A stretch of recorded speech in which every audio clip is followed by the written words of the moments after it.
Hollywood, California, the Lux Radio Theater presents Claudette Colbert and Fred McMurray in Alice Adams with Walter Connolly.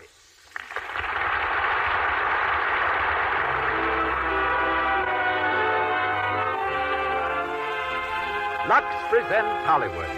Welcome, ladies and gentlemen, to the first of the 1938 programs in your Lux Radio Theater. I say your Lux Radio Theater because it is your loyalty to our products, to Lux Toilet Soap and Lux Flakes, that makes these productions possible. We want you to know that we sincerely appreciate your enthusiastic support. Tonight, we bring you Claudette Colbert, Fred McMurray, Walter Connolly, Ann Shoemaker, and Benny Baker in Alice Adams. We also bring you, as special guest, George Harrell, most famous photographer of Hollywood stars. Our music is directed by Louis Silvers. And now, here's our producer, Hollywood's internationally known director. Ladies and gentlemen, Mr. Cecil B. DeMille.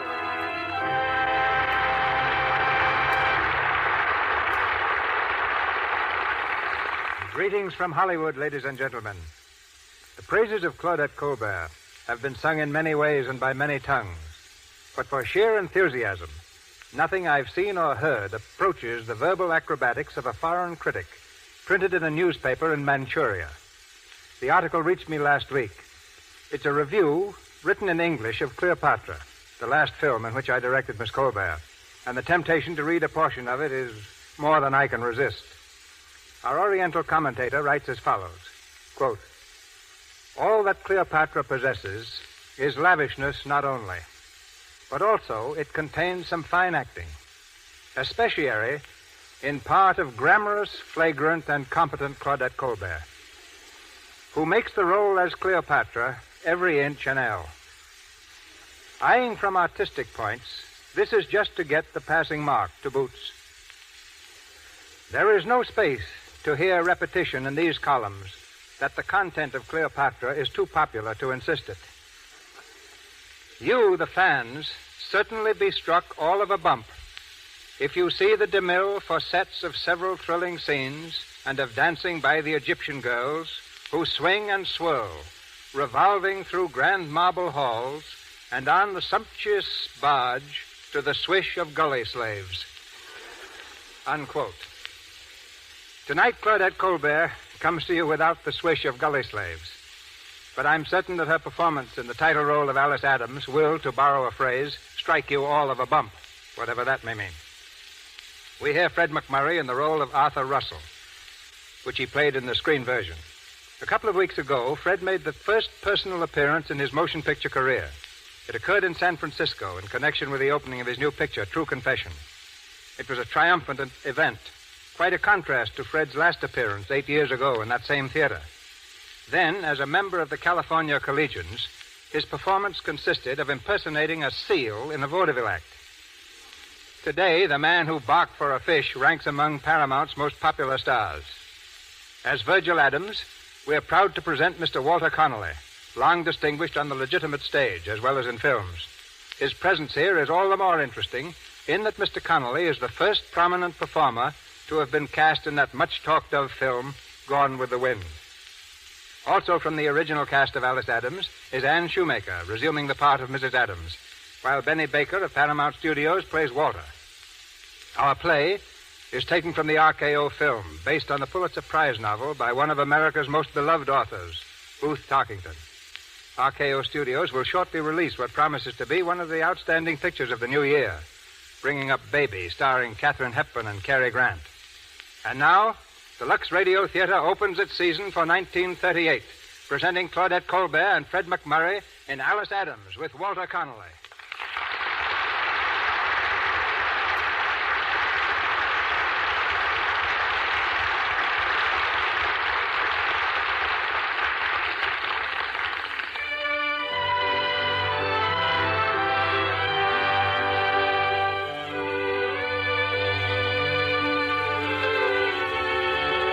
Bedroom of a small house in New England. In the bed, propped up by pillows, is Virgil Adams. He's a worn, gray-haired man with wistful eyes and an ordinarily friendly smile. But the smile's not in evidence at the moment, for he's gazing distastefully at a bowl of soup on a tray. His wife enters with a saucer of soda crackers. anything else you want, Virgil? Why, Virgil, you're not eating your soup. Don't want it. Oh, but you must eat it. Well, you got to get your strength back, you know. Let me fix your pillows, dear. You got to get good and strong so as you can get around and find some really good business to get into. So that's it. Hinting at that again. Oh, I'm not doing any hinting, Virgil. But, of course, when you get well, you mustn't go back to that old hole again. Old hole, is it? Now, let me tell you that Lamb's is the best wholesale drug company in the state. Well, I don't care what it is. It's just an old hole as far as you're concerned. And if you don't owe it to me to look for something different, at least owe it to your children. Mother? Yes, I'm coming. You look at your daughter, going to a big party tonight, and she's got to wear a dress that's 2 years old. Well, how do you expect her to get anywhere? Mother! All right. You just remember what I said, Virgil. I'd like to know how I could forget it. You've been saying that for... Oh, Mother, what? for heaven's sake, Mother, can't you wait until Father's up and around before you start to nag him? I don't nag him. Besides, I think, Alice, that I ought to know by this time how to handle your father. Yes, but Mother... Well, then you handle him if you're so good at it. Go on in and see what you can do. Hello, Daddy. Oh, hello, Alice. How are you? Come in. Oh, all right. Oh, poor Daddy. Every time he's better, someone talks him into getting mad, and he has a relapse. It's a shame. Well, it's kind of funny for a man who's been in business with Lamb and Company as long as I have to hear it called an old hole. That's what your mother calls it. Why, it's a mighty pleasant place to work. Yes, but, Father, it's just that Mother feels that they don't appreciate you there. Well, they've heisted my salary every 2 years all the time I've worked for them. And they took your brother Walter right on as soon as I asked them last year. And old Mr. Lamb has been wonderful to me, holding my job open while I've been sick all this time. Don't you think that looks as if they thought something of me? Of course they do. It's just that it's kind of funny. When you think you've done fairly well, and the men at the office seem to think so, too, it's kind of funny to have some folks think you're mostly a failure. You're not a failure, Father. You're not. I'm going to talk to Mother. No, you'd better not. I didn't mean to start anything. Don't worry, you didn't. Mother? I'm in the kitchen. Oh. Can I help you set the table? If you want. Mother, don't you think we're both a little selfish trying to make Father go out and look for something better? Now, after all, we've got enough. Enough? I suppose you have a limousine to take you to the dance tonight. And I suppose you've only to call the florist and order up some orchids. Oh, no, not orchids, Mother. I like violets much better. I picked a whole bouquet in the park, the first of the season. I suppose you picked yourself a new dress, too. My organdy dress looks like you with those flounces you put on it. What's Mildred Palmer going to wear tonight? Oh, I don't know. Her Mays Georgette, probably. Yes, the one she brought from Paris. Yes. Hello? Oh, there's your brother. Mother, are you sure he's going to take me to the dance tonight? Why, of course. Why shouldn't he? Oh, you know Walter. He may have one of his mysterious dates downtown. No, don't you worry, Alice. You just leave him to me. I'll go speak to him. Hello, Walter. Hello, isn't supper ready? Now, Walter, there's no hurry. Yes, for me, I got a date. Oh, I'm so glad you remembered Mildred Palmer's dance, dear. What? I've laid out your clothes for you. Listen, I told you a week ago I wasn't going to that old dance. Oh, but Walter... Don't Walter me. I'm no society snake. I'm just as liable to go to that Palmer dance as I am to eat a couple of barrels of broken glass. Oh, but Walter, you've Let got Alice to... get somebody else to take her. She ought to be able to get one man, I should think. She tries hard enough. Oh, be quiet, dear. She'll hear you. Oh, I Now, haven't listen, got any time to argue. I'll grab a bite to eat down. You can't do this, Walter. You can't. Now, it's more than I can bear to see her disappointed when she's planned it for days. Why, she spent hours in Bellevue Park this afternoon gathering violets to wear because, well, she can't afford to buy a decent bouquet like the other girls. And now you act this way. Oh, blub. All right, I guess I'll have to go. Oh, that's a good boy, darling. You'll never be sorry. That's what you think. Let me know when dinner's ready, will you? Oh, Alice. It's all right, dear. Is it?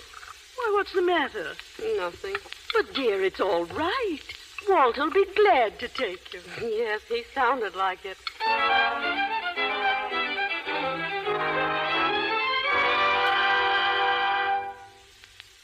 Hey, you want to go to that dance or don't you? Coming. Well, come on. What are you doing up there? Admiring yourself in the mirror? Just a minute. What did you say, Mr. Jones? Oh, well, just 2 dances. That's all you may have, and that's all for you, too, Mr. Roberts. What? Oh, you naughty boys. Why don't you dance with the other girls? Oh, you naughty, naughty boy. Walter. Why didn't you get one of those make-believe guys you're always talking to take you tonight instead of dragging me? Ah, you know you just love to escort your little sister. How do I look? Just about the same. Come on, let's...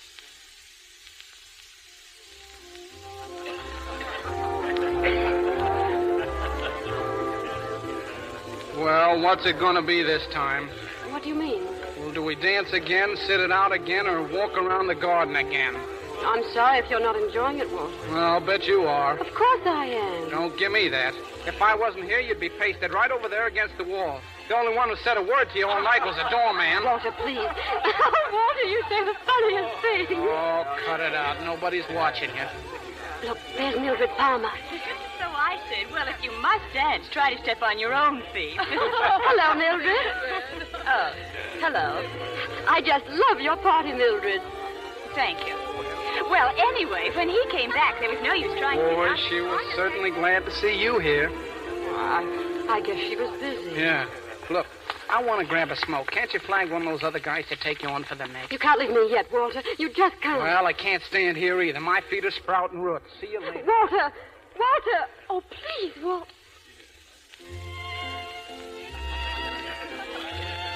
Good evening, Alice. Hello, Mrs. Dresser. Are you looking for someone? Yes, my my escort. May I sit down here, Mrs. Dresser? Why, yes, but why aren't you dancing? Oh, I have been. I just want a chance to catch my breath. Oh, who's that? Who? That tall young man over there. I've never seen him around before. I thought I knew all the handsome young men. That one is Arthur Russell. Russell? I don't believe... He's Mildred Palmer's cousin. A distant one, I believe. Cousin? Well, that's funny. Mildred's my intimate friend, and she never even mentioned him. That is funny, because they're engaged to be married. Oh. Or almost engaged, anyway. Oh. Oh, Alice. Alice. Yes, Mildred. Come along, Arthur. Alice, this is Mr. Russell. He wants to ask you for this dance. What? Oh, I mean... Are you interested? Well, yes. Oh, yes, I believe I am. Excuse us, please. You're not a very talkative young lady, are you? Usually, yes. And then why not now? Oh, when anyone dances as well as you do, conversation is scarcely necessary, is it? That depends on who's talking. Oh, now, really, Mr. Russell, you can't mean me.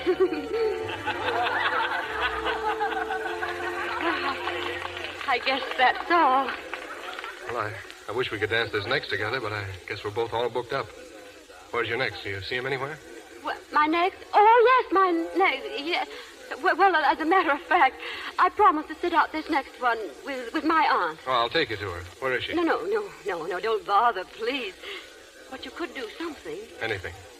Will you see if you can find my brother Walter for me? He may be in the smoking room, if it isn't too much trouble. No, certainly not. I'll bring him back with me. Thank you very much. Mildred? What, Alice? Where's Arthur? You haven't lost him to that little wallflower, have you? Hardly. She did look pathetic sitting there alone. I really felt sorry for her. Oh, Miss Adams. I found him. Oh, thank you. Walter, where have you been? Thank you so much, Mr. Russell. Not at all. It was a pleasure, Miss Adams. Thank you for the dance. Don't ever do that again, understand? Do what, Walter? Send somebody to find me. He found me all right, shooting dice with the boys in the cloakroom. Walter, did he see you? Unless he was blind. Oh, Walter. Oh, Walter. Well, what? Nothing. I want to go home.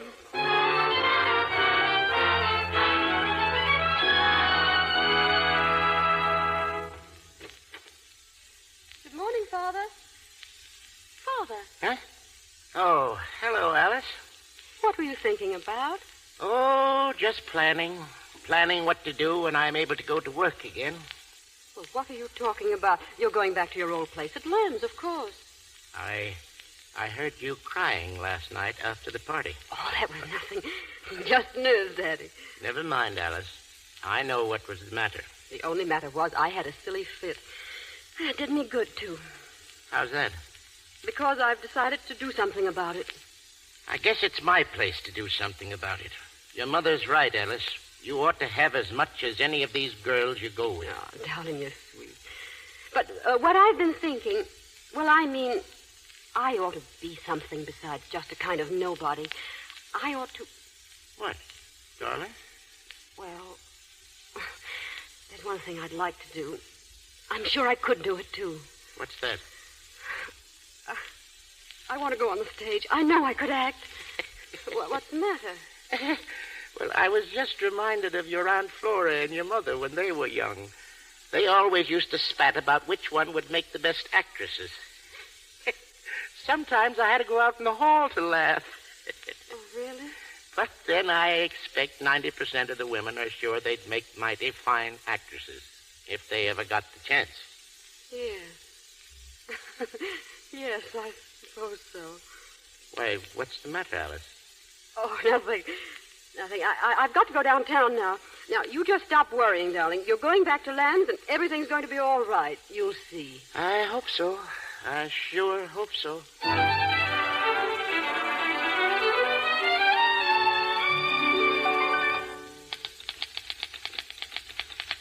You say you want to be a secretary, huh? Yes, I haven't had any experience, but I could learn. Well, we're just an agency, but if anything turns up, I'll let you know.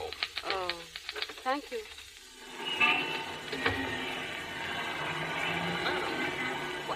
Why, Mr. Russell. This is a coincidence. I've been hoping I'd meet you. Are you thinking of getting a job? What? Oh, heavens, no. No, I've got to hire a new secretary for my father. He's been quite ill, the poor man. But now that he's better and going back to business, he'll need a second girl. Oh. May I take you someplace? Well, I was going home. Well, that's fine. I'll take you home.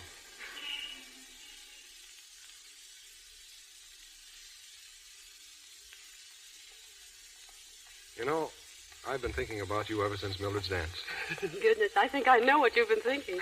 Are you a mind reader? You've been thinking that I'm the sister of a professional gambler, I'm afraid. Then your brother told you, huh? Very original, I thought, his amusing himself with the cloakroom attendants. Yes, that's it. Walter is original. He's a very odd boy. I was afraid you'd misunderstand. He tells wonderful darky stories, and he'll do anything to get them to talk to him. We think he'll probably write about them someday. He's rather literary. Are you? I'm just me. You know, you are different. From whom? Are you at your mind reading again? Yes. You know, I thought you were this sort of girl the very first moment I saw you. What sort of girl? Didn't Mildred tell you what sort of girl I am when she asked you to dance with me? Oh, she didn't ask you to dance with me. That was my idea. Oh, But who did she tell you I was? She just said you were a Miss Adams. A Miss Adams? Oh, I see. Well, it certainly is unfortunate that I am so different from Mildred. Why unfortunate? Because she's perfect. Why, she's perfectly perfect. Oh, yes, we all fairly adore her. She's like some big, noble, cold statue, way above the rest of us. And she hardly ever does anything mean or treacherous. Yet of all the girls I know, I believe she's played the fewest really petty tricks. You say Mildred's perfect, but that she does do some petty tricks? Oh, men are so funny. Of course, girls all do mean things sometimes. My own career's just one long brazen smirch of them. Not really.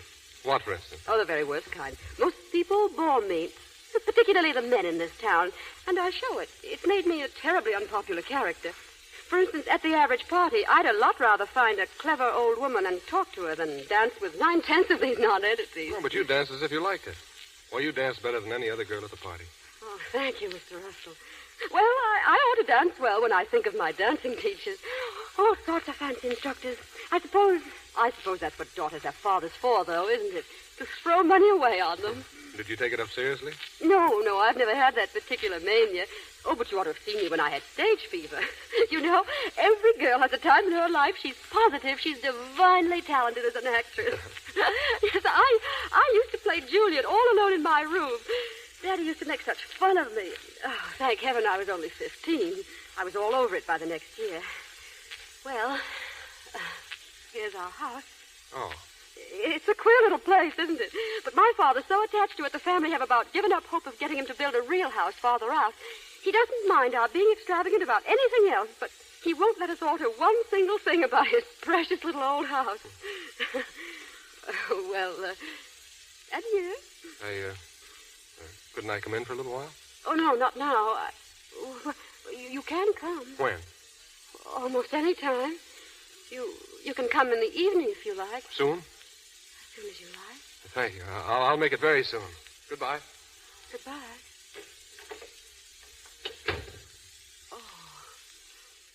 Oh, dear.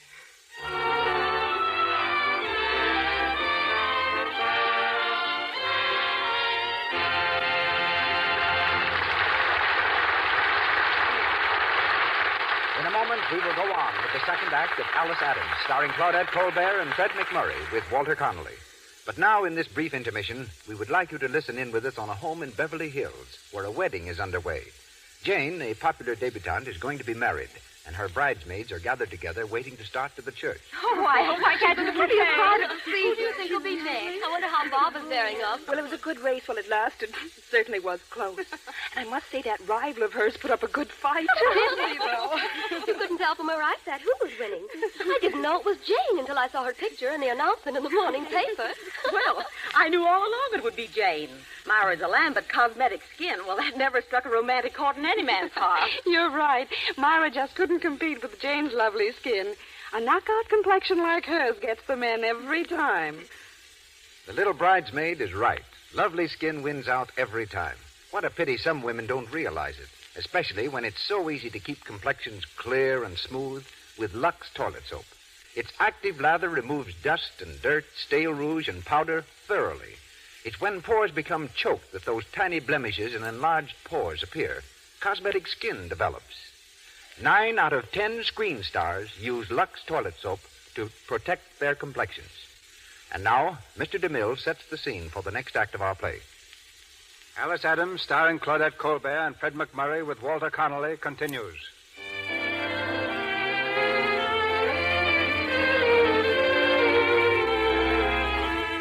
Three weeks have gone by. To Alice's amazement, Arthur Russell has paid her several visits, and basking in the sun of his attention, the little wallflower is beginning to blossom. He's expected again this evening. In the living room of the shabby little house, Mrs. Adams is off once more on her favorite topic. It's money, that's all. If you could dress like the other girls dress and Arthur Russell could see you then, well, there's no telling what might happen. I've tried to make your father understand that, but... Mother, what could Father do at his age? Well, he could do what I've been wanting him to do for 20 years. Now, he's forbidden me to speak of it, Alice, but you may as well know. Your father has a secret formula for making the best glue in the world. The best what? Glue. For sticking things together. He and another man invented it years ago when your father first went to work at Lamb's. The other man's dead now, and that formula belongs to your father. At least it belongs to him as much as anybody else. Well, even if it does, what good is it? Can he sell it? No, but he could start up a factory and make the glue and sell that. Oh, nonsense, Mother. Why, it would take more money than Father ever saw to start a factory. Well, maybe it wouldn't. Maybe it wouldn't. And I'm going to speak to him just the same.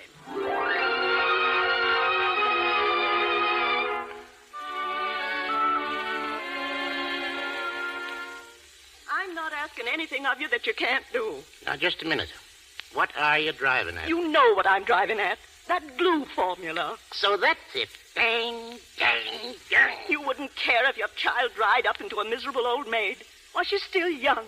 She has a chance for happiness. If only she had a father who had gumption enough to be a man. Be a dirty dog, you mean? That glue formula belongs to you as much as it does to anybody. It belongs to J.A. Lamb. He paid us all the time we were working on it. It'd be like stealing, and you know it. And what's he stolen from you? 20 years ago, he promised to do something with that formula. To take you into partnership with him, and has he done it? Has he? You've broken your word never to speak to that of me again. Oh, what do I care for my word? Do you suppose I'll let my word keep me from struggling for a little happiness for my children? Well, I'll struggle for that till I die. Your daughter's sitting out there on the porch right now with a young man who's just asked her to go to Henrietta's party with him. How do you know? I heard him. And you know what she said? She said no, because she had to stay close to home because you were sick. But what she meant was, I can't go because I haven't been invited, because I haven't any clothes, because we're poor. Mother, Daddy, for heaven's sake, what's the matter? Alice, can you get her out of here? Oh, Daddy, please. Mother. Wait. Alice, come here. She says you have a mean life. Is that right? Why, no, Father. Do you hear a lie? Look at me, Alice. Things like this Henrietta Lamb party now. Is that so hard to bear? No, Father. You hear her? She's lying. She's afraid to hurt you. All right. I'll open the glue factory. If it takes every penny we have, I'll open it. But heaven help us if it doesn't pay, that's all. Now get out of here. Both of you. Get out of here.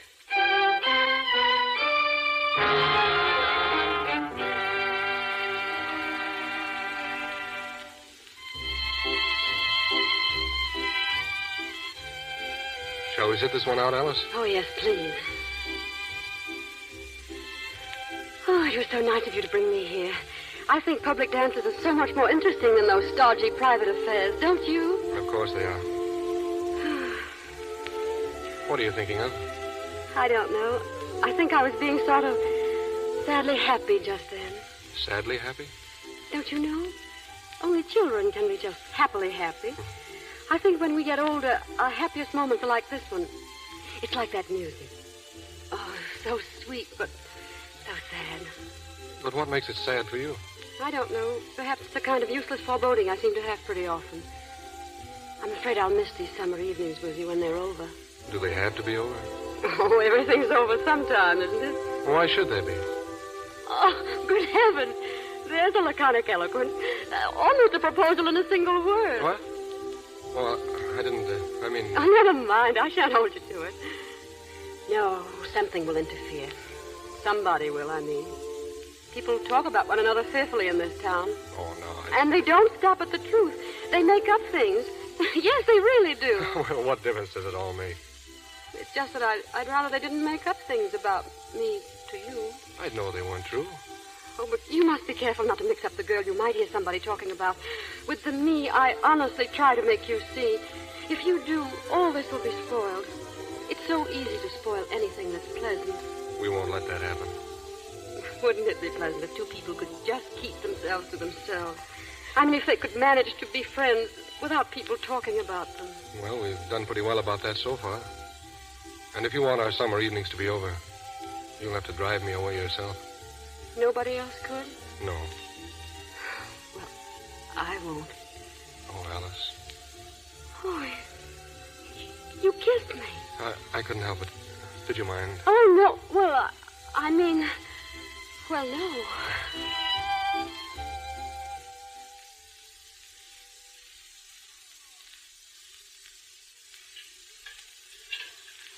Going out with Mr. Russell again tonight? Mm-hmm. As soon as I finish the dishes. Oh, that's nice.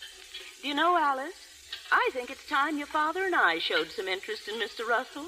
Why, I actually don't believe he's ever been inside the house. No, he hasn't. We've always sat out on the porch. It's so much nicer. Well, I was thinking we could hardly put off asking him to dinner or something much longer. Oh, Mother, must we? Well, don't you see? It looks so queer not to do something. It looks so kind of poverty-stricken. Very well. I'll ask him if you think I've got to. We can get that colored girl in, Melina Burns, and she can serve for us. And you can get flowers for the table and put some in the living room, and we'll have a nice dinner. Something real stylish. Oh, please, Mother, can't we just wait for a while? But, Alice, why should we? Unless you don't want Mr. Russell to meet your father and mother. Oh, no. No, it isn't that, only... Oh, what's the use? Well, Alice, what do you mean? I don't know. He's so honestly what he is. Just simple and good and intelligent. I feel like a tricky mess beside him. I don't see why he likes me. Sometimes I'm afraid he wouldn't if he really knew me. Darling, he'd just worship you. I know he would. Oh, Mother, you're sweet.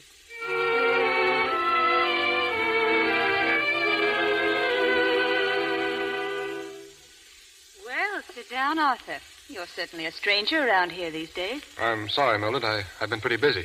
You'll stay for dinner, Arthur? Well, I'd like to, Aunt Madge, but I have a dinner engagement already. Oh, I see. Oh, what's the difference?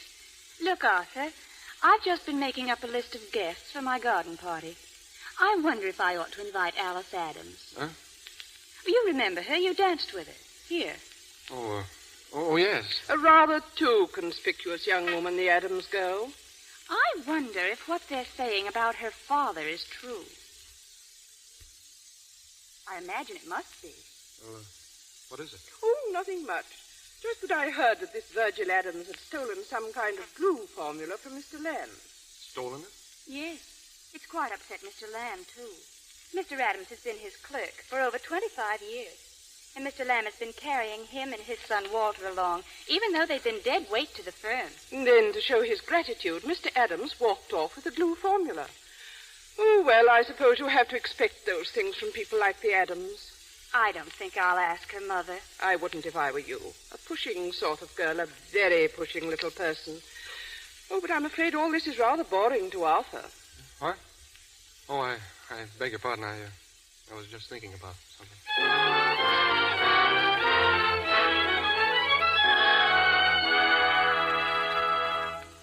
Melina? Yes, Miss Adams? Melina, as soon as the doorbell rings, you answer it. Now, that'll be Mr. Russell. You take his hat and show him in the living room. Yes, And then you go right out in the kitchen and you bring in the hors d'oeuvres. The what, Miss Adams? The hors d'oeuvres. Yes, And, Melina, you remember to have the... Mother! Oh, my goodness. Yes, dear? Coming, dear. What's the matter? Mother, it's almost 7. He'll be here soon. Well, I know, dear, but everything's ready. And, Mother, for heaven's sake, will you ask Melina to take the chewing gum out of her mouth before she serves? Yes, dear, I'll tell her about it right now. Alice, will you fix this collar for me? I never could get into a boiled shirt. Oh, Daddy, it's all wilted already. Well, I can't help it. It's hot tonight. Now, stand still. Hey, what's that smell? Is it fashionable to have cabbage for company dinner? That isn't cabbage. It's Brussels sprouts. What are they? Oh, there's the bell. Melina! Melina! Now, where is she? What was that? I don't know. It sounded like someone... Mother! Oh, dear, Mother! Oh, it's all right, dear. Everything's all right. What was that noise? Well, Melina fell down the cellar step. Oh. But she's all right, dear. I'll answer it myself. No, dear, no. I'll go down. Now, you hurry down, Virgil. All right. Give me a chance. Well... Good evening. Oh, do come right in, Mr. Russell. I'm Mrs. Adams, and I'm so glad to receive you informally this way in our own little home. Thank you. I'm afraid you'll think it's almost too informal, my coming to the door, but unfortunately our maid just had a little accident. Oh. Sit down, Mr. Russell. Thank you. It's been quite warm today, hasn't it? Why, yes, but... The only person I know who doesn't mind the heat the way other people do is Alice, but then she's so amiable, she never minds anything. It's just her character. Mm-hmm. I think character is the most important thing in the world, after all, don't you, Mr. Russell? Yes, Mrs. Adams. Mm-hmm. Why, here's Alice now. Mother, do you suppose... Oh, Mr. Russell, how do you do? Hello, Alice. Oh, how terrible of me to be so late coming down. Oh, come in, Father. This is my father, Mr. Russell. How do you do, Mr. Adams? Oh, how are you? Well, I guess dinner's more than ready. We'd better go sit down. No, not yet, Virgil. Huh? What's that? Oh, it's Melina. She had a little accident before. Come in, Melina. Does anybody want some of these here things? What's these? Sandwiches? Before dinner? Do have some of these hors d'oeuvres, Mr. Russell. Thank you. Father, you'll have some? All right, I'll try anything once. Oh, Father. Oh. It's too bad we can't offer you what ought to go with this, Mr. Russell, but we never have any liquor in the house. Father's a teetotaler. Father, what's the matter? Supper's ready. Come and get it. Oh, dinner. Come along, Mr. Russell. Thank you. I hope you won't hate us for making you dine with us in such fearful weather. Oh, I'm nearly dying of the heat myself, so you have a fellow sufferer if that pleases you. Will you sit there, Mr. Russell? Thank you. Where's Walter? Oh, poor Walter. He's probably been delayed at the office. Really, Father, you shouldn't permit him to work so hard, particularly in weather like this. But that boy's so ambitious, I suppose you simply can't stop him. Who, Walter? Why, yes. You mean our Walter? I never thought that... Oh, do have some bread, Mr. Russell. Thank you. Melina, will you please take this soup away? It's much too warm for soup this evening. I'm really surprised you even thought of it. Yes, I was, too, but Miss Adams... Well, you can take mine, too, please. Yes. How unfortunate we didn't have something iced and jellied instead. I'm afraid we let the servants do too much as they like, Mother. Perhaps we should get new ones. servants are such a problem for us, Mr. Russell. Is that so? Does you want some of this, Miss Adams? Oh, thank you, Melina. Does you want some, Miss Adams? What is it? Brussels sprouts, dear. Oh, so these are Brussels sprouts, eh? Well, they certainly smell up the house. Oh, my. Oh, it is warm, isn't it? Oh, what a funny thing weather is. Now, yesterday it was cool. The angels had started in charge of it, I guess. But today, oh, dear. Will you have some more coffee, Mr. Russell? Thank you. Say, what's happened to the ice cream, Alice? It's all soupy. Oh, you know, Father simply must have a heavy meal in the evening. He works so hard in his terrible old factory. Oh, terrible new factory, I should say. And he needs lots of food to keep his strength up. I don't see why businessmen can't leave most of the detail to their secretaries. Secretaries, Alice? You know, I may be needing one of them soon. Never thought I'd one day be having one of my own. Sort of gives a man a feeling of importance, don't it? Won't you have some more coffee, Mr. Russell? I just had some, thank you.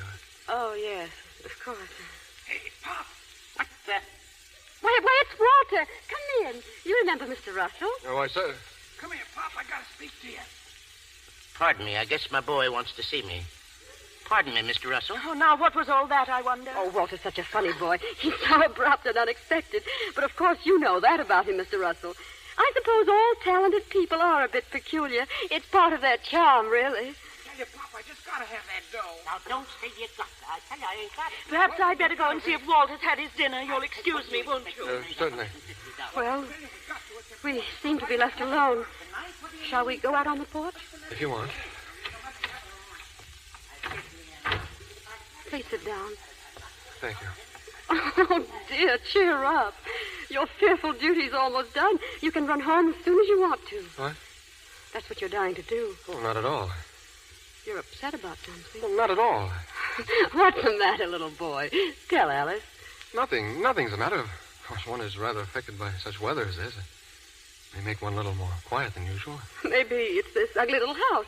Maybe it's the furniture or Mother's vases that upset you. Or was it Mother herself or Father? Nothing upset me. You say that because you're too kind or too conscientious or too embarrassed or anyhow too something to tell me. I wonder if they haven't done it after all. I don't understand. I wonder who has been talking about me to you after all. Isn't that it? Well, not at all. Oh, please don't say not at all again. You're not good at deceiving. I'm not deceiving. No, never mind. Do you remember saying that nothing anybody else could do would ever keep you from coming here? That if you left me, it would be because I drove you away myself. Yes, it was true. But I haven't driven you away.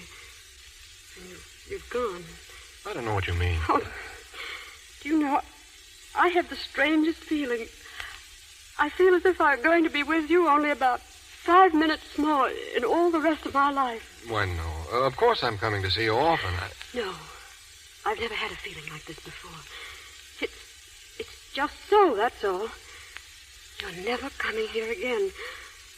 Why, it's finished, isn't it? Why, it's all over, isn't it? Yes. Alice, I'm afraid you're awfully tired and nervous. I really ought to be going. Yes, of course you ought. There's nothing else for you to do. When anything's spoiled, people can't do anything else but run away from it. Goodbye. Well, at least we'll only say good night. Oh, Walter, you don't mean it. You can't. Now, there's no use wailing about it. I couldn't help it, I tell you. Walter. Don't look so startled, Mr. Russell. We have lots of little arguments in this house. It all comes under the heading of a happy family life. Alice, listen. Oh, please go, please. Don't make it any worse than it is. You know what I am. You know that everything I've said and everything I've done has been a lie. I'm just nothing, a nobody. I don't blame you for running away. I don't blame you.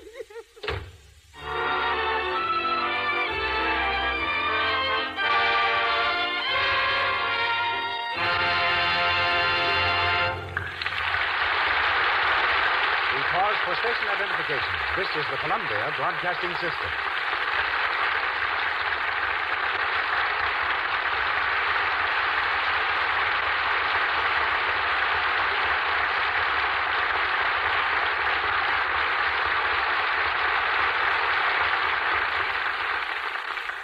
this intermission, before raising the curtain on the third act of Alice Adams, we hear from George Hurrell.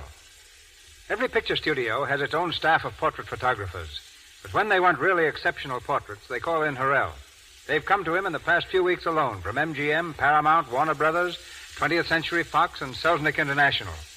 In Hollywood, they say that Hurrell is to a portrait camera what Rembrandt was to paint and canvas. Suppose, Mr. Hurrell, someone like the Alice Adams of our play walks into your studio for a sitting. A girl who's a wallflower. What can you do to help such a girl? Well, Mr. DeMille, let's forget the camera for a moment and get into a little elementary psychology. The difference between a wallflower and a girl who's always surrounded by admirers is a matter of personality. One is neutral, uninteresting. The other is vibrant, attractive. That's not news to anyone. But what may be news is the fact that a good photograph can take the wallflower type of girl and definitely bring out what she herself has failed to discover. It can make that neutral personality glamorous, alluring, beautiful. Very nice words, George, but exactly how is this done? Well, to begin with, Mr. DeMille, I'd spend a lot of time with an Alice Adams type of girl before placing her near a camera. I'd try to show her how to dress properly and attractively, how to wear her hair, how to walk, and how to stand. Little things that create grace and charm. I can see that you who take pictures face the same problem as we who make pictures. That's right, Mr. DeMille. And the similarity continues. Most of our picture stars are not technically perfect. Some will have a square jaw or a cleft chin, or any one of a dozen minor imperfections. But instead of denying them, they do just the opposite. Through proper makeup, clothes, and hairdress, they turn those little flaws into definite assets that spell individuality. In such a group, I'd place your own new star, Francesca Gall, Katharine Hepburn, Betty Davis, Marion Hopkins, and they are only a few. It's character, you see, that makes both a good portrait and a movie star. Character is intangible, but through the skillful use of three things available to every photographer, you can definitely make every portrait an interesting and compelling character study. Those three things are careful lighting, composition, and emphasis on skin texture. Skin that is properly photographed gives a lifelike effect that nothing else can duplicate. So you see, complexion is part of my business. I've asked many questions about it, and I can safely say that Lux soap is by far the favorite method used by Hollywood stars to keep their complexions in perfect condition. And I can recommend it to our listeners because I've had close contact with its splendid results during the 10 years I've been in Hollywood. Well, we're grateful for your advice, George, but after all, you must have certain little tricks all your own that make your pictures so outstanding. Why don't you break down and tell us a couple of Hurrell camera secrets? Well, a photographer must learn exactly when to snap the button that takes the picture. He shouldn't be afraid to spend hours in experiment, and on the other hand, if he gets what he wants quickly, he should have enough confidence in himself to stop. I once took 72 pictures of Wallace Beery in 45 minutes. I've also found that music can be very helpful in establishing mood, again proving the importance of psychology. I have a phonograph playing all the time during sitting and during the time I'm taking a portrait. The music will range from hot jazz to a Beethoven symphony, whatever happens to best fit the individual and bring out a quality that otherwise might not register. Then I do some really crazy things. I'll scream, whisper, kick a chair over, dance, fall on my face, almost anything to make the face of my subject come across with the exact expression I want. But I never let go of the bulb that snaps the picture. There's the method in my madness, and there you have it. If you don't mind making a fool of yourself, you're apt to get some pretty good results. Thank you. Thank you, George. Good night.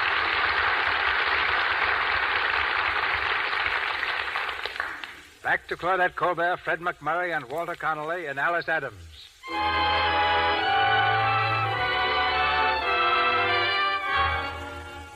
It's the same evening, just a few minutes later. Leaving Arthur on the porch, Alice ran back into the house, to the living room, where the family argument is still raging. Oh, Walter, how could you do it? Well, I asked Dad for the money last week, but he wouldn't give it to me. Give it to you? Where was I going to get it? Father, Mother, what's the matter? What's happened? Walter's short in his accounts down at Lamb's. He took $150. $150? Why? What for? Well, a guy, a friend of mine, he got in a jam, and he said he'd pay me back before the end of the month, but he didn't, and the auditor's already started on the books down at the office. Oh, Walter, you can't go to jail. You can't. Wait, Mother, don't be so upset. Perhaps Mr. Lamb won't prosecute. Him not prosecute? Why, that's just what he's been waiting for all the time. He thinks I cheated him.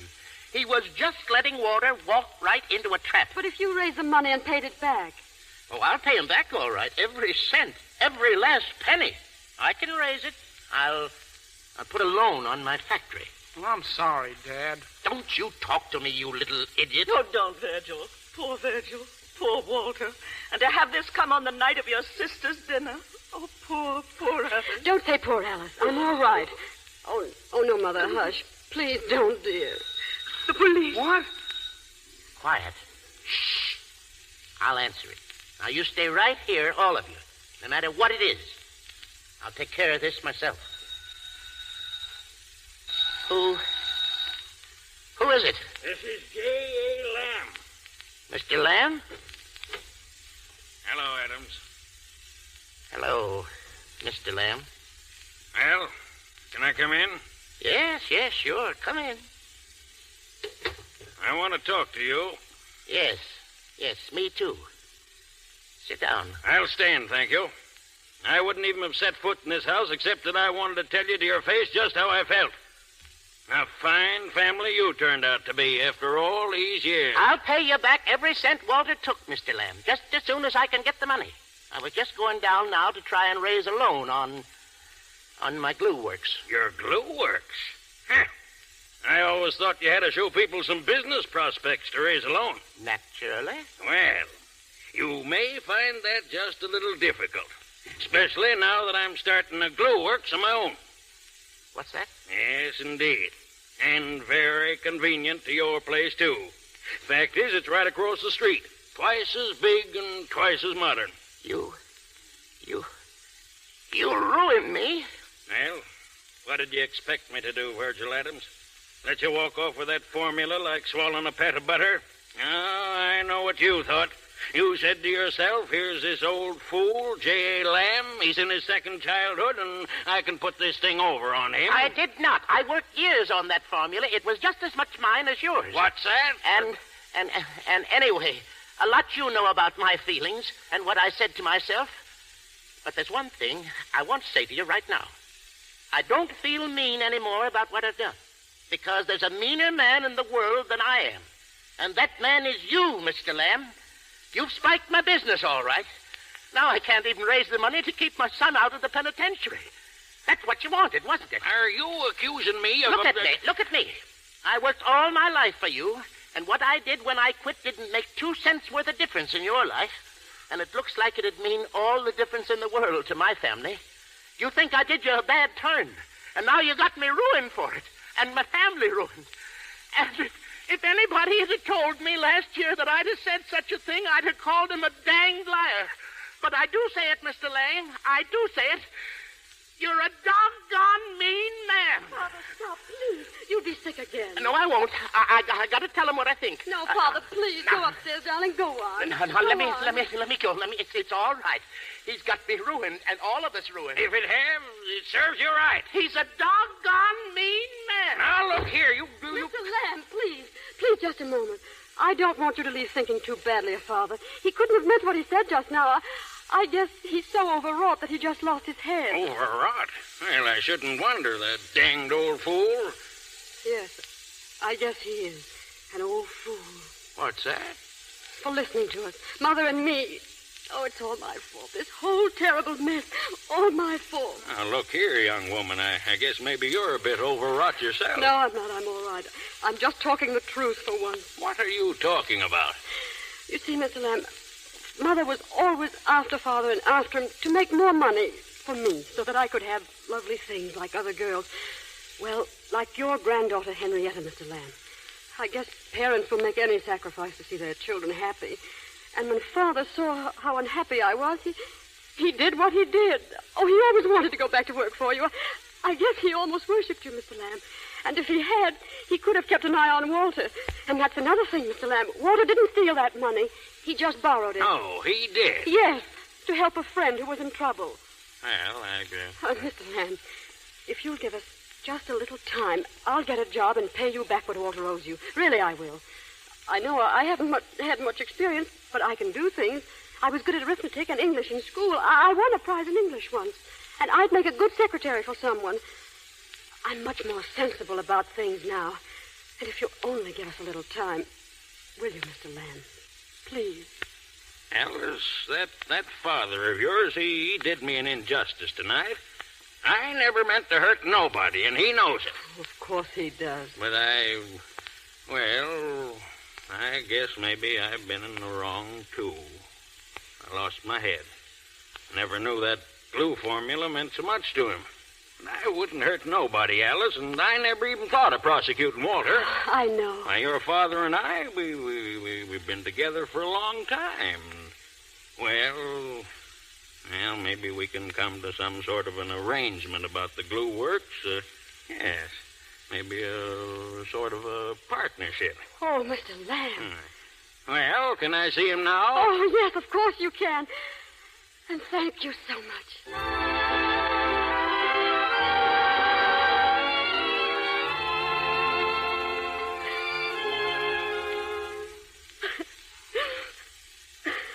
Alice? Why, what are you doing down here in the dark? Nothing. Your father and Mr. Lamb just fixed everything, Alice. I know, I'm glad. Everything will be all right now, won't it? Everything except... Alice, what about Mr. Russell? Oh, he left before anything happened. Everything's all right. Oh, no, it isn't. Oh, my poor baby. He's gone, isn't he? It doesn't matter. And that dinner? Oh, Alice, can you ever forgive your poor mother? Mother, there's nothing to forgive, darling. It's just the way things are. You know, it's all so clear to me now. You do thus and so, and you tell yourself, now, seeing me do thus and so, people will naturally think this and that. But in the end, they don't. They think something else. Usually just what you don't want them to. I suppose about the only good in pretending is the fun we get out of fooling ourselves that we fool somebody else. Alice, I don't know what you... No, you run on to bed now, darling. I'm going to sit out on the porch for a while. All right, dear. Good night, Alice. Good night, Mother.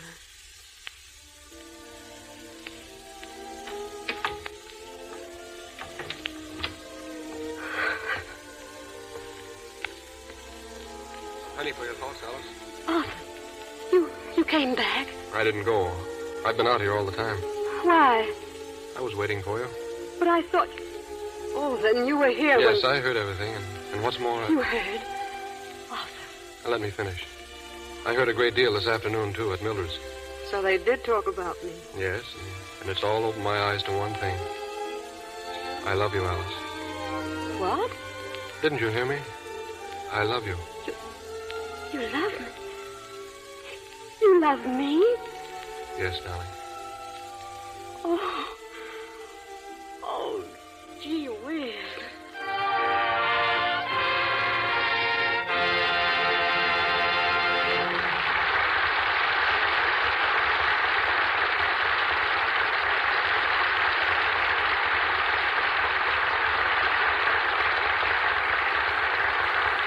Goodbye to Alice Adams. But our stars return now for a brief reunion.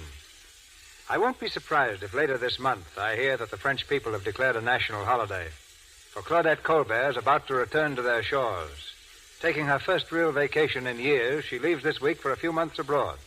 And so, Claudette, je vous souhaite un bon voyage sans mal de mer. Pretty good, eh? That's marvelous. Well, in case there's any doubt in your mind, I wish you a pleasant trip without seasickness. My intentions are better than my French. Thank you very much, C.B.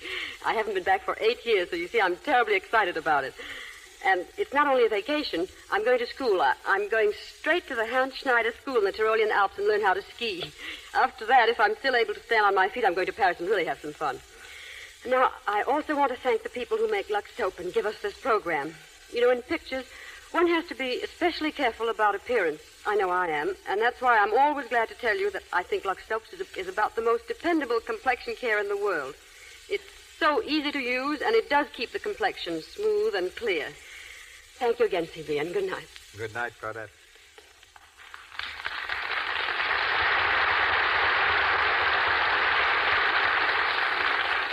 Among the questions most frequently asked about Hollywood is what do the stars do in their spare time? With two such typical citizens as Fred McMurray and Walter Connolly to assist in the proceedings, perhaps we can find a few answers now. Fred, I suppose you're still clinging to the saxophone. Well, no, CB. I'm afraid the old horn is getting a little rusty these days. I've been following in your footsteps lately, and I've sort of taken a fancy for target shooting. In fact, I built a shooting gallery in the basement of my house. It's a little hard on the neighbors' ears, but... Yes, but of the two noises, I dare say they prefer the bullets to the boppers. Probably. They call me Three-Gun McMurray. Why Three-Gun? The best shots in history seem satisfied with the title Two-Gun. Well, you see, 2 guns aren't enough. I usually have to empty 3 before I hit the target. But what about you, Walter? What do you do to pass the time? Well, for a couple of weeks, Fred, I'll be engaged in the most fascinating occupation in the world, doing nothing. I've just completed one picture, and the next one isn't quite ready. No lines to memorize, no makeup to worry about, no getting up at 6 o'clock in the morning. Just plain, unadulterated, delicious indolence. Apart from a rather regular attendance at Santa Anita Track trying to pick the winners. But a bit more seriously, I've been startled and pleased, too, to see what some of our more exemplary Hollywood personalities do with their spare time and money. Victor McLaughlin is probably just as busy off the screen as he is on. He has a sports stadium, he drills and manages a troop of 2,000 horsemen, and sponsors a championship group of motorcycle riders. Adrian, the designer, spends his leisure in an antique shop. Eddie Cantor owns a couple of gift stores. Charles Bickford has an interest in a beauty parlor. Charlie Ruggles is a dog fancier. And Reginald Denny designs and markets model airplanes. And Fernand Gravé is probably one of the world's outstanding miniature fans. He likes French history and has made over 1,000 miniature hats copied from old patterns and has also molded some 15,000 toy soldiers, accurate replicas of old French regiments. Then, of course, Adolphe Mandieu is noted for his stamp collection, Anne Dvorak for her walnut grove, and Jean Hersholt for his first editions. Now, the tendency now is to divide their time between the racetrack and the soundtrack. With stars like Pat O'Brien, Bing Crosby, Barbara Stanwyck, and Joe E. Brown all teaching their horses to look well in a photo finish. Well, don't forget Walter, CB. He's supporting a couple of bangtails himself, you know. And they're just about eating me out of hay and oats, too. But they'll both get a chance to prove how much they love me a little later this season when they start at Santa Anita. In the meantime, Fred, if you and Mr. DeMille happen to miss the target and shoot a bunny, don't forget I'm always in the market for a good rabbit's foot. Good night. Walter, good night, CB. Good night, Fred. Good night, Walter. Thank you, Miss Colbert, Mr. McMurray, and Mr. Conway. Ladies and gentlemen, this is your announcer, Melville Ruick. Don't miss the announcement of next week's Stars and Play, which Mr. DeMille brings you in a moment. In tonight's cast were Winifred Harris as Mrs. Palmer, Lou Merrill as Mr. Lamb, Georgette Spelvin as Mildred Palmer, Grace Kern as Ella, Verna Felton as Mrs. Dresser, and Frank Nelson as an employment agent. Miss Colbert will be seen next in the Paramount picture Bluebeard's Eighth Wife. Benny Baker's current film is Hold'em Navy. Walter Connolly appeared through courtesy of Columbia Pictures. His new film is Penitentiary. Louis Silvers is from 20th Century Fox, where he was in charge of music for Love and Hisses. And now, here's Mr. DeMille. One of the most magnificent singers in modern times comes to the Lux Radio Theater next Monday night. From the concert stage, in opera, on the radio, and in motion pictures, her voice has thrilled the world. The voice of Grace Moore. Your endless requests bring her back to this stage, this time in a grand comedy which met with great favor on stage and screen. Enter Madame.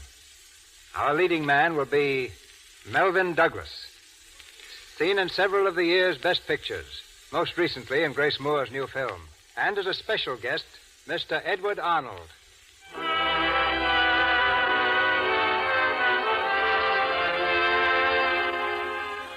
Our sponsors, the makers of Lux Toilet Soap, join me in inviting you to be with us again next Monday night when the Lux Radio Theater presents Grace Moore and Melvyn Douglas in Enter Madame, with Edward Arnold as the evening's added personality.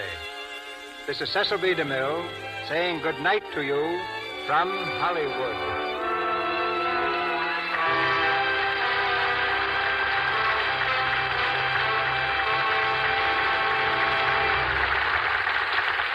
This is the Columbia Broadcasting System.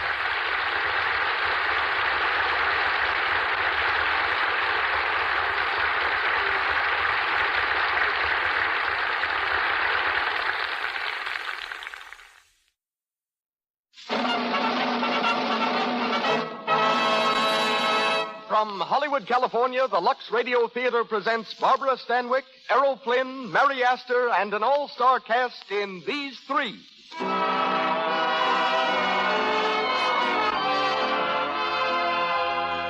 Lux presents Hollywood. This program tonight is your program, made possible, ladies and gentlemen, by your purchases of Lux toilet soap. You will hear Errol Flynn, Barbara Stanwyck, Mary Astor, Constance Collier, Alma Kruger, Marcia May Jones, and Helen Parrish, enacting Samuel Goldwyn's great screenplay, These Three, while our special guests are those young writers, the three Abbey children, and their mother. The Lux Radio Theater Orchestra is conducted by Louis Silvers, and your host and producer is Hollywood's pioneer director. Ladies and gentlemen, Mr. Cecil B. DeMille.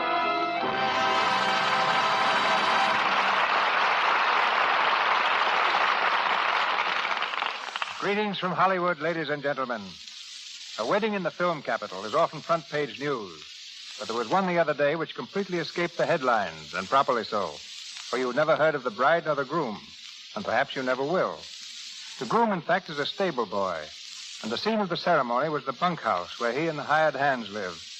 But I doubt if Hollywood ever witnessed a happier wedding, because one of our most distinguished stars supplied the wedding feast, and she herself attended, danced with everyone, made them all forget that she's the groom's boss, and that her name is Barbara Stanwyck. That's the true character of the girl who returns to our stage tonight, starring for us as Martha Doby in These Three. Errol Flynn, the Dublin-born globetrotter who came to Hollywood after a daring career in the South Seas, plays Dr. Joseph Cardin. Errol these days is twanging the longbow on the Warner Brothers lot, where he starred in The Adventures of Robin Hood. Mary Astor, whom you've seen this year in Dodsworth, Prisoner of Zenda, and Hurricane, makes her debut tonight in the Lux Radio Theater, where you hear her as Karen Wright. From the cast of the film are Alma Kruger as Mrs. Tilford and Marcia May Jones as Rosalie. Helen Parrish plays the part of Mary Tilford. And I'm delighted to announce the presence of Constance Collier, veteran of the stage and films, whom we welcome in the role of Aunt Lily. Time won't allow me to say all I'd like to about these 7 important personalities, so we let them speak for themselves as the Lux Radio Theater presents These Three, starring Errol Flynn, Barbara Stanwyck, and Mary Astor.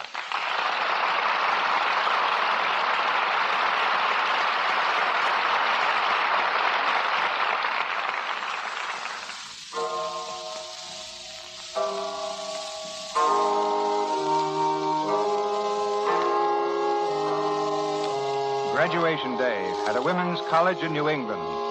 In the fading light of a May afternoon, students stroll aimlessly about the campus, many of them for the last time.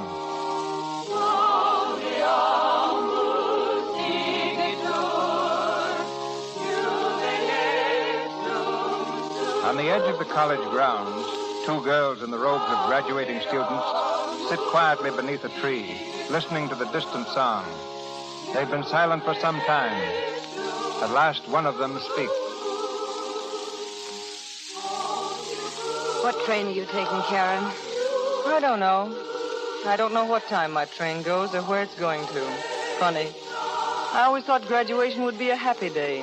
It isn't. What was it the dean said? Let me see. Starting a new life may sometimes be a lonely business. What are you going to do, Martha? Oh, I don't know. Teach somewhere, I guess. If I can get a job. I'd hate to tag along with Aunt Lily, and she's the only relation I've got. That's just one more than I have. Do you think I could teach? Maybe we could find someplace together. 2 well-educated young women, all so neat and clean, wish positions. Martha? What? Martha, I've got a farm. It's about all I have got. My grandmother left it to me. I haven't seen it in years, but I used to spend my summers there when I was a little girl. We could go there. We could work there. Teaching the farm? No, there's no one there anymore. Hasn't been for years. Martha, do you know, we might start a school, something of our own. It'd be fun, and we'd be good at it, too. Yes, but it isn't practical, Karen. We can't just sit here. We've got to do something. Yes, but... We can get a train tonight. Oh, Martha, take a chance with me and come. A chance. It is a chance, but...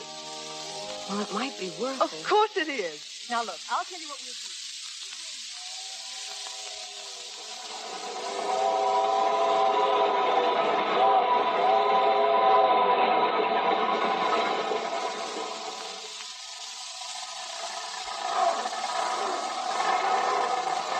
Well, here you are, girls. Oh, but is Is this the old right place? Are you sure? This is it. $2, please. I have it, Karen. Here, driver. Thanks, lady. Oh, Martha.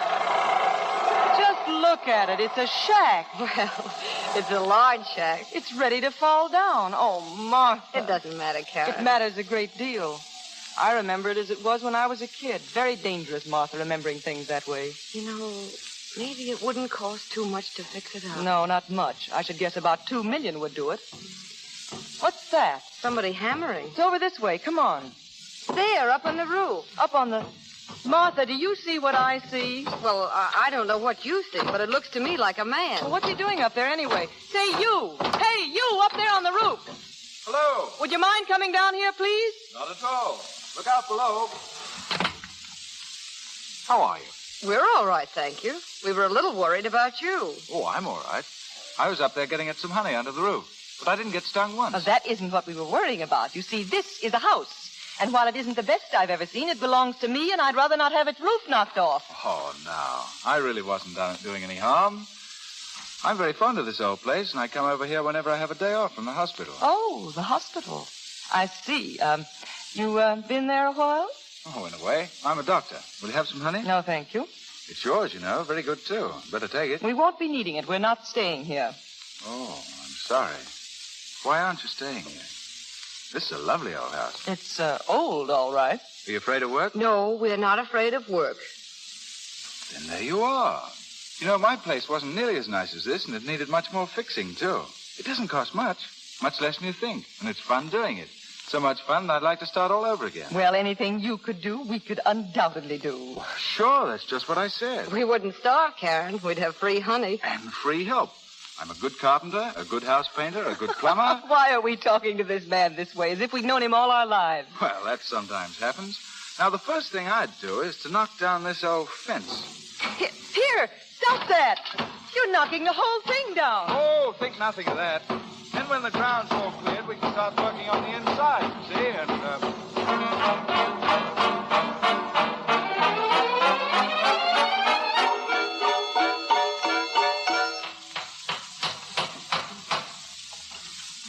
There you are. Hey, Karen, is this picture hanging straight? It's beautiful, Joe. Joe Carden and his little hammer. How could we ever have done without you? Oh, you couldn't. Hold that stepladder, will you, Martha? Mm-hmm. There we are, all fixed up. Now all you need's a couple of students. Oh, we have one, you know. What? Mary Tilford. She's old Mrs. Tilford's granddaughter. Say, that's all right. Mrs. Tilford's the works around these parts. How'd you come to get the kid? Well, I think she's been thrown out of the last 3 schools. She's a little bratty, but she ought to bring in business. Martha! Uh-oh. Martha, darling, how are you? Aunt Lily. Martha, I'm so glad to see you. Where do you want these grips, lady? Oh, just put them down any place, any place. No, wait. Take them upstairs, please. All right. Martha, how well you look. Almost pretty. Thank you, Aunt Lily. And Karen, prettier than ever. How are you, Mrs. Morton? Aunt Lily, I thought you were still in a play. I was. But the theater isn't what it used to be. Now, who's this young gentleman? Your assistant? Oh, yes, ma'am. This is Dr. Carden, a friend of ours. Oh, I'm so sorry. Glad to meet you. Aunt Lily, is this a visit? You see, we're not very well equipped here now. We've been having a hard time. Oh, I know, dear. And I know all about the school, too. That's why I'm here. I've come to put my shoulder to the wheel with you. I knew you need an elocution teacher and a general supervisor. That's why I came. But, Aunt Lily, this is Karen's house. But I came here to help you both. And until you're started, I shall take only the smallest fee for my services. It's all right, Martha. Now I'll go upstairs and unpack, and then I'll come right down and help you arrange the furniture. I shall have to rest for an hour or two. Martha, will you come and show me to my room? In a moment. Hurry, dear. Well. The, Duchess? The Duchess. Yes, the Duchess. Gosh, I better stop her before she takes one of our rooms. Mrs. Morta is an actress. Oh, I gathered that. I suppose we'll just have to put up with her. Well, not all the time. What about dinner tonight, Karen? Well, I guess I could manage it, but... Swell. I'll pick you up about 6:30. See you later. Oh, and give my love to the Duchess. Well, I was right. About what? She picked your room. Where's Joe? He'll be back later. For dinner? Well, no. He asked me last week about having dinner in town, and you don't mind, do you? I've been feeling a little guilty about leaving you alone at night. Oh, don't be silly, Karen. You have all the fun you can. It won't be so easy when the term begins, and Joe, well, he's a grand fellow. He is, isn't he? Yes. And, of course, I won't be alone. What? Don't tell me you've forgotten Aunt Lily. Oh.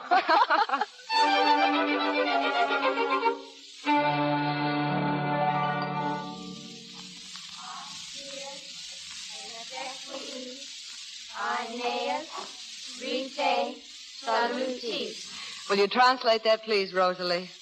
Yes, ma'am. But pious, Aeneas, when the last right were paid. Very good.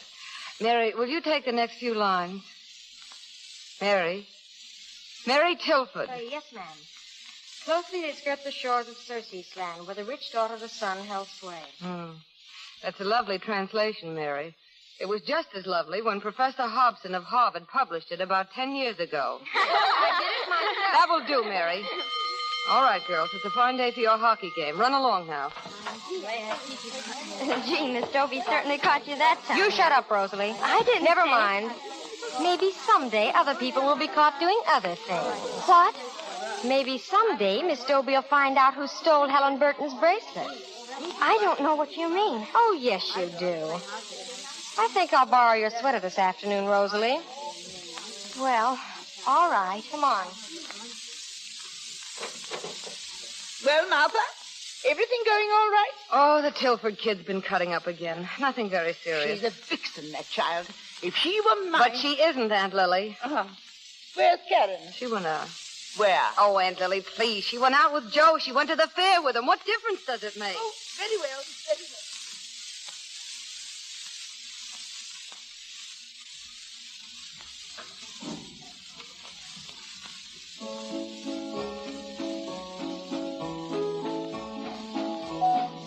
Joe, this is marvelous. I love merry-go-rounds. How did you know? I like 'em too, but 5 times round's enough. Let's get off this thing. What? I want to tell you something. Can't hear you. Listen, Karen. Listen, darling. What? I want to tell you something. Get off this thing. The brass ring? I'll get it the next time around. Listen, will you? This is important. Well, that was grand. I'm glad you think so. What was it you were saying before? I couldn't hear you. Oh, never mind. What's the matter with you? You're an awful grouch. Well, this is what's the matter with me. I'm in love with you. I've been trying to tell you for an hour, and now I'm tired out, see, and I can't tell you. Oh, Joe. I can't ever tell you. I won't be able to. There aren't words enough to tell you with. But I love you. I love you with all my heart, Karen. And I love you, Joe, with all my heart.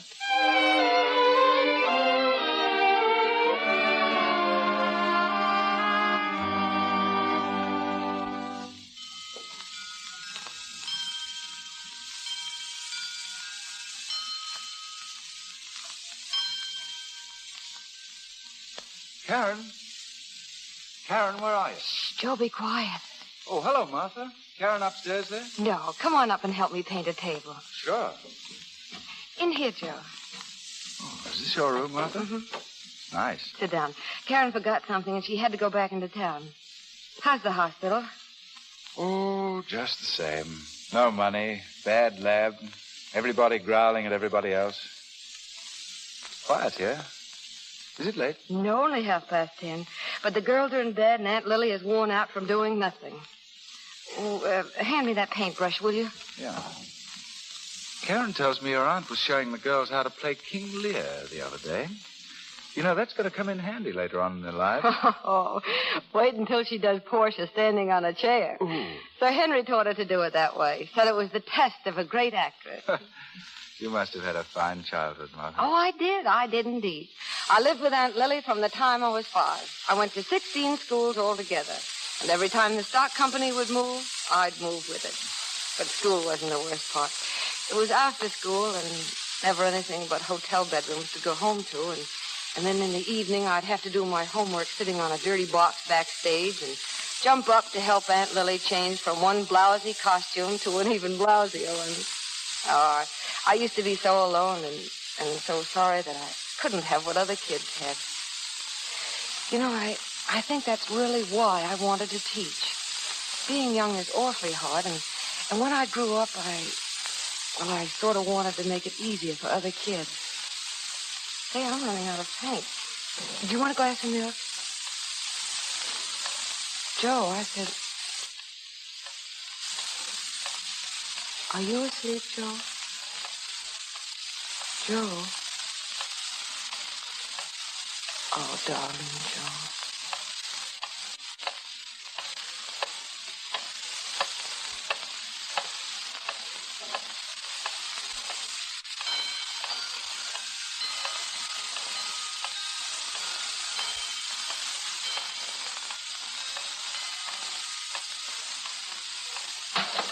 Hey!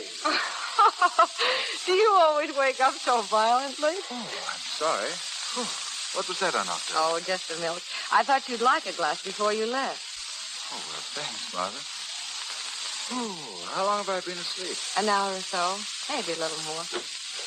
Martha, what was that crash I heard? Oh, It was me, Mrs. Martha. I was wrestling with myself. aren't you rather late, Mrs. Dr. Carr? Oh, no. As a matter of fact, I've been here for 4 days. I was hiding in your trunk. Good night, Martha. Oh, don't go. Karen will be home any minute. Oh, no, ma'am. I gotta get home now. And warn Karen that when we're married, she'll have to stay at home and watch me knock over milk glasses. Good night. Good night. I hope I'm not hurrying you away. No, not any more than usual. Joe's so in love with Karen, isn't he? I do hope they'll have the wedding in the spring. We could stage it so well in the garden. Of course, when they're married, it'll be rather hard on you. But Karen says she intends to go right on with the school. There's never been any question of that. And it really won't be so lonely for you because you'll be seeing her all the time. And you'll be seeing Joe, too. Perhaps you'll be seeing more of him than usual. You'll like that, won't you? Oh, that's enough, Aunt Lily. Good night, darling. Oh, God.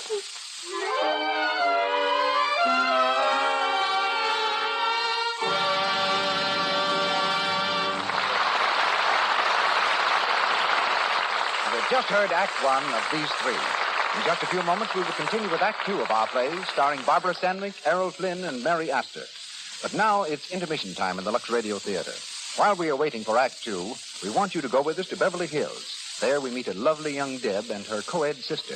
Mary, darling, may I borrow one of your dresses? I'm going out with a senior at Stanford, and I don't want to look too utterly childish. So baby sister's growing up, is she? Well, let's go and see what's in the closet. Oh, let's see now. Well, this black one's a little too sophisticated. Now, what are you doing at my dressing table? Just putting on some fresh makeup. It's pretty late, you know, and I've got to start getting ready. I don't care how late it is. Don't ever let me catch you putting on makeup without first using Lux toilet soap. But my face isn't dirty. You may not think so, but if you want to guard against cosmetic skin... Oh, heavens, yes. It would be horrible to have those little blemishes and enlarged pores. You're right, dear. Cosmetic skin is horrid. That's why you ought to use Lux toilet soap always before you put on fresh makeup. And that will keep my skin really lovely. Oh, please don't be flippant, dear. You know it's true. It's the active lather in Lux toilet soap that removes dust and dirt and stale cosmetics thoroughly. Prevents pores from getting choked. Well, even if you are my own sister, I must say it's obvious you practice what you preach. Because your skin is swell. Never mind my skin.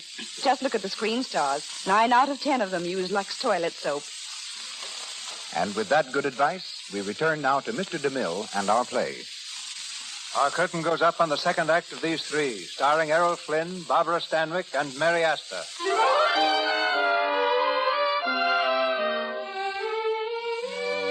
Several weeks have passed. For Karen and Joe, happy in the thought of their approaching marriage, time has slipped by almost unnoticed. For Martha, watching their happiness with hopeless yearning, the weeks have seemed like years. In the library of the farmhouse, Mrs. Mortar is conducting her class in elocution. A girl in pigtails recites in sing-song rhythm. The quality of mercy is not strange. It falleth as the gentle rain from heaven. Upon the place beneath it is twice blessed. Good morning, girls. Good morning, Miss Wright. Everything all right, Mrs. Mortar? Yes. Aren't these flowers beautiful? Mary Tilford just gave them to me. Aren't they lovely? Yes. Where did you get the flowers, Mary? She picked them just for me. The first wild flowers of the season. But not the very first. Where did you get them, Mary? Near Conway's cornfield. Are you sure? Yes, ma'am. It wasn't necessary to go so far, Mary. There was a bunch exactly like that in the garbage can this morning. Oh, what a nasty thing to do, Mary. All right, children. Mary, will you come outside with me, please? Mary. What? Mary, why do you do these things? Why do you lie to us so often? I'm not lying. If you have to do things, come and tell us about it. We'll try to understand. We'll try to help you. But this kind of lying is so bad for everybody. I got the flowers near Conway's cornfield. All right, Mary. You'll have to be punished. No horseback riding, no hockey. Don't leave the school grounds for any reason. But you said I could go to the boat race this Saturday. I'm sorry, you can't go. I'll tell my grandmother. I'll tell her how I get treated here and how you punish me for everything. I'll tell her. Mary, go upstairs. I don't feel well. I've got a pain. I've had it all morning. It hurts here. It's a bad pain. I've never had it before. My heart, it's my heart. It's stopping or something. I can't breathe. I can't. Oh! Mary. Mary, get up off the floor. Mary. Mary!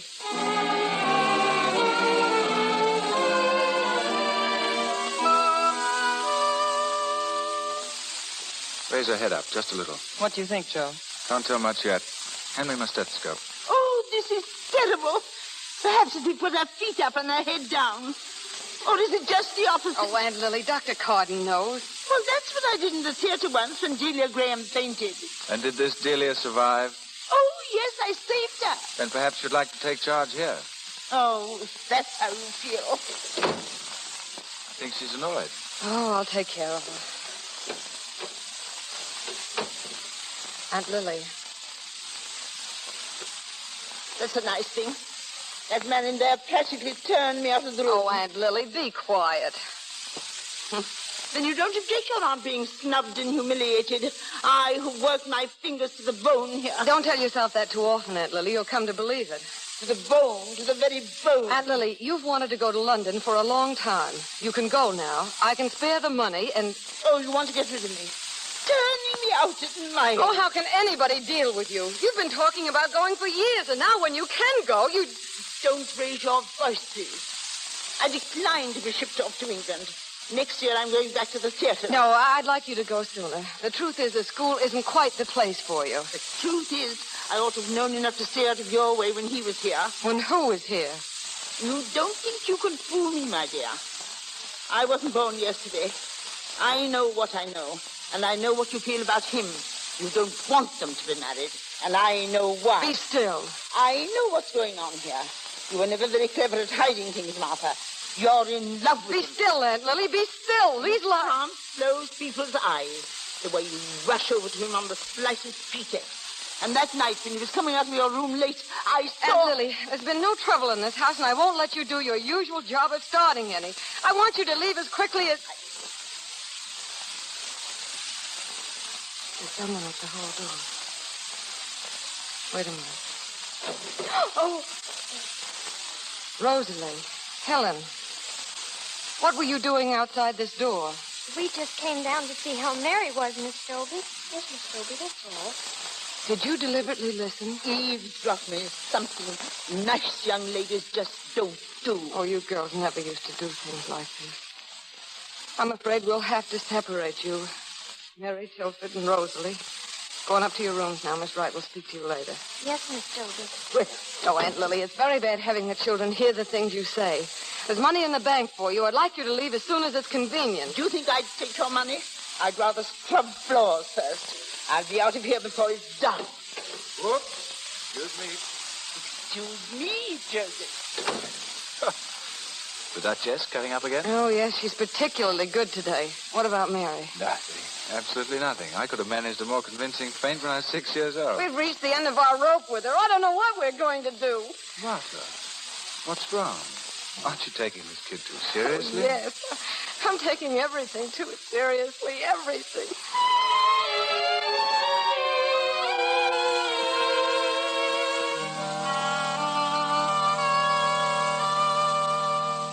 Are your things ready to move, Rosalie? Yes, Miss Wright, almost. Mary? I'm getting them as fast as I can. I'm awfully sorry, Miss Wright. I am too, Rosalie. But I think it would be better if you and Mary are separated. And it's all because I had a pain. You're always mean to me. I get blamed and punished and picked on for everything that happens around here. Go on with your moving, Rosalie. Rosalie, what were you and Helen doing outside the door down there? We heard Miss Dobie and Mrs. Mortar having an awful fight. A fight? What were they fighting about? Well, Miss Dobie wants Mortar to go to England, and Mortar got sore at that and said she knew why they wanted to get rid of her. Go on. Why did Miss Dobie want to get rid of Mortar? Because Miss Dobie is in love with Dr. Carden. Oh, so that's it. And Mortar knows about it. And then she said an awful lot of funny things about them, and all about how one night Dr. Carden was up in Miss Dobie's room, late or something. Did she say that? Yes, why? I'm going home. Home? You can't do that. Can't I? You just wait and see, and you're coming with me. You got any money? No. Don't lie. You've got $2.45 in your drawer. Get it.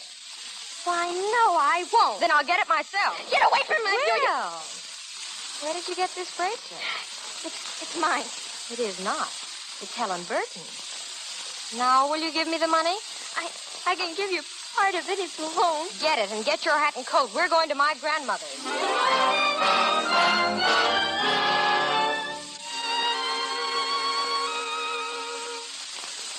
Mary, look at me. Do you mean you left school without permission? I couldn't help it, Grandma. I couldn't help it. I got Rosalie to come with me, and I ran away. I had to. That was a very bad thing to do. Now, you're going right back, both of you. Where is Rosalie? No, Grandma, don't do that. Please don't do that. Grandma, please, they'll kill me. Mary. I can't go back. I can't. They'll kill me, Grandma. They will. They will. Mary, stop it. What makes you say such awful things? They're true, honest. I fainted today. Fainted? Yes, I did.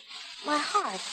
I had a pain in my heart, and Dr. Carden said I didn't have any pain, and I'm scared, Grandma. I'm scared. They've got something against me, and they punish me for everything. Today they even said I couldn't go to the boat races. Oh. But it wasn't that. It's things. Funny things. What nonsense are you talking? They've got secrets, Grandma. Funny secrets. All about Miss Dobie and Dr. Carden, and Mrs. Mortar told Miss Dobie that she knew what was going on, and... What? That she knew what was going on, and she always had known what was going on. Stop using that silly phrase, Mary. But that's what she kept using, Grandma. Miss Dobie said she'd have to get out of the house. And that's why we have to remove our room, I'll bet, because they're frightened that we'll hear things, too. Like we did that awful night. What awful night? Well, Dr. Carden was in Miss Dobie's room late, and other times when things happen, too, and... I can't say them out loud, Grandma. I've got to whisper. Oh, nonsense. Why must you whisper? Because I just got to, because it's bad. It's late at night, and Miss Dobie's room is right next to ours. And Miss Dobie... Oh. And just about that time... Mary! Do you know what you're saying? Are you telling me the truth? Honest, honest. And then later on... Oh. There's Dr. Carden.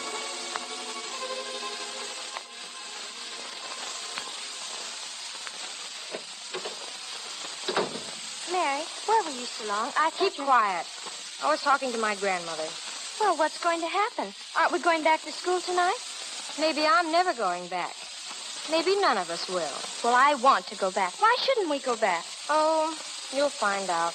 Ah, you're always pretending you know everything. Anyway, I don't want anything to do with your silly secrets. No? Suppose I told you that maybe you're in on the silly secret. Suppose I told you that I may have said you told me about it. Why, Mary Tilford, I didn't tell you anything. I'm going right into your grandmother and tell her I didn't tell you anything, whatever it is. You're just trying to get me into trouble. Wait a minute. I'll go in with you. I've got something to tell her, too. About Helen Burton's bracelet. What about it? Just that you stole it from her, that's all. Shut up. I didn't do any such thing. I borrowed it and I was going to put it back and I forgot it. I never meant to keep it. Oh, nobody will ever believe that. I guess I ought to go and tell Grandma anyway. And she can call the police. No. And you'll spend the rest of your life in one of those solitary prisons, and you'll get older and older, and when you're very old, they'll let you out. Maybe with a sign on your back saying you're a thief. And you don't have any place to go, and you'll beg on the street. No, please. Stop bawling. You won't tell. Say you won't tell, please. Maybe. If you'll take the oath. Say, from now on, I, Rosalie Wells, am the vassal of Mary Tilford, and will do and say whatever she tells me under the solemn oath of a knight. I won't say that. I won't. That's the worst oath there is. All right, then. No, Mary, please don't tell Will you her. swear it? But then you can tell me to do it. You'll have to do it. Say it quick, or I'll say it. I'll say it. From now on, I, Rosalie Wells, am the vassal of Mary Tilford, and will do and say whatever she tells me under the solemn oath of a knight.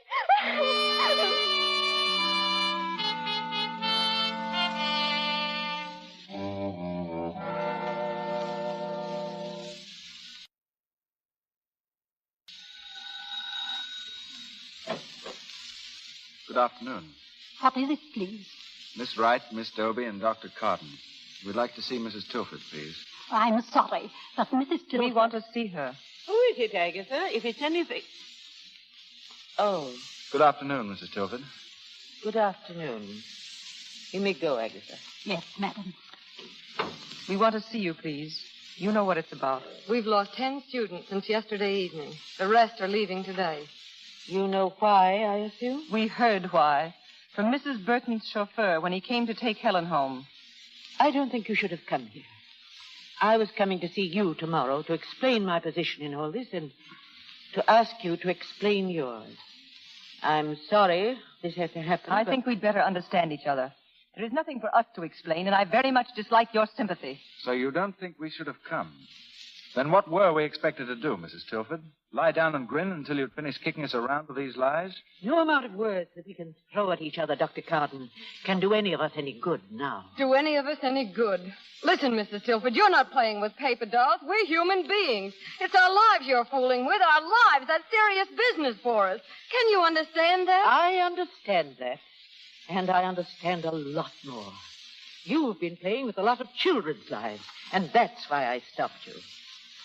I think I know how you must feel, Miss Wright. You don't know anything about how I feel.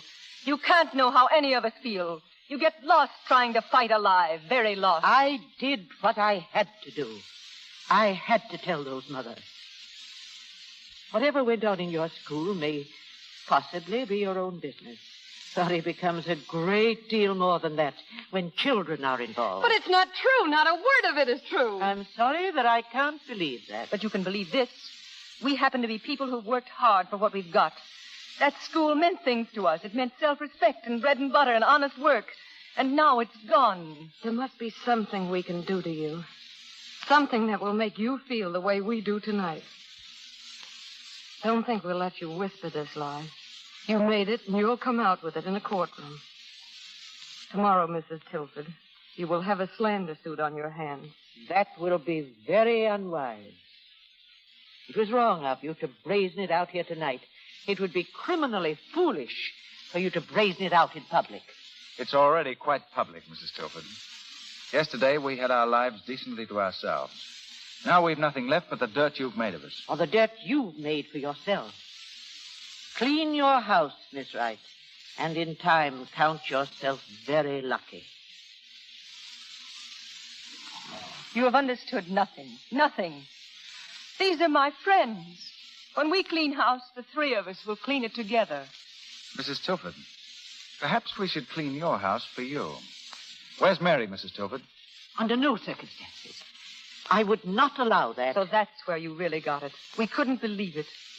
She's a bad girl, your Mary. She always has been. She's hated us for a long time. I won't have any more of this. You've been in my house long enough. Get out. The wicked very young and the wicked very old. Let's go home. Wait. Mrs. Tilford, when three people come to you with their lives spread on a table for you to cut to pieces, then the only honest thing to do is to give them one last chance to come out alive. We'd like that last chance. If you're honest, you'll give it to us. Very well. Will you come this way, please? Thank you. She's in the library. Oh, Mary. Yes, Grandma? Come here, dear. Dr. Carden wants to ask you a few questions. Hello, Mary. Well? Sit down, Mary. I want to tell you something first. Everybody lies all the time. Sometimes they have to, sometimes they don't. I've lied for a lot of different reasons myself. But there was never a time when if I hadn't had a second chance, I wouldn't have taken back the lie and told the truth. You're a lucky girl, Mary, because we're giving you that second chance. Were you telling your grandmother the exact truth about us? Why, yes, Dr. Carden. Remember, you're not going to be punished. You didn't make a mistake, did you? No, Dr. Carden. There you are. We're not finished, Mrs. Tilford. Why don't you like Miss Wright and Miss Dobie, Mary? Oh, I do like them. They just don't like me. They're always punishing me for everything. Just tell your grandmother why you were punished yesterday. Just because Rosalie and Evelyn heard things and you took it out on me. That's not the reason you were punished. Heard what things, Mary? Mrs. Mortar was telling Miss Dobie that she knew what was going on and that she knew what Miss Dobie felt about you and things that happened. Mrs. Tilford, my aunt is a stupid woman. What she said wasn't pleasant. It was said to annoy me. It meant no more than that. What do you think Mrs. Mortar meant by all that, Mary? I don't know, but funny things did happen. She said things about the times when you'd come at night and we'd listen. I'd get frightened Be still. No. You don't want her to be still now. What did you hear? What did you see? I don't know. There was just things. What things? I don't know, but I saw plenty of things. We all did. And one night, Dr. Carden was up in Miss Dobie's room late, and I was listening. Why did you think it was wrong for me to be in Miss Dobie's room? Because it was at night, and I was leaning down by the keyhole, and I saw things, and I got scared. And then you left him. Ask her again how she could see us. I was leaning down by the keyhole, and There is no keyhole on my door. What? There is no keyhole on my door. It wasn't her room, Grandma. It was the other room. I guess it was Miss Wright's room. She was up in And how did you know anybody was in Miss Wright's room? I told you, because we heard you. I heard My room you. is on the first floor at the other end of the house. It is impossible to hear anything from there. Mary, what is this? Everybody is yelling at me. I don't know what I'm saying with everybody mixing me all up. I did see them. I want the truth now. All the truth, whatever it is. We're finished here, Mrs. Tilford. We've cleaned your house. You can go home now. No, please. Mary. Oh, stop that crying. I want the truth. All right. What is the truth? It was Rosalie who saw them. I just said it was me so I wouldn't have to tattle on Rosalie. You ask Rosalie. You just ask her. She's here. She told me all about it. Ask her, Mrs. Tilford. Very well. Rosalie. Rosalie. Mrs. Tilford, you deserve whatever you get. I don't know. Did you call me, Mrs. Tilford? Yes, Rosalie. Rosalie, Mary tells me that there's been a lot of talk in the school about Miss Dobie and Dr. Carden. Is that true? I don't know what you mean. What was the talk about? Don't be frightened, Rosalie. I don't know what Mrs. Tilford means, Miss Wright. Rosalie, Mary has told her grandmother that certain things at school have been puzzling you girls. You particularly. History puzzles me. I guess I'm not very good at history, and Helen... No, that's not what she meant. She says that you saw certain things between Miss Dobie and Dr. Carden that weren't right. Oh, no. I didn't. I never said such a thing. I never saw any such thing. Oh, yes, you did, too. You told me what you saw. You're just trying to get out of it. I remember when you said it. I remember it because it was the day Helen Burton's bracelet... I never did! It was the day Helen Burton's bracelet was stolen, and nobody knew who did it. And Helen said that if her mother found out, she'd have the thief put in jail. Oh, no! There's nothing to cry about, Rosalie. You must help us by telling the truth. Yes, the truth. Well, Rosalie? Grandma, there's something I've got to tell you. It's about Helen Burton's bracelet. Yes! Yes! I did this! I saw Mary when Mary said was right! I said it! I said it! I said it!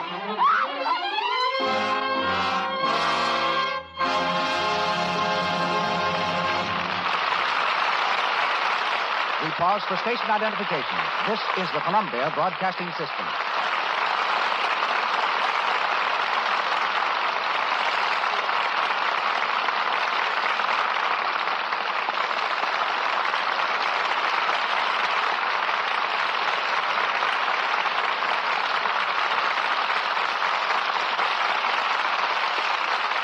Barbara Stanwyck, Errol Flynn, and Mary Astor return to us shortly in the third act of our play. Since a child figures so conspicuously in these three, I thought it appropriate to invite here three youngsters who last year startled the literary world by writing the bestseller Around the World in 11 Years. They are Patience, Richard, and Johnny Abbott. And knowing them, I can assure you they're nothing like the Mary Tilford of these three. Their mother is here with them on our stage. Their father, James Abbey, is the noted newspaper photographer who liked to have his children near him during his assignments in Europe. A few months ago, the Abbey children came to Hollywood to gather material for another book. They called this one Of All Places. Published in October, it already has reached a sale of 20,000 copies and contains some of the shrewdest observations on Hollywood I've ever encountered. Patience is 13, Richard is 11, and Johnny, I'd say you're about 10, aren't you? I, Johnny, am 10 years old, and Mom here is 38. And I, Cecil, don't believe Mama wants you broadcasting her age. I, Johnny, like Mr. DeMille because he has a nice bald head like Papa's. I, Richard, think Papa's head is balder and bumpier. And I think we should change the subject. Richard, the phrases I, Patience, I, Johnny, and I, Richard have become so well known that it might be a good idea for you to explain how you happen to refer to yourselves in that manner. Well, when we were children, living in Paris, Mama would be downstairs a lot of the time, and we would be upstairs playing. Mama would say, "Which one of you is making all that noise up there?" And I would say, "It is I, Patience, if it was I." So we got in the habit of saying, "I, Patience, I, Richard, or I, Johnny." Very sensible. Now tell us about your new home in Colorado. Don't you miss tall buildings and exciting things that happen in the city? I, Richard, like tall mountains better than tall buildings. And there is nothing more exciting than building a new home out of logs, which we are doing now on our ranch. I, Johnny, would just as soon keep on taking a bath in a tin tub in front of the fire like we have to do in our present house. Our present house is not very high class. I, Patience, think one of the nicest things about taking a bath is the Lux toilet soap we use. I, Richard, think you are trying to make an impression with Mr. DeMille. But it's so, Mr. DeMille, as Mama can tell you. That's quite true, Mr. DeMille. The children have liked Lux soap for a long time. Even while we were living abroad, we could get Lux toilet soap almost any time and any place. When we were in Hollywood this summer, we visited the homes of any number of stars. And it was really quite amazing to see how popular Lux toilet soap is with picture stars. I, Johnny, like Hollywood very much. The stars let us swim in their swimming pools and didn't mind if we stayed till 10 o'clock. Who are some of the stars who entertained you? I, Patience, remember Bing Crosby especially. He's like a nice farmer. His eyes are blue and very beautiful. They may call him a crooner, but as far as we're concerned, Bing Crosby is a fine man. Cary Grant is a wonderful man with black eyes and fine teeth that are not false. I, Patience, think Hollywood is one of the most beautiful places in the world. At night it is like the Arabian Nights, full of jewels. And as you can forgive anything, if there is anything to forgive, when you see a city that is such a sight as that at night, and figure that it would not look that way if there was anything wrong with it. And I, Richard, think we have talked long enough and would rather sit down and hear the play, so let's beat it. If you had any manners, you say thank you first to Mr. DeMille. Thank you, Mr. DeMille. Thanks, Mr. DeMille. You're very welcome. Barbara Stanwyck, Errol Flynn, Mary Astor, and an all-star cast resume our play, These Three.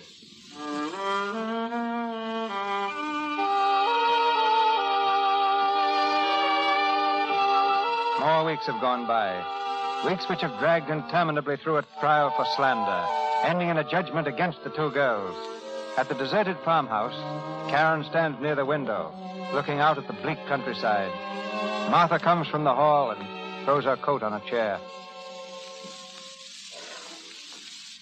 Oh, it's getting cold. Thought you were going out for a walk. I thought so, too. I think so every day, but I can't stand being stared at anymore. I know. It's raining again. I used to like it here when it rained. When this house and this room were full of girls and our life was full. All kinds of weather seemed good then. Oh, you'll be getting married soon. Things will be all right then. Yes. Karen, there mustn't be anything wrong between you and Joe. Never. Nothing's wrong. Nothing. Yes. What? Oh, Aunt Lily, she's come back. That's nice. Here I am. Hello, Martha. Karen, darling, how are you? What about these bags, lady?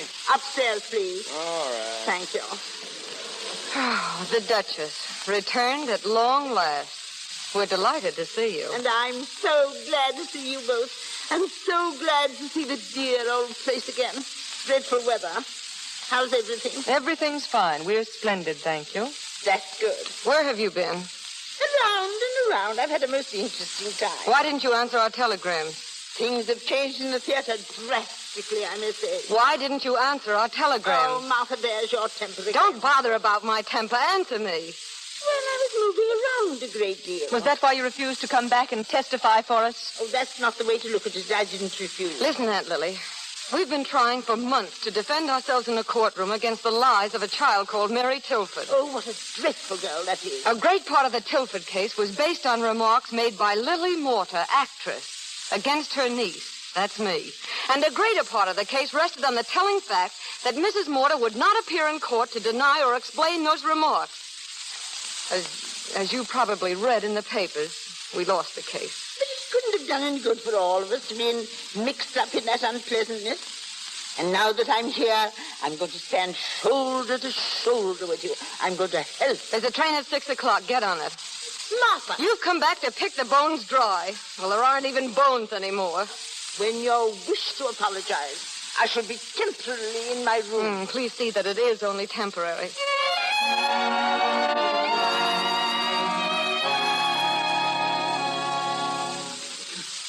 Joe, please sit down. You've been pacing the floor ever since you got here. Sorry, Karen. I've got something on my mind. I'd like to get rid of it. Yes? Well? Karen, we're going away. You and I. We're going to Vienna.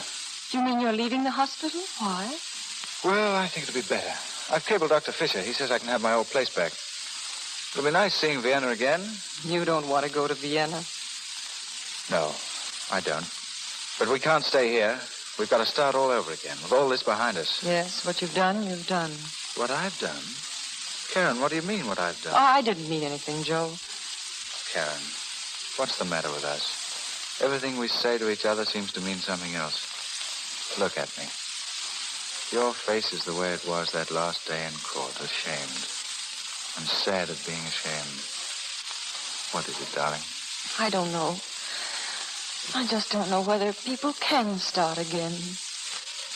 Are you telling me that you believe what that child said? That Martha and I No, were... Joe, I don't. I don't know anymore. Karen, Martha and I have never even thought of each other. Do you believe that? People don't believe just because other people ask them to believe. Oh. It's that I'd never know, really know. Well, that child certainly did a fine job on the three of us, didn't she? If we could only take back these months, take them back and forget them, but we can't. Joe, go to Vienna. Go alone. I can't go with you now. Karen, No. darling. Words aren't any good. They won't help us anymore. Karen, I'll always love you. If ever you can believe in me again, I'll be there for you. Goodbye, Karen. Goodbye. I love. Well, dinner's almost ready. Oh, where's Joe? Gone. Gone where? Out, away. To Vienna. Vienna? Oh, Karen, what's the matter? What's happened? I told him that I believed you and... Oh, no. No, you couldn't have. You couldn't have thought that. Didn't he tell you it wasn't true? Yes, he told me. You don't believe him? I don't know what I believe anymore. Oh, things can't be like this, Karen. It isn't true. You can't think that... Oh, no, it's beyond that now. Don't talk about it anymore. You've thought that all these months, and yet you stood by it. Oh, Karen, you've been a good friend. Karen, that woman said, clean our house. Well, then, let's finish cleaning it. It makes no difference now. We might as well pull all the pieces down. I do love Joe. I have loved him. He never knew about it, and he never even thought about me. I think I've loved him since the first day we came here. There it is, Karen. That's all of it. I'm sorry. I'm sorry for the three of us. And can't you believe me now? Strange. He asked me the same thing. I see. Martha? Martha, I'm ready to leave now. You hear, Martha? Yes. Wait a few minutes. I'll be leaving with you.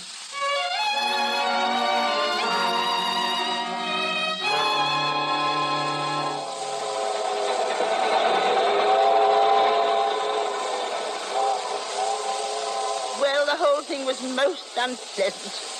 You're well out of it, if you ask me. Martha, I tell you, when I read what those children said about you... Oh, I don't want to talk about it, Aunt Lily, now or ever. I know, but you'll be thinking about it. I know. I knew that girl from the first. She never took me in. I saw through her at once, deceiving me with those flowers and bullying the other girls. Why, she had that little Rosalie right under her thumb. Oh, Aunt Lily, let's not go into this anymore. She made that child do dreadful things.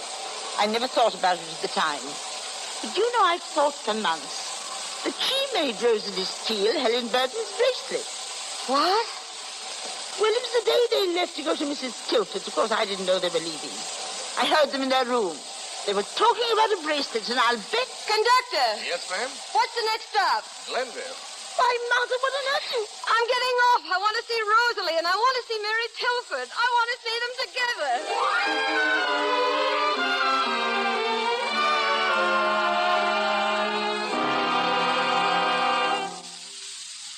This is a rather unusual request, Miss Toby. Yes, but the girls are here, Mrs. Tilford. You sent for Rosalie? Yes. Oh, come in, Rosalie. Miss Toby. Good afternoon, Rosalie. Come in, Mary. What does she want? Rosalie, I want to speak to you. Me, Miss Toby? Yes, Rosalie. I want to ask you about Helen Burton's bracelet. Oh, please. Please, Miss Toby. I didn't mean it. I didn't mean to take it. Then you did take it. Yes, but I meant to give it back. I did. Honest. All right, dear, all right. No one's going to punish you. But now, tell me one thing more. Those stories about me and Dr. Carden, they weren't true, were they? No, ma'am. And why did you say they were? She made me. Mary made me. She knew I had the bracelet. She was going to tell. She said I'd go to prison. Oh. She made me do it. I didn't want to. She made me. Grandma, don't believe her. Don't believe a word she says. She's just trying to get out of it. She's making it all up. She lies all the time. Everybody knows she does.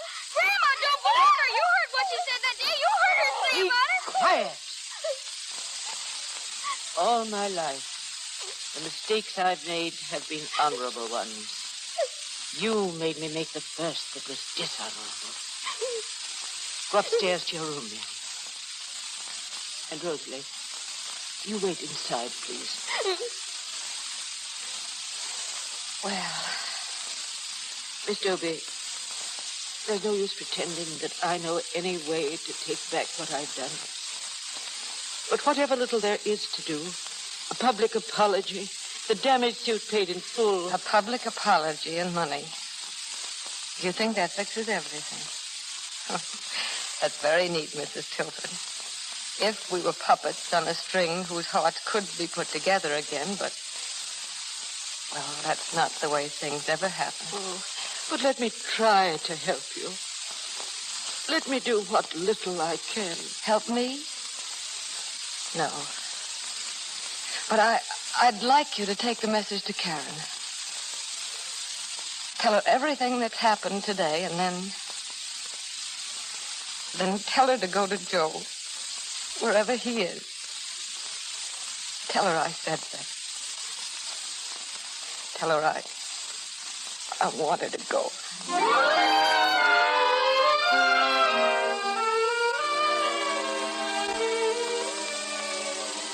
She said, tell Karen to go to Joe, wherever he is.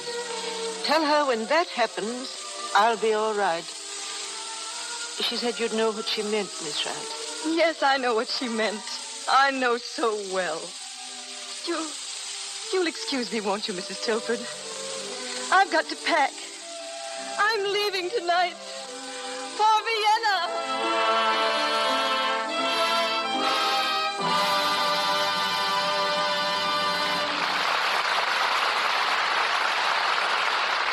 The music swells, the audience applauds. The curtain slowly falls, bringing our play to its happy conclusion.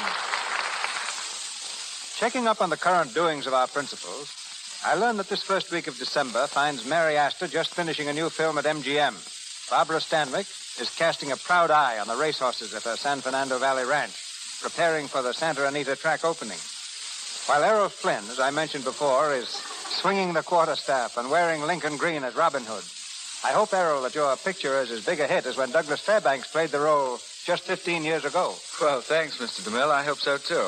I remember the old version distinctly. I was at school in Ireland at the time and sneaked out of classes and spent my lunch money for a ticket. By the way, what else were you people in Hollywood turning out those days? Well, many of our listeners will recall Orphans of the Storm with the Gish sisters, produced by D.W. Griffith. I tried to rival it with Fool's Paradise and Manslaughter. My big stars were Dorothy Dalton, Conrad Nagel, Thomas Meehan, and Beatrice Joy. Sound pictures were 4 years away, and Rudolph Valentino was silently elevating the blood pressure of the feminine world. Barbara Stanwyck, in her very early teens, was already dancing in a New York chorus. And Mary Astor... Well, Mary, what does 1922 mean to you? Well, for one thing, it brings back the hours I spent in my father's room playing with a contraption he'd just built. It consisted of a wire coil, a pair of earphones, a piece of crystal, and a couple of inches of wire known as a cat's whisker. I think Dad called it a radio. It was the year that The Sheik was no kind of a book for any respectable girl to read. And did we eat it up? And the whole country was humming a tune called April Showers, written by the musical director of this program, Lou Silvers. Yes, and girls began bobbing their hair, and some of them got fired from their jobs for doing it. Not long afterwards, Lux Toilet Soap came along, and I hear it made the same fine impression on the Hollywood stars of the 20s as it does today. To me, it's the finest complexion care in the world, and I think Barbara will back me up. Of course I will, Mary, because I use Lux Toilet Soap every day in the year, and I think that's the best recommendation I could give. Thank you, Mr. DeMille, for another grand evening, and to all our listeners, good night. And may I add just one word of gratitude to the members of our cast, Alma Kruger, Constance Collier, Marcia May Jones, Helen Parrish, and all the others who helped us so splendidly. Let me thank you for them, Errol. We look forward to having you, Mary, and Barbara with us again during the new year. Good night. Good night. Good night. Good night. Another gala program awaits you next Monday night in the Lux Radio Theater. And Mr. DeMille returns shortly to tell you about it. This is your announcer, ladies and gentlemen, Melville Ruick. Tonight's cast included Dorothy Gray as Helen, Helena Grant as Agatha, Lou Merrill as taxi driver, and Frank Nelson as conductor. Barbara Stanwyck is currently seen in the RKO film Breakfast for Two. Marcia May Jones and Helen Parrish are making Mad About Music at the new Universal Studios. And now, here's your producer, Mr. DeMille. It's a play of melodrama, romance, and strange, dark happenings that awaits you in the Lux Radio Theater next Monday night. A play that carries you from the fog-bound streets of London to the bleak and misty moors of Scotland. Its title, The 39 Steps. Filmed by Gaumont British, it's one of the most successful modern mystery stories ever brought to the screen. As the polished adventurer, caught in the web of violence and intrigue, we star Robert Montgomery. And at the other end of the romantic seesaw, one of the cleverest of our rising young stars, Miss Ida Lupino.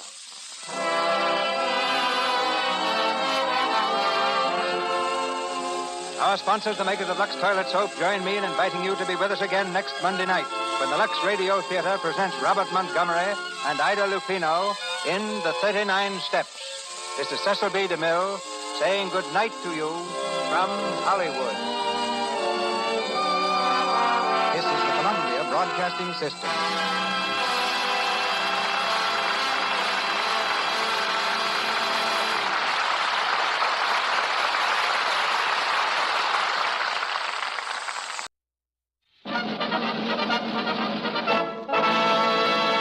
From Hollywood, California, the Lux Radio Theater presents Robert Montgomery and Ida Lupino in The 39 Steps.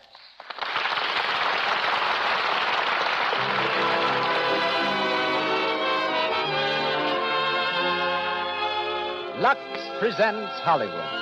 For your loyalty to our products, Lux says thank you, ladies and gentlemen, and brings you another hour of entertainment direct from the film capital. Tonight, we star Robert Montgomery, Ida Lupino, Isabel Jewell, and Gene Lockhart, with Major C.E. Russell, formerly of the United States Intelligence Service, as the evening's special guest. Louis Silvers conducts the orchestra. And here beside me, our producer and your host. Ladies and gentlemen, Mr. Cecil B. DeMille.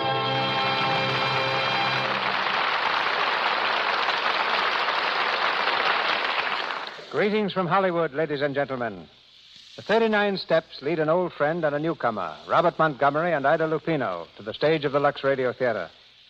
Since here last, Robert Montgomery's been rushing back and forth between two lots. One is the Metro-Goldwyn-Mayer studio, where with Rosalind Russell he's completed Live, Love, and Learn. The other is a lot in Beverly Hills, on which Bob has just finished building a new home with a beautiful library. And Bob is a man who really uses his library, for he's constantly seeking new screen material. President of the Screen Actors Guild, Bob devotes at least 3 nights a week to that organization. So this fall, he took time off to go to his farm in New York State for a few weeks of partridge and pheasant hunting. His favorite Hollywood sport is tennis, in which activity he's expert enough to be the frequent opponent of Sidney Wood, the ex-Davis Cup player. Bob is heard tonight as Richard Hannay in The 39 Steps, adapted from the Gaumont British film, which in turn was taken from the novel by John Buchan. Gaumont British will shortly release The Girl Was Young, starring Nova Pilbeam, and Derek DeMarney, directed by Alfred Hitchcock. Ida Lupino is a girl I've watched very closely and suggest that you do the same. For every Lupino seems destined for greatness in the theater. To American film audiences, she's the best-known representative of perhaps the oldest stage family in the world.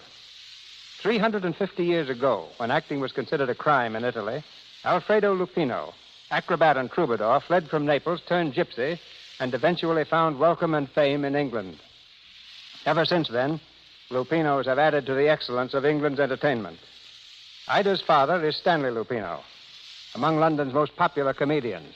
She has a sister, 2 cousins, 3 uncles, and 5 aunts, all noted performers. While her mother is Connie Emerald, once a celebrated dancer. Along with 3.5 centuries of tradition, Ida has inherited a turned-up nose, violet eyes, and blonde hair. She's an excellent musician and painter, can speak the language of the deaf and dumb, whistles as well as a farm boy, likes to wear sneakers, and is a prize mimic. A highly entertaining miss, you meet her tonight in the role of Pamela. Isabel Jewell, featured in such hit films as Lost Horizon and Marked Woman, is heard as Annabella. And Gene Lockhart, top-flight character actor, back from the New York stage, is Mr. Memory. And now for the play. The Lux Radio Theater presents Robert Montgomery and Ida Lupino in The 39 Steps with Isabel Jewell and Gene Lockhart.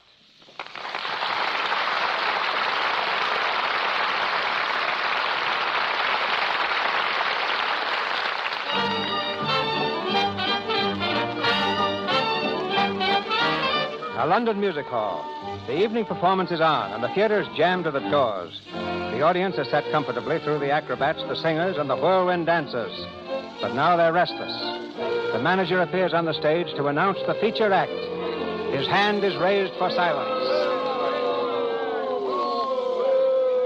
Ladies and gentlemen! Ladies and gentlemen! With your kind permission, I now have the honor to present to you one of the most remarkable men in the world. I present Mr. Memory. Thank you. Every day this remarkable mentality commits 50 new facts to memory. 50, ladies and gentlemen. Facts from history, geography, newspapers, scientific books. Millions and millions of them. And he remembers them all. Test him, ladies and gentlemen, test him. Ask him any questions you like, and he will answer fully and freely. Mr. Memory. Thank you. Thank you. Now then, ladies and gentlemen, a question, please. A question from anyone in the audience. Who won the Derby in 1921? Mr. Jack Joel's Humanist. Steve Donahue up, won by a length, odds 6-1. Am I right, sir? Thank you very much, thank you. Question, please. Do not hesitate. Another question, please. Who was the last British heavyweight champion? Bob Fitzsimmons. He defeated Jim Corbett heavyweight champion of America at Carson City, Nevada in October 1897. He was then 34 years of age. Am I right, sir?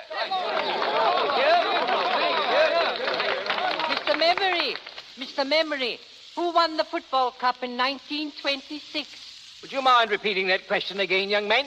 Who won the football cup in 1926?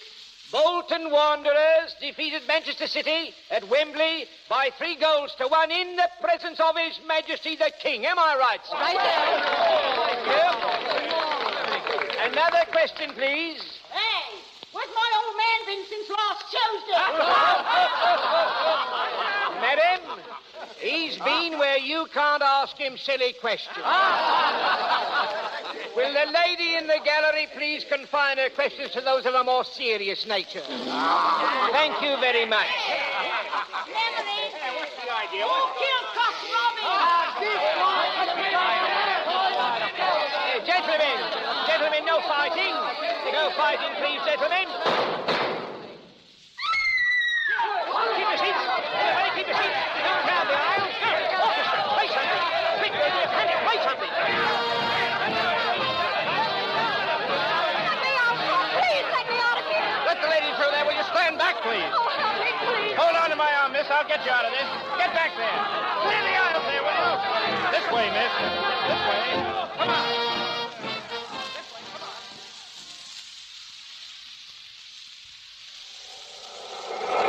There you are, miss.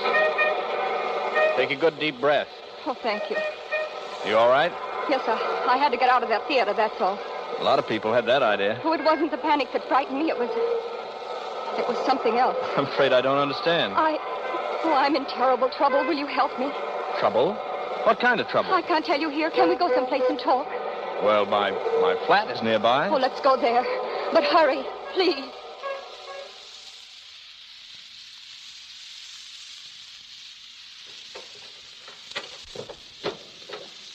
Go in, miss.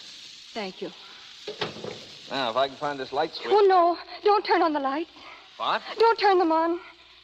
It will be safer. I'm afraid I don't... Will you pull down the blinds, please? Very well. This just puts me doubly in the dark. My name's Richard Hannay. Any objections to telling me yours? No, it's Annabella Smith. Smith, not really. Is there anything wrong with it? No, just an unusual name. What's this all about? You said you were in trouble. You don't believe me, do you? I believe you're slightly hysterical. If I am, I have good reason. I was the one who fired those shots in that theater tonight. You? Why? I had to do something to create a disturbance. I had to get away from there. There were 2 men in that theater who wanted to kill me. Oh, come on. Oh, you've got to believe me. But why should anyone want to kill you? Because I'm what you would call a professional spy. A spy? Whom do you spy for? Anyone who pays me. I suppose you're here to dig up some big state secret. No. I'm here to save a secret. For England. Oh. Go on, please. The agent of a certain foreign power is on the point of obtaining a secret vital to your air defense. I tracked 2 of his men to that music hall. Unfortunately, they recognized me. That's why they're after me now. You still don't believe me, do you? No, frankly, I don't, Annabella. Very well. If you will look out of that window, you will see 2 men standing across the street. Look, please do. All right. I'll play your game a bit further. Oh, don't let them see you. Well? By Jove, you're right. 2 of them. They seem to be looking up here. Come away, please. Do you believe me now? Well, I suppose I must. I'm going to tell you something that's not very healthy to know. But now that they've followed me here, you're in it as much as I am. Yeah, so it seems. Have you ever heard of the 39 steps? 39 steps? No, what are they? Well, never mind, but this much you must know. If those men are not stopped, it's only a matter of days, perhaps hours, before the secret is out of the country. Why not call the police? Because they wouldn't believe me any more than you did. And if they did believe me, how long do you think it would take them to get going? Those men are acting quickly. You don't know how clever their chief is. Clever and ruthless. Well, what's his name? He has a dozen names, and he can look like 100 people. But there's one thing he can't disguise. The top of the little finger on his right hand is missing. Oh. Come on now, you're trembling. I'm frightened. Well, you needn't be. You're safe here, you know. What you need is a good night's rest. Oh, yes, I do. You can have my bedroom. I'll sleep on the couch here in the living room. Are you sure you don't mind? Sleeping on the couch? Well, I've done it dozens of times. No. I mean, being in danger. I'm not quite convinced of that yet. Is there anything I can get you? Yes. Have you a map of Scotland, please? A map of Scotland. I have an atlas over here somewhere. If I could... Oh, yes, here it is. You, going deer stalking or just plain hiking? There's a man in Scotland I must see next if there is anything to be done. I see. Are the 39 steps in Scotland? Perhaps I'll tell you tomorrow. Good night, Mr. Henning. Thank you. Good night, Annabella. Pleasant dreams.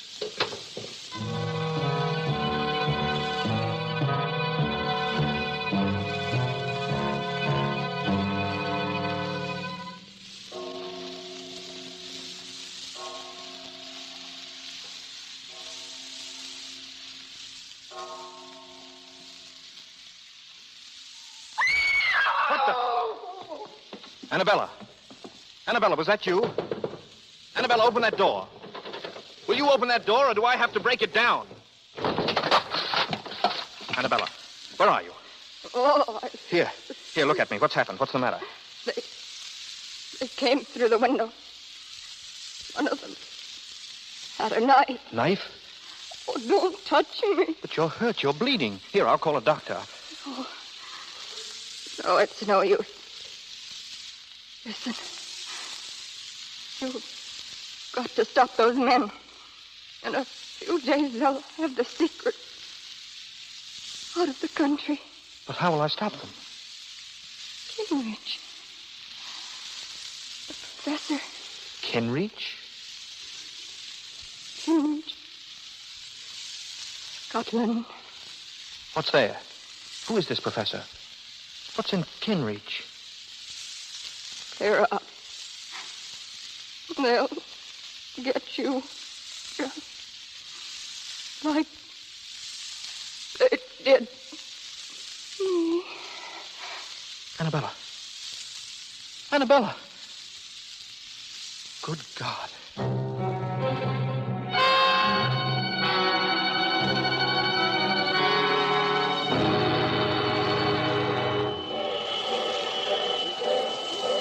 Aberdeen Express, Edinburgh, Kirkcaldy, Dundee, Aberdeen Express.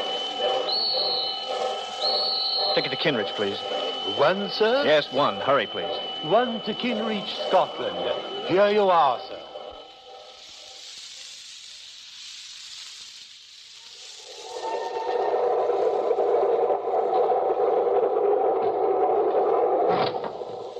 Excuse me, is this seat taken? Not by us, it ain't. Sit down, young fella. Thank you. I said, Jess, who won the 2 o'clock at Epsom? Here it is. Bachelor Button, odd 7 to 4. Ah, Bachelor Button, eh? Hello, look at this. Another woman murdered in a West End flat. Murdered, eh? Who was she? A well-dressed woman of about 25 was found with a knife in her back. The tenant, Richard Hannay, is missing. Blimey, if that ain't the blasted limit. Missing, eh? The police are hot on the trail and watching with careful eye all points of departure from London. Oh, so that was what they was a-doing, eh? Who? Scotland Yard. 2 plainclothes bobbies. I seen them get on this train. Asking plenty of questions they was, too. Look here. Here's a picture of that Hannay chap. Let's have a squint at him. Rum-looking lot, ain't he? Excuse me. Here, young fella, where you going? Don't you like that seat? Oh, thank you. I just remembered. In a bit of a hurry, wasn't he? He was that. I say. What? I say.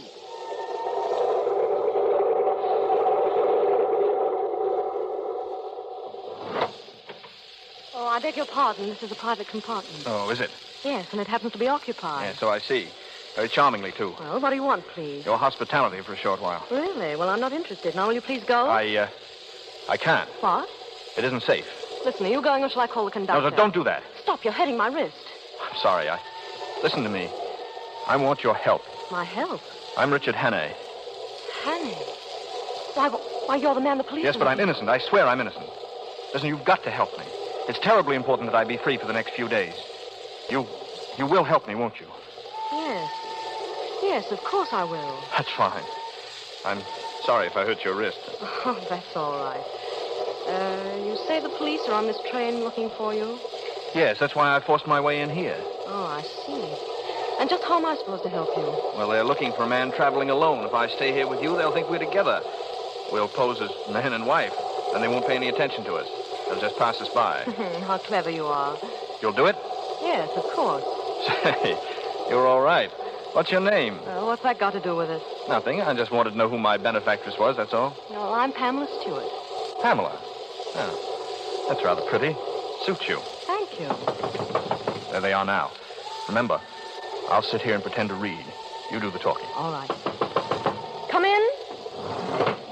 Excuse me. Have either of you seen a man pass here? Young fella, smooth-shaven? Why, no.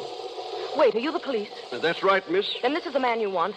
He forced his way in here and told me his name was Richard Hannay. Why, did I? Come here, you. Let go of me. Are you Richard Hannay? Well, speak up. Yes. Thank you very much, Miss Stewart. Well, you didn't expect me to harbor a murderer, did you? Unfortunately, I did.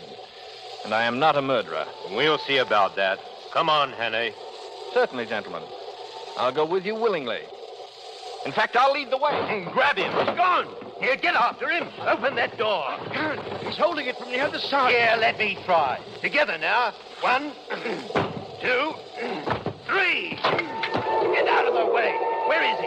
Where did he go? Here he is, down the passageway. Stop him. Grab him before he gets to the vestibule. Come back here, you. Come back, you. Stop. Have you got him? No, he's gone. What? He jumped off the train. The fool. He's probably lying dead in a ditch. No. The last I seen of him, he was on his 2 feet and running like a rabbit.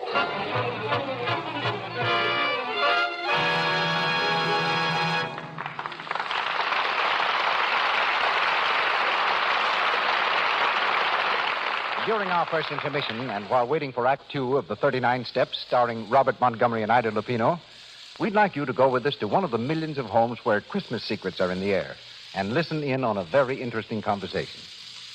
Aunt Sally, come here. I want to see you alone. More secrets, Betty? Well, the house is full of them. Now the door's closed, we can talk. Aunt Sally, what can I give Mother for Christmas? Did you ask her, dear? Yes, and she just says all she wants from me is love and kisses. Well, I did hear her say she needed more stockings. How about getting her some of the lovely sheer ones we saw in the store today? But she always says sheer stockings are extravagant. Not necessarily, dear. They wear very well if you're careful about washing. Just dip them in Lux suds every day. Lux keeps the silk nice and springy, so it doesn't break so easily into runs. Then I'll tell you what. I'll buy some and tell Mother I'll Lux them for her every time she wears them. I'll buy a big box of Lux and give it to her with the stockings. Now, that's a real Christmas gift, Betty.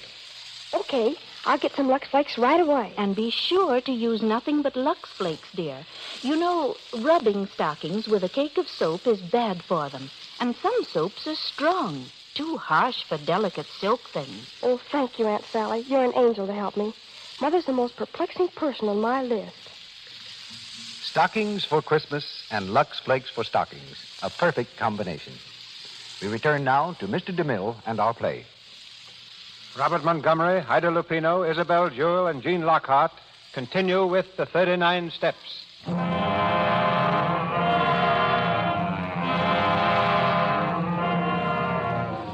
2 days have passed, and Richard Hannay, wanted for a murder he did not commit, is still at large.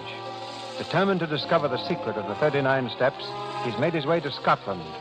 The driver of a donkey cart has given him a lift, and he's now on the last leg of the journey, the outskirts of the village of Kinreach.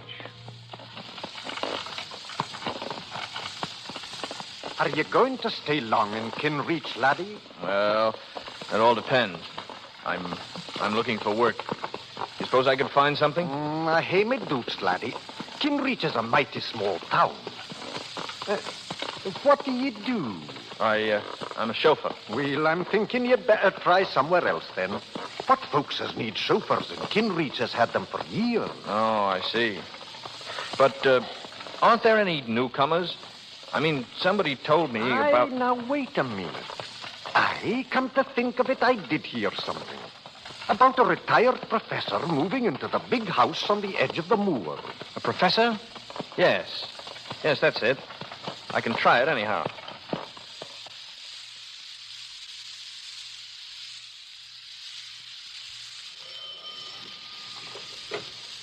Yes, sir?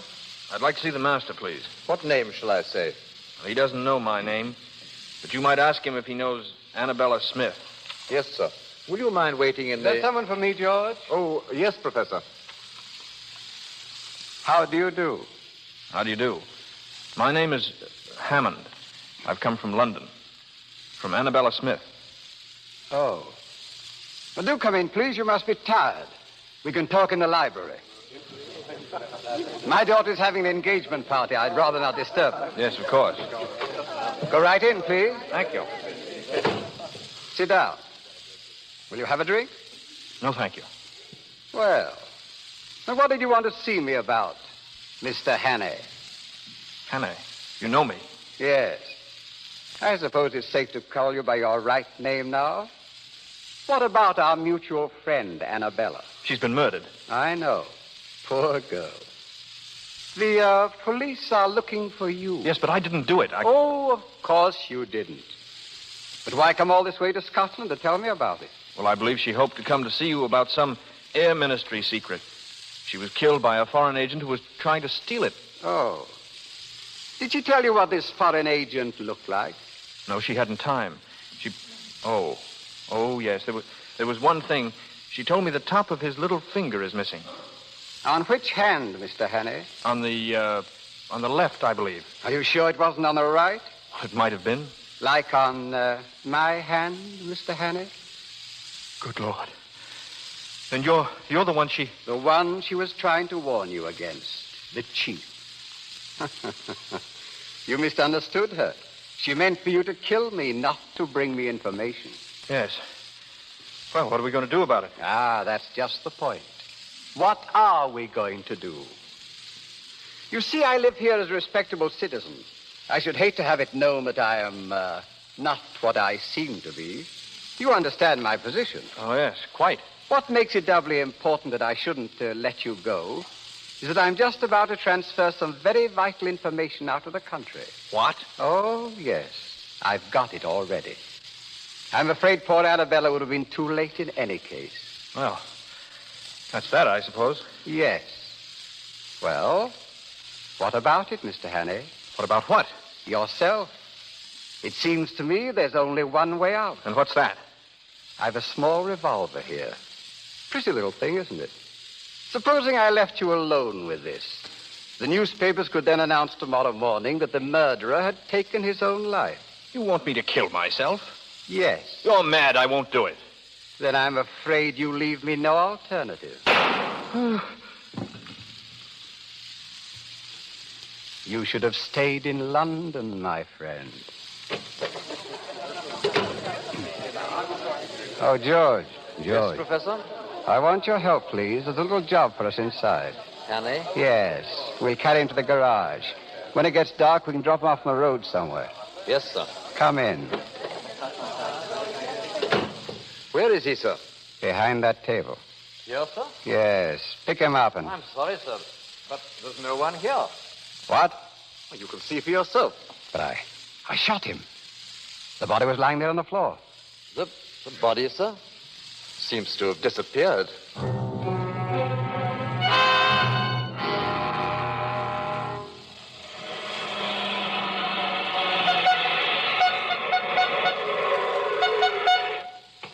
Get out of the road, please. What do you mean by standing in front of my car? You might have been killed. Sorry, lady. I just wanted a lift. Would you mind... Well, Miss Stewart, how do you do? You? Well, what are you doing Richard here? Hannay is my name. I believe we've met. On a train, wasn't it? Yes, I think so. Yes. If I remember correctly, you handed me over to the police. You did, didn't you? Oh, get away from me. No, don't worry. I don't hold it against you, really. Well, that's very kind of you. Yes, isn't it? What are you doing in Kinreach? I live here. It's a charming place, isn't it? You know where the local police station is? Oh, of course I do. Will you take me there? What? The police station, in a hurry, please. Certainly.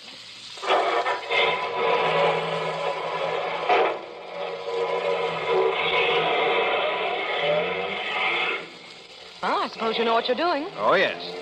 You see, I know who killed Annabella Smith. Is that so? The same man who shot me a few minutes ago. Shot you? Yes. Where? Right in the cigarette case. See? There's a hole in one side of it. Handy little thing, cigarette cases. If I hadn't been carrying it about in my vest pocket, the hole would have been in my chest. And who was this arch-villain? Gentleman called the professor. Professor?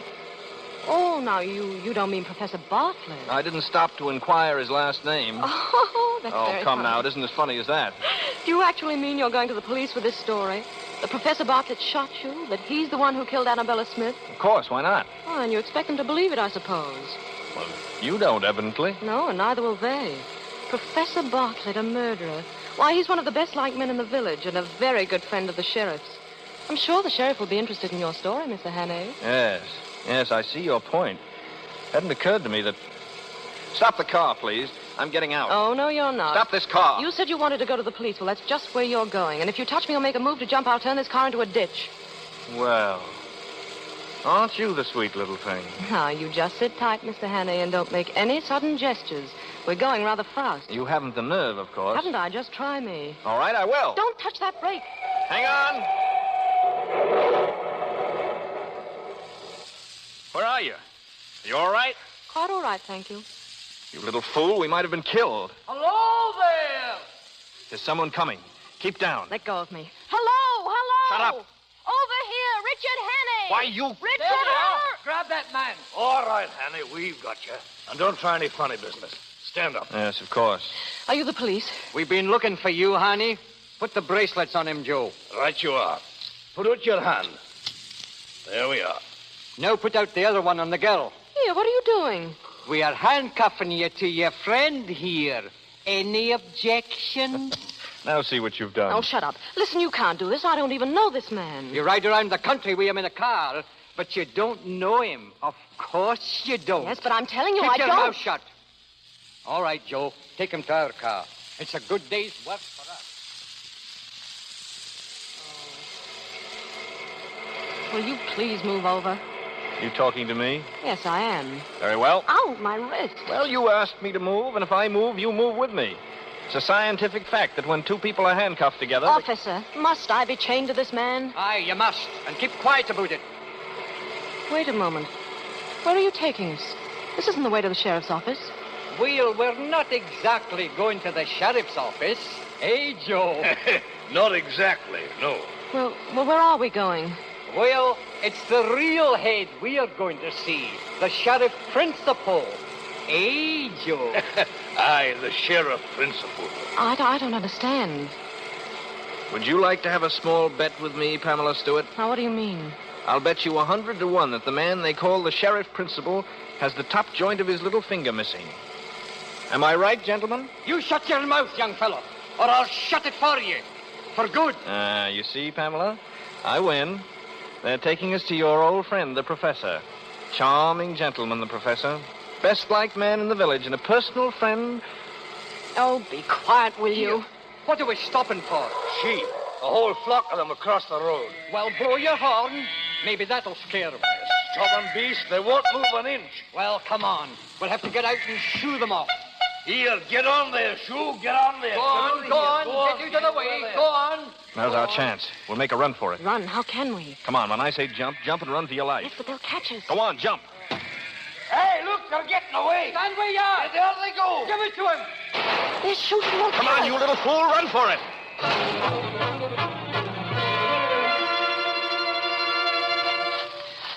Please, don't go so fast. You're hurting my wrist. Shut up. Oh, I can't go any further. I've lost my shoe. Where? Oh, back there. Well, forget it. All right. Sit down. Sit down for a while. You think we've lost those men? Now, it's as black as pitch on this moor. They'll never find us now. You know this is all very silly. You can't escape. What chance have you got handcuffed to me? Keep that question for your husband when you get one. Meanwhile, I'll admit that you're the white man's burden. Oh, yes, I know, and I can't tell you how it comforts me. Oh, why don't you give yourself up? To whom? Oh, give yourself up to Scotland Yard. Thank you, but it's a little impractical at the moment. Listen to me. I told you the truth on the train, and I'm telling it to you now. There's a dangerous conspiracy against this country, and I'm the only man who can stop it. Ha-ha, I don't believe you. All right, very well, then. I'm just a plain, common murderer who stabbed an innocent, defenseless woman in the back in Portland Place, London. I don't know how innocent you may be, but you're a woman, you're defenseless, and you're alone on a desolate moor in the dark. And you're manacled to a murderer who would stop at nothing to get you off his hands. If that's the story you prefer, have it, my lovely, and welcome. Well, I'm not afraid of you. Why not? For all you know, I murdered a woman. You listen to a bit of advice. From now on, you do everything I tell you to do, and do it quickly. Oh, you wretched boy. I admire your pluck, but you keep a civil tongue in your head. Otherwise, I might feel the next killing was a bit overdue. All right, on your feet now. Well, where are we going? I see some lights over that way. We'll do a little investigating. Well, I won't go. I'm going to stay right here. Pamela, are you forgetting I murdered a woman? Well... Don't you strike me. I'll go.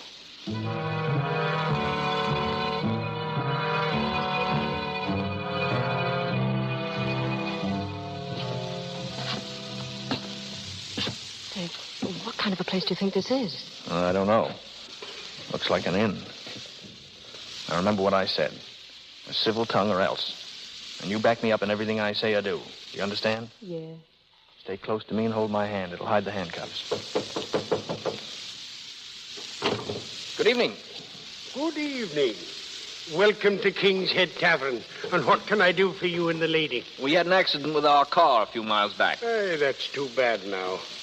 You want to stay the night, I suppose? Yes, we do. And will it be 2 separate rooms or one? Oh, 2 separate rooms. One room, please. One. Well, which? One, thank you. Oh, one. And what's the name? Hawkinson. Hawkinson, yes. Henry Hawkinson and Mrs. Hawkinson. Well, come along, Mr. Hawkinson. The rooms are at the top of the landing. Thank you. Nice place you have here. It'll do. Here's the room. Oh, thank you. Well, good night to you. Oh, wait. Now, wait, please, you mustn't go. What's the matter, lass? Is there anything wrong? Yes, Of course there's nothing wrong. She wants to tell you something, that's all. Yes, I wanted Yes, to... You see, we're a runaway couple. Ah, you know. Yes. As a matter of fact, we've been running all night. If anyone inquires for us, you won't give us up, will you? That I won't. I was young myself once. Good night. Good night. Good night. Good night. Inside, Pamela. Of all the outrageous things. Listen, you don't think I'm going to spend the night in this room with you? Personally, I don't see how you can help yourself. Stop jerking my arm. I'm so sorry. I want to take my shoes off. My feet are tired. You better stand here by the fire and get warm. You'll be catching cold. And if I did... Stand by the fire. Don't yell at me like that. I didn't ask to come with you. And I didn't invite you. But here we are. Well, aren't you afraid the men will find us? I'm not thinking of that so much. There's some way to get out of these handcuffs. Oh, I have a nail file in my pocket. Maybe that'll help. That would be dandy. If you file 24 hours a day, 10 years from now, we might be free. Imagine, tied to you for 10 years. It's a horrible thought. I've had enough of your insults. I'm going to tell the innkeeper the whole story. You want me to hang for a murder I didn't commit? As long as you hang, I don't care whether you committed it or not. What a bloodthirsty creature you are. Haven't you any pity? No. Ow! What are you up to now? I'm merely trying to file the handcuffs. Well, don't jab me in the wrist that way. I don't like it. I'm sorry. You're going about it in a very amateurish fashion anyway. I can see you know nothing about filing handcuffs. I'm sure you do. Tell me, how did you start being a criminal? So you want the story of my life. It's really very interesting. Oh, I'm sure it is. I was born a poor orphan boy. From the beginning, I hadn't a chance. Ouch! I'm sorry it slipped. Accidentally? Accidentally. Go on, please. I started by pilfering pennies out of other children's lockers at school. And a little pocket picking and car pinching. And at last, my efforts were rewarded, and I graduated into straight burglary. With diploma? With diploma. Oh. I killed my first man when I was 19. It scared me at first, but I soon got hardened to it. Lady, you wouldn't believe me if I told you.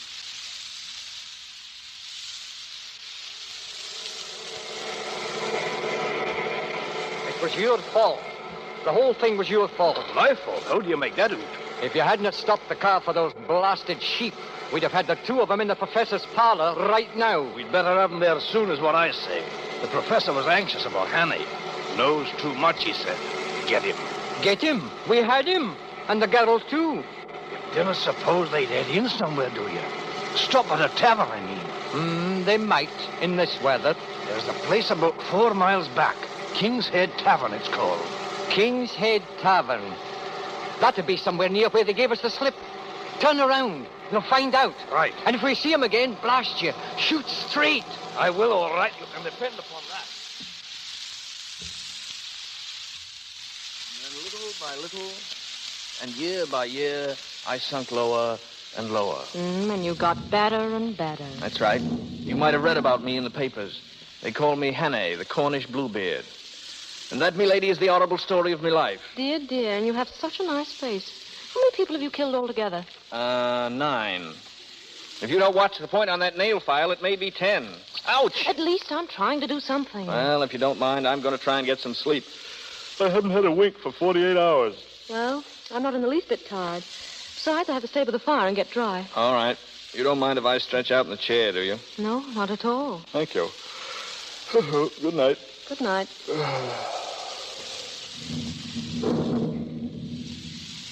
I don't see how you can sleep at a time like this. I said I don't see how you can sleep at a time like this. I'm hardened to it. That's all. Hardened criminal to sleep any time. Listen, did you hear that? There's a car out there. It just drove up, a car. It's your imagination. It's not my imagination. I heard a car. Oh, all right, if you don't care. Don't care. Just don't care. Oh, don't do that. What's the matter with you anyway? Oh, I'm so sorry. You mustn't get frightened, Pamela. I have awful nightmares. I guess it's my conscience bothering me. Good night. We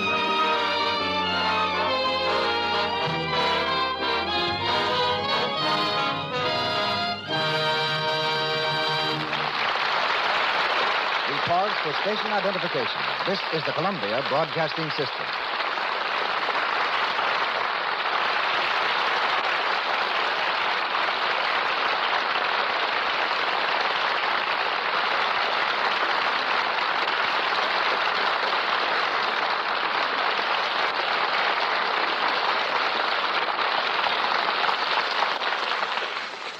We pause now between the scenes of the 39 Steps. Robert Montgomery and Ida Lupino will be back shortly when we raise the curtain on Act 3 in this play about spies. Spies may be roughly divided into 2 classes. There are the mercenary spies who traffic in state secrets, selling them for cash to the highest bidder. And there are patriots who risk their lives solely for the protection of their country, who receive the smallest monetary rewards, and whose names never get into the newspapers. The Richard Hannay of our play belongs to this second group, and so does tonight's guest, Major C.E. Russell of the United States Army, retired. Before this country entered the World War, Major Russell temporarily loaned his services to Scotland Yard as one of their American operatives. Back in the United States Army during the war, he served on a special staff in France. He later instructed our Army officers in the art of espionage and is the author of a standard military textbook on this subject. With such a background, Major, there should be no better authority to answer the question, just what are the qualifications that make a valuable spy? The qualifications today, Mr. DeMille, are exactly the same as in biblical times, and the instructions which are taught follow very closely those which Moses gave to his men when he sent them forth to spy out the land of Canaan, to learn what the land contained, the strength of the enemy, if the people were content, and how strong were the walls. Then, as today, spies had to have powers of observation, of memory, and description. These are the 3 traits that must be developed in a capable espionage agent, and are the least developed of all human traits. In addition, he must have common sense, a good general education, an ability to take orders, and preferably a knowledge of foreign languages. I've noticed that the opinion held of a spy varies greatly. Some people have only the greatest respect and admiration for a spy. Others consider them vicious, double-dealing scoundrels who stop at nothing to attain their end. How well do I know that? But I think these people would change their minds if they only realized that spies are one of the greatest forces for world peace. I am, of course, referring to patriotic spies, not mercenaries.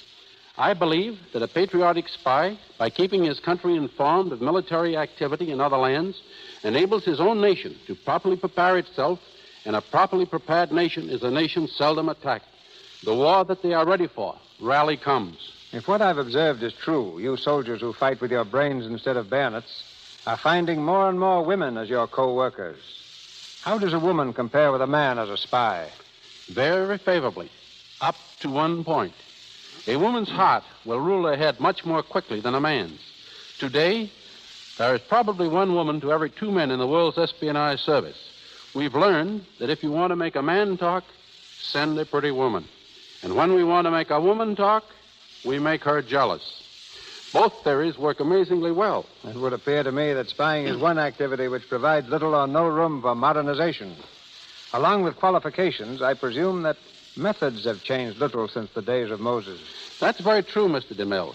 They remain essentially unchanged, but there have been radical technical changes in carrying out those essentials. For instance, there's a machine recently developed in this country so delicate and so accurate that it can etch an invisible secret message on a surface no larger than a grain of corn.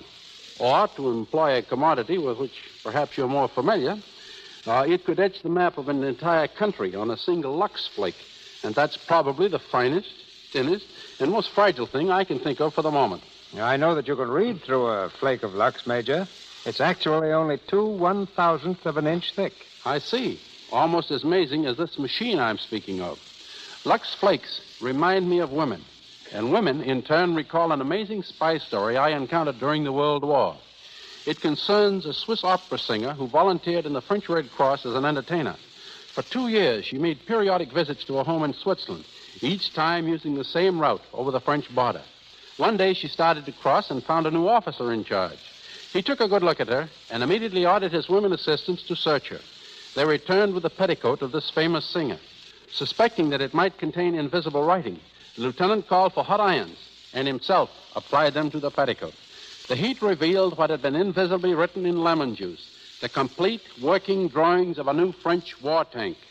The reason the lieutenant had suspected Madame was that before the war, he had been a style designer in Paris. One of the first things he observed about the singer was that while she was dressed in the height of fashion, she wore a starched petticoat, and starched petticoats had been out of style for 10 years. And to me, one of the truest utterances of the great French General Marshal Foch was his statement to a group of his espionage agents. You will die 1,000 deaths, he told them, before oblivion comes, while the man in the trenches dies but once. And no better example can be found, Mr. DeMille, than that patriot of Revolutionary War, John Honeyman. Too old to carry arms, he became a confidential spy at Washington's urgent request and posed as a Tory. Despised by his wife and family, ostracized by his friends, he became a cattle buyer for the British Army. American soldiers were ordered to shoot him on sight, but John Honeyman kept his promise never to disclose his real identity. Once he allowed himself to be captured, knowing he might be shot, but there was a chance of being brought before Washington first. This fortunately happened, and Honeyman was able to disclose to Washington how some of his own men were on the verge of assassinating him by placing poison in the general's food. And it was John Honeyman who, on Christmas Eve, crossed the Delaware alone, entered Trenton, discovered the condition of the Hessian troops, and reported back to Washington on the other side. On Honeyman's unsupported testimony, Washington made his celebrated crossing, won his celebrated victory that turned the tide. Honeyman returned to his New Jersey home after the war, still an outcast, still an object of hate and scorn. His magnificent services were never announced until Washington himself made a special trip to Hackensack and publicly proclaimed him one of the greatest heroes of the American Revolution. His example will always remain a shining light to Americans who seek to serve in the silent, secret, and sometimes inglorious ways of espionage. I thank you. Thank you, Major. That's very interesting. Very interesting.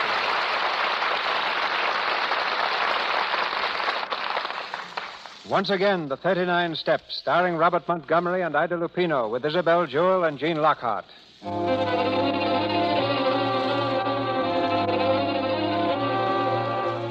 It's early the following morning. Richard Hannay stirs restlessly in the armchair and rubs his eyes sleepily. Suddenly, he jumps from the chair and stands in the middle of the room, staring down at the handcuffs which are dangling from his wrist. Pamela Stewart, on the other side of the room, smiles cheerily. Good morning, Mr. Hawkinson. Looking rather dazed this morning. How did you get free? Oh, very simple. A little matter of work while you had your nightmares. I suppose you filed the handcuffs. No, darling, I picked the lock. I was trying to do the same for you, but the file broke. Say, what's wrong with you? Oh, nothing that I know of. Oh, you mean my shoes? Yes, they're rather large, aren't they? I borrowed them from the innkeeper's wife. Oh, no. It's not the shoes. Why are you being so nice? You don't feel ill or anything, do you? No, why should I? Why didn't you leave? You were very anxious, too, if I remember correctly. Well, something happened last night that convinced me you've been telling the truth. May I ask what earthquake caused your mind to work at last? When I got free, I went downstairs. That car you said I imagined belonged to our pursuers. They were sitting downstairs when I got there. Did they see you? No, I hid behind the counter. But they asked the innkeeper about us. What did he say? Said he hadn't seen us. Then they ordered something to eat. And while they were eating, they talked a lot about the 39 steps. 39 steps. Oh, don't ask me what it means because I don't know. Anything else? Well, they said the professor was clearing out of the country. Then he has got the secret. Did they say how soon he was leaving? No, but they did say that he was going to London first to pick up someone at a music hall. 39 steps. London Music Hall. It doesn't make any sense.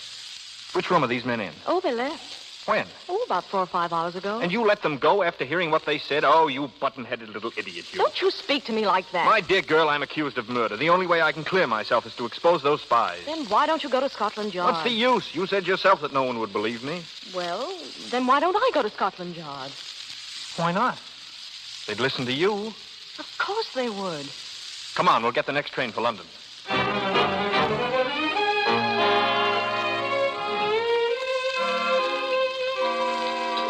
You wish to order now, sir? No, thank you. I'm waiting for someone. I beg your pardon, sir. Your face looks familiar. Are you in the cinema? No, I'm not. Bring me a bottle of ale, will you? Very good, sir. Oh, make that 2, please. Yes, miss. Pamela, sit down. Did you think I was never coming? Not exactly, but I was getting nervous waiting. Well, what happened? Did you go to Scotland Yard? Yes. Well? Prepare yourself for a shock. Why? They've checked every possible channel. The Air Ministry are positive that no papers are missing that would be of any possible use to spies. But that's incredible. Are you sure? Well, that's exactly what they said. I don't know what to make of it. I think you've been tricked. Well, certainly is all very bewildering. Oh, I'm sorry, Richard. Really, I am. Look, I think you better go now. Go where? Oh, any place. Leave the country. I'll help you. You? Oh, I know it sounds funny, but somehow I couldn't bear the thought of them catching you again. Why, Pamela? Oh, I don't know. I guess I've just changed my mind about you, that's all. Of course, you're as vain as a peacock, and I couldn't stand you for any length of time, but you're not so bad. Well, you're not so bad either. If I weren't in this jam, I'd... What? Nothing. Come on, let's get out of here. No, you better stay. I'll run and get you a ticket for Liverpool. There ought to be a boat train Pamela. soon. Well, what's the matter? What are you staring at? Look out the window. Do you see that billboard across the street? Yes. Is there anything strange about it? A list of acts playing this week at the Palladium. The feature attraction is Mr. Memory. But I don't understand. Come on, we're going to get out of here. Well, where are we going to the now? Palladium. But why? I don't know, but we're going just the same.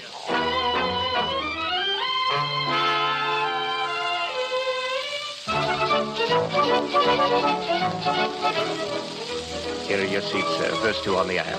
Thank you. Sit down, Pamela. This is silly. In the first place, the show's almost over. If anyone sees you here, what are you looking for? Be quiet. I'm just playing a hunch, that's all. Well, you're playing the fool if you ask me.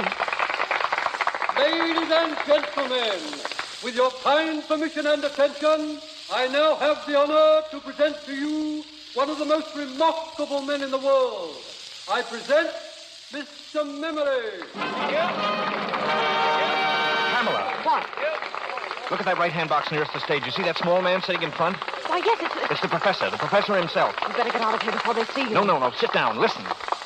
Every day he commits to memory 50 new facts, and he remembers every one of them. Facts from history, from geography, from newspapers, from scientific textbooks. Pamela. Yes. I've got it. I've got it. What?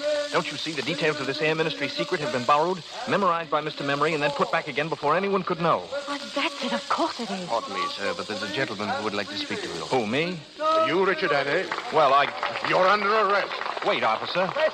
Listen, there's something here you ought to know. That'll keep, Annie. Come along quiet. Yes, but you must listen to him. That man on the stage can... Come on, we don't want any excitement here. All right, I'll go quietly. Richard, you're not. Distance from Montreal, 1,424 miles. Am I right? Thank you. Question, please. Do not hesitate. Your question, please. Wait a minute. Mr. Memory, what are the 39 steps? Come on, answer up. What are the 39 steps? The 39 steps. The 39 steps is a secret organization headed by Professor... There's your man up there in the box. He's the one who shot him. Stop that man! Stop that man! Stop him! Stop him!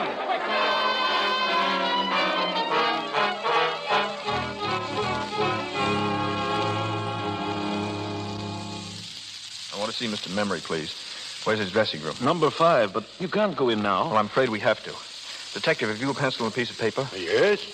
I want you to write down everything you hear. But listen here, I Do as he tells you, please. I'm going to prove to you that the man who shot Memory is the murderer of Annabella Smith. What is it? We want to see Mr. Memory. How is he, Doctor? Very bad. Did they get the man who shot him? Yeah, we got him all right. He'll hang for it, too. Oh, Mr. Memory.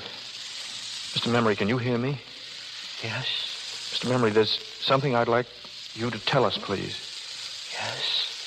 What was the secret formula you were taking abroad?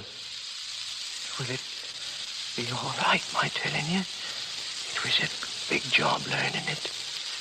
The biggest I've ever tackled. I don't want to throw it away, sir. It will be quite all right.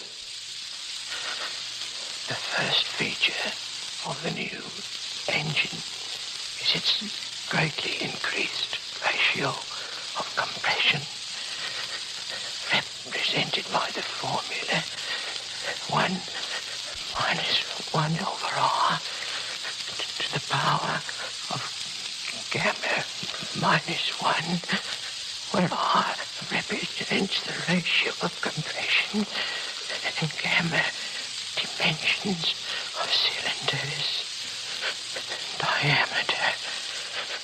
This device renders the engine completely silent. The exhaust gases impinging on a series, entirely eliminating all sound. Am I right? Am I right, sir? That's quite right, old chap. Thank you, sir. I'm glad it's off my mind. At last. Memory. Mr. Memory. Richard, what is it? The Air Ministry's secret will never leave England.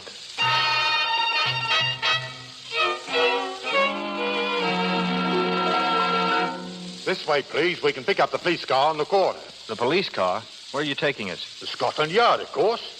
Scotland Yard? But you can't do that. You heard what that man said. He didn't kill anybody. Easy now, easy. He'll be all right.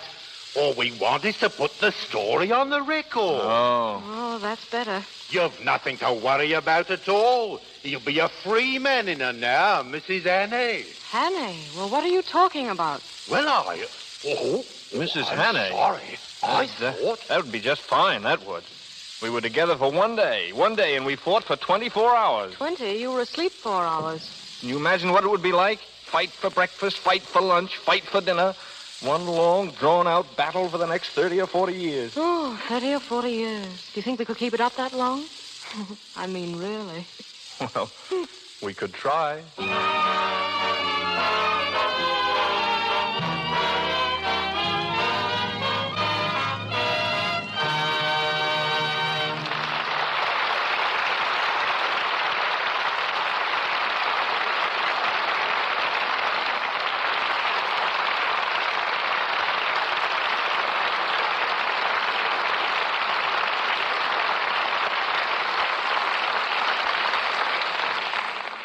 Robert Montgomery and Ida Lupino have completed the 39 steps, but they'll take a 40th when they return later to the microphone. First, a word from Melville Ruick. Thank you, Mr. DeMille.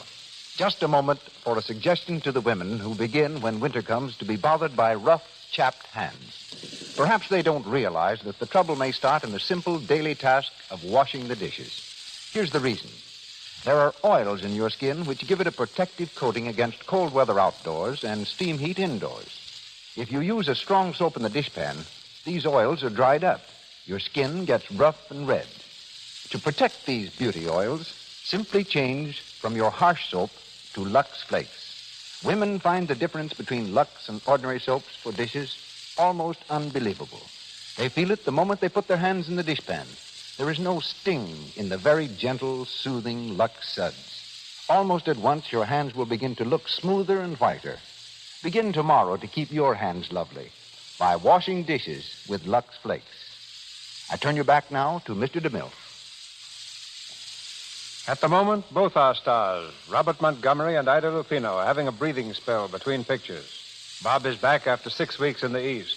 And Ida's been indulging in her favorite avocation, composing music. And not just simple little ballads, Mr. DeMille, but the real thing. Not so long ago, the Los Angeles Philharmonic Orchestra played Ida's symphony, Aladdin and the Lamp. Oh, thanks for the nice boost, Bob.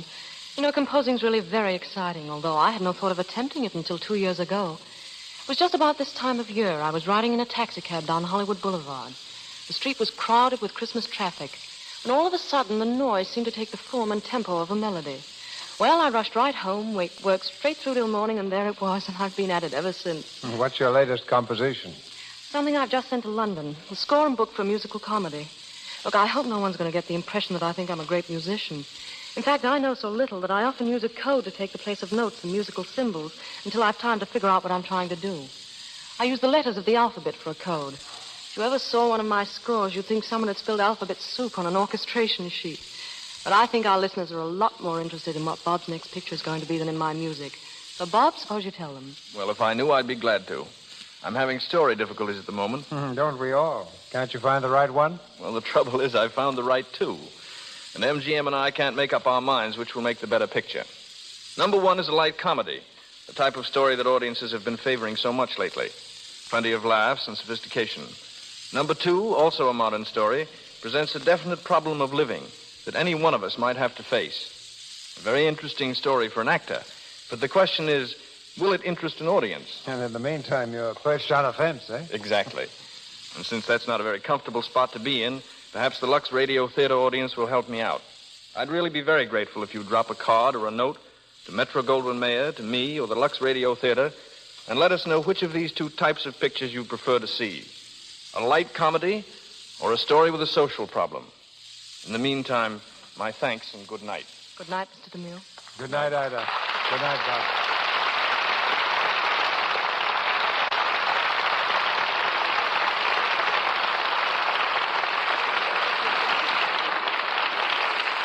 Thank you, Robert Montgomery and Ida Lupino.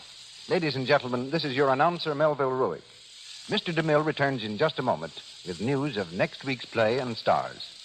In our cast tonight were Leonard Moody as Professor Bartlett, Reginald Sheffield, Herbert Evans, and Keith Kenneth as detectives, Lionel Belmore as innkeeper, Vernon Steele as cart driver, Edgar Norton as manager of the music hall, Eric Wilton and Raymond Lawrence as Cockney travelers, Ward Lane as butler, Eric Snowden and Norman Ainsley as Scotchman, Sybil Harris as a rowdy, and Phyllis Coughlin as a woman. Louis Silvers appeared through courtesy of 20th Century Fox Studios, where he was in charge of music for the new picture Love and Hisses. And now, our producer. One of the most glamorous beauties of the screen that the screen has ever known appears in the Lux Radio Theater next Monday night. Marlene Dietrich. Our play is taken from the highly successful motion picture in which Miss Dietrich starred, The Song of Songs, the love story of a Viennese girl and the three men who tried to win her. Miss Dietrich will be surrounded by an all-star cast headed by Douglas Fairbanks, Jr., with Lionel Atwell.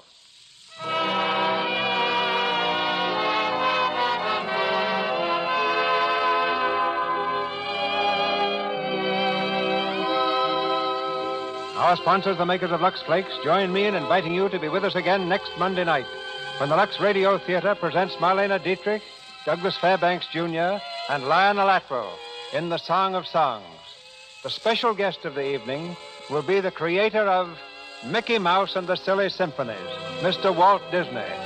This is Cecil B. DeMille saying good night to you from Hollywood. This is the Columbia Broadcasting System.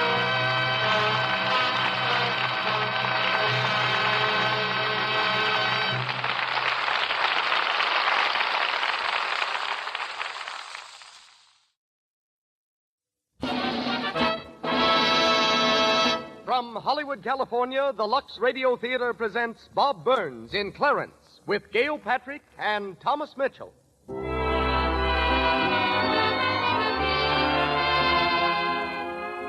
Once again, ladies and gentlemen, may I welcome you to your Lux Radio Theater.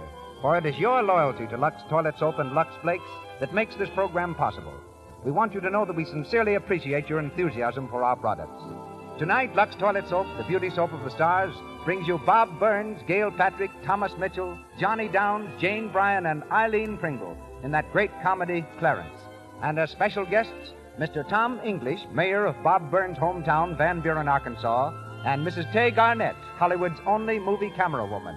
Louis Silvers conducts our orchestra. And here, back in Hollywood, is the producer of the Lux Radio Theater. Ladies and gentlemen, Mr. Cecil B. DeMille.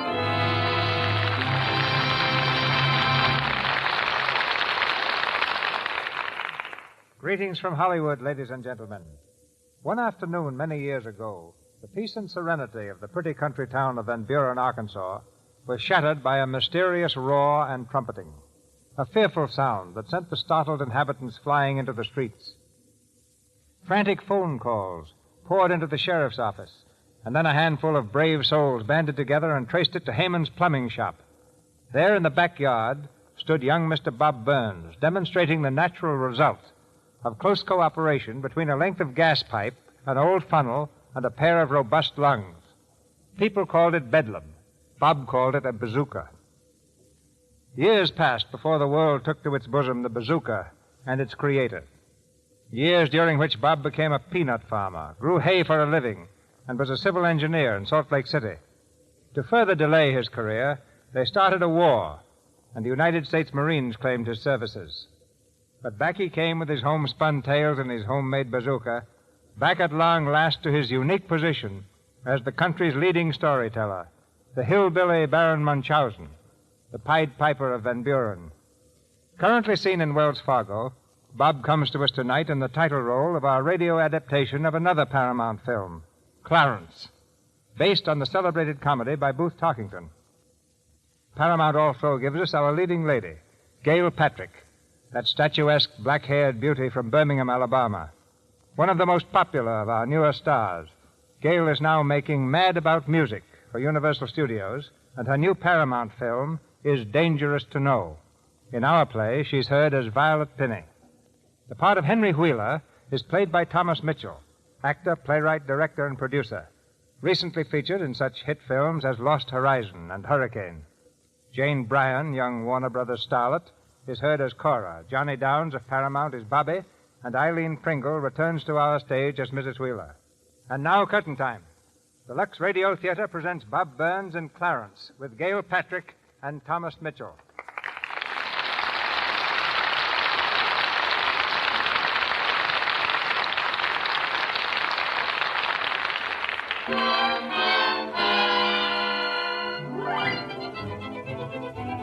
A railroad station in the fashionable suburb of Elmwood. The 6:15 train from New York has just deposited its homebound troop of commuters. Among them, Mr. Henry D. Wheeler, one of the town's most solid citizens. Mr. Wheeler walks quickly toward the taxi line and addresses a gangling fellow in an army uniform who leans casually against the first cab. Taxi! Taxi! Valley Boulevard. Well, don't stand there looking at me. I said Valley Boulevard. I kind of thought you were talking to me. Oh, smart Alec, huh? Well, take me to Valley Boulevard. Do you know where it is? No, sir, I don't. Well, get going. I'll tell you where to turn. But I don't think You don't have to think. Just drive. Now, I like to be accommodating. Are you taking me to Valley Boulevard, or do I get in there and drive it myself? Well, no, I wouldn't want you to do that. Then hurry up. I've got to get home sometime tonight. Well, if you think it's all right, I'd be glad to take you to Valley Boulevard, but it just don't seem like the thing to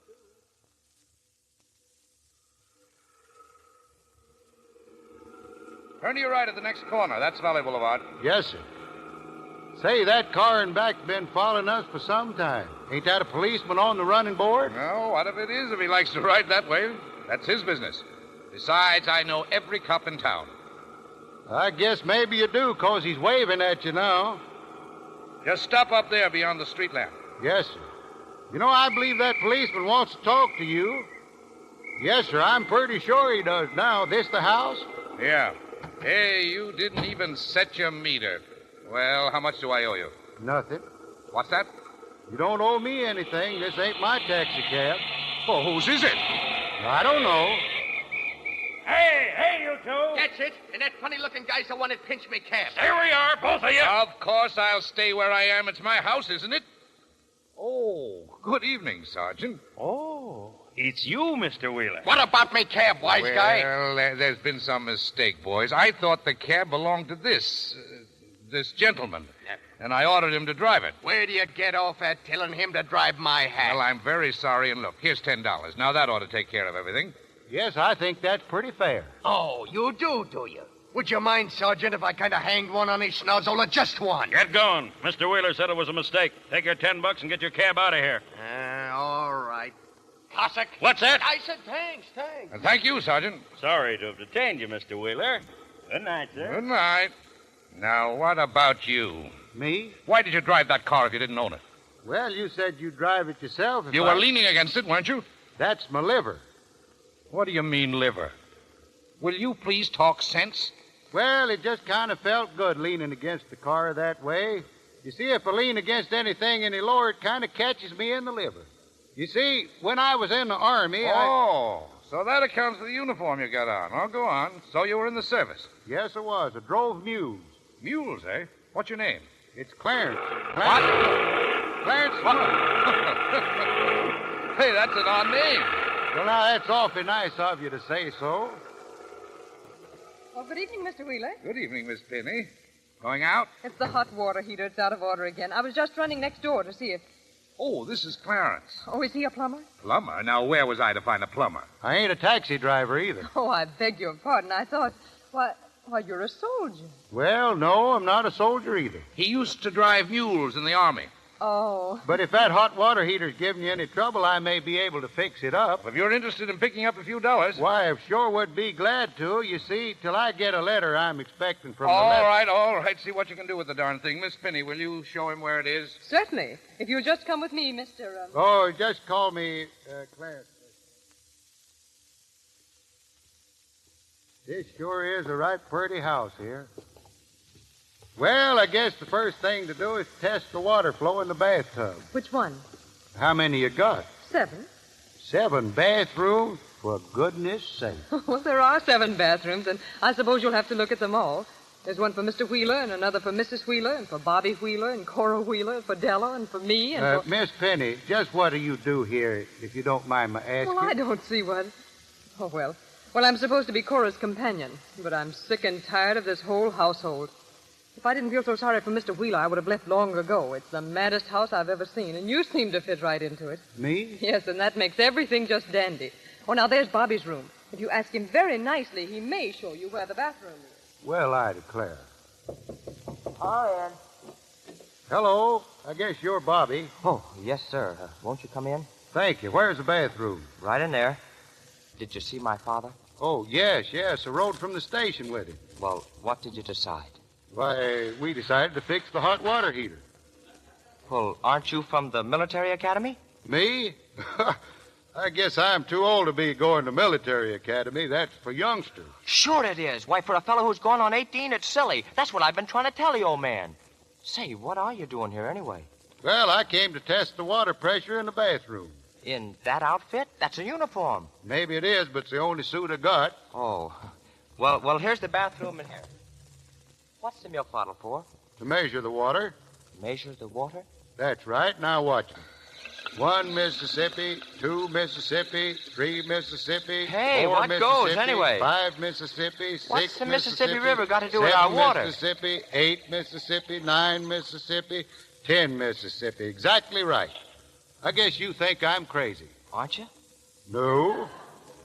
If the water pressure is right, a quart bottle fills up in exactly 10 seconds. That's the way you count when you haven't got to watch to time it. Say, you learn a lot of things in the Army, don't you? Were you an engineer? Nope, I drove mules. Oh, but soldiers get around a lot, don't they? Sometimes. I mean, soldiers know plenty about women and things. Oh, you're thinking of the Marines. No, you can tell me what I want to know, I guess. Well, I'll try. Well, do you think when a man's taken advantage of a woman's inexperience and kissed her and kind of mentioned he was kind of nuts about her, that he's got to go ahead and marry her, even if he's in love with somebody else? Does she think you ought to marry her? Well, how'd you know it was me? Oh, just a shot in the dark. Well, you're right. It is me. She says if I don't, she'll tell the whole family unless I marry her or pay her damages or run away or something. Gosh, what would you do? I guess I'd go to military school. Education's pretty important. Oh, so's marriage, the way I look at it. Like I said to Miss Penny. Miss Penny, the girl you kissed? Oh, no, I wish it was. She's the one I'm planning to marry. Isn't she just a little older than you? What difference does that make? Nothing makes any difference when you're in love. No. Now about those other bathrooms. Bathrooms? That's a fine thing to talk about now. Well, all right. Come on, I'll show you Cora's room. It's down this hall. Cora, that your sister? That's my pain in the neck, you mean? She's on a hunger strike. Hunger strike? Yeah, because the old man won't let her see her boyfriend. Well, now, ain't that a shame? Huh, you should see her boyfriend. Well, here's her room. Wait a minute. Hadn't you better knock? Shh. Oh. Ha, I knew it. So you're eating, huh? I am not eating. Fine kind of a hunger strike you're on. I saw you swallow when we came in. Go on a hunger strike and don't even last one day. All right. Go ahead. Tell everybody. Tell the whole family. Tell all the neighbors. Just you go ahead and tell, and I'll tell something on you. You don't know anything on me, too, tell. I'll tell Dad you have a spats on. They're not a spats. They are, too. Prove it. Well, sure, I'll prove it if you... Oh, who's this man? Well, if you'd pipe down, I'd tell you. I'm awfully sorry you had to hear all this, officer. My brother here, he's such a child. You must think we're awful arguing in front of you without even being introduced. Oh, that's all right. Sort of make me feel at home.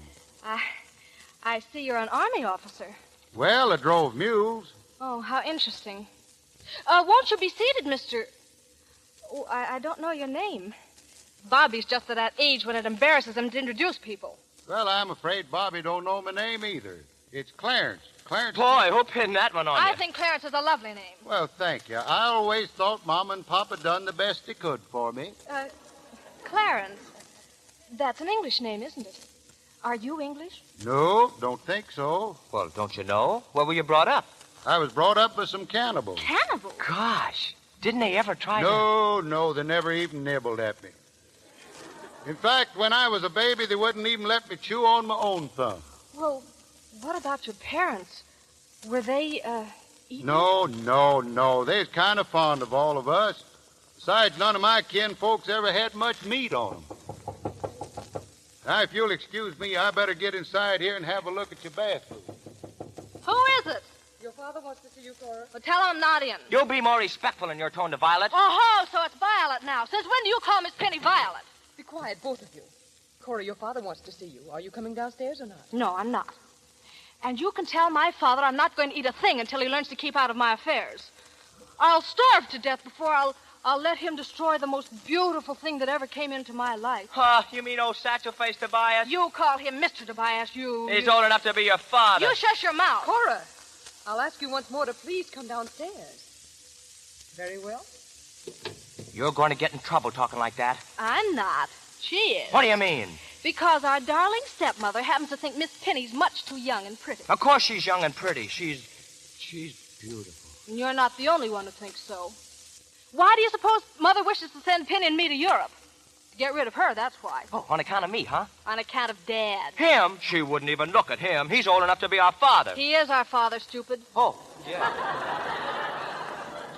Well, I found the trouble. You have to go around finding trouble. We got plenty as it is. Cora.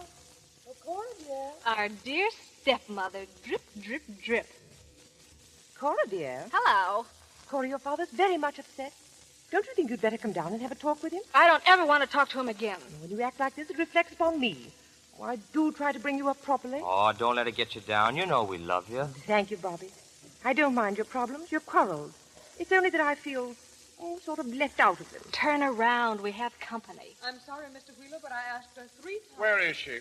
Where is Father, if you say one word to me, I'll jump out of this window. Go ahead, Dad. Dare. Cora, I'll give you exactly 5 seconds to begin acting like a human being. Well, don't you think it's human to love? I've got good reasons for forbidding you to see this Mr. Tobias, old satchel mouth. He's just a fortune hunter. No, what's the use? Miss Penny, will you please get her out of here? Take her to my study. No, don't let her, Mother. Please don't let her. You see, Miss Penny, she seems to turn to me instead of you. It seems rather strange, considering the father's preference. Now, Minnie, don't you start. Well, I found it, Mr. Wheeler. The trouble, I mean. From now on, there'll be plenty of hot water around here for everybody. Now, if you'll excuse me... Hey, wait a minute. Looking for a job, aren't you? Well, till I hear from the lab... Know anything about gardening? About taking care of a car? Now, when I enlisted for the second time... And you used to drive mules? Well, that is when we were... When you used to drive mules, did you lose your temper? Oh, no, sir, I never did. You can't get any place with a mule losing your temper. I had one mule that used to kick me plumb across the barn every morning. Why didn't you take a club to him? Well, I would have, only I was afraid it might make him mean. I see. Now, if you can handle a mule like that and still keep your temper, there's a place for you in this family. Want the job? Father's talking to you, Clarence, not Miss Penny. Well, do you? Huh? Oh, yeah, thanks.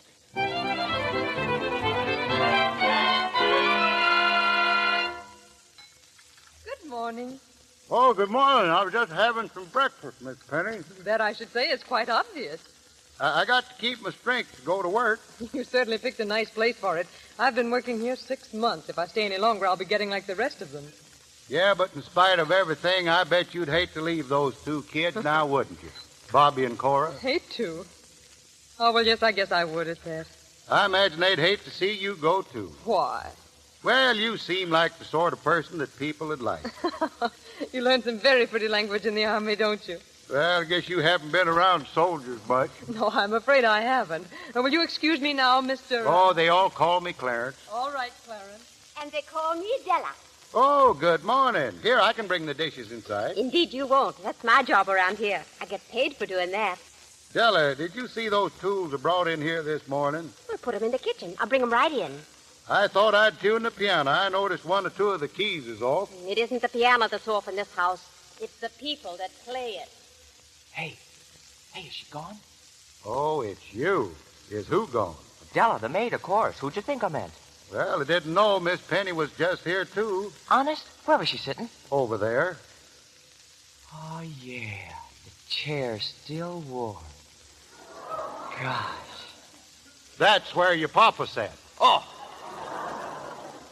Say, why did you ask about Della? Why? Because she's the one I kissed. She's the one I got to marry or something. Oh. Gosh, look, Clarence, I've been thinking. Do you consider the Army the best preparation for the afterlife? Well, if there's a war, the afterlife is what you're liable to get in the Army. I mean the afterlife after you get married. You see, I don't think I'll go back to military school. I'm going to get married and then go to Yale. I'd think twice before doing that. You would?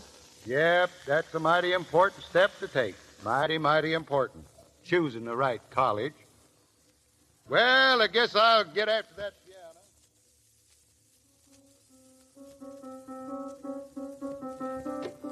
Bobby, I wish you had...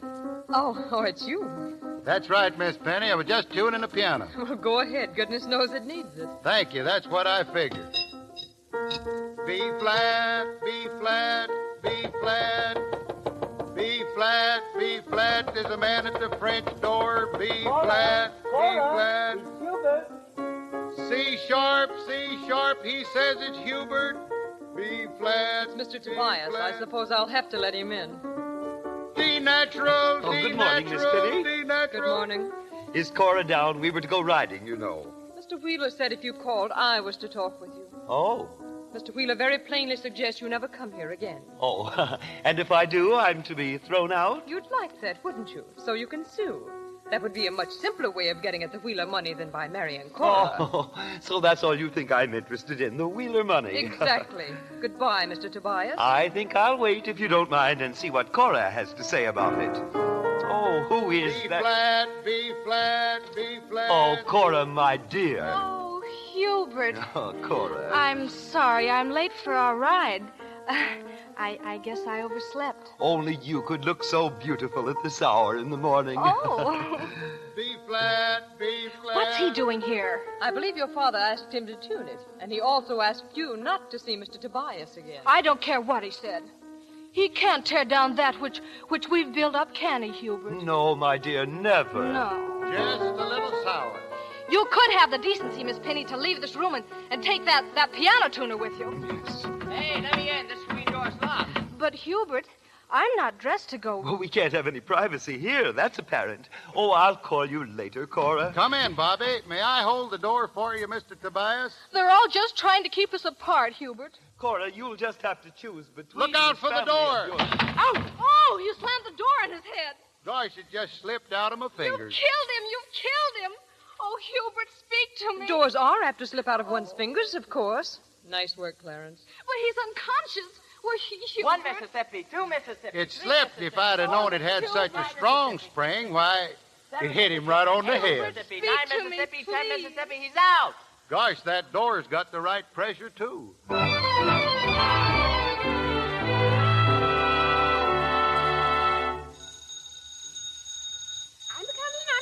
coming. Is it you, Denny? Yes, sure, it's me. Well, it's about time. I've been waiting for these groceries all afternoon. Well, set 'em down. And I've been waiting for something, too. You mean about the kid? Yeah, it's about time you did something. I've got him good and scared now. I told him he wouldn't have to marry me if he could get $500. $500? Mm-hmm. I told you at least $1,000. I'm playing safe. Now, with this Clarence guy around, From what you told me, that Clarence Snoop wouldn't know until tomorrow that yesterday was Tuesday. You know, if I thought he was really wise, I'd fix him right. Yeah, and do a stretch for it. Let me handle this. I know what I'm doing. And so do I. Listen, we're going to get our hands on some real dough in a hurry and scram. Beat it now. I've got to answer the front door. It's probably Mr. Wheeler. I'll answer it, darling. Oh, all right, Clarence. Say, if he's heard us... He didn't hear us, but get out of here, will you? I'll see you tonight. Okay.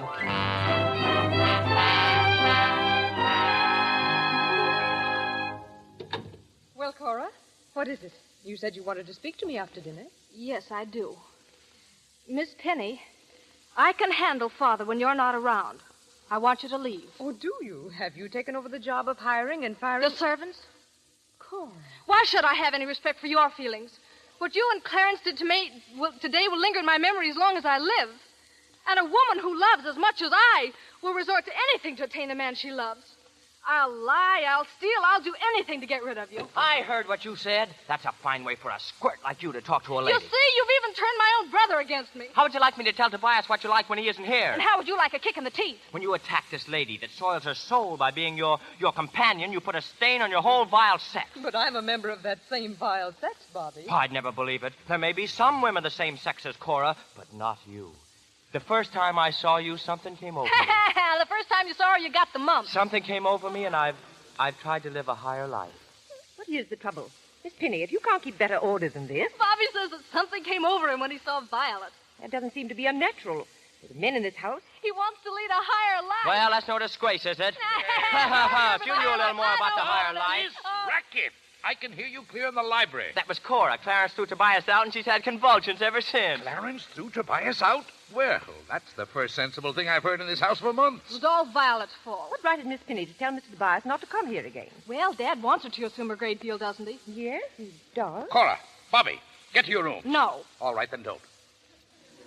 Miss Penny, I want to talk with you. Alone, I presume? No. You stay here, too. I prefer not to intrude. Minnie, for heaven's sake. I'll not be humiliated like this in front of that woman. I can't stand this any longer. And neither can I. Well, if you've got nothing on me, if I don't get a little peace and quiet in this house, I'm going stark raving mad. What is that infernal noise? Look, it's Clarence. He's playing some kind of a thing. Clarence, come here. What is this? Hi, folks. I thought I heard a little excitement down here and thought you might like a little music to go with it. Music? From that thing? What is it, Clarence? But I'm glad you asked me that. Well, it's nothing but a piece of pipe. And a funnel. It's the funnel that gives it that beautiful tone you no doubt noticed. And... Well, what are you going to do with it? Well, now, I kind of figured on playing it. You know, they say music has charm to soothe the savage breast, and, well, it just looks to me like a little soothing around here wouldn't do no harm at all. Come on, Clarence. I'll play the piano for you. Will it be all right, Mr. Wheeler? I don't know, but play it anyhow. Where's my music? I can play without music, Clarence. What would you like? Oh, Mother. Come, Clarence.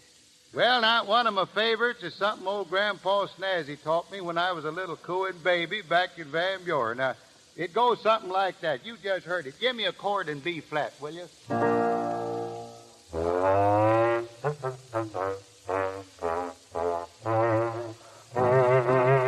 In B flat.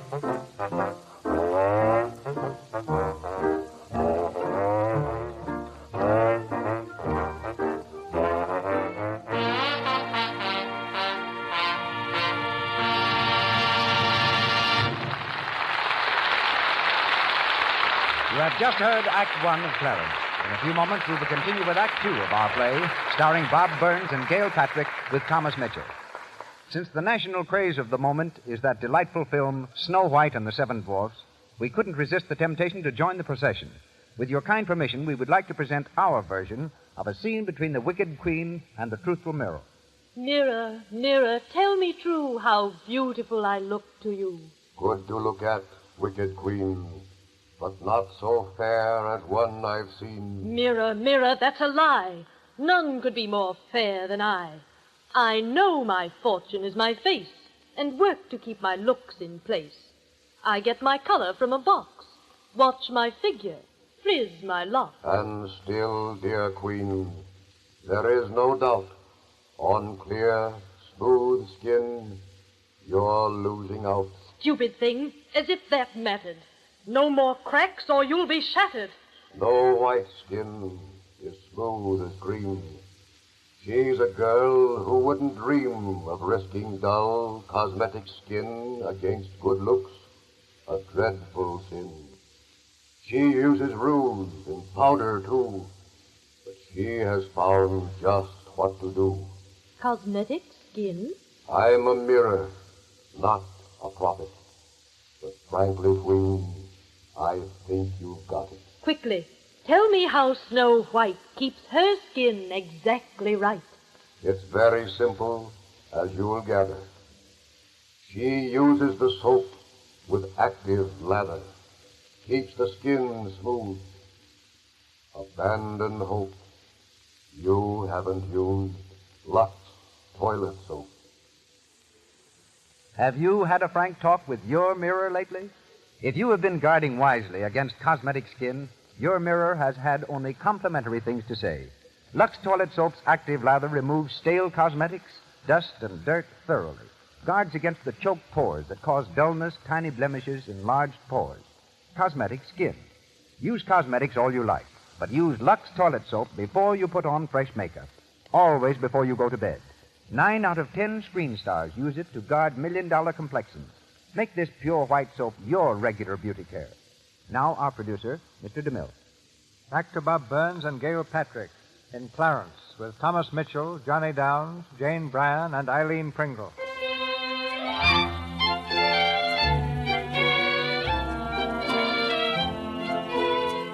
It's the following morning, and a strange, almost ominous peace has descended upon the Mad Wheeler household. In the garden stands Clarence, wielding a spray gun. From around the corner of the house, Mrs. Wheeler appears under full sail. But it's a new Mrs. Wheeler, a smiling, coy matron, who gazes fascinated upon Clarence, and finally addresses him in her most charming soprano. Oh, there you are, Clarence. And what are you doing? Spraying bugs? Oh, dear. Do you mind if I watch Clarence? No, ma'am. Just trying out a new kind of a spray, one of my own. Oh, but I'm afraid that cap you're wearing isn't much protection from the sun, Clarence. Why, it's your old army hat. How quaint. You're wearing it backwards. Yeah. Yeah, I guess I am. You know, I suppose you'd call it a rebellion against convention. I've always wanted to put this thing on backward just to see what had happened. I think I know exactly how you feel, Clarence. Whenever I see a sign that says keep off the lawn, I have a positive mania for wanting to walk on it. Now, that's just about the way I am. And when you see a sign that says no smoking, don't it make you just itch to light up a good cigar? I'm afraid I wouldn't carry it that far. Well, it's all a matter of psychology. I guess nobody likes being a nonentity. Oh, I know all about being a nonentity, Clarence. It's just since last night when we were playing that I've really felt like a member of this household. Yeah, it was fun, wasn't it? We must do it more often. The next time I'm going to have a surprise for you. Can you tell me now? Oh, well, I've been practicing some hot licks on the piano. Why, I wonder who's playing my piano. It sounds like Bobby. But Bobby must practice a great deal more before we let him accompany you.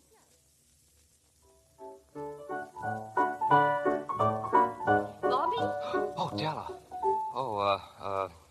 Oh, what time is it? Oh, I just have time to go down... You've been avoiding me for days. You can't treat me like this, Bobby. I won't stand for it. Gee, look now, Della. We could slip away tonight and get married and Oh, then... what are you talking about? Oh, you've broken my heart.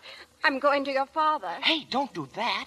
Now, listen, I told you I'd get that money for you. Oh, Clarence! For the love of Pete, Della, get out, will you? All right, I'll get out now. But you've got to do something. I won't wait much longer, young man. Oh, Clarence, will you fix the... Oh, it's you. Well, a fella has to practice sometime. I guess you must think Violet likes it. Funny, I never thought of it before. And it's funny you're wearing tennis shorts in weather like this. You'd do anything to attract Clarence's attention, wouldn't you? Look at you, you're freezing. I am not. You're all covered with goose pimples. That's from your piano playing. Oh. Oh, good morning, Clarence. Oh, excuse me. I'll come back when you're dressed. Oh. Clarence, the hot water in my room doesn't seem to be working right. Do you suppose you could come up Why, and... sure, I'd be glad to. Now, you run up there and turn it on, and I'll try the heater in the basement. Oh, but you'll have to come up to see about it, won't you? Yes, I think so. I can't tell till you turn it on.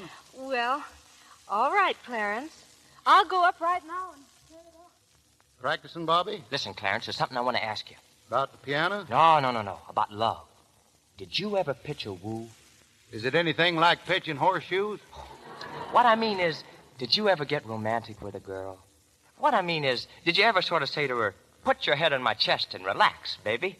No, I don't think I ever did. Did you? Well, I haven't yet, but if I'm going to marry Miss Penny, I sort of have to start letting her know my viewpoints about things. You think she'll get it from that? Oh, sure. All I got to do is get her away somewhere with some privacy, to a nightclub or something.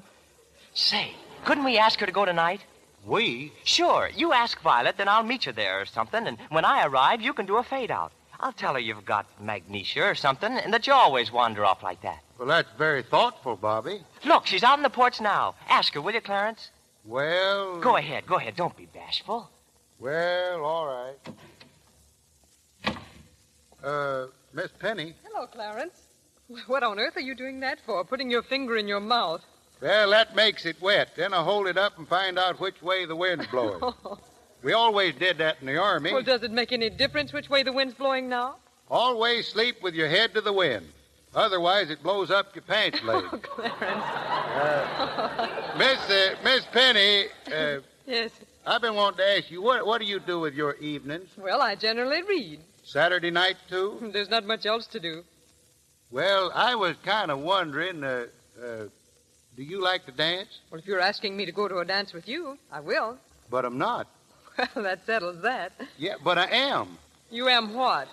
What I mean is, I want you to go with Bobby. Now, wait a minute. Why do you want me to go to a dance with Bobby? Well, I don't. Doggone it. Well, what I'm trying to say, Bobby wants you to go with us. Us? He asked me to kind of go along or something. Will you? Well, would you like me to? Well, sure. Then I will. Well, for goodness sake.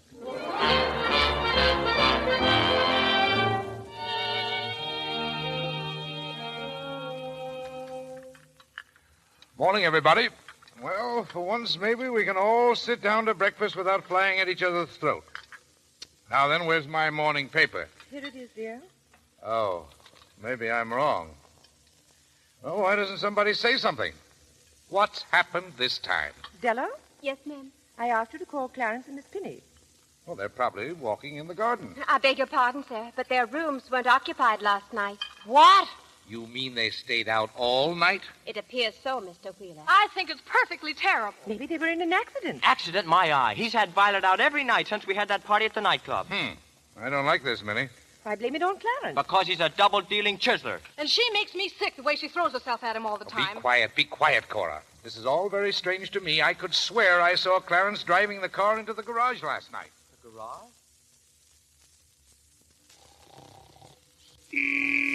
What? I just kind of leaned on the horn, accidental-like. Oh, where are we? In the garage. How long have we been here? Since 10 minutes past 1 last night. It's 8:30 now. Oh, my goodness, why didn't you wake me up? Well, you just look so comfortable, I hated to disturb you. So you just sat there without moving so I could sleep. Well, maybe my head did sort of fall over once or twice. On mine? Well, yeah, Oh. I guess it did, but I didn't mean to. That is, you see... Oh, I forgive you, Clarence. Ouch. Oh. What's the matter? Oh, gee, I'm stiff. My feet. I guess it's my fault, the way I dance. Oh, I thought you were wonderful last night. Did you? Uh-huh. I guess maybe we better go in. It's kind of late to be getting home. Yes, and face the music. What? You're going to wonder where we've been. Well, it's none of their business where we've been. It's Shut up, I tell you, she makes plans tonight. How do you do when a man can't get a word in edgewise in his own house? I guess maybe I was wrong. Hello, folks. Well, Good morning. It is a nice morning, isn't Oh, Clarence, how could you do this to me? it? Do what? Stay up all night? Oh, it's easy if you just keep pinching yourself. You'll settle with me for this. Sit down, Bobby. This is not a very good example to set for the children, Miss Penny. But, Mr. Wheeler... Not here, Miss Penny, not here. We'll discuss it in the library if you don't mind. Please, Mr. Wheeler, you're not addressing Cora. That's right. Go ahead. Make fun of me. I think you're all making a lot of fuss about nothing. Nothing. I'll handle this, Minnie. I'll handle this myself. Why, Bobby. Don't you talk to me, you traitor. Bobby, it seems to me you've had some false illusions. And maybe you think I haven't. Bobby, Cora, please. That's it. Stick up for outsiders against your own kith and kind. That's a fine way to No talk one about has it. any way of insinuating a thing like that. Stop this wrangling. Quiet. Thank you. Now, if you'll excuse Violet and me, But, Clarence, aren't you going to offer some explanation? under the circumstances, no. But that doesn't put me in a very favorable light. Explaining only makes it look like you got a guilty conscience. But I have myself to think of if you haven't. But I have. You act like it. Pardon me, Mr. Wheeler, but Mr. Tobias is at the door, sir. Hubert, what does he want? Well, He says he has some very important news for you, sir. About him, Clarence. what about him? Well, tell him to come in. Will it be all right if I go to my room now? Yes, of course. Go ahead. Thanks. Mr. Wheeler, I want to see you. Perhaps you'd better see Mr. Tobias first. Yes, I think perhaps you might. Good morning, Mr. Wheeler. Good morning, Miss Penny. How do you do, Cora? Well, what is it? I came here to do your family a service. Do you know whom you're harboring under your roof? This soldier, this one who calls himself Clarence. I haven't had the pleasure of hearing his last name. His last name is Smun. What about it? His name is not Smun, Mr. Wheeler. It's Moan. Clarence Moan. Please, Miss Penny, it's Smun. I beg your pardon. I distinctly heard him say Moan. Nobody's name was ever Smun. Nobody's name was ever Moan. Well, why don't you ask him? Because I know. That's why. He told me it was Moan. Miss Penny, you're getting worse than my wife. Mr. Wheeler, please. Stella, Yes, sir? you distribute the mail in this house. You've seen Mr. Smun's letters, haven't you? Whose letters? Clarence's letters. How does he spell his last name? He hasn't had any letters, sir. No letters. Oh, that's funny, isn't it? What's funny about it? Oh, don't excite yourself. But it looks as if he might have taken measures not to get any mail. For heaven's sake, man, what are you driving at? I'm driving at this. What's in the morning paper? I haven't got any glasses. Then I'll read it to you. Deserter. Charles Short. Sought by War Department and divorced wife, seeking alimony. Also wanted in Delaware for embezzlement. And there's his picture. It doesn't look like Clarence. Newspaper pictures never do. Don't you realize you have a confidence man in the house? Oh, that's ridiculous. Minnie, what did he tell you? He told me he used to drive mules. Yes, everybody knows that. What else? Well, he seemed to be very well acquainted with bugs. Perhaps he used to be a botanist. And I thought he was a plumber. Hey, you. Yes, Papa? What do you know about him? He told us he was raised by cannibals. I hate Clarence. Tell Clarence to come down here. Now, at once. How can I tell him to come down? I'm not speaking to him. Do as you're told. Yes, Papa. Oh, this is fine. He's a plumber. He's a soldier. He's a consort of cannibals. He's a piano tuner. He's a botanist. There must be something queer about him. Or else how could he have spirited Violet right from under my nose? That's what I hadn't heard. And look how he took Cora away from you. Oh, nonsense. You want to see me, Mr. Wheeler? Yes, I do. I'll handle this. Well, I see you're not wearing your uniform anymore, Mr. Short. Mr. Who? Charles Short. I suppose you don't know anyone by the name of Charles Short. Yes, I do. Do you know anyone by the name of Charles Shortwell? Charles Shortwell? Now, no, I think there was some Shortwells caught for stealing sheep back in... But you do know someone named Charles Short. Everybody knows somebody named Charlie Short. I'm talking about the one you know. I know 3. I'm talking about Charles Short, the deserter. Oh, that one. May I have that newspaper, Mr. Tobias? Clarence, they want to know if this is a picture of you. Are you this Charles Short? Well, are you? No, I'm not this Charles Short. Not this one here in the paper. About my being either one of the other 2 Shorts I know, I won't commit myself, but I'm not this one. If he'll lie about one thing, he'll lie about another. Have I ever lied to you, Mr. Tobias? You've lied to everybody in this house. Ask any one of them. Well, have I?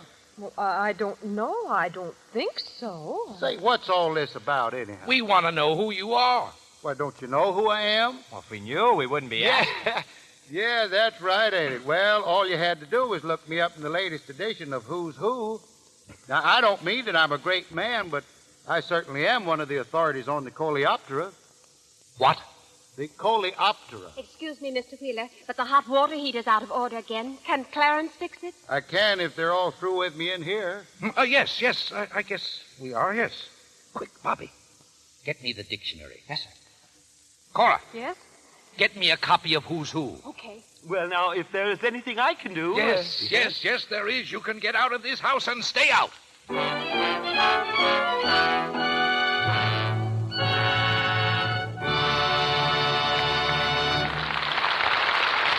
pause for station identification. This is the Columbia Broadcasting System.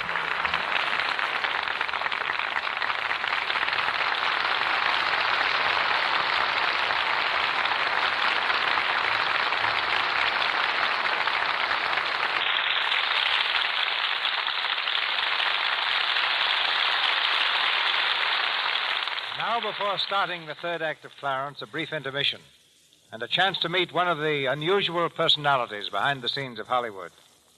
We have hundreds of camera men in the film capital, but only one camera woman. She's Mrs. Tay Garnett, wife of the distinguished Hollywood director, who, before her marriage, was Helga Moray, one of England's leading screen stars. As camera woman, Mrs. Garnett accompanied her husband and 12 other men on a 40,000-mile voyage, recently concluded, to the world's most distant corners to collect authentic background shots for 2 films that Mr. Garnett plans to make, Trade Winds and World Cruise. They visited 27 countries and brought back 70,000 feet of film. I doubt if the pictures in which you'll see this film can be any more exciting than the experiences encountered in securing it. If you please, Mrs. Garnett, what about them? Well, Mr. DeMille, I suppose our most exciting experiences happened in the steaming jungles of Indochina. There, for example, we filmed a tribe called the Annamite, whose women are like Amazons, beautiful and powerful, but whose men, through centuries of indolence, are weak pygmies in comparison. In one village, 3 of their men were unable to close one of my suitcases, which I later closed myself without any difficulty. In a place called Natrang, we encountered a colony of ape men who lived in great nests in the treetops. They have virtually no language and no memory, spending their lives like animals, eating and sleeping. In the province of Annam, we made the first pictures of their sacred elephants, one of which went berserk and killed 5 natives before our eyes. But while those were perhaps our most exciting experiences, I think our most interesting was our visit to the Laccadive Islands. Well, the Laccadives are probably one of the least known island groups in the world. I'm afraid all I know about them is that they lie off the coast of Malabar, and that the natives are descendants of a shipload of Mohammedan pilgrims wrecked there some 300 years ago. That's correct, Mr. DeMille. There are dark-skinned people, about 2,500 of them. They had never before seen a white woman, and no white man had visited there since 1897. They'd never heard of the United States, and I was amazed to find the women using red lacquer on their fingernails exactly as we do here. And here's something that will amaze you. They'd never seen or heard of soap. Oh, Mrs. Garnett. Not even Lux soap? No, not even Lux. Along with other supplies that we wanted to be sure to always have on hand, we'd brought along several cases of Lux soap on our yacht, the Athene. Soap, we found, is always a gift certain to delight natives anywhere, and so it proved on the Laccadives.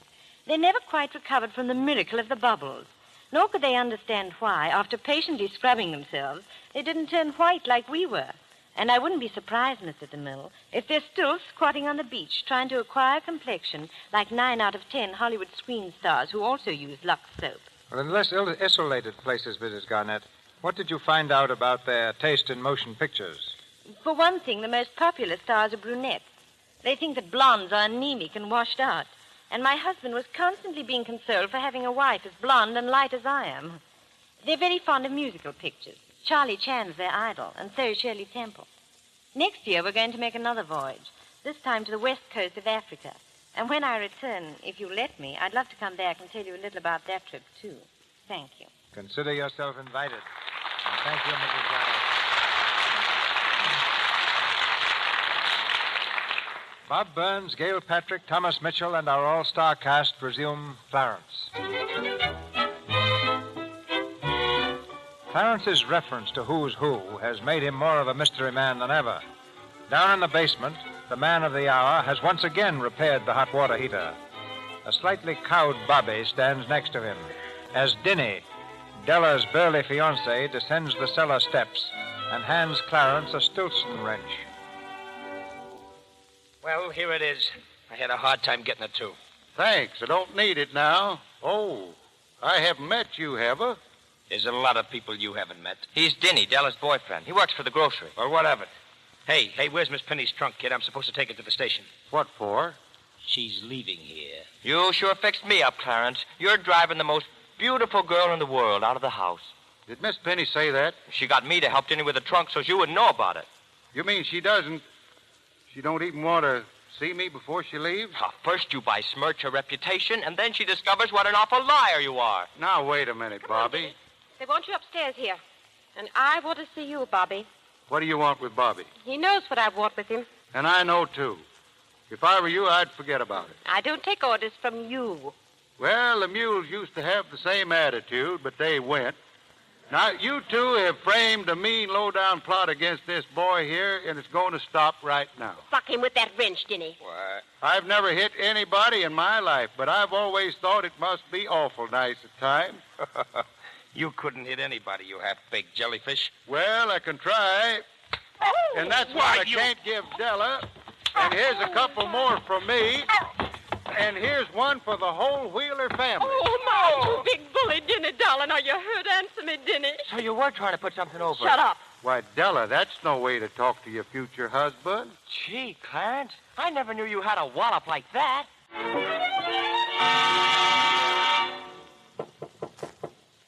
Violet, I want to see you. Well, Violet, I want to say something. why didn't you say something before when it might have done some good? Well, why should I explain anything to Tobias? You could have told us who you are. I didn't want to boast, but after all, I am one of the authorities on the Coleoptera. Yes, you said that before. That don't seem to impress you very much. But when you think they outnumber human beings by billions and billions, well, there's something. I'm not interested. What are they? The Coleoptera, why, they're beetles. Beetles? Yeah, beetles, bugs and things. Well, what's so funny? To think I've been worrying about a person who chases beetles. Well, I don't chase beetles. The fact is, my talents lie just as much along potato bugs. No. Not socially, you understand, but finding their worst enemies. You mean people who hate potato bugs? The enemies kill the potato bugs and you save the potatoes. That explains it, I hope. I thought you were going to explain about yourself. Oh, I'll work me in with the bugs. Now, But you said you drove mules in the army. Well, that's right. For the last 3 years, up until I resigned from the Army again, I was, well, sort of a doctor to them. But the bugs are my real-life work. Then why don't you go back to it? I'm going to. I wrote to a laboratory, and if they think half as much of me as I do of myself, my ticket will be in the morning's mail. That may be just another of your stories, but it's interesting. Yeah, ain't it? Yeah, we'll have a lot of fun on this new job. We? Well, you know, my assistants and I. Oh. But we should go together, don't you think?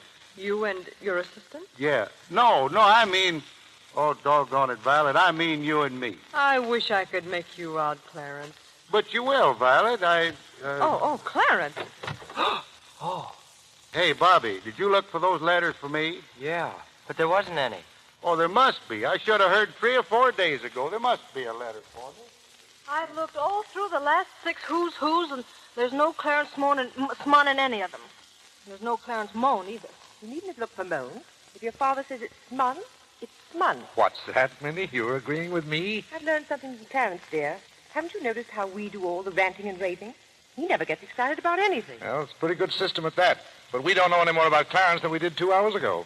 I tell you, there must be a letter someplace. He's still looking for a letter. Oh, excuse me, Mr. Wheeler, but I've got to go through your correspondence. You've got to what? Henry.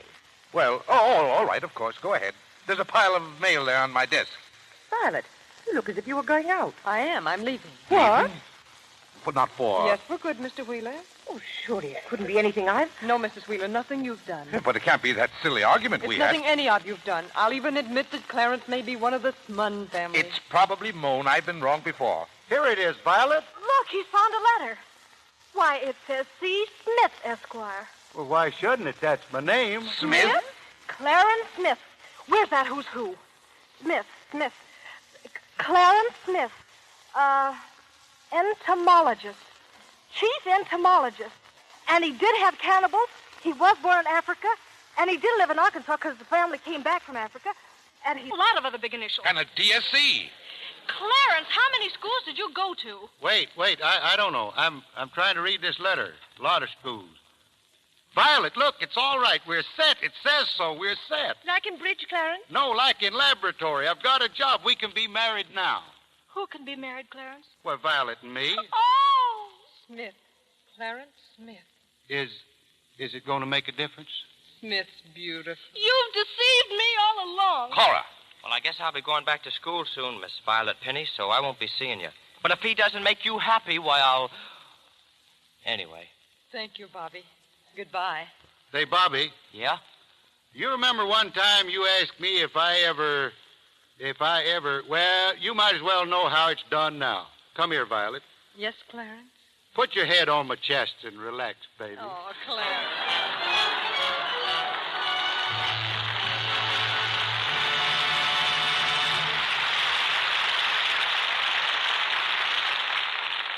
Down goes the curtain and up go the lights, and our play is over.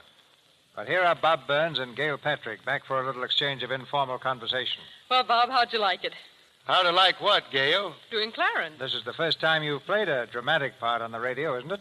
Yes, sir. It's the very first time, and it sure was nice. And I've been thinking that maybe that's my real life work, being a matinee idol. You know, I couldn't help thinking, how much Clarence's life parallels my own. Oh, but Bob, Clarence was born in the wilds of Africa among the cannibals. And you were born in the wilds of Arkansas. And don't tell me they have cannibals in Arkansas. No, they don't have any cannibals down there, but during some of those bad years, I want to tell you I got awful uneasy. And then another thing, I joined the Army like Clarence, and then I remember I wore my uniform around a long time before I got another suit to wear. Were you the only one in your family in the Army, Bob? Well, now, Gale, there was my cousin Walford. He wanted to join up, but I believe if they'd used Lux soap back in those times, he'd have made it. But, that homemade soap we use down there, it don't work so good. Well, everybody knows there's nothing like Lux toilet soap, Bob, and I suppose that since you've been in Hollywood, you found out that just about everyone here uses it. Yeah? I know I think it's grand, and I wouldn't be without it. But what about Cousin Walford, who didn't use Lux soap? Poor chap. Well, my Uncle Fudd took my cousin Walford down to the recruiting station, and the sergeant looked at Walford, and he says to Uncle Fudd, he says, take the boy out and give him a scrubbing so I can see what he looks like. So Uncle Fudd took Walford out, and he brought him back in after a while, and the sergeant looked at Walford and says, I thought I told you to take that boy out and scrub him. And Uncle Fudd says, I did scrub him. The sergeant says, well, he don't look like it. And Uncle Fudd says, well, I'll tell you, Sergeant, the boy just dries out a bad color. But, I sure am going to send some of this Lux soap back to my kid folks in Arkansas. What kind of soap have they been using, Bob? Well, up to now, Mr. DeMille, the only kind of soap we can find that do any good for him at all is saddle soap. Object. Well, if there ain't Mayor Tom English. Yes, it certainly is, Bob. I just thought it'd be a good idea to bring the mayor of your hometown here, Mayor Tom English of Van Buren, Arkansas, and let him check up on you. And he's objecting to you already, Bob. On what grounds, Mayor English? Well, Miss Patrick, I don't know why you people on the radio don't talk about the home girls. You're always talking about the beautiful women in Hollywood. Back in Van Buren, our girls are very beautiful, too, and they use Lux toilet soap, just as much as you picture stars do here. Anyway, I think our Van Buren girls are mighty good looking. Ain't it the truth? Your Honor, from the way Bob talks on the radio, I think people get the idea that about everybody in Van Buren is some relative of his. After all, Van Buren has a fairly large population, hasn't it? Well, we're pushing up around 6,000, Mr. DeMille, and I don't believe that more than 4,500 are any kin of Bob's. Of course, I'm referring to blood kin. Yeah, I sure we were blood kin, Mayor, because I think you're just about the finest mayor I can think of. Well, thank you, Bob, and I don't think I have to tell you how proud Van Buren is of you, and we certainly think you're doing a mighty fine work, helping these young fellows along by letting them be on the program with you, Mr. DeMille and Bing Crosby. Mayor, I think our listeners would like very much to know just what Bob was like before he blew his way to fame on the bazooka, when he was just a hometown boy in Van Buren, before he acquired all his polish and sophistication. Oh, now, Gail. Well, Bob may have acquired some of his city ways when he went to the University of Arkansas. When Bob made up his mind to go, he asked old Professor Williams, our school superintendent, to write a letter to the college president. Yeah, if you let me finish here, that is a fact. And so he wrote a note for me to take up to the university, and so I just sneaked a look at it, and he had said, I hope you'll be able to interest this boy. I can't flatter myself I did. You know, Bob, just before I left, I was talking to some of your kinfolks back home, and they were telling me... You know, I think I better stop you right here, Mayor, because, I don't know. If you kind of start talking, I'll be out of a job. You mean you'd have to come back to Van Buren? That's exactly what I mean, so there. Well, then maybe I'd better just keep quiet. But before I do, Bob, I couldn't help being impressed by your knowledge of potato bugs in that play tonight. If you know that much about potato bugs, I think maybe you better come home after all. You mean the potato bug's kind of acting up again? Something terrible. Just before I left, your grandpa Snazzy was telling me how last summer those potato bugs got so independent and so uppity that they not only ate up half his crop, but they sent a petition to him telling him that this year they're demanding gravy. Good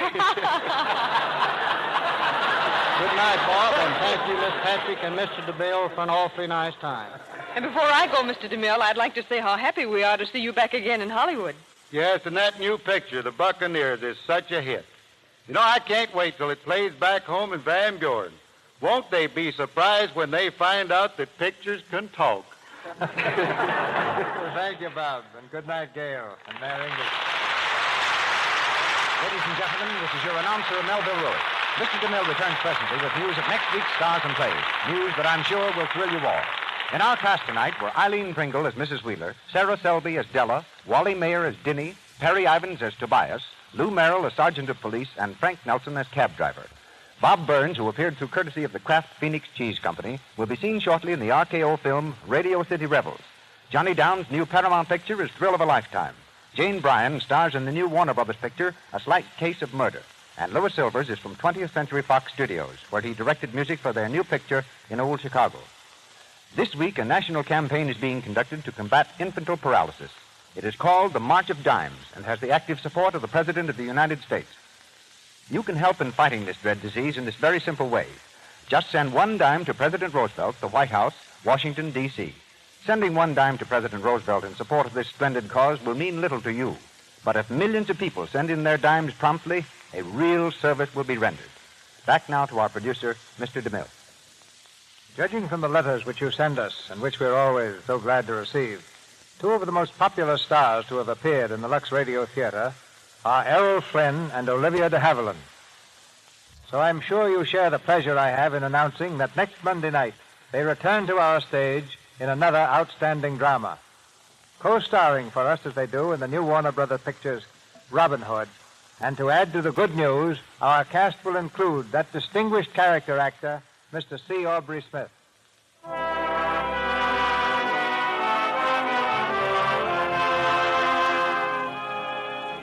Our sponsors, the makers of Lux Toilet Soap, join me in inviting you to be with us again next Monday night when the Lux Radio Theater presents Olivia de Havilland, Errol Flynn, and C. Aubrey Smith in an outstanding romantic drama. This is Cecil B. DeMille saying good night to you from Hollywood.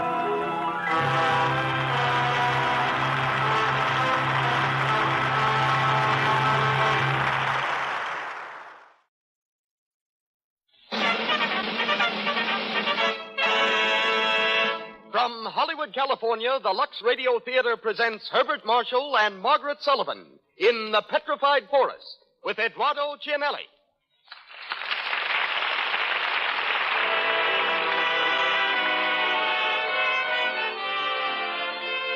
Lux presents Hollywood. Week after week, these programs come to you, ladies and gentlemen, because week after week you make them possible through your loyalty to our products. And the Lux Radio Theater is the means our sponsors take of showing you their gratitude. Starring for you tonight are Herbert Marshall, Margaret Sullivan, Eduardo Cianelli, and Donald Meek. you will hear from two special guests, Charles J. Smith, superintendent of the Petrified Forest National Monument, and Nick Janios, manager of that famous movie restaurant, the Café de Paris, at 20th Century Fox Studios. Our music is directed by Louis Silvers, with our entire production in the hands of that master showman, ladies and gentlemen, Mr. Cecil B. DeMille.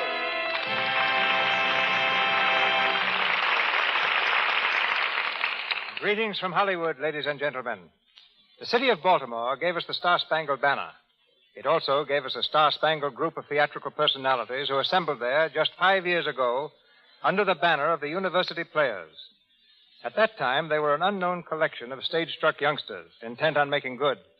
Their leading man was Henry Fonda, and their ingenue, a little miss from Virginia named Margaret Sullivan. They remained in Baltimore 17 weeks, employed by an optimistic producer who paid them $10 a week and meals. This year, as the star of Stage Door, Margaret Sullivan returned to the same city and to the same theater, rounding out a 5-year campaign in a burst of glorious success. When Margaret was in college, her English professor returned an essay she had written with a brief but uncompromising comment, "For heaven's sake, stop acting." Margaret was just stubborn enough to ignore him, reasoning that a girl must have some fun. She's been acting ever since. With her love for the legitimate stage, keeping her from Hollywood all too long. She's back here now, however, and starts work shortly on a new film. Margaret has a farm in New Jersey, cooks excellent onion soup, likes fishing, and doesn't mind at all if you call her Maggie. This is her debut in the Lux Radio Theater, and we hear her as Gabby in Robert Sherwood's great play, The Petrified Forest. It's always a particular pleasure to announce the return to our program of Herbert Marshall. When last year, Mr. Marshall was filming the Paramount picture Angel. Since then, with Barbara Stanwyck, he's made Breakfast for Two at RKO. His role tonight is that of Alan Squire. Two other splendid performers also make their Lux Radio Theater debut tonight. Eduardo Cianelli and Donald Meek. The comparative newcomer to pictures, Mr. Cianelli is already duplicating in films the brilliant record he established on the legitimate stage as a character actor. He comes to us as Duke Mantee, while Mr. Meek plays Gramp, Wallace Clark, Mr. Chisholm, and Frank Milan plays Bose. Our play begins. The Lux Radio Theater presents Herbert Marshall and Margaret Sullivan in The Petrified Forest with Eduardo Cianelli and Donald Meek.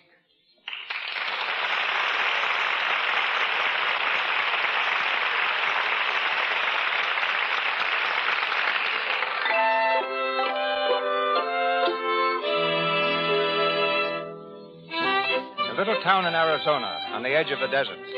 It's a few minutes before noon, and the First National Bank is the scene of the usual midday activity. There's a line at the teller's window and a general quiet hum of conversation. Suddenly, the front door is thrown open, and 4 men stand in the doorway, leveling machine guns. Stand where you are, everybody. Cut that game off. Shut up! This is a stick-up, folks. Now, everybody just stand still and you won't get into no trouble. This is Duke Mantee here, and he don't take no fooling. Now mind the gap. Get that door back there. Cover the door, Hank. And don't let anyone in. Okay, Duke. Got the door, Jackie? It's in the drawer. Open up, you. I'm speaking to you, Teller. Open it up yourself. Why, you... Don't argue with him. Open it. Let me give it to this wise guy, will you? I'll take care of him myself. You got the door? Yeah, all set, Duke. Open the door, Duke. Right. Now, everybody stay right where you are. And if any wise guy's looking for trouble, remember, a Tommy gun makes a noise like this. That's just to give an idea. All right, Jackie, let's go.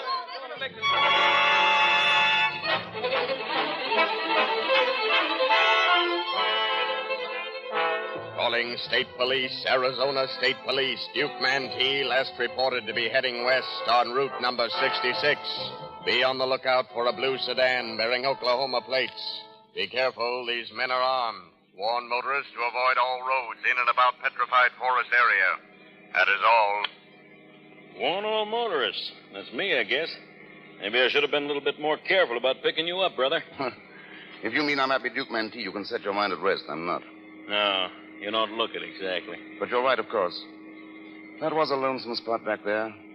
I haven't had a lift for hours. Oh, well, I took a pretty good look at you first. And my honest confidence won the day. Well, I don't know as you look so pesky honest. I just figured I was a match for you. My name's Jones. Thank you. Mine's Squire. Hitchhiking, huh? That's right. Where you from? Well, if you mean originally, it's England. If you mean hitchhiking, I started in New York. And so? You looking for work? Well, yes and no. What line of work you in?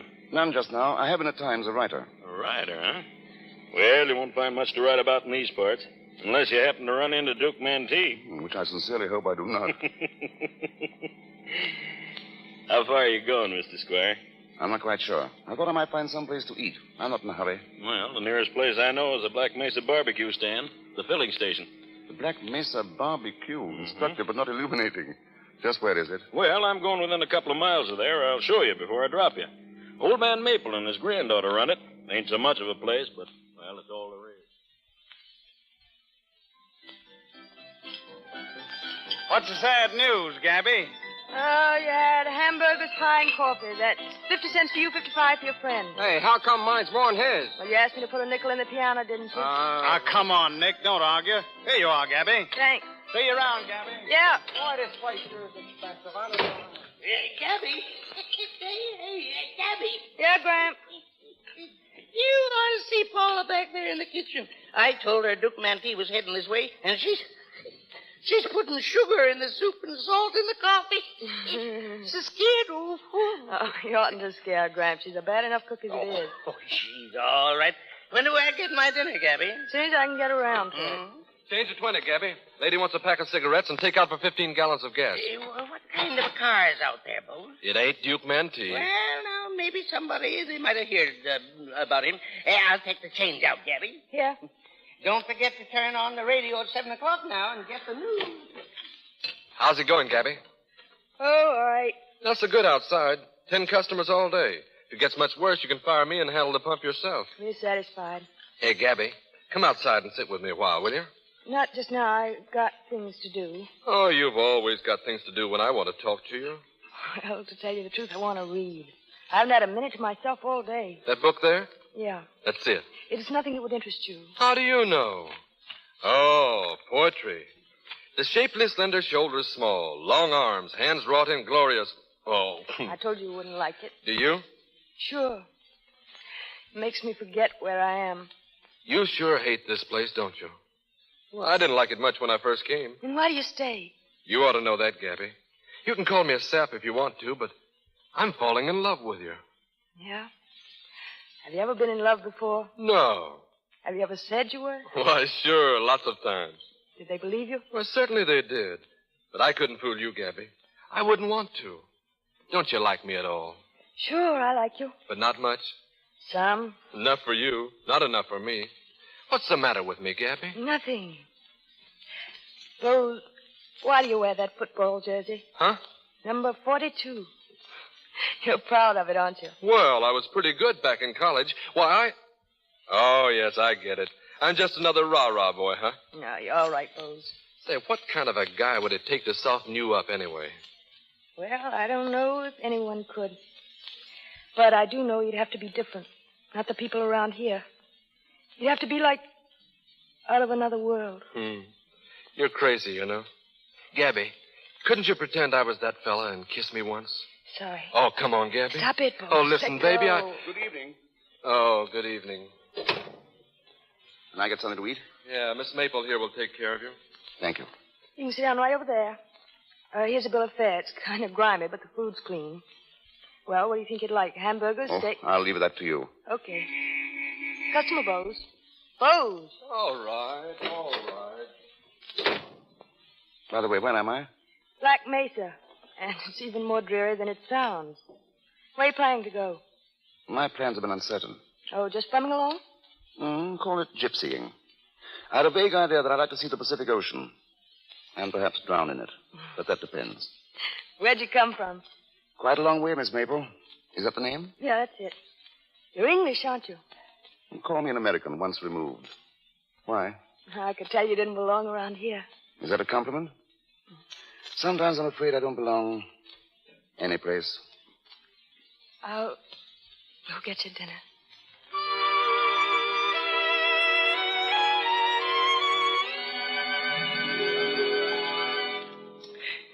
his picture in the paper, Mr. Squire. Duke Mantee. He doesn't look very vicious, does he? Well, I'll tell you. You can't tell a killer except by his chin. Did you ever notice?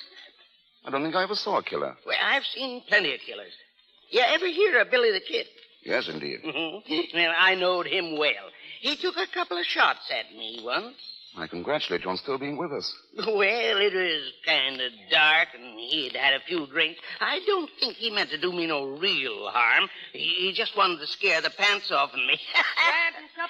Well, by golly, it's about time. Pleased to meet you, Mr. Squire. Pleased to meet you, sir. Like the soup? It's the best I ever tasted. Well, shall I pour your coffee now? Thanks. Your grandfather's a charming old gentleman. Oh, Gramps, all right. He told me he'd been missed by Billy the Kid. Yeah, he tells everybody that. Did I hear him say you're a writer? Yes. See, I haven't met many writers, except Sidney Wenzel. Ever hear of him? Sorry, no, I haven't. He's with some movie company. He stopped here once on his way to the coast and handed me a lot of baloney. Said I ought to be in Hollywood. When I got there, to be sure to look him up. Gosh almighty, they never mean it. No, they never mean a thing. So you want to go into the movies? Oh, Lord, no. I want to go to Bourges. Where? Bourges, France. That's where I came from. You're not French. Partly. I was born in Bourges. But all I know about it is from the picture postcards my mother sends me. You know, they got a cathedral there. Your mother still lives there? Yeah. Dad brought us back here after the war. Mother stuck it out for a couple of years and then packed up and went back. Some people think it was cruel of her to leave me, but what could she do? She couldn't live here. And you can't blame her for that. Do you think she was cruel? Not if you don't, Miss Maple. She sends me a book every year for my birthday. She sent me this one. It's the poems of Francois Villon. Ever read it? Oh, yes. It's a wonderful portrait. Mother wrote in it, "To my dear little Gabrielle." Gabrielle. That's a beautiful name. Yeah, wouldn't you know it'd get changed into Gabby by these ignorant desert rats? You share your mother's opinion of the desert. Yes. But you find solace in the poems of Francois Villon. They get this smell of gasoline and hamburger out of my system. Huh. Would you like to read me one of those poems, Gabrielle? You mean now? Read me the one you like best. All right. This one here. He wrote it about a friend who was getting married. At daybreak, when the falcon claps his wings, no fit for grief, but noble heart held high, with loud, glad noise he stirs himself and springs, and takes his meat, and toward his lure draws nigh. Description of car follows. Blue sedan bearing Oklahoma plates. There's a bullet hole in front fender, shattered glass and rear window. Mantee's girl is riding in the car with 4 men. Turn that thing She's off. wearing a long... This car is dynamite, Duke. They've got us spotted, Duke. We've got to switch cars. Shut up. Let me think. Doris, Yeah, Duke? you got to get out of this car, see? We'll pick up another one down the road, and you and Mike and Flint can drive it around till the cops get off our tail. Oh, Duke, I'd rather be in your car. I don't like to travel without you. You'll be safer, kid. As if I cared. Mean that? Don't you know it? Oh, Duke. No. You got to switch, kid. We'll get rid of this car, too, as soon as we get a chance. We'll meet you later. Where, Duke? There's a filling station about 10 miles past the crossroads. That's liable to be your hot spot, Duke. Then we'll cool it off. We'll take over the joint and stand up an army. You meet us there, Doris. It's a joint called the Black Mesa Barbecue.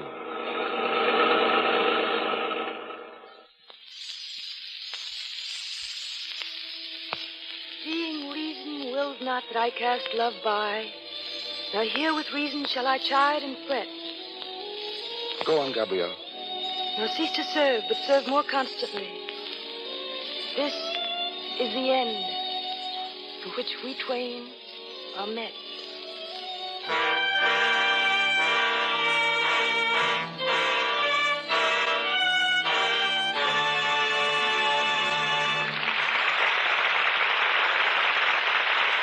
While we are waiting for the second act of The Petrified Forest, starring Herbert Marshall and Margaret Sullivan, let's stop in for a moment at a house on Franklin Avenue where a smart young secretary lives with her mother. Mother. Oh, there you are. Oh, please be an angel pet and press my white evening dress. Ooh, well, there's no knowing where a Kansas cyclone will strike next. Now, would you mind explaining why, if you knew you were going out tonight, you didn't phone me from the office? Oh, darling, please get into action. This is a crisis. I'm going dancing with the boss's son. Really? And I couldn't call you because I was taking dictation all afternoon. And now I'm a little frazzled around the edges. I won't have time to do the dress My myself. dear, you do look tired. Why don't you take a little nap? You'll feel so much better. Nap? Oh, I haven't the time. Anyhow, I know something better and quicker. I'll just pop into a Lux toilet soap bath. Well, I don't know. I should think that if you're don't worry, Mother. My Lux toilet soap bath really does refresh me wonderfully. Leaves me feeling full of pep. Well, you certainly always do look lovely when you go out. Oh, you're just an old flatterer. Well, anyway, there's another thing my Lux toilet soap bath does for me. Its active lather is a wonderful way to protect daintiness. And I love the delicate perfume it leaves on my skin. Well, hurry up, dear. You won't be ready in time. All right, I'm off to my beauty bath. Be nice to Bill if he gets here before I come down. Mr. DeMille takes us back to our play.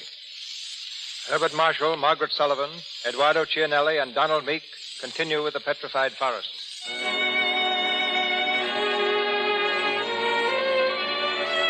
A few minutes have passed. Purple shadows are gathering over the desert. In the Black Mesa barbecue, Gabby and Squire, unaware of the approaching gangsters, continue their talk over the lunch counter. And that's why you want to go to France, for understanding. Yes, and I will go there someday when I have the money. I hope I won't be too old. I dream about it all the time. Bourges. There's something beautiful to look at, and wine, and dancing in the streets. If I were you, I'd stay here, Gabrielle, and avoid disappointment. You see, I've been to France. Oh, what were you doing? Writing books? No, planning to write books. You see, I'm married. My wife supported me. Oh. Oh, please, don't think too ill of me. I once actually wrote a book. What was it, fiction? In a sense. It was a novel. Not very successful, I'm afraid. It cost my publisher quite a lot of money. It also cost him his wife. You see, she divorced him and married me. She saw in me a major artist who only needed a background to bring him out. She gave it to me with a fine view of the Mediterranean. For 8 years, I reclined on my background, waiting for the major artist to step forth and write. But he didn't.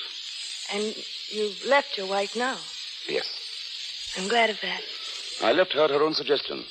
She had taken up with a Brazilian painter, also a major artist.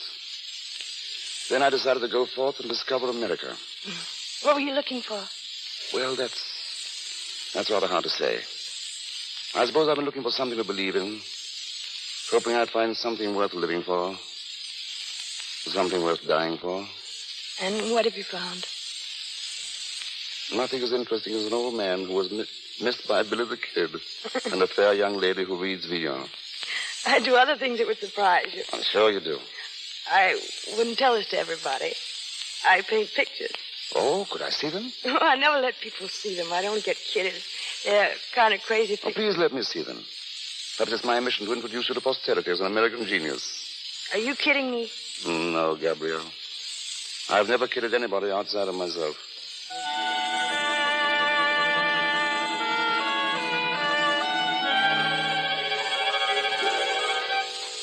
Mr. Bowles, you don't like your dinner? What? You don't like your dinner, Mr. Bowles? Oh, sure, Paula. I always like what you cook. What about you no eat? Well, I'm just not as hungry as usual. Well, you sit and look at that door. And you look at that door. Oh, come on. You eat your dinner, eh? What do you suppose they can find to talk about all this time? Oh, don't you worry. Eat your soup. He'll be gone soon, and you'll have her all by your lonesome again. Well, you can't go too quick for me.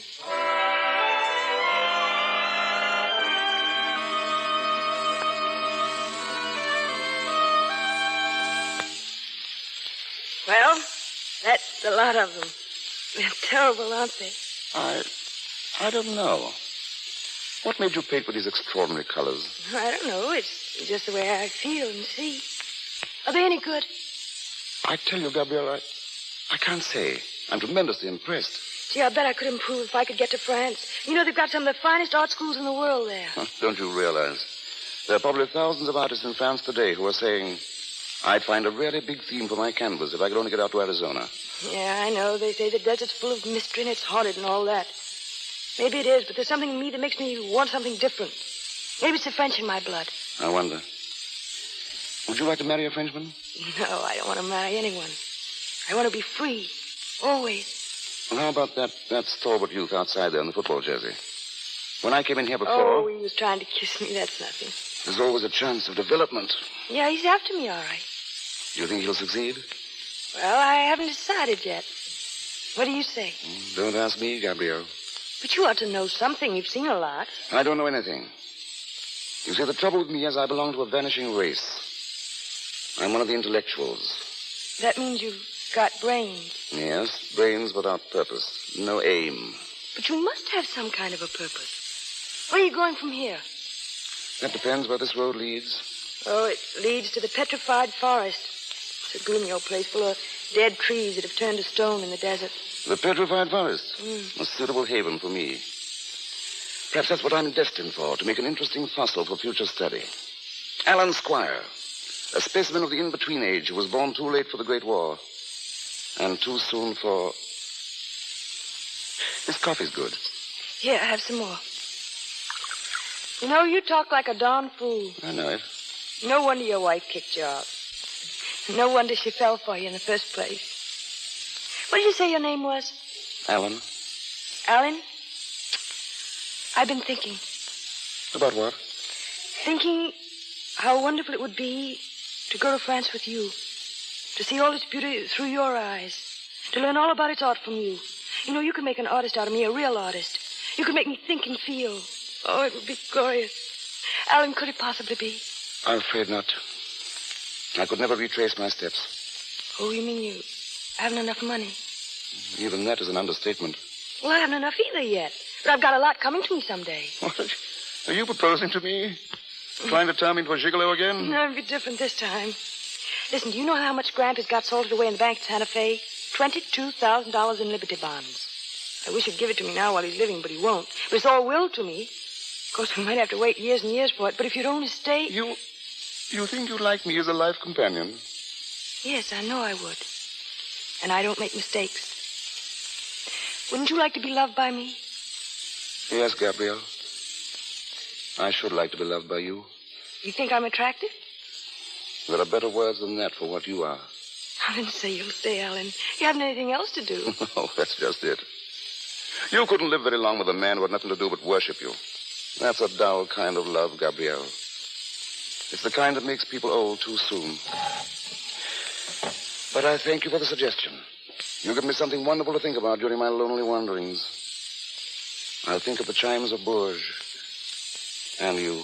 Oh, you mean you're going now? Yes. Well, I can't stop you. No, Gabrielle, you can't. But you can do me one great favor before I go. Would you mind very much if I kissed you goodbye? No, I wouldn't mind. You would understand that it would be nothing more. Yes, I'd understand. It's just a kiss. That's all. That's absolutely all. Gabrielle. So, that's what's been going on in here. Who do you think you They are? open bows. Just because she's cute and sweet, you thought you could get fresh, Oh, huh? he didn't get fresh. He only wanted to kiss me goodbye. Yes, the impulse is rather hard to explain, but You needn't wait to explain. Just pay your check and get out. Very well.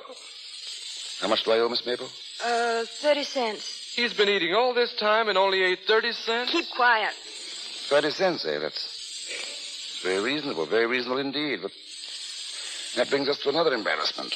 I haven't got 30 cents. I haven't anything. Oh, you haven't, huh? What have you got in your pack there? Shirts, socks, a passport, an insurance policy. And you thought you could pay with a kiss, did you? Why, I'll... Take your hands off him, Bose. There's a car outside. See what they want. Good evening. Good evening.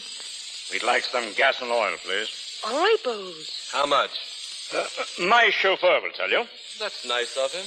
Oh, and I'd like some cigars, please. Don't forget the cigarettes, George. Oh, yes, dear. I know. How far is it to the Phoenix Biltmore, young lady? Oh, about 200 miles. I imagine we can make it by midnight. Well, goodbye, Miss Maple. Oh, just a moment, Alan. Excuse me, sir. What? Would you have room in your car for another party? Well, who is it? This friend of mine, Mr. Squire. He's on his way to the coast. He hasn't a car just now. He's an author. Have you any luggage? Just this rucksack on my back. Oh, wait a minute. Joseph. Yes, sir? Something you want, sir? Well, do you think it's all right to give this man a lift to Phoenix? I'm not carrying any concealed weapons. Do you mind if we verify that? Not at all. Go right ahead, Joseph. Yes, sir. My, I guess he's all right, Mr. Chisholm. Oh, very well. Well, I'm glad to have you with us. Hurry up, please. Oh, come on, dear. Well, I've been waiting for you. Well, thank you, Miss Maple. I'll remember your kindness. Oh, just a moment. I forgot to give you your dollar change. Oh, no. I wanted you to keep that. Sorry, but tipping is un-American. We don't allow it. Go on, take it. Thank you. I suppose I'll never see you again, Gabrielle. No, that's the way it is in a gas station. They come and they go. But somehow or other, I'll repay that dollar. Lord knows when. Perhaps we'll run into each other someday in Bush. Perhaps. Goodbye, Gabrielle. Goodbye, Alan.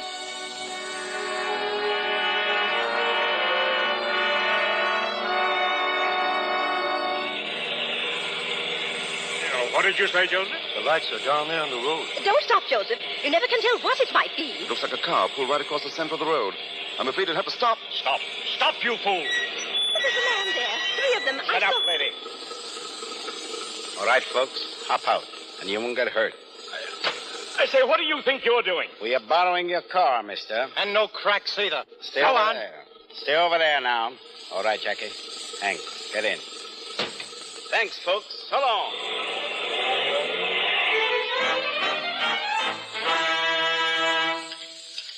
Can I help you with those plates, Gabby? No, thanks. Funny guy, that panhandler. When he was getting in the car, I got feeling kind of sorry for him and tried to slip him some change. You did? Yeah, but he wouldn't take it. Handed it back. Didn't mind holding you up for a meal, but he had too much That was pride. awful nice of you, Bose. I appreciate it. Say, you talk as if you were nuts about him. I'm not nuts about him. Well, if you appreciate it so much, how about being a little nice to me for a change? Yeah, I'd like to be nice to you, Bose. I'd like to be nice to everybody. Well? I'll think about it, Bose. Oh, gee, Gabby, you're a swell girl. I'm crazy about you, honey. Honest, I am. In here. Bose. Shut up, lady. Behave yourself and nobody will get hurt. Cover the back door, Hank. Sure. Who's the boss here? What's it to you? Listen, wise guy. This is Duke Mantee here, the world-famous killer, and he's hungry. Shut up, Jackie. Who's in that other room? Only one old My man. grandfather's in there. Go get him, Jackie. Okay, Duke. What do you got to eat, sister? Here's the bill of fare. He's got a nerve. Don't give it to him. Shut up, you, and sit down. Football player, huh? Yes, and you better not let me get close enough to take a sock at you. I used to be quite a fan. Have it now. Come on in here. Here's the old man. Sit down, Pop. So you're Mantee, eh? You're the killer. That's right, Pop. But just sit tight and you'll be okay. You needn't think I'm scared of you. I've knowed real killer. Gabrielle. Alan, why did you come back? There's some bandits around here. Yes, so we heard. They stole Mr. Chisholm's car. All right, buddy, take it easy. Oh, my friend of the road. Sit down, pal, down here. Why, thanks. I'd be delighted. That's Duke Mantee, Mr. Squire. What did I tell you about a killer's chin, huh? He's a killer, all right. He's a gangster and a rat. Shut up, Bose. Yeah, and if the sheriff finds out he's here, we'll have some real killing, won't we? The cops ain't likely to catch up with us. Not tonight. So we can all be quiet and peaceable and have a few beers together and listen to the radio. Because I may as well tell you, folks, old Jackie there with a machine gun is pretty nervous. And he's got the itch between his fingers. So let's everybody stay right where they are.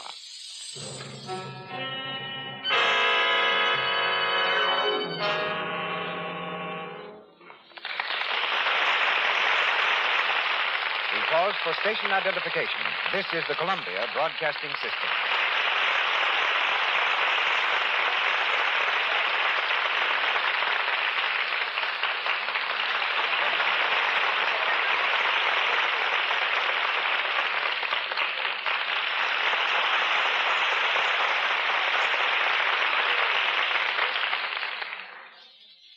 Act 3 of our play, starring Herbert Marshall and Margaret Sullivan, will be heard shortly. It's undoubtedly true that most of us are a lot more familiar with the play and the motion picture called The Petrified Forest than with the 90,000 acres in northeast Arizona from which the drama borrowed its name. A national monument The Petrified Forest is one of the most amazing and least known spots in the United States. It comprises 6 distinct forests, including a portion of the fabulous Painted Desert. In charge of this vast area is Charles J. Smith, one of the ablest rangers in the National Park Service. Formerly at Yellowstone Park, then chief ranger at the Grand Canyon, Mr. Smith has been at the Petrified Forest since he became its first superintendent 8 years ago. Mr. Smith, the heroine of our play called the Petrified Forest a gloomy old place full of dead trees that have turned to stone. What have you to say about it? Well, Mr. DeMille, it's certainly an old place, and it certainly is full of trees turned into stone. But as for being gloomy, well, to me it's the most awe-inspiring sight in the whole world. One of our 6 forests happens to be called the Blue Forest. I can easily understand that if anyone wanders out there all alone and is inclined to be a little moody, the weird atmosphere of the place won't make him any more joyful. But that isn't why it's called the Blue Forest. It got its name from the deep blue color of the rolling hills. Let me turn tourist, Mr. Smith, and ask you just what the Petrified Forest is and how it came to be. It's a vast area, Mr. DeMille, covered with huge trees that grew and spread their branches 150 million years ago. In those days, the land was a tremendous swamp. The only living things were the trees, a few plants, and several species of ferocious-looking reptiles, the like of which you see today only in nightmares. Nature sent floods, earthquakes, and storms, and buried everything under 3,000 feet of mud, water, and gravel. Then, after 100 million years, Mother Nature, being a woman, changed her mind. She sent winds, rains, and more storms to erode the earth, to sweep it away, and bring this forgotten cradle of life back into the light of day.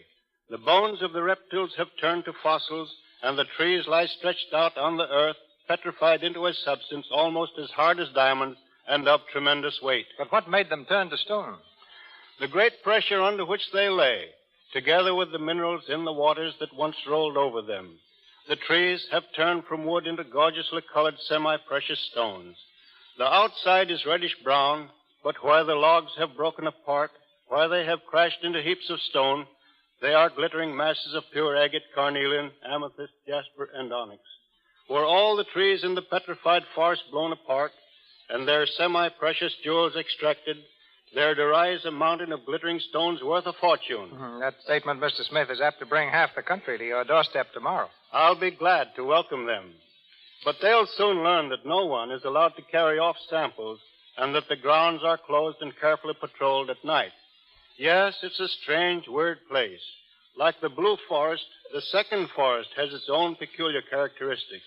There, the ground is covered with chips of petrified wood, and at times, as you walk through them, they'll ring out with a tinkling sound like the music of tiny silver bells. Have you ever encountered any incident such as our play presents?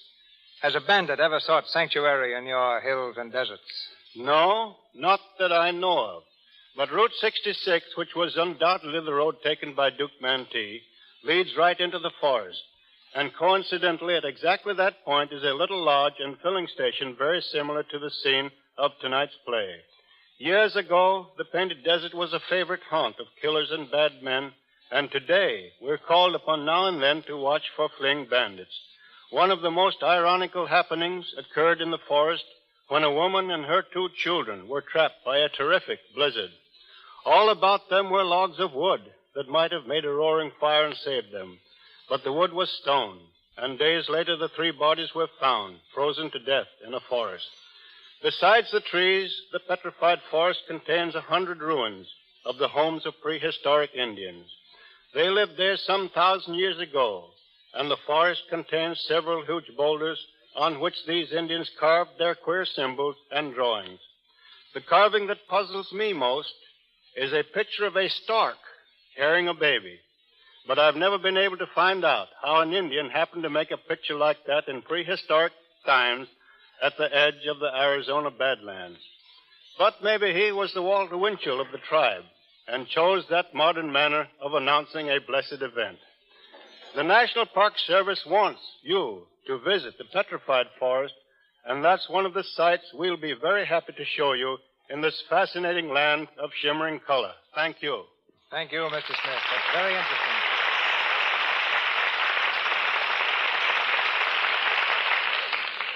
Petrified Forest, starring Herbert Marshall, Margaret Sullivan, Eduardo Cianelli, and Donald Meek.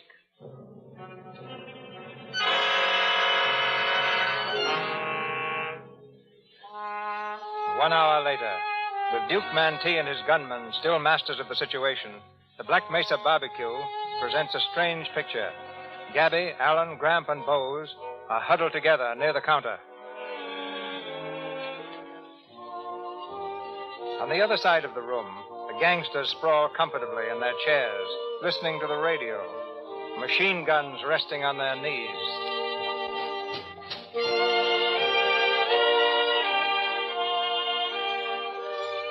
Hey, Duke.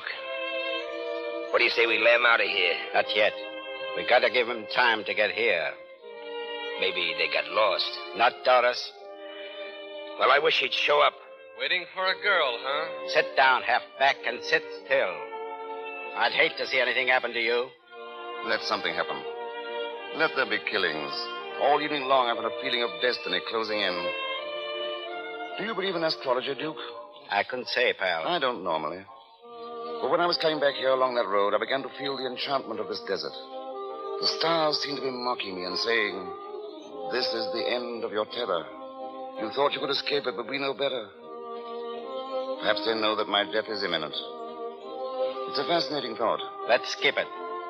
Bring some beer for the bunch, sister. Yeah, all right. None for me. Why not? I don't drink with murderers. I'd be a little tactful, Bose.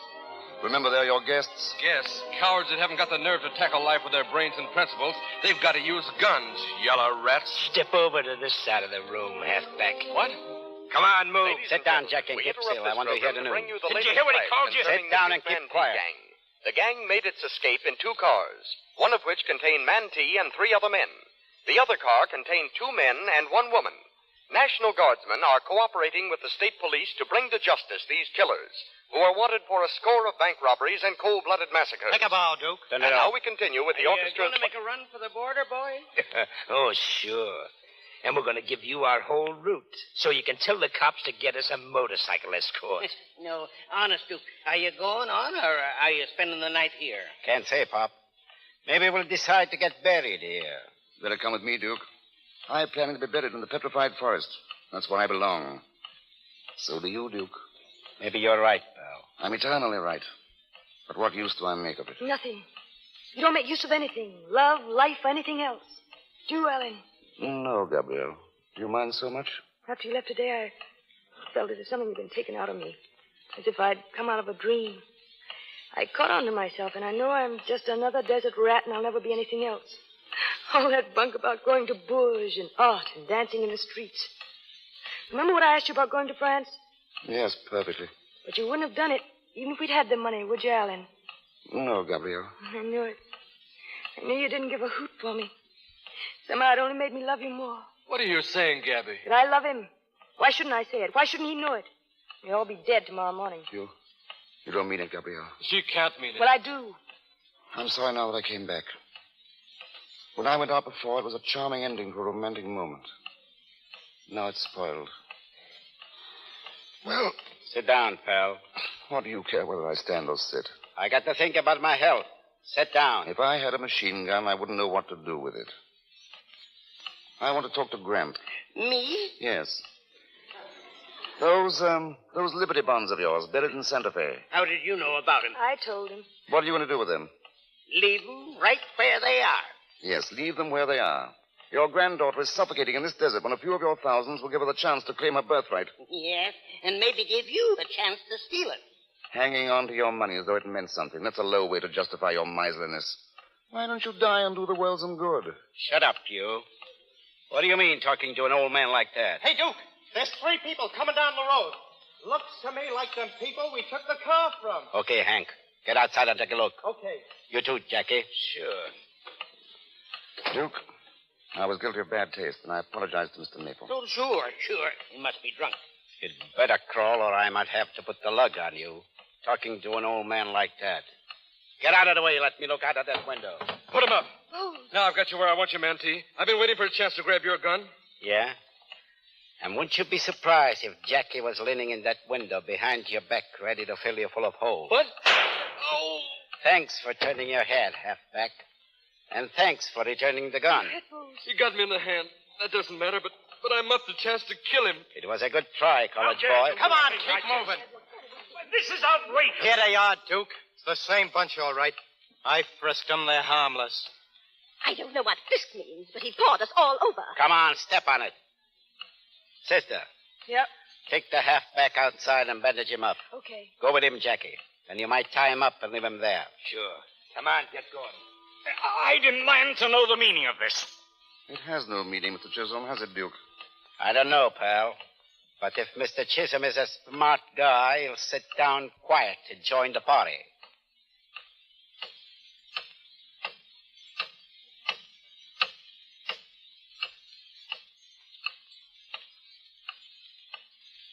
Hey, Duke, I'm getting jumpy. Shut up.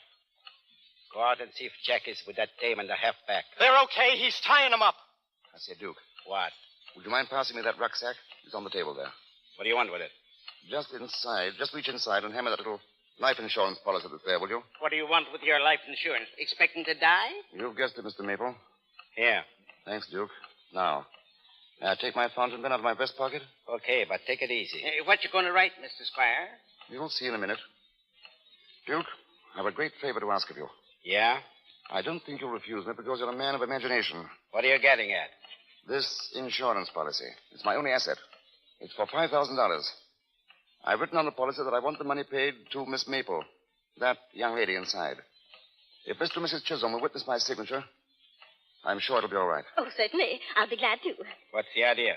Well, Duke, after they've signed, I'd be very much obliged if you'd just kill me. What? It couldn't make any difference to you, Duke. If they catch you, they can only hang you once. And you know yourself they've got more than they need against you. Good Lord, he is drunk. You know, I believe you actually mean it. Good for you, Mrs. Chisholm. You're a kindred soul. You're in love with her, aren't you? Yes, I suppose I am. I want to show her that I believe in her. And how else can I do it? Living, I'm worth nothing to her. Dead, I can buy her tall cathedrals and golden vineyards and dancing in the streets. One well-directed bullet will accomplish that. This document will be my ticket to immortality. Will you do it, Duke? I'll be glad to. Thanks, Duke. Just let me know when you want it. Pick your own moment. Say just before you leave. But I prefer to have her think you did it in cold blood. Will you all please remember that? Certainly we'll remember. Of course. Mr. Squire, before you do this, let me tell you one thing. Yes? There ain't a woman alive or ever did live that's worth $5,000. Ah. And let me tell you one thing. You're a forgetful old fool. Any woman is worth everything any man has to give. Faith, jealousy, love, hatred, life, or death. Don't you see that's the excuse for our existence? It's what makes the whole thing possible and tolerable. Did you hear that, George? Yeah, I heard. Mr. Squire, do you really believe all that? I mean, about women? Of course I do. And there's a man who agrees with me, don't you, Duke? I don't know, pal. I wasn't listening. Then permit me to speak for you. He could have been over the border long ago, but he preferred to stay here and risk his life. And you know why? Why? Because he has a rendezvous with a girl. Isn't that true, Duke? That's it. I guess we're all a lot of saps. But I wouldn't be surprised, pal, if you were the champ. Did you think I was kidding when I said I'd be glad to knock you off? I hope neither of us was kidding. Did you think I was? I just wanted to make sure. You're all right, pal. I'll try and fix it so it won't hurt. You're all right, too, Duke. Thanks.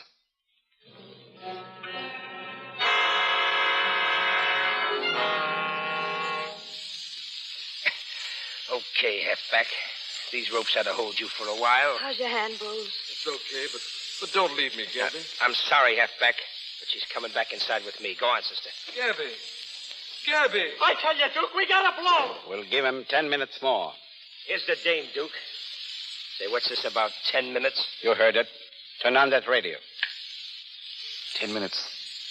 Gabrielle, I got to speak to you. You can wait until after they're gone. I can't wait. I mean, when they go, I go. I have to tell you now that I love you.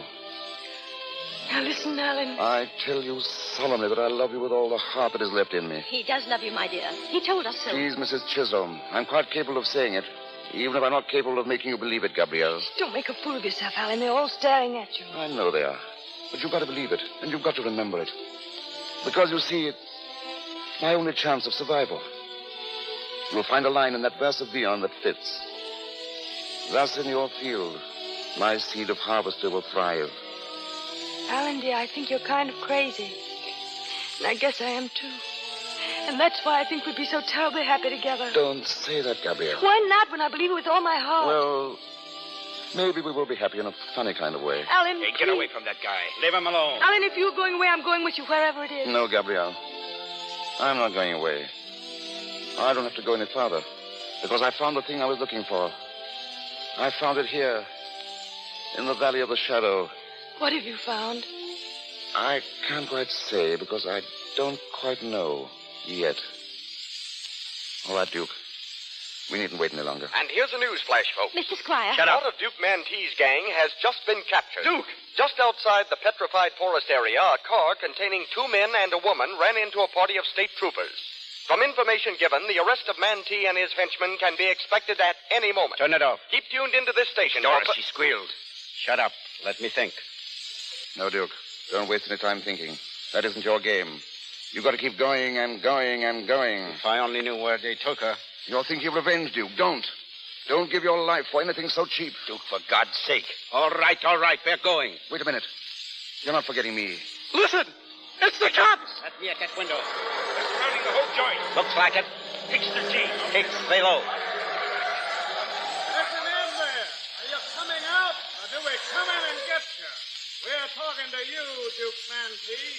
Come in and get it, you dirty lout. Get down, you fool. You're staying here till we get a break. Auntie, you have no right to endanger the lives of innocent people. You folks better get down on the floor. Lie close together here in the middle. Here, let me help you grab. Right. Come here, Gabby. Where is the light switch? To the right of the door. Turn them out, Jackie. How many are there of them, Duke? 6 or 7. Nothing to worry about. Gabrielle, Yes, Alan. it's an inspiring moment. United States of America versus Duke Mantee. There goes the neon sign. It almost restores in me the will to live and love and conquer. How do you feel about it, darling? I don't know, Alan. And I don't care.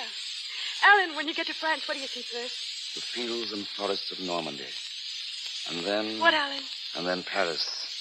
Paris, that's the most marvelous place in the world. All places are marvelous when you've someone to love. Even here? Especially here, darling. As long as I live, I'll be grateful to Duke Mantee. Alan, will you please kiss me? Oh, Gabby. Gabby, darling. All right, boys.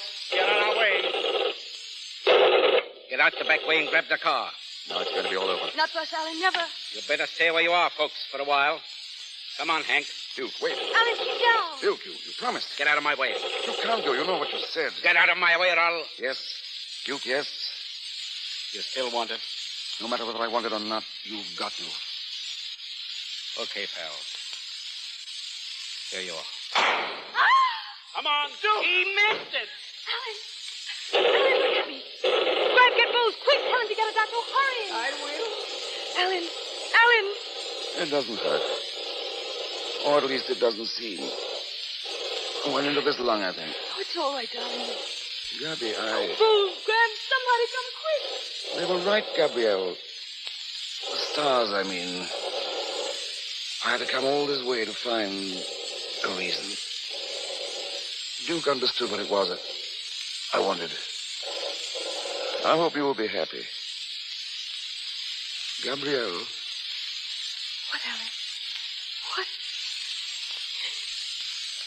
Don't cry. I'm not going to be a crybaby. No matter what happens, I'm not.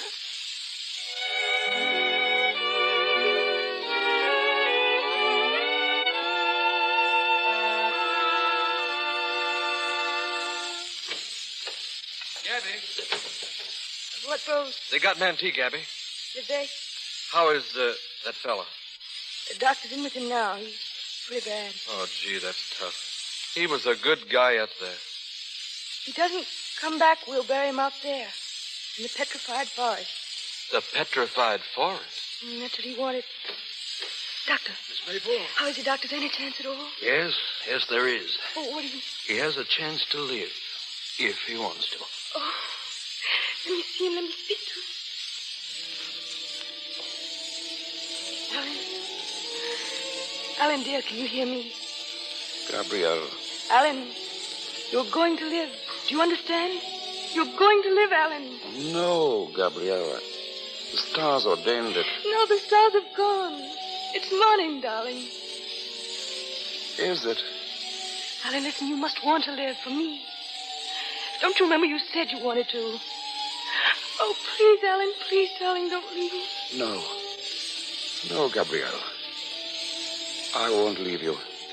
Oh, darling. Remember, the poem.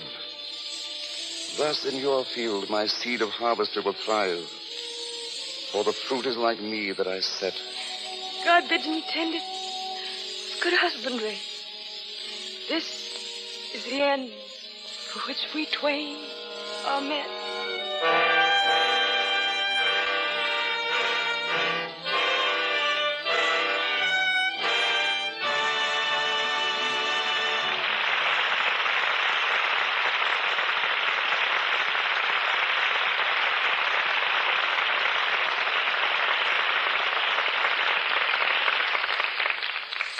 So the Petrified Forest joins the long list of plays produced in the Lux Radio Theater. A little later, we'll hear again from Herbert Marshall and Margaret Sullivan. Now for a little visit behind the scenes of Hollywood. Most of the action of our play centered in a restaurant, a stopping-off place at the desert's edge. There's another kind of restaurant here in the film capital, equally individual. Although it's one of our finest dining places, it's never seen nor patronized by the general public. It's the Café de Paris at 20th Century Fox Studios, maintained to please the players, executives, and distinguished visitors. In command is Nick Janios, a Greek, who first learned the favorite foods of the stars by managing the celebrated Brown Derby. Nick feeds the stars not only at mealtimes, but during production, too, for it's part of his job to supply the food seen in pictures. Is that correct, Nick? Yes, and it's quite a task when you have a picture like wife, doctor, and nurse. For example, a lot of the scenes take place in the kitchen of a nightclub. So I had to supply hundreds of pounds of food, complete equipment, and teach the actors to act like chefs. Why is it, Nick, that so many of your countrymen own restaurants? Why are so many Chinese in laundry business? You're going into reverse. I'm the one who asked the questions. Well, next time, ask me for an easy one. Like, why so many stars use Lux toilet soap? Well, why wait till next time? All right, in the first place, it's the official soap at 20th Century Fox Studios.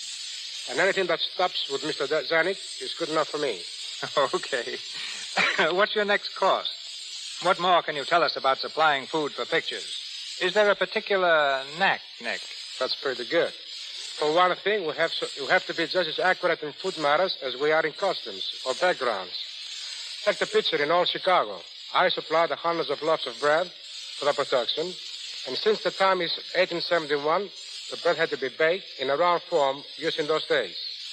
In the Rich Brothers picture, Life Begins in College, Harry Rich has a scene in which he impersonates a girl. You see him parting his nose, and then you see him eating the Powder Puff. No, Harry isn't crazy. In fact, he's pretty smart. But Powder Puff is really a sponge cake with sugar coating. Harry, by the way, ate about 40 such a Powder Puffs. What do the other stars like when they're not dieting? Walter Windsor and Warner Baxter can be very happy with some seafood. Simon Simon and Loretta Young like lamb chops. Charlie Chaplin is delighted with a plain jelly sandwich and a cup of tea to dunk it in. I saw Walter Cutler eat 4 lobsters at one sitting, so I guess Walter Cutler likes lobsters. Victor McLaughlin isn't particular what he eats, as long as there are 2 portions of it. What about your smallest patron, Shirley Temple? There's my pal. Shirley and I once went into business together. She had saved $11 in a penny bank and decided to go into a pie business. I supplied the pies, 20 of them, about as big as a pancake. Shirley brought them onto the set in a pie wagon, which she called a factory. She saw them out and made $1.40. And that's where this cook's tour comes to an end. Many thanks. Thanks to you, Nick.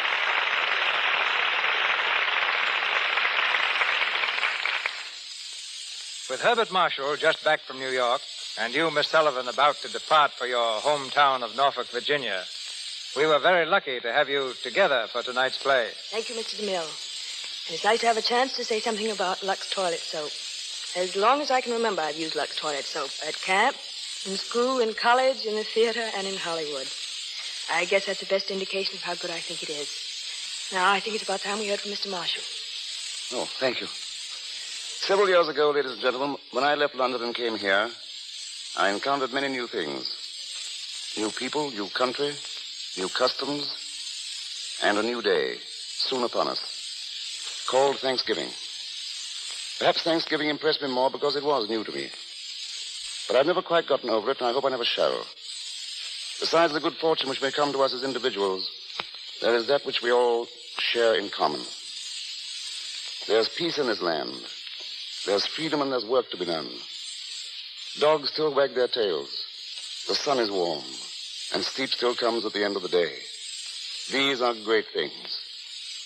For them, let me join you and give thanks. Good night. Good night, Bob. Good night, Miss Taylor. Ladies and gentlemen, this is your announcer, Melville Ruick. The great show planned for your entertainment next Monday will be announced in just a moment by Mr. DeMille. Tonight, our stars were assisted by Frank Milan as Bose, Wally Mayer as Jackie, George Travell as Hank, Martha Wentworth as Mrs. Chisholm, Margaret Brayton as Doris, Frank Melton as lineman, Lou Merrill as doctor, Frank Nelson as radio announcer, Ross Forrester as Joseph, and James Eagles as bank teller. Mr. Cianelli is from RKO Studios. His new picture is Hitting a New High, starring Lily Pond. Louis Silvers appeared through courtesy of 20th Century Fox Studios, where he was in charge of music for Second Honeymoon. And now, our producer. What would you do if you woke up some morning and found yourself heir to a huge fortune? Around this theme, dozens of books and plays have been written. Outstanding among them is J. Hartley Manners' romantic comedy, Peg of My Heart, which tells the story of a little Irish girl suddenly lifted from the deck of her father's fishing boat and deposited in the luxury and splendor of English aristocracy. This is the play we bring you next Monday night, starring the same glamorous personality you saw in the film, Miss Marion Davies. Co-starred with Miss Davies will be Brian Ahern, and the supporting cast of famous players includes Benita Hume, J. Farrell MacDonald, and Gerald Oliver Smith.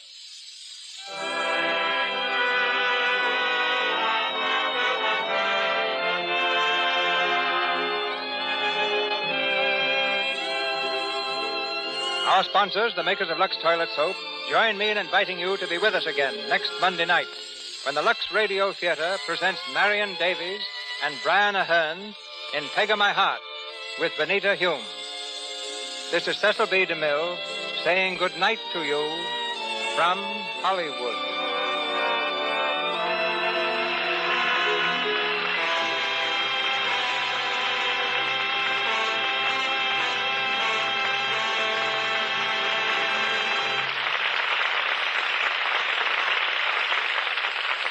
This program, ladies and gentlemen, came to you with the good wishes of the makers of Lux Toilet Soap, the beauty care preferred by 9 out of 10 Hollywood stars. Join us in the Lux Radio Theater every Monday night. Be part of the large audience that gathers weekly from coast to coast to listen to Hollywood's famous performers and the personalities behind the scenes of motion pictures. And now, our sponsors, staff, and all our cast join me in wishing you all a very happy Thanksgiving. This is the Columbia Broadcasting System.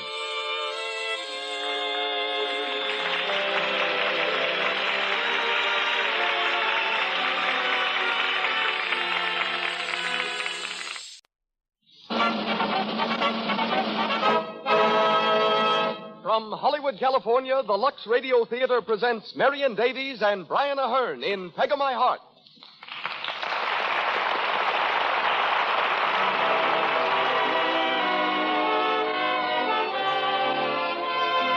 Lux presents Hollywood. This is your program, ladies and gentlemen, made possible by your regular purchases of our products. It comes to you with the good wishes of our sponsors, who tonight bring you Marion Davies, Brian Ahern, Benita Hume, J. Farrell MacDonald, Eileen Pringle, Gerald Oliver Smith, and Edgar Norton in Peg of My Heart. Our guests are Earl Johnson, famous trainer of motion picture dogs, and Marjorie Williams, director of the Hollywood Studio Club. Conducting our orchestra is Louis Silvers. And now, here's our producer. Ladies and gentlemen, Mr. Cecil B. DeMille.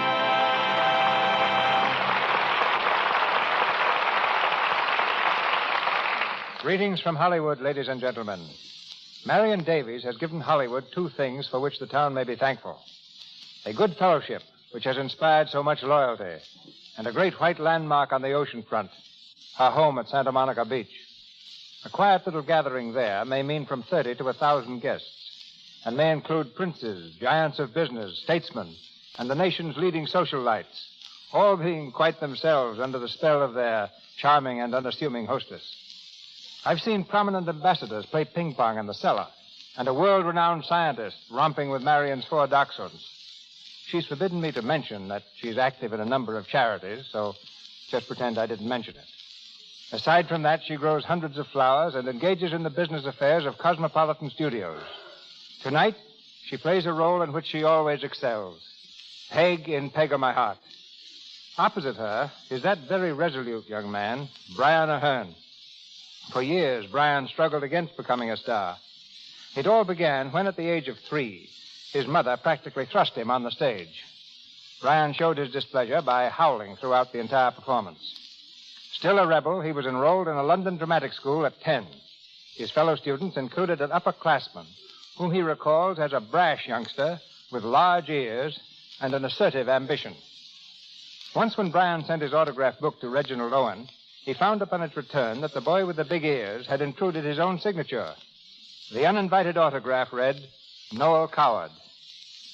Currently starred in The Great Garrick, you hear Brian on this stage as Sir Gerald Markham.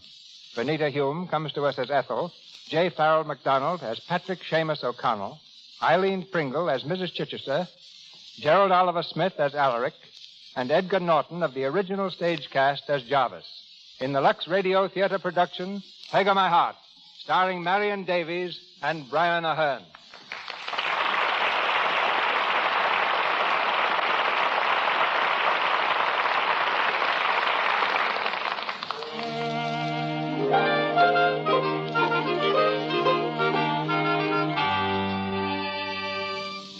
A fishing village off the west coast of Ireland. A narrow cobble street runs the length of the waterfront, where a score of tiny fishing boats bob merrily at anchor. One of these bears the painted legend, Peg of My Heart. On its slippery deck, Patrick Seamus O'Connell empties the day's catch into baskets. His daughter, Peg, in boy's clothing, lends a willing hand, tossing the baskets into a donkey cart. Sure, and the cart is piled full, Father. It'll hold one more, I'm thinking. Here you be. Oh, sure, and there was a grand catch we had today, wasn't it, Father? I've seen more fishes in my lifetime. Go along with you now and be taking them up to the icing station and then go home and get supper. Sure, Father. Now, where's Michael? Michael, me lad. Here, boy. Oh, so there you are. Up on the cart with you now. Go on up you go, and mind, don't step on the fish. Goodbye, Father. Is it long you'll be? No longer than it takes the nets to dry. Your supper be waiting then. Get up, sweetheart, get up. There's a light in your eyes, sweetheart, darling. Boy, I say, boy. Whoa. Is it me you're talking to, mister? Yes, I'm... Oh, who is it then that you're calling boy? Oh, I'm so sorry. I thought, excuse me. Sure, and there's no harm done. Be like it with me past that caused the mistake. Yes, I imagine so. And what can I be doing for you? Well, I've just come from London. I'm looking for a Mr. O'Connell, Patrick Seamus O'Connell. Are you now? Well, that'll be him down there on the deck of the Peg of Me Heart. Oh, well, thank you. Oh, no trouble at all, lad. Get up, sweetheart. Get on with you. Get on there.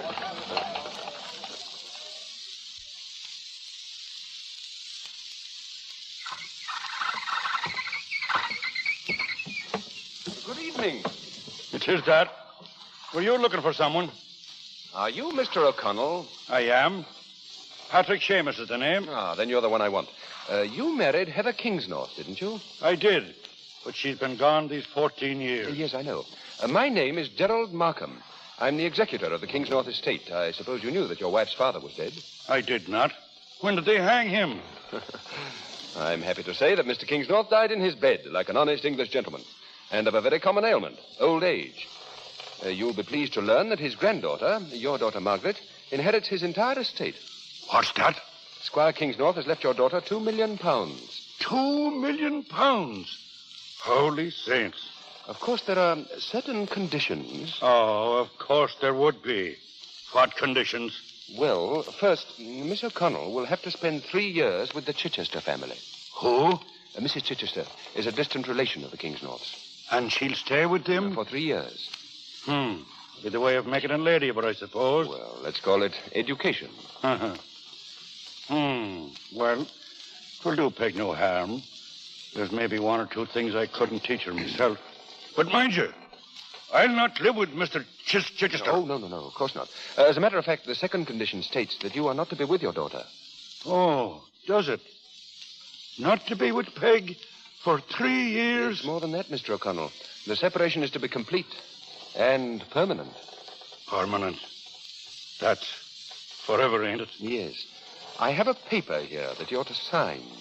You can keep your paper, Mr. Markham, and your conditions with it. And you can take yourself off this boat as fast as your legs can carry you. Go on. Oh, wait, please. These aren't my conditions, Mr. O'Connell. I'm only acting as, as a messenger, you might say. And it's sorry news you're bringing, too. I'll have none of it. I can understand your attitude. But do you think that you're being quite fair to your daughter? I do that. She's happy here, and I'm happy, too. I don't... Glory be. They're ringing the bell again. What does it mean? Has something happened? Aye. David Cork. Aye, Patrick. Who was it, David? What's amiss? Johnny Fogarty's boat, the Sheila. She went down off the reef. All hands lost. All hands lost. Glory be. And himself leaving behind a widow and child. It's a sad day for them, I'm thinking. It might have been you, Mr. O'Connell. What's that?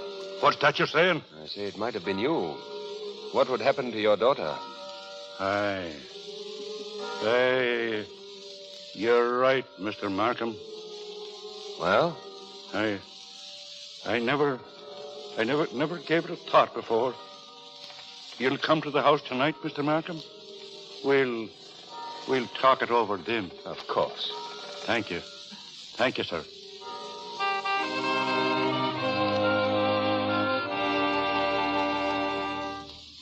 Sit down now, Father. Father! Your supper be as cold as a clam. I'm sorry, Peg. I was thinking. Is there something on your mind, Father? You've been acting mighty strange, you have. Oh, 'tis nothing much. I was only thinking that it's mighty little pleasure you have in this life, Gerald. Me? Oh, what do you mean? Well, living this kind of a life with an old man. You must be getting tired of me. Tired of you? What talk have you? I'd not change ye for £1 million. But would you change me for £2 million? I would not. Not for all the money in the world. Oh, Peg, my darling, Sure, it's a great mistake you'd be making, too, holding on to an old man like me when you might be hobnobbing with all the lords and ladies of London. Father, are you daft? What talk is this? Peg, dear, there's something Now, who's that? The latch is off. That you be coming in? Oh, good evening. Oh, come in, Sir Gerald. Oh, thank you. Sir Gerald. Oh, saints preserve us. And me talking to him this day like he was me own equal. This is my daughter, Peg, Sir Gerald. Oh, how do you do, Peg? Pleased to meet you, Your Honor. I mean, Your Highness. I don't know what I mean. What's good is you, girl? Well, it's a great honor to meet a Sir Gerald, sir. Oh, not really. There are baronets all over in England, thicker than plums in a pudding. We never had a plum pudding, Your Highness. That's true enough. But you will now, Peg. Sit down, Sir Gerald. Thank you. Father, what is it? You're an heiress, Peg. What? An heiress. Squire Kingsnorth has died, he has. And he left you all the money you want. And everything that goes with it. £2 million, to be exact. £2 million? Think of that now. And it's all yours to spend as you want. Then I'll be getting you the red flannels that they've been leaning against your cough the next winter. And I'll buy a brass collar for Michael with his name written on it. And a dress for myself. Maybe 2 dresses. And some new boots to go fishing in. You'll not be going fishing. It's in England you'll be living. England, is it? And when do we go? Immediate. You must be getting about your packing, Peggy. It's be the morning train you're leaving. Oh, glory be. Then yourself had best be packing, too. Never mind about me. I'm not going with you. Not going? Then I'm not going either. I'm not going, would you, just now? Why not? Why, you see, there's this and that to be attended to, and... Well, when will you come? It'll not be so long. But when? Well, soon. All right. But you'll be coming, or I'll be coming back, and that's flat. Go on now and attend to your packing. Will you be staying, Your Honor? Just for a moment. I'll see you the first thing in the morning. Good night, then. And thank you, Your Honor. You're not being fair to her, Mr. O'Connell. Do you think she'd go if she thought she'd never be seeing me? It's the only way. What are you going to do? I'll write her I've been delayed. And then what? I'll write her again. And after that? Oh, I'll write her I'm dead. That is, I'll have somebody write her I'm dead. That's hardly a solution. It's worse than telling her now. But even if she would go, which she wouldn't, 'twould break both our hearts. The parting. It's breaking yours now. Well, I'm much older, and I'm used to it.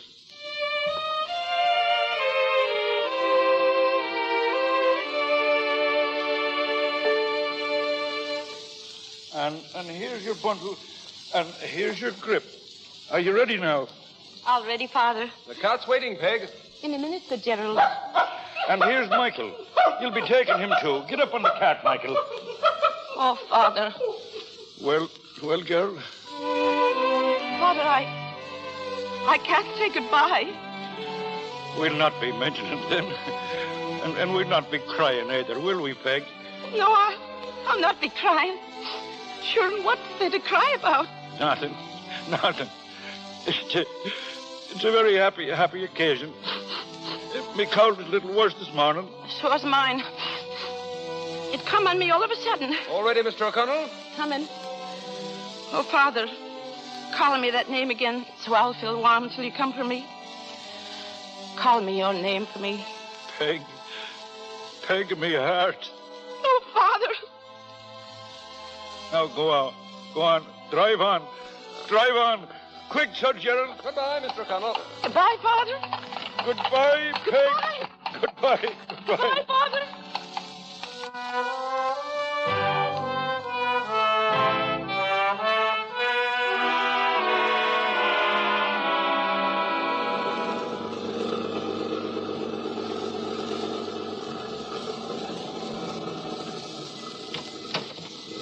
All right, Peg, this is it. You mean this is the house that I'm to stay in? Of course, come on. Oh, glory be. Sure, it is large enough for a regiment, horses and all. Oh, you'll get used to it. Here we are. Oh, saints above, look at the knocker. Sure, they're mighty careful at the knuckles in England, aren't they, Your Honor? Oh, dear. Are you tired, Peg? Divil a bit. Let's start now for somewhere else, Your Honor. Timbuktu, for instance. Oh, you're not nervous, are you? No, not a bit. That's why I can't understand why me niece is knocking. Oh, good morning, Jarvis. Oh, good morning, Sir Gerald. Come right in, Peg. Thank you. Nasty day, sir. Storm coming on, I think. Yes, sir. You'll find the family in the drawing room, sir. Thanks. This way, Peg. We might as well go for it. Hello. Oh, Sir Gerald. Hello, Jerry. Come right in, Peg. This is your aunt, Mrs. Chichester. I'm pleased to meet you, ma'am, I'm sure. How do you do? Huh? And this is Miss Ethel Chichester and Mr. Alaric Chichester. How do you do? How do you do? Hello. What did you say your name was, young lady? I didn't say, but it's Peg. And this is me dog, Michael. Say hello to the lady, Michael. Stop it, Jarvis. Pull him off, you hear? Pull him off. Down, Michael, down, boy. Sure. He was only trying to be friends, ma'am. You called, madam? Yes, I did. Take that dog away. Oh, no, ma'am. Not Michael. You can't take Michael away from me. He was given to me by my father. Take it away. And never let it inside the house again. Well, if you don't want Michael inside the house, you don't want me inside the house. Peg, please, let's not have an argument. I'm not having an argument. I'm making a statement. I don't know these people 2 minutes, and they want to take me dog away from me. Well, you must try to do whatever your aunt asks you. Now, let him go, Peg. You can see him whenever you want to. Well, is he going to be in the house? Oh, of course he is. All right, then. Take him, Jarvis. Yes, madam. You'll be very nice to him, won't you? Yes, miss. And give him a mutton bone. He loves mutton bones. Certainly, miss. Goodbye, Michael. I'm sure he'll be well taken care of, Peg. Well, he'd better be. That's all I have to say. Come here to me. Yes, ma'am. And don't call me ma'am. No, ma'am. Aunt, I mean. Aunt, not aunt. Yes, ma'am. Sit down, please. All right. Thank you. I said sit, not sprawl. Look at your cousin Ethel. Me cousin Ethel? Oh, her. Is she me cousin? Yes, I hope you have no objection. Oh, not the least. Now, Margaret, what I would like to... Margaret. My name ain't Margaret. My name is Peg. That's only a corruption. We shall call you Margaret. All right, but don't forget if I forget the answer. Don't blame me, will you? Me father always calls me Peg. We have very little interest in what your father called you. You will kindly leave him out of the conversation. Then it's all I will leave him out of. No temper if you please. You are here to learn how to conduct yourself. You may go to your room now, Margaret. Jarvis will show you the way. Margaret. Oh, it's me, you mean? Now, there you are, Aunt. You see, when you didn't say Peg, That'll do.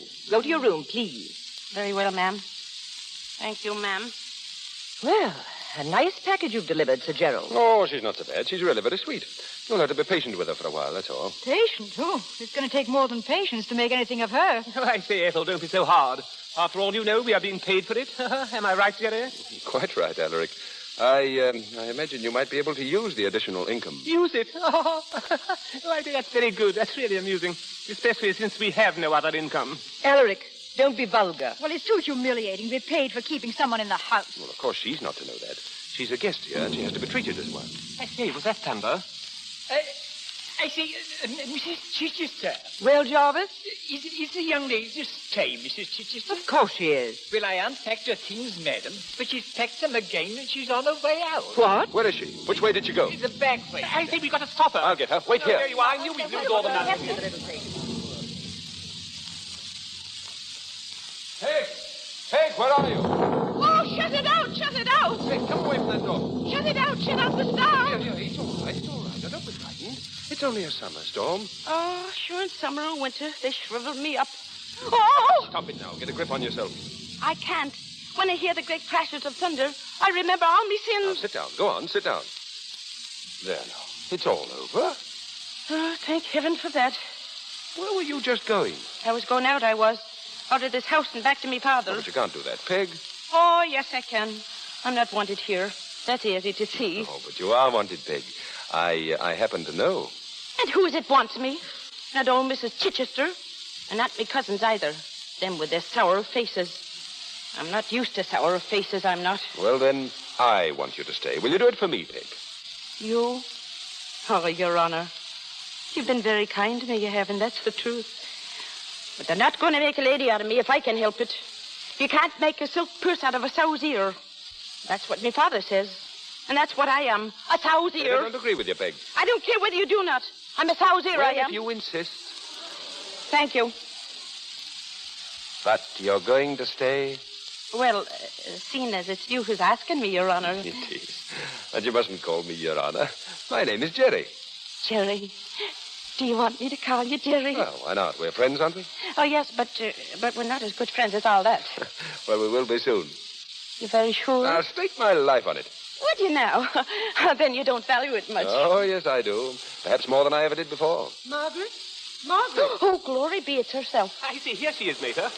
Margaret, where were you going? Sure, and I was going out, I was. But I changed my mind now because only Jerry here asked me to.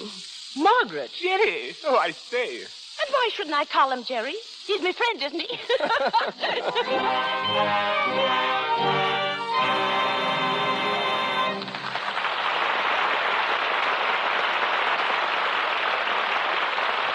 You have just heard Act One of Peg of My Heart. In just a few moments, we will continue with Act Two of our play, starring Marion Davies and Brian Ahern. But now it's intermission time in the Lux Radio Theater. While we're waiting for Act Two, we want you to go with us to an attractive home in Westwood. There we meet an important Hollywood lady, one of our few women executives. She's settling down for a visit with her sister, just arrived from the East for a month's stay. Now, Lou, tell me all about it. How does it feel to be a married woman? Oh, just wonderful, sis. Harry's an angel. You'll love him. Will I? Oh, yes, he's the most perfect husband. Praises your biscuit. Men's broken chairs. Ken's the thinnest, I suppose. Does he wash dishes, too? Oh, certainly not. I'm the chief cook and dishwasher in our house. Well, your hands don't show it. I'll say that. Of course they don't, sis. I'm very particular about the way I wash dishes. I never use anything but Lux Flakes. I've heard so much about Lux around the studio, but I don't know much about dishwashing. Is it so wonderful for that, too? It is wonderful, sis. Well, I've been washing dishes for months, and my hands haven't once felt the teeniest bit rough or chapped. They say Lux hasn't any of the harmful alkali that some soaps have. That's why it doesn't dry your skin. Your hands really are nice, Lou. Nice enough to kiss. And tell me, honest now, doesn't Harry... Yes, he does, silly, and I hope he'll always want to. And now, let's go back to our play. Mr. DeMille sets the scene for us. We continue with Peg of My Heart, starring Marion Davies and Brian Ahern with Benita Hume.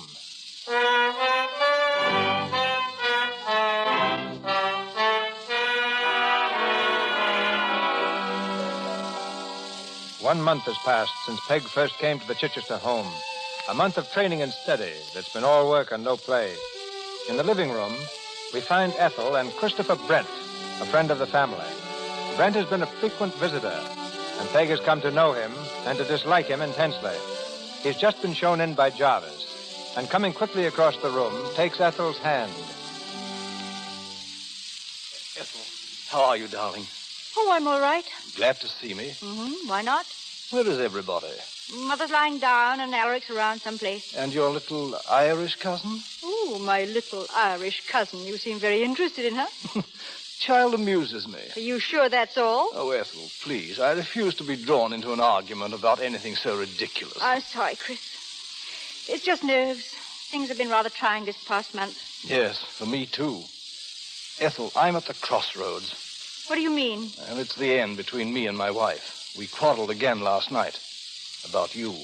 Oh, how interesting. She's heard some talk about us. She put the worst construction on it naturally. And what do you intend doing? Separate, of course. She won't give me a divorce. But I'm leaving for France tonight. Alone? Yes, unless someone goes with me. Oh, naturally. Ethel, if my wife does set me free, will you marry me? I don't know, Chris. I want you, Ethel. I need you. Until you grow tired of me, as you're tired of your wife? I'll never grow tired of you. I love you, Ethel. You know that, don't you? Don't, Chris. Why not? No, please. Darling, Hello. Oh, don't mind me. I was told to come down here and study. And was it absolutely necessary to choose this room? Well, it's as good as any other, I guess. But I won't be in your way. I'll just sit off in the corner, and you'll never even know I'm there. Chris. Oh, it's quite all right. I was just about to leave anyway. Oh, were you? Well, I hope you're not leaving on my account, but goodbye, Mr. Brent. Goodbye.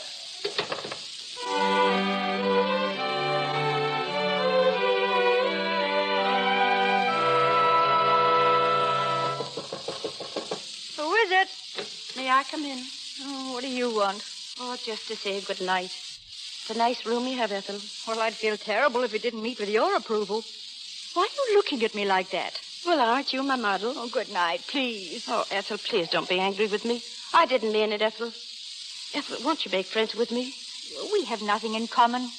Well, that doesn't prevent us from being decent to each other. I'll meet you 3/4 of the way if you'll only show one generous feeling toward me. You would if you knew what was in my mind. You're a strange creature. You got us mixed up. I'm not the strange one. What? Oh, I watch and listen. Listen to you. You turn your face to the world as much as to say, aren't I the easygoing, sweet-tempered, calm young lady? And you're not quite that, are you? Well, what am I? Of course. You've got the breeding and the beautiful manners. But you have a temper. And it's a beautiful temper. It's a shame for you not to let it out in the daylight so that everybody can see it. But you can't, can you? Because it's not good form. And with all your fine advantages, you're not very happy, are you? Are you? No. Neither am I in this house. Ethel, I'd like very much to ask you something. Well, what is it? Do you know anything about love? What? Have you ever been in love? Well, no, I haven't. Have you ever thought about it? Some. What do you think about it? Very little. Oh, you're wrong. It's the most wonderful thing in the world. To love a good man who loves you. A man who makes you hot and cold, burning like fire 1 minute and freezing like ice the next. Who makes your heart leap with happiness when he comes near you and ache with sorrow when he goes away from you. Oh, it's mighty disturbing. Well, how do you know all this? I read about it in a book. Oh, I see. Don't you like men, Ethel? Not much. But you like Mr. Brent, don't you? Certainly I do. He's a very old friend of the family. He has a wife. Well, what about it? Oh, nothing, Ethel. But tell me this. Is it customary for English husbands to go around kissing other women? I suppose you're referring to what you saw downstairs today. Well, in a way, yes. Will you kindly have the decency to keep your observations to yourself? Oh, sure, please, Ethel, don't be angry with me. I only wanted to tell you something. I don't care to hear it. Now go away. And just for a change, try minding your own business.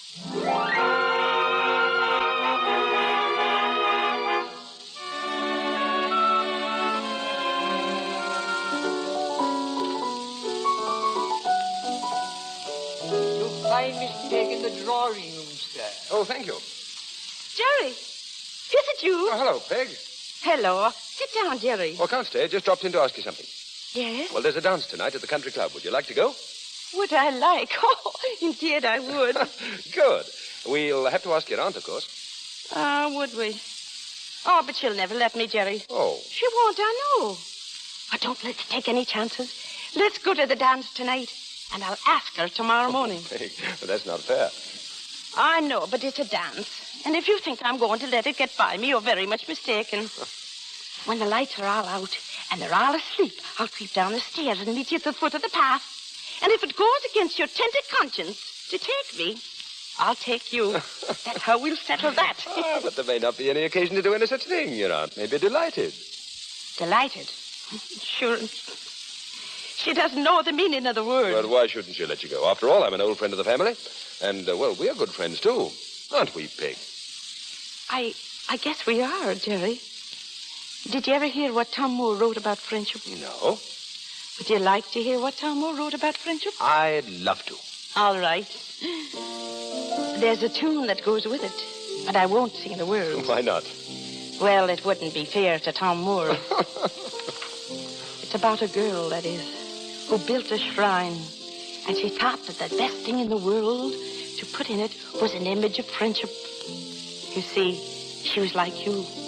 She thought that there was nothing in the world as nice as friendship. Yes? Yes, and this is what happened to her. She flew to a sculptor who set down before her a friendship the fairest his art could invent, but so cold and dull that this useful adorer said plainly that was not the friendship she meant. Oh, never, she cried, could I think of enshrining an image whose looks are so joyless and dim. But yon little Cupid, midst roses reclining, we'll make, if you please, sir, a friendship of him. So the bargain was struck. With a little god laden, she joyfully flew to her shrine in the grove. Farewell, said the sculptor, you're not the first maiden who came but for friendship and took away love. Now, where in the world did you learn that? Me father taught me that. Tom Moore's me father's prayer book. Who came but for friendship and took away love. Well, that's happened to a lot of men, I think. To a lot of women, I think. Has it ever happened to you, Peg? To me?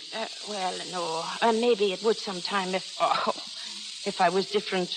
But, I'm just an Irish nobody. Oh, don't say that. Oh, I'm sure there's a little something good in me. But the bad little something always beats the good little something out, so it does. Well, you'll have to put a rein on the bad something, then. So I will. But would you mind very much if it had just one more spurt before I killed it altogether? What do you mean? I want to go to the dance. It's the last bad thing I'll ask you to let me do.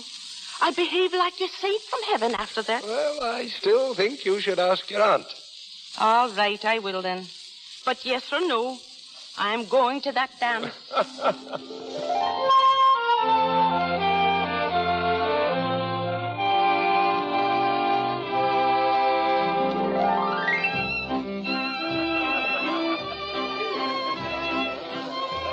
You happy, Peg?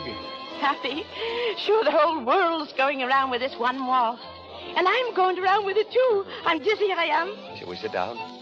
No, it'll be over so soon. An hour more, and I'll be creeping back like a thief in the night. We shouldn't have come here, really. Don't I know it? And isn't that quiet such fun?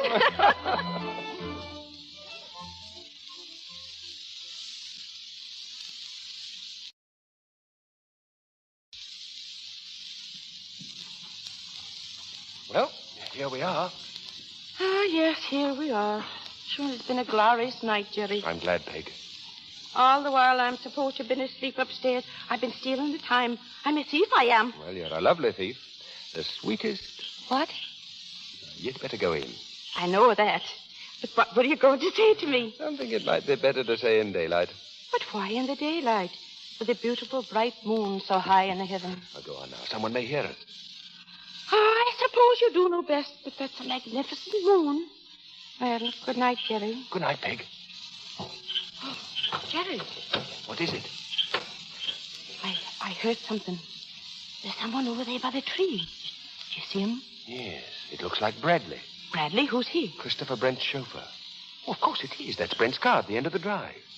Now, what's he doing here at this hour? Sure, and I think I have a very good idea. Good night, Jerry. Peg, wait. I can't. I've got to go in. Good night, Jerry. Good night, Peg. Who's there? Is that you, Ethel? What are you doing down here in the dark? I could ask the same of you. What are you doing with your hat and coat on at this time of the night? And a traveling case with you, too. Go to your room, please. What, are you going away? Keep your voice down. Mr. Brent's car is out there.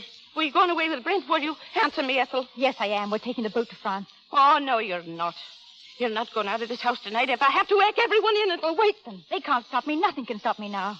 And what do you suppose you'd be going to? Awaken and sleep in purgatory, sure. Get out of my way. He has a wife, Ethel. He hates her, and I hate this. Is it my fault she won't give him a divorce? And is that what he told you? And did you believe it? It's him that won't get the divorce. He wants her money. And he wants you, and he can't have both without lying to you. You're mad. It's the truth, I'm telling you. You've got to believe me, Ethel. You leave me alone. No, you're not getting in the car tonight. And I'm the one who'll see to it. Come back here. Come back. Bradley. Good evening, Miss Ethel. It's not Miss Ethel. Where's Mr. Brent? Why, he's at the Boar's Head Tavern, miss, but... Is he waiting for her? Well, miss, I... Then you can take me to him. But Miss Ethel is No, supposed Miss to... Ethel ain't coming. Now get in there and drive. Go on before I blacken your two snaky eyes. Yes, miss.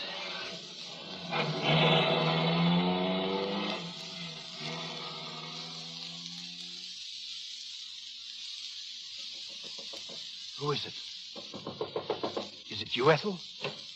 Ethel, why don't you... Oh. You can close the door, please. What are you doing here? I came to see you, Mr. Brent. Yes, that's obvious. There must be some other explanation. Won't you sit down? Oh, no. I can tell you what I think of you standing on my own 2 feet. Really, now? And I'll thank you not to interrupt me. It'll take me a long time, it will, thinking up bad words enough to describe the likes of you. Chris? Oh, come in, Ethel. We have a visitor. I thought she'd be here. You may go now, please. And leave you to go gallivanting off with this parlor snake? Oh, no.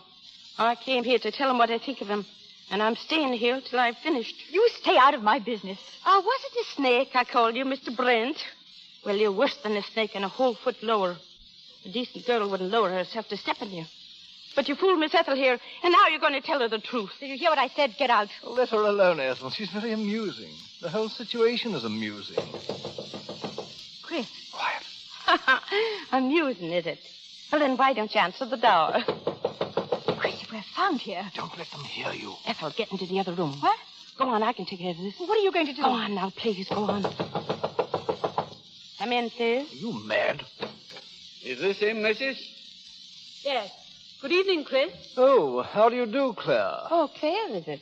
Yes, Claire Brent. I'm Mr. Brent's wife. I don't believe I know the two gentlemen, Claire. Oh, excuse me. Mr. Doyle and Mr. Flint. Detectives. They didn't come to pay a social call. Well, have you gentlemen seen all you wish? I think it'll do. It'll stand in any divorce court. Thank you. Claire, you can't do this. What's your name, young lady? Don't answer them. And why not? I'm not ashamed of it. My name's Peg O'Connell. Thank you. Is that all, gentlemen? That's all. Good night, Chris. Well, that's that. I suppose you know what you've done, Miss O'Connell. Yes, Mr. Brent. I've shown you up for what you are. Ethel, you can come out now. Peg. Oh, Peg. Oh, there, now it's all right. Everything's all right. But it isn't. Not for you, it isn't. Don't you understand? The newspapers, they'll name you as a correspondent. They'll think that you were the one who's... Oh, let them think what they want. There's only 2 people in this whole wide world I care a hang about. One of them is me father. Oh, he'll know it's a lie. And the other one, he'll believe whatever's in his heart to believe. Oh, now I think we'd best be getting home. We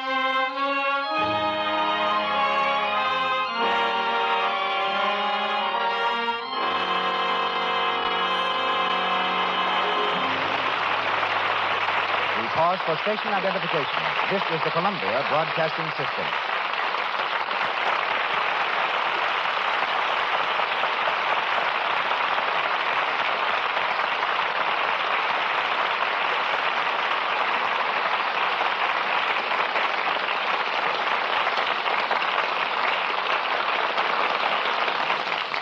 Down comes the curtain on Act Two of our play, starring Marion Davies and Brian Ahern.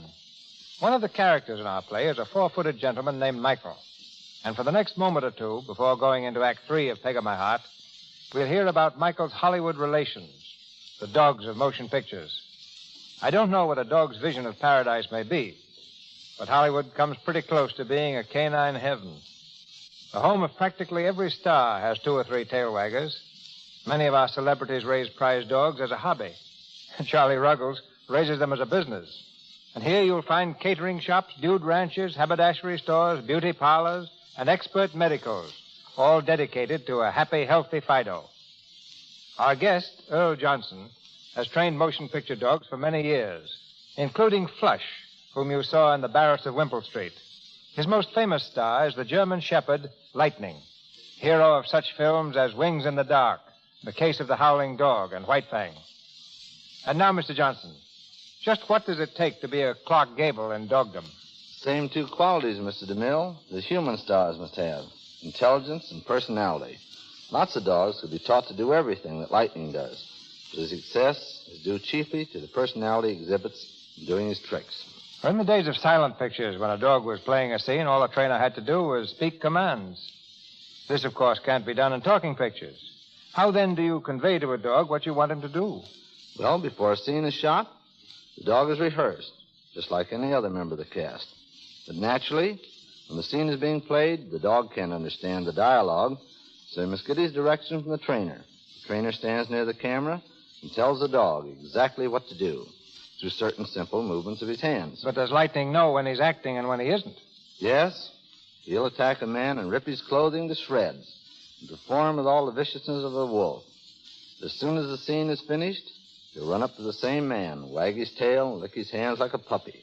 And he'll never let his teeth so much as scratch the skin of the man he's attacking. All that, of course, being the result of careful training. A dog's career in motion pictures is much the same as a man's. If he's to get an important part, he must pass a screen test. I tested 11 dogs before I found Lontloper, the Cairn Terrier who performs in The Buccaneer. He even walked the plank for me. Yes, famous dogs like that have their own dressing rooms, their own doubles and stand-ins, and receive hundreds of fan letters. Lightning's stand-in is his own son, Lightning Jr., who's learning the picture business in that manner. And if a dog has a feature part in a film, he's hired like any other important player through the casting office. If he's an extra, so to speak, he's hired through the property department. What can you tell us about Lightning's rival for screen popularity, the wire-haired terrier, Mr. Astor, who appears with William Powell and Myrna Loy in the Thin Man pictures? Mr. Astor is owned by Henry East. The dog's real name is Skippy, and you'll see him again in the new film, The Awful Truth, this time under the name of Mr. Smith. Skippy is undoubtedly one of the smartest dogs ever seen in films, and his fondest possession, though he's received many more valuable gifts from the stars with whom he's worked, is a little rubber mouse named Oslo. Mr. East gives Oslo to Skippy to chew on whenever he's shot a particularly good scene. I confess I'm having a little difficulty with Josephine DeMille, our St. Bernard. Josephine doesn't always want to sit down when she's asked to. Well, here's a good way to teach Josephine, or any other dog, to sit down on command. Put your dog on a leash at your left side. Hold the leash taut in your right hand. With the other hand, stroke the dog's back. Move your hand down his back to a spot where the hindquarters connect with the spine. At this point, there's a reflex nerve. When your hand passes over it, press down a little with your finger and thumb. The dog will automatically sit down. While you're doing this, just tell the dog to sit. As he does it, give him a pat on the head. Try it again a few seconds later. Keep repeating the process until the dog learns to associate the word with the action. The most complicated trick is based on this same simple association.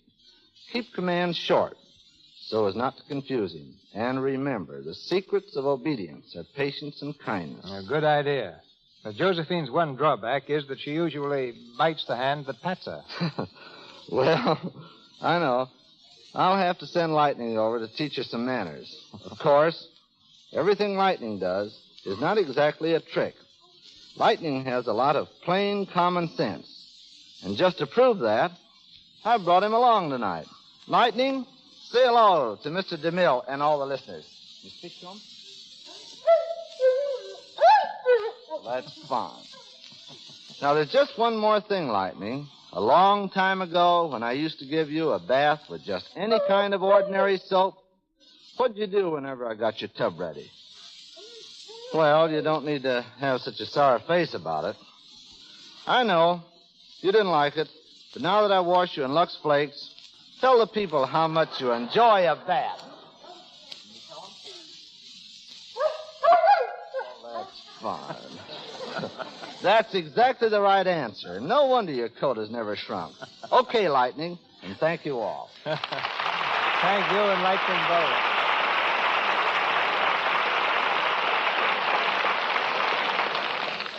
Once again, Marion Davies, Brian Ahern, and Benita Hume in Peg o' My Heart.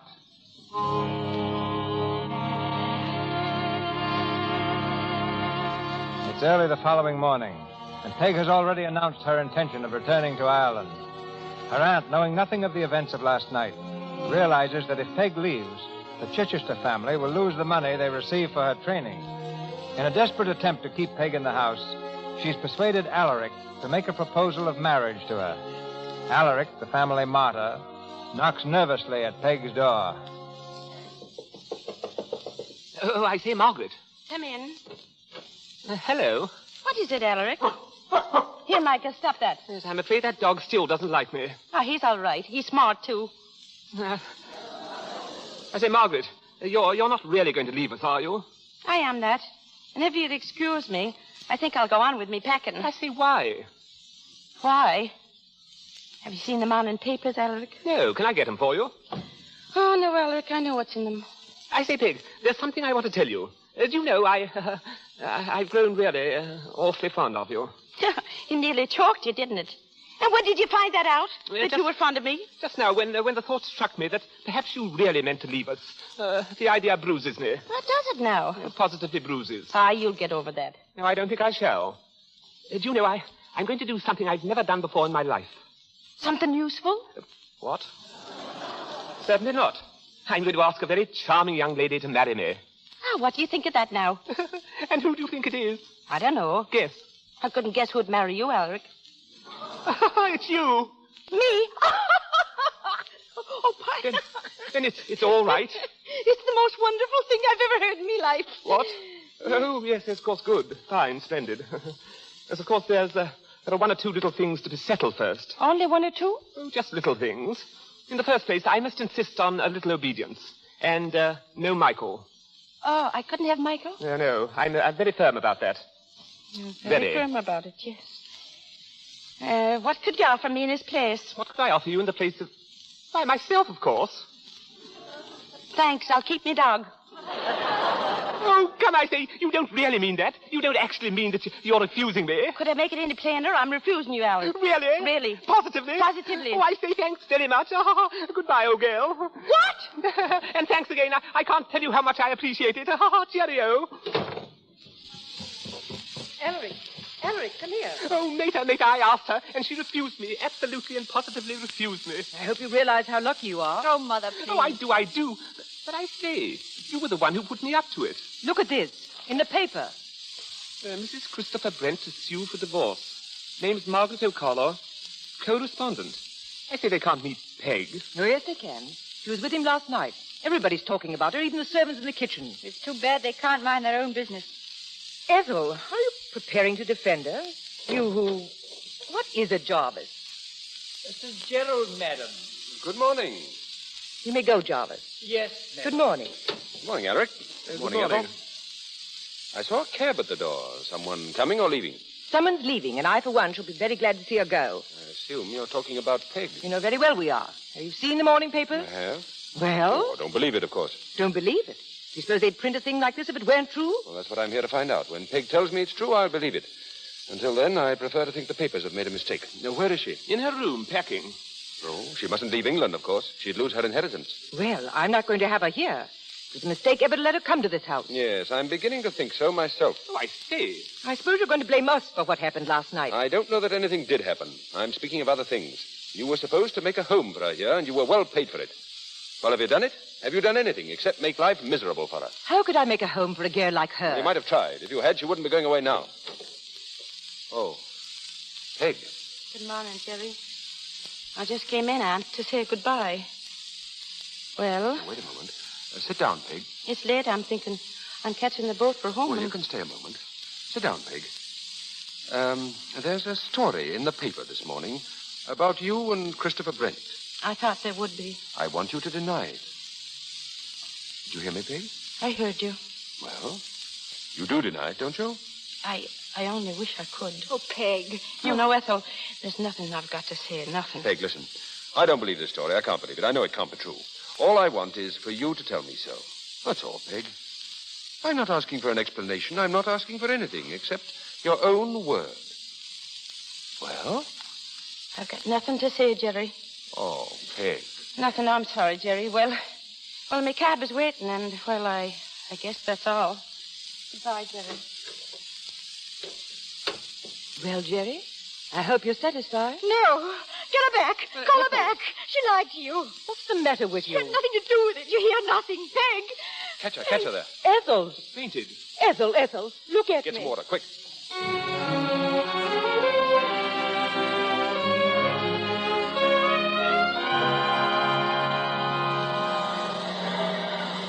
Passengers this way. Show your tickets, please. Will you let me through, please? No more visitors, miss. But I'm not a visitor. I've got a ticket for the boat I have. May I have a seat, please? Oh, glory be. You've got to let me on. It's starting to storm. Well, if you could show your ticket, miss, I... Oh, shut it out. Shut it out. Shut out the storm. Jerry. Oh, it's you, Jerry. Oh, darling, I want to tell you... Oh, Jerry. Hold me, Jerry. Hold me. It's all right, Peg. It's all right. It's over now. Oh, Jerry. Sure. And I thought it was a punishment for all my sins that time. For lying about Chris Brent. Oh, Jerry. I was hoping that you know the truth of it. You're not angry with me? Oh, I couldn't be angry with you. I love you, Peg. Jerry. What? Did you hear what you said? I think so. Did you mean what you said? I'm sure of it. Oh, Jerry, hold me. I think I feel another storm coming on.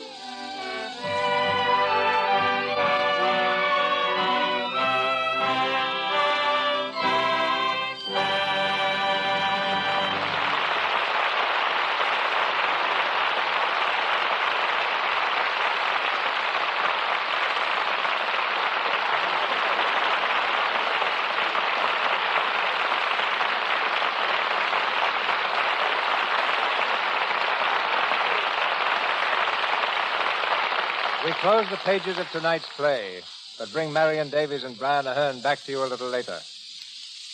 Where does a young girl live who's come to Hollywood and is trying to make a name in pictures? Some live in little boarding houses, little inexpensive boarding houses. But our most famous residence for such girls, a landmark of the film capital for 21 years, is the Hollywood Studio Club. Maintained by the National YWCA, it's under direct supervision of a group of Hollywood women. Scores of our most prominent stars contribute to its upkeep, and it's sponsored by the Motion Picture Producers Association. Mrs. Arthur S. Heineman, Assistant State Superintendent of Schools, is chairman of the Studio Club, and Mrs. DeMille, I'm happy to say, is vice chairman of its directing committee, which includes Mrs. James Gleason and Lois Wilson, while Louise Dresser and Mary Pickford are on the advisory committee.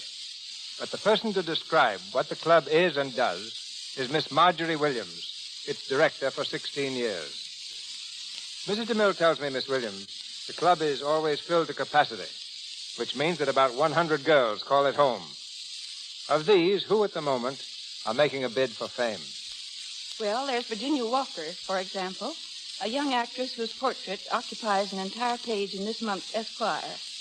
Ida Vollmer and Catherine Aldridge who appear in the Vogues of 1938, are still with us, and so is Evelyn Keyes, the young Southern girl discovered by Mr. DeMille.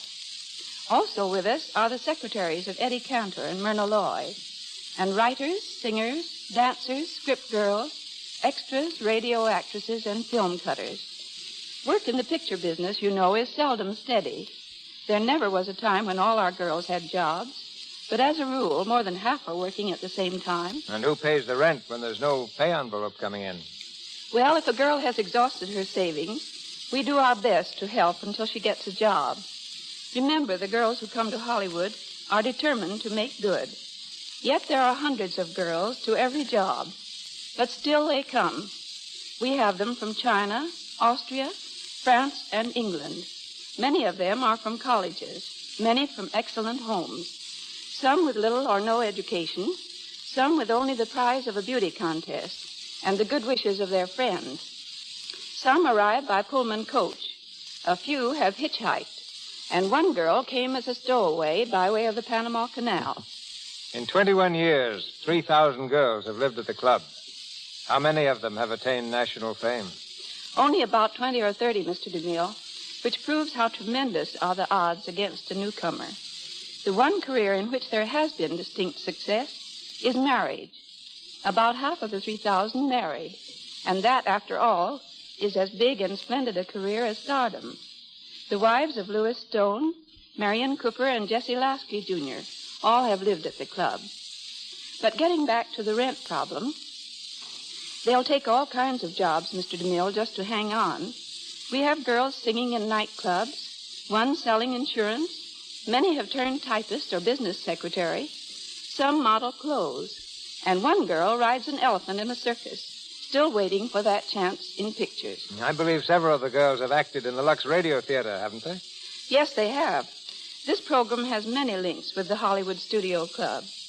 Lux is their favorite radio program, and there's no question but that Lux Flakes are their favorite wardrobe care.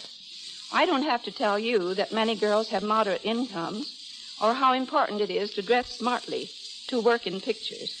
Since many girls do at least part of their washing at the club, we know what kind of soap they use. So it should interest you, Mr. DeMille, as it has interested me, to know that Lux Flakes are by far the most popular. In fact, there's really no comparison. It's so economical and does its job so well. We're glad to know that, Miss Williams. Now, can you tell us how a girls' residence club in Hollywood differs from such a club in any other town? It differs to the extent that Hollywood and motion pictures differ from any other place and profession. Every girl here is decidedly an individual. Yet Hollywood gives them all a oneness of purpose that is a great uniting force. When a girl has had a bad break, when her job hasn't materialized, when her part in the picture gets no further than the floor of the cutting room, she finds a brave sympathy and understanding from her companions. From them she acquires courage and learns that she can still smile. And to me, that makes Hollywood a far greater place than merely the home of motion pictures. I hope that what I've said tonight will not encourage any girl to come to Hollywood. After 16 years here, there's no better advice I could give than simply this. Unless you are prepared, financially and otherwise, to come to Hollywood as a year's experiment, hang on to your own job, whatever it is, and wait until Hollywood sends for you. Thank you, Mr. DeMille. Thank you, Miss Williams.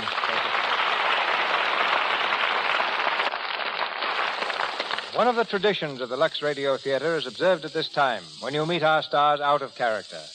A tradition that's never more pleasant than when the stars happen to be Marion Davies and Brian Ahern.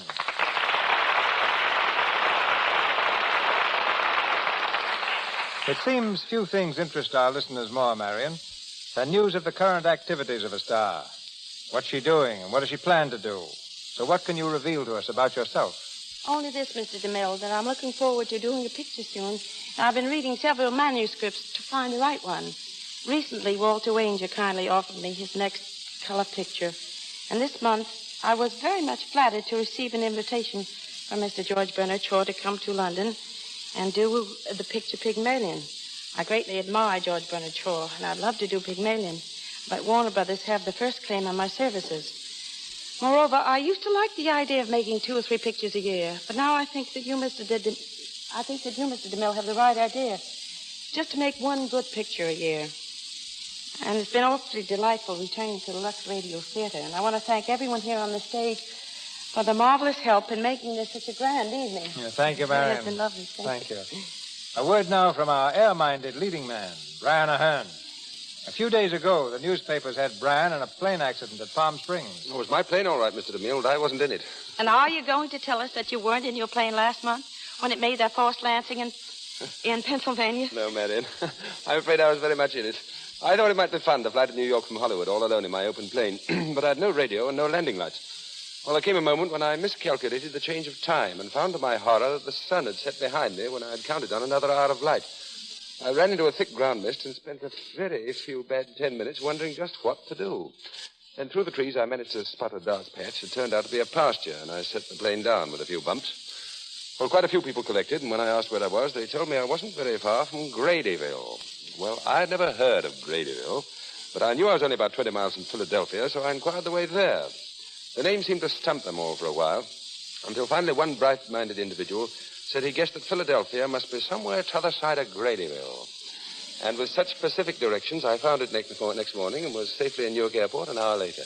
Were you flying to New York to settle details for another stage play this winter? At the time, yes, Mr. DeMille, but I'm working on the Hal Roach picture Merrily We Live at the moment, and it seems to look as though I might not make it. But I'm learning the art of blind flying, and that's almost exciting enough to compensate for no play this year. Till next time, then, thanks and good night. Good night, Mr. DeMille. Good night, Miss Davies. Good night, Mr. Ahern. Thank you, Miss Davies and Mr. Ahern. Ladies and gentlemen, this is your announcer, Melville Ruick. There's another outstanding show awaiting you next Monday night, and Mr. DeMille tells you about it in just a moment.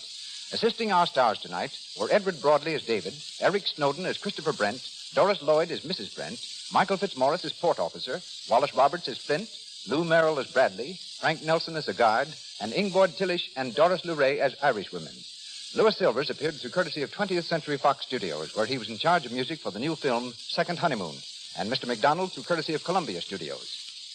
Now, just before Mr. DeMille returns, we want to remind you that this is the time to help the 1937 drive to fight tuberculosis. Help make the world safer. Purchase your supply of anti-tuberculosis Christmas seals now. Use them on all your Christmas mail. Show that you're helping fight the dread disease, too. Buy seals for Christmas, and you buy help for the new year.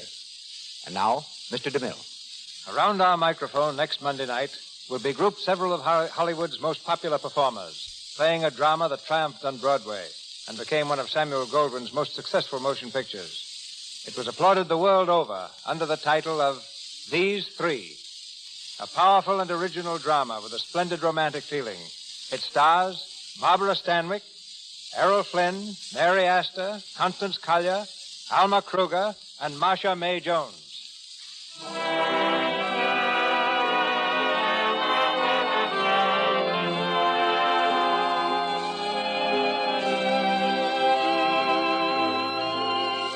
Our sponsors, the makers of Lux Flakes, join me in inviting you to be with us again next Monday night when the Lux Radio Theater presents Barbara Stanwyck, Errol Flynn, and Mary Astor, and an all-star cast in These Three. This is Cecil B. DeMille saying good night to you from Hollywood.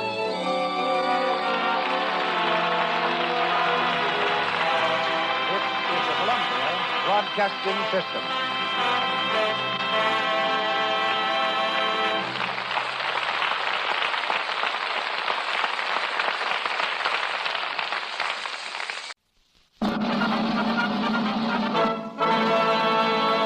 From Hollywood, California, the Lux Radio Theater presents Madeline Carroll and Brian Ahern in Beloved Enemy.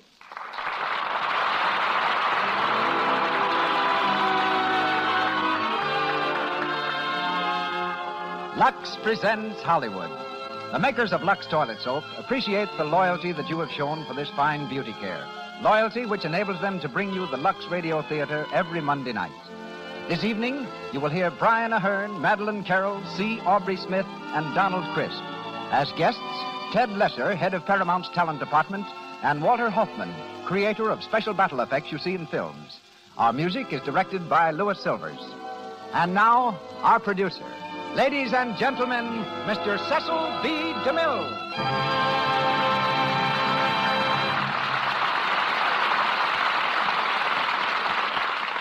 Greetings from Hollywood, ladies and gentlemen.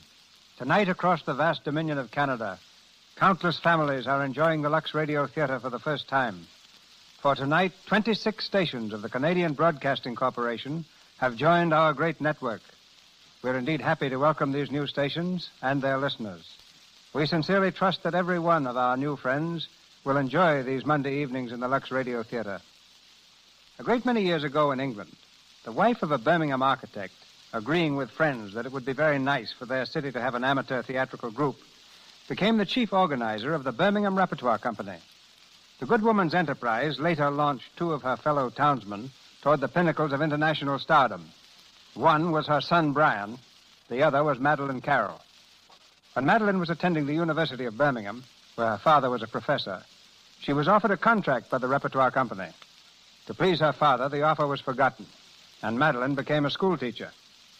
But it was that unsigned contract that later inspired her with the determination to become an actress.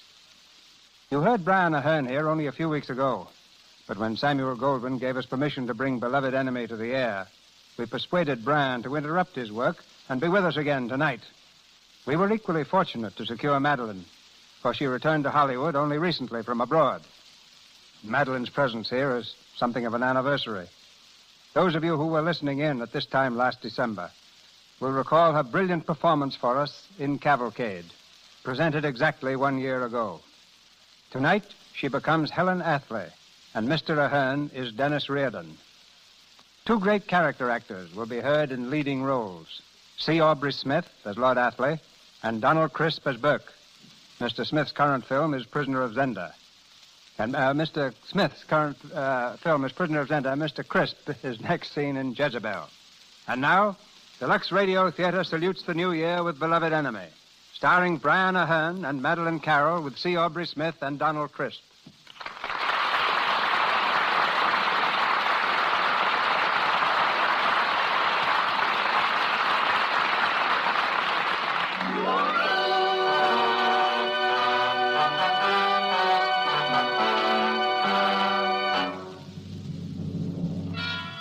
Ireland, in the year 1921. The fog-filled streets of Dublin echo to the martial sound of British troops, arriving under cover of night to stem the tide of Irish rebellion. On the side of Ireland, a young man fights blindly for his country's independence.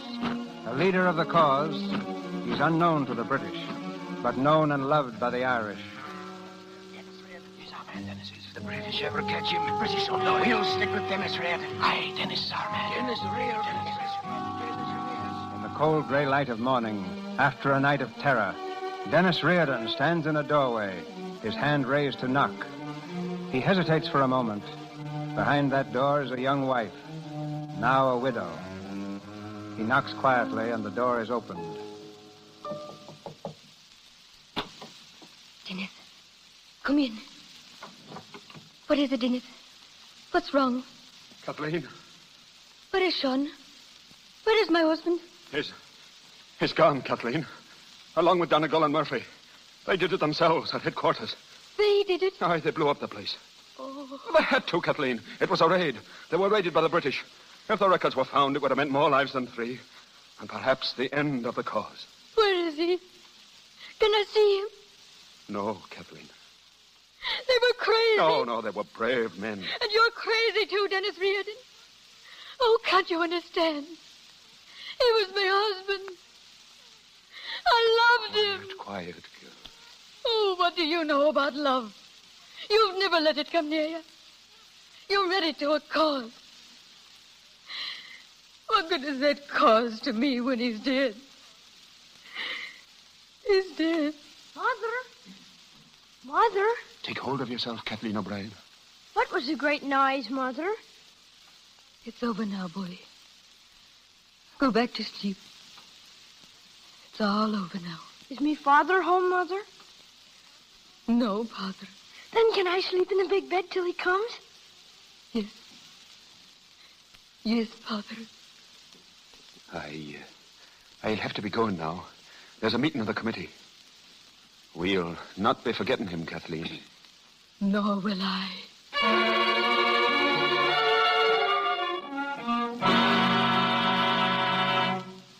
Bombs. That's what it takes, gentlemen. Bombs talk loud and long. Tomorrow night, Lord Athley will be here from London. I vote we make a demonstration that will blow his lordship from the face of the earth and rock the very foundations of Ireland. It would, that, Mr. Burke, and that's why we'll not do it. And who's to pay for the loss of O'Brien and his boys? For 400 years, Ireland has been paying for the mistakes our forefathers made. The kind of mistake we must not make tomorrow. We are not a handful of conspirators meeting in a dark room, but the government of a free people. Remember that. It is not for us to make war on the diplomatic representative of another government. Lord Athley comes with clean hands, and we'll receive him with clean hands. I agree with Dennis. We'd be buying trouble and shame if we blew up an innocent man. And who's to say he's innocent? The decision's been made, Burke. And who made it? As Chief of Staff, I made it, and it stands. Lord Athley and his daughter will arrive tomorrow in peace, and I'll be there to see to it. You'll be there? With £10,000 on your head? Are you mad, Dennis? I'm not so mad as to think there's any good will come of wanton murder. On Lord Athley's boat, however, there is also a shipment of munitions. Munitions, is it? Then we'll blow the... No, Burke, control yourself. Jerry, what plans have you made for them? Our little reception at the North Wall. Now, I figured this. A cart backs out of the alley and rams the...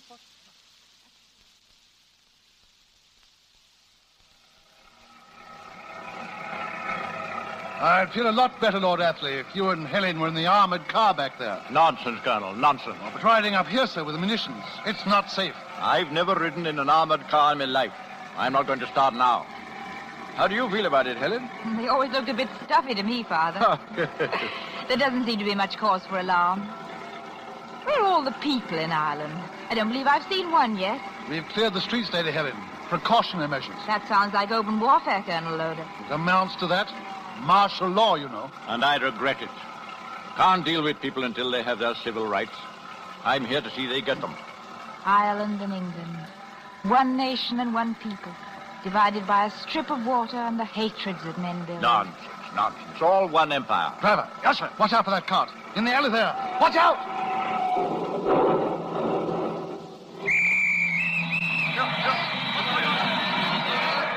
Clear the street there.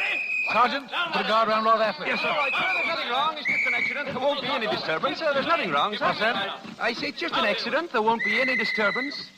What makes you so sure? Sergeant, arrest this man. Yes, sir. Bring him to headquarters. I want to see him there at once. And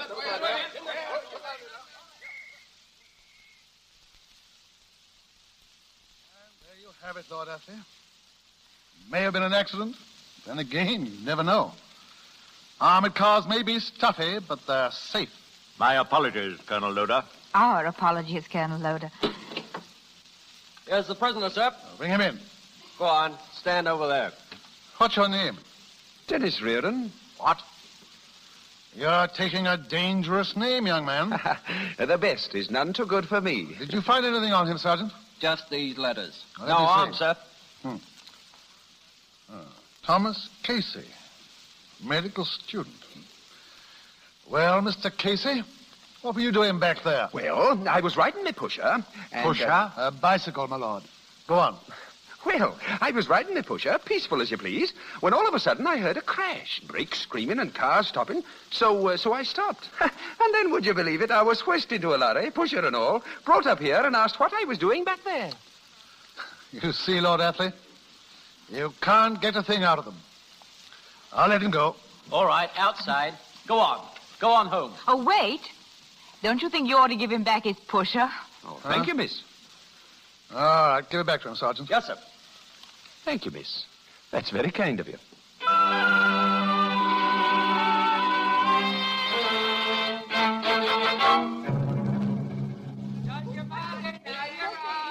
Go on now. Go on, you kids. Get away from this car. Get away. What's the matter, Sergeant? These kids, Lady Ellen, they're riding with chalk on the car. I've been chasing them all the time you was shopping. Get off that car. Get off you. Sergeant, that little one fell. Pick him up. Let me alone. Let me alone. It's all right. We ain't gonna hurt you. I'll take care of him. Go on now. Up it. Go away, the rest of it. Did you hurt yourself badly? Let me see. It's your knee, isn't it? Don't you touch me.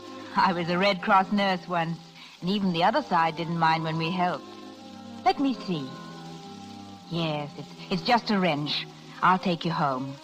Where do you live? Well, would you tell me your name? My name is Father O'Brien. I hate you. You hate me? Why? I suppose you have a reason. My father's dead because of you. Because of me? Well, because of your people anyway. Oh, I'm sorry. You're quite a soldier for all your size. Are you sure you don't want to cry?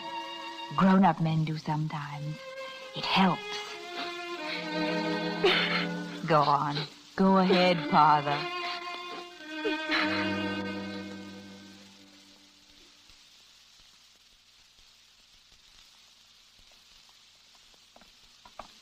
Is this the house, Father? It is. Carry him in, Sergeant. Yes, milady. Who's there? Are you Mrs. O'Brien? Yes, I am. What you...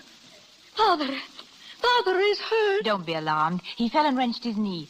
Put him down, Sergeant, and wait outside in the car. Thank you for bringing him home. Would you like to have a doctor see him? Thank you. We can manage ourselves. She's nice, Mother. She has a nice smell. You should be very proud of him, Mrs. O'Brien. Oh, he's like his father. Oh, good morning, Mrs. O'Brien. Could I be of any assistance? Oh, good morning. Good morning. They told me that Father was hurt. Have you called a doctor, Kathleen? I should think a medical student like you could do well enough with a bruised knee. No one can understand English jokes but the English. Now, let me see it. Oh, Father, I feel that you will live. Madam, I'm afraid this is the wrong section of Dublin for you. We both seem to have a habit of popping up in the wrong sections of Dublin. Mr. Dennis Reardon, isn't it? What?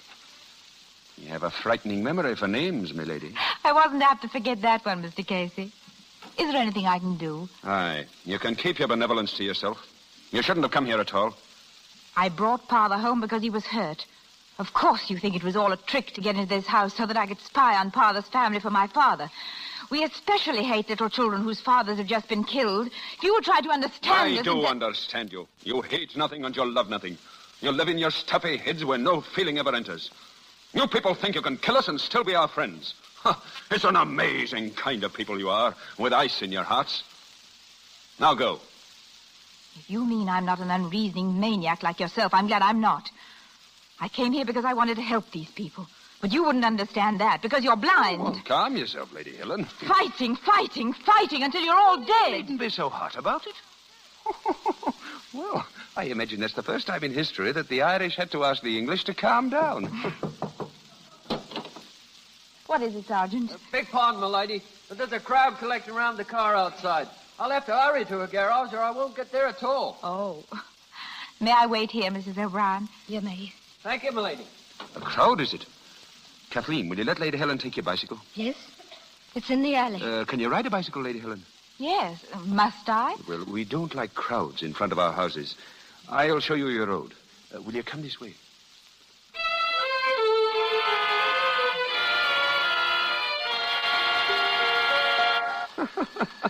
Well, if I were you, I'd concentrate on riding and not on the bell. Let me alone. I like it. Are you tired? No, not very. But you don't mind if we stop while I fill my pipe, eh? Oh, no, not a bit. You said you were just going to show me the road. Well, that's what I've been doing. You showed me a good deal of it. I imagine I can find the way now. Oh, I don't think so. You'd never get back to Dublin. Back to Dublin? Then this isn't Phoenix Park. All Ireland is a park. I don't understand why I have to cycle all over Ireland to get to my home. I shall explain. From Kathleen O'Brien's house, there were two roads. The first were the men cycling through city streets. And with your kind of cycling, you'd have been killed for certain by an Irish lamppost. And this is by far the most pleasant road. I see. And it's only 10 miles longer. Well, you're not angry with me, are you? No, of course not. Ah, that's right, too. Are you hungry? No, thank you. Well, I am, and there's not a place for tea for a mile. You wouldn't care for a hatful of berries, would you? No, Well, all right. Good. There's a place by a stream, not far, where they grow so... Will you have some more berries? Thanks, I've had enough, I think. What do you do besides going to medical school and riding around the country on a bicycle? Would you really want to know? No. On second thoughts, I don't believe I would. Suppose I tell you instead what I'd like to do. As if I could stop you. It's a farm in County Galway I'd like, with some fine pigs and horses belonging to it, and a fine, spirited woman in the house, making a great clamour all the day, and the children driving me crazy with their goings-on. In County Galway, where they've never heard of the Troubles. What are you thinking? I'm trying to picture your farm, and you on it. You belong there somehow, away from all this hate and bitterness, where men sing about dying for a cause, forgetting that it means they must kill for it. You're not like that, not deep inside. When a man wants peace as much as you do, there's no room in his heart for hate. I'm Irish. There's room for all. Is there? I wish you had that farm. I hope you'll have it soon. Do you now? Then tomorrow, maybe, you'll meet me at the Dublin market. I'll be buying the first pig. Will you help me pick him out? No. Why? I can't. Why not? I can't. Oh. I have to go now. Is it straight down the road? Yes, I'm sorry I can't go all the way with you. Business takes me elsewhere. Thank you. And goodbye. And you won't meet me at the market tomorrow? No. Oh, how will I return the bicycle to Kathleen O'Brien? Well, why not ride it back tomorrow? All right, I will. Thank you. And goodbye. And you won't meet me at the market tomorrow? No. Oh, if I ride the bicycle in tomorrow, how will I get back again? Ride it back. But how will... I have it. You take mine and I'll ride it back. But how will I get yours back? Meet me at the market tomorrow. Never mind. I'll take it back now. Goodbye. At 4 o'clock by the pig stalls. I'll be waiting.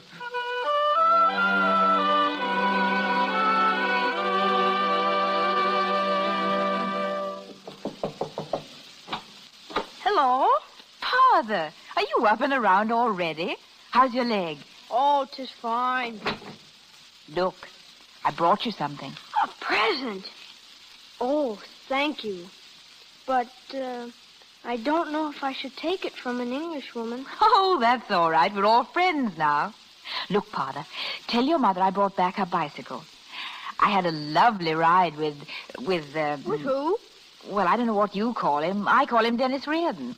Oh, but Mother says we're never to call him that anymore. What? Never. She says we're not to call him by his right name. Then we won't. We won't, Father.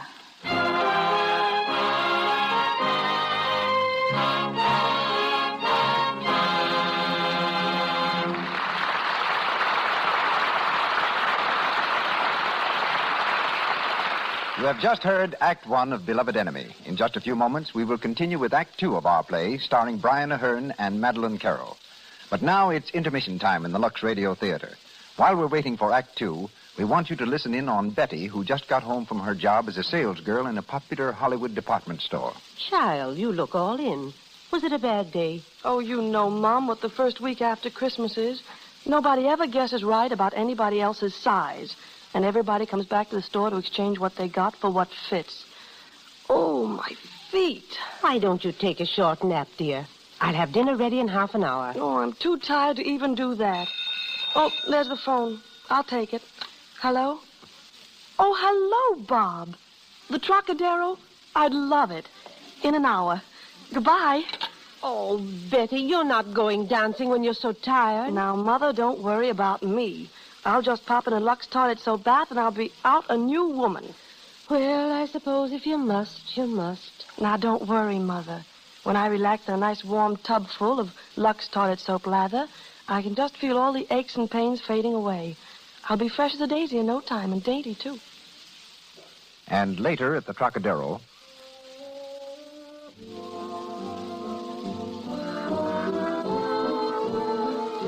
Look, Bob, there's Joan Blondell. Isn't she gorgeous? You're gorgeous enough for me. Oh, gee, Betty. You're swell to dance with. You're always so fresh and lovely. And your skin is so sweet. Yes, and smart girls all over the country follow Betty's example. But now, let's return to our producer, our stars, and play. Mr. DeMille? We continue with Beloved Enemy, starring Brian Aherne and Madeline Carroll, with C. Aubrey Smith and Donald Crisp.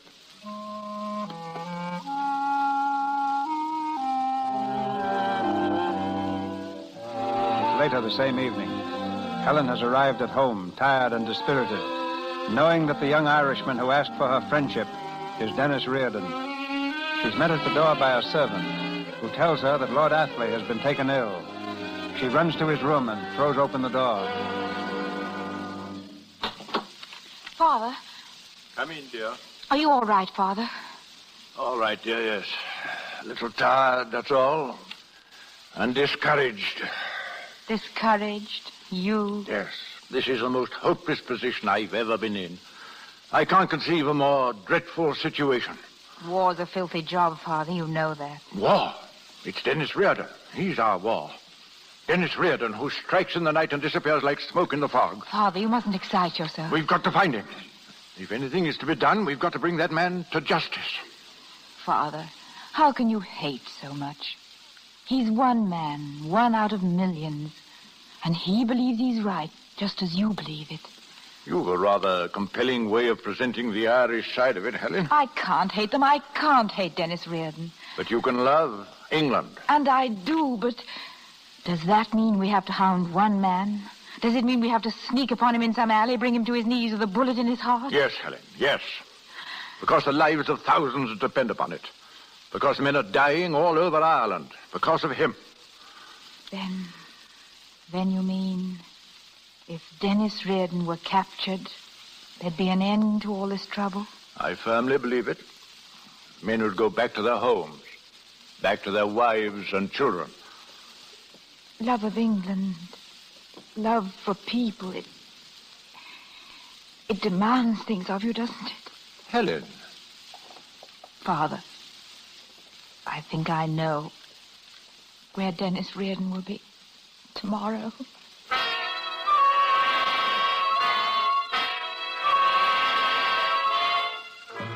Dennis Reardon in the marketplace he was. They almost had him that time. Not Dennis. He slipped right through their hand like a seal in the water. Got away, he did. Slipped through their fingers. Right through their fingers. Slipped through their fingers. And that's the program, gentlemen. Any other business? Meeting adjourned. Good night, Burke. Dennis, how can you find time to be ambling about Gregory Street Market? You have a great responsibility, Dennis. You should be more careful. Good night to you.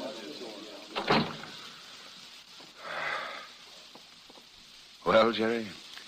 Now, about that marketplace, Dennis. What about it? I wonder if you were wondering what I'm wondering. What is it, Jerry? That was no ordinary roundup, as I looked at it. Well, Jerry? Well, I was wondering if anybody besides you and myself knew you were going to be there. I was thinking there must have been somebody.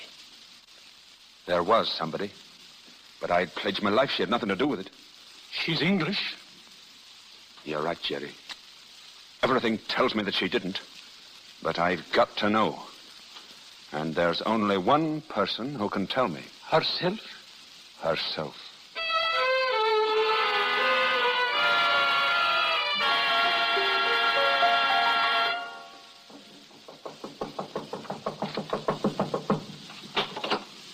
Well?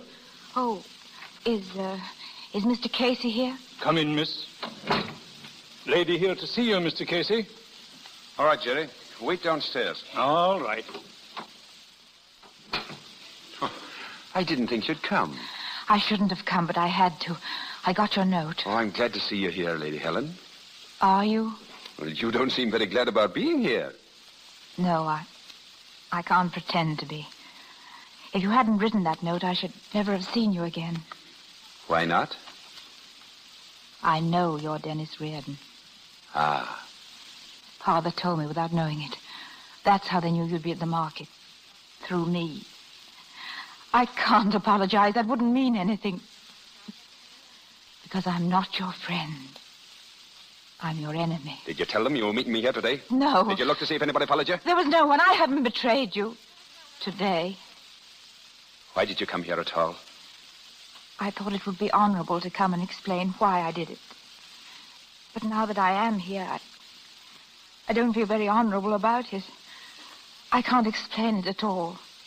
Except that what made me do it was stronger than I was. Inform on a man, and then tell him about it. You're a strange woman.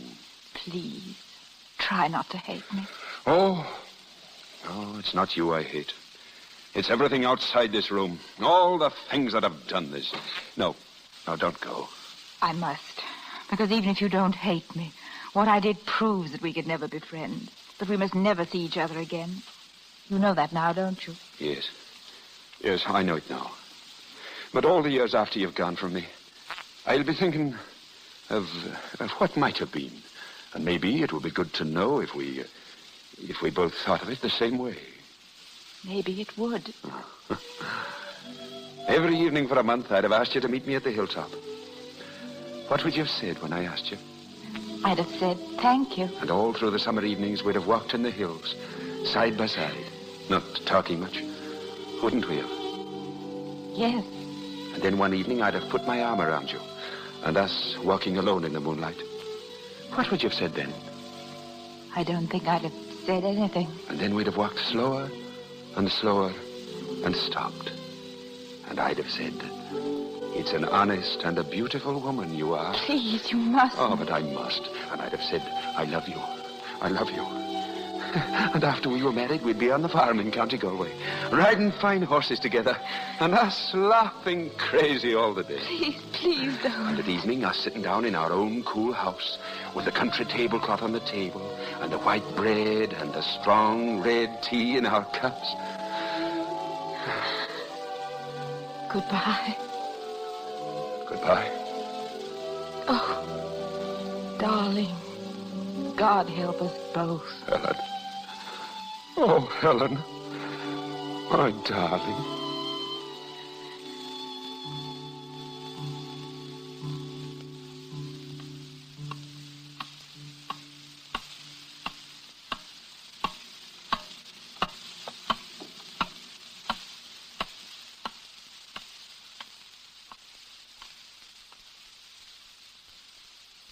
Don't stand near the window, Dennis. It's not a street in Dublin anymore. It doesn't look like any street in the world. Come here. There isn't any Ireland or England. There isn't any world outside this room. Aye. That's what I was feeling, too. Only my imagination's not working very good. It's a bit staggered, maybe. It's because I never dared dream of you all my life. Ireland was the only woman I ever knew. Ireland was my mother, and my sister, and my wife. Oh, Dennis. In your slow English way. Are you ready to say it now? Yes. Say it then.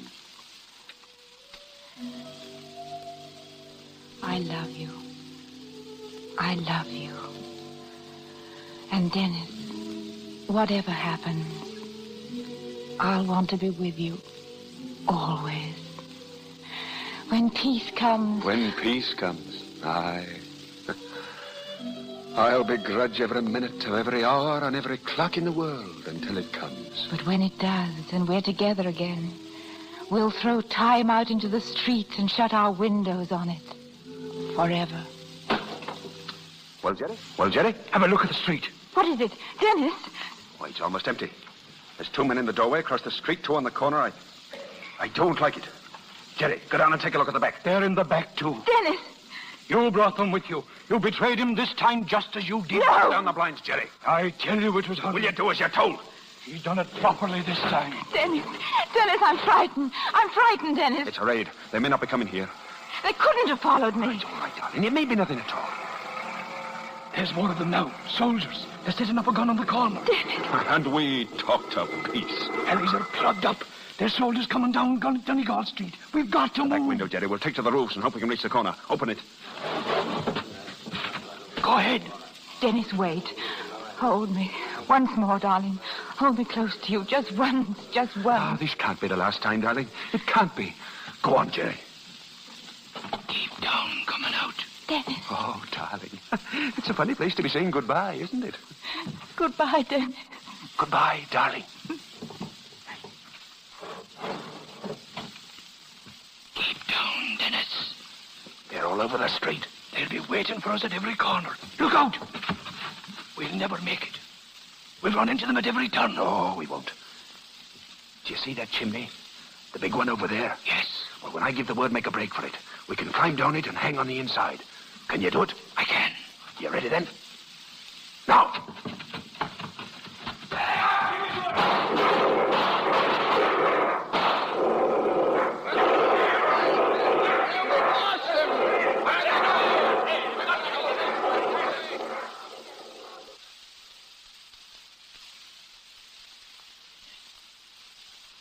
Do you suppose it's all right to climb out now? Aye.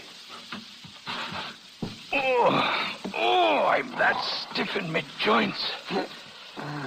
If I die before you, Dennis, will you do me a favor? Will you make sure that I'm not buried hanging up?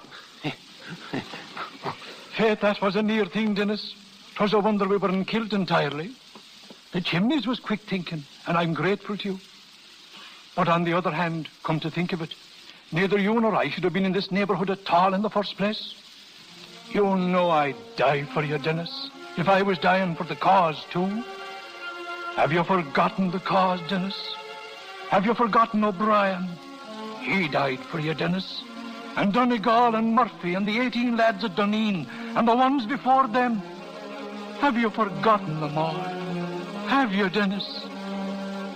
Jerry, on my honor, I'll never see her again. Ah, your word is good enough for me. And you have it. I'll never see her again.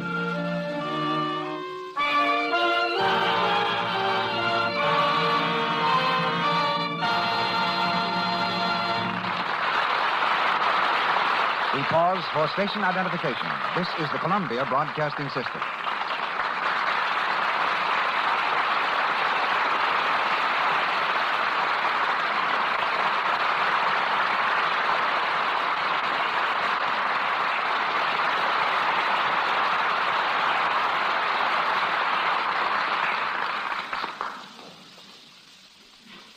Madeline Carroll and Brian Ahern return to us shortly in the third act of Beloved Enemy. But now, during intermission time, let's take a glimpse behind the scenes of Hollywood and learn something about a little-known phase of picture-making. Standing watch in the crow's nest of every studio, like the lookout man on a whaling ship, is the talent department, scanning a sea of new faces, hopefully waiting to capture another prize with a well-aimed contract. The head harpoon man at Paramount was once a New York attorney whose name is Ted Lesser. He says a newspaper, 100 years old, brought him to Hollywood. How'd that happen, Ted? About a year and a half ago, CB, I had occasion to go to Philadelphia. There I found that old newspaper with the record of an amazing trial. It gave me an idea for a story. Very shortly thereafter, I met William LeBaron, head of production for Paramount. He agreed it would make a great picture and suggested that I write it. I called it Souls at Sea. Writers have turned from stories to executive positions in every branch of the industry. In fact, many years ago, Bill LeBaron, whom you just mentioned, used to write vaudeville acts with me for Jesse Lasky. So I suppose you went from writer to head of the talent department. Huh? Correct. And when I told Mr. Zucker that among my legal clients had been Jack Benny, Burns and Allen, the Easy Aces, George Jessel, Fred Allen, and a number of other radio favorites, he suggested that I find some more favorites for Paramount.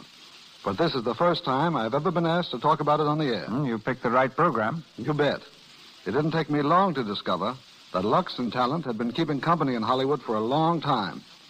Talent knows the importance of a fine complexion, and Lux toilet soap knows how to protect it. Now, apart from appearance, Ted, just what do you look for in a newcomer? Well, a certain amount of individuality, always coupled with determination. As soon as they come to Paramount, we start them in our school, where they learn dramatics, voice, and dancing. If we're right, it doesn't take long before our young cubs show particular talent in one of these departments. A case in point is Olympe Bradner. Olympe came to us as a dancer, but her ability as a dramatic actress so far outshone her dancing that we cast her opposite George Raft in Souls at Sea. Well, two things are certain every Friday at Paramount. Fish on the menu and your weekly auditions. Yes, they're both institutions. The purpose of the auditions being to acquaint producers and directors with the merits of new talent. We present the boys and girls we've selected from all sorts of sources. Radio, vaudeville, stock companies, little theaters, and some plain home folk who are brought to our attention. Our producers have been most generous about giving these young players opportunities. And you, CB, your willingness to give a newcomer a chance is proverbial in Hollywood. For example, 3 weeks ago, you gave a little girl named Jane Dewey a chance to appear in our auditions, with the result that she'll have a role in the forthcoming picture. Proving that all producers and directors are on the alert for new personalities. And by the way, that was a very interesting couple we heard last Friday. Quite a combination, weren't they? Particularly when you know their history. The girl, Terry Ray, was discovered serving sandwiches at one of our local drive-in restaurants. The young man who played the love scene with her is, on the lot, Michael Brooke. At home in England, he is the Earl of Warwick, who got his first acting chance in The Buccaneer.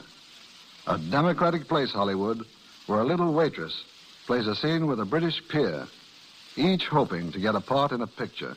Thank you, CB. Thank you, Ted.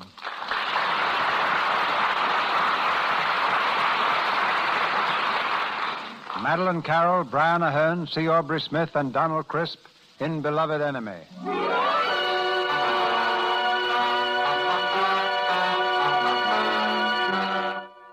Despairing of peace in Ireland, Lord Athley's returning to England with a recommendation for drastic military action.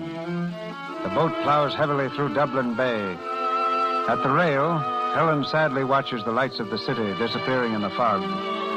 Her father comes from his cabin and stands beside her. There's a long silence. Then he takes her hand in his. Helen, dear, you mustn't take it like this. I want you to know that my decision to return home had nothing to do with you, with your friendship for Dennis Reardon. Although I can't pretend that the whole incident hasn't been a shocking nightmare to me. It's quite beyond my understanding. There's no need for you to understand it now. You mean by that it won't happen again? Yes. Good. Best of us go off the track now and then. The main thing is to get back. Father, don't talk to me as if I were a child. I've done nothing I regret. Nothing compared to what you've done. Helen. Maybe I did go off the track. But at worst, it was only a matter of wrecking myself. With you, it's wrecking 4 million people. Helen, what are you talking about? You came to Ireland to make peace. And now you're going back with a recommendation of war. Drastic military measures, you said. Bullets in their bodies and grenades in their faces. Is that a way to stop bloodshed? You've tried it for years and failed. Why can't you try something else? Helen, control yourself. You're not talking sense. Is it sense to think you can mow down the young men of 2 countries, theirs and ours too, and not leave a hatred that will last 1,000 years? It's you who have gone mad, not I. Why can't you treat them as human beings? War. Can't you see what it will mean? Can't you see? Helen. Helen.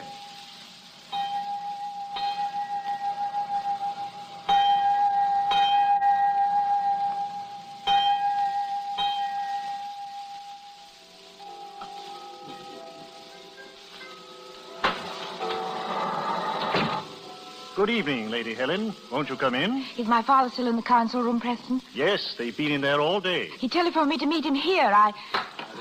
Father. Good evening, my dear. Is there any news? Very good so far. The commission has agreed to talk it over with the Irish delegates. You've done it. That's wonderful. Now, don't be too optimistic, my dear. It'll only be a temporary truce. Nothing may come of it. We've merely guaranteed them a safe conduct if they'll come here for conferences. But they must. If they do come, we'll have a reception for them at the house. Our house? Yes. He'll be with them, Helen. Dennis Reardon. I shall hold you to your promise.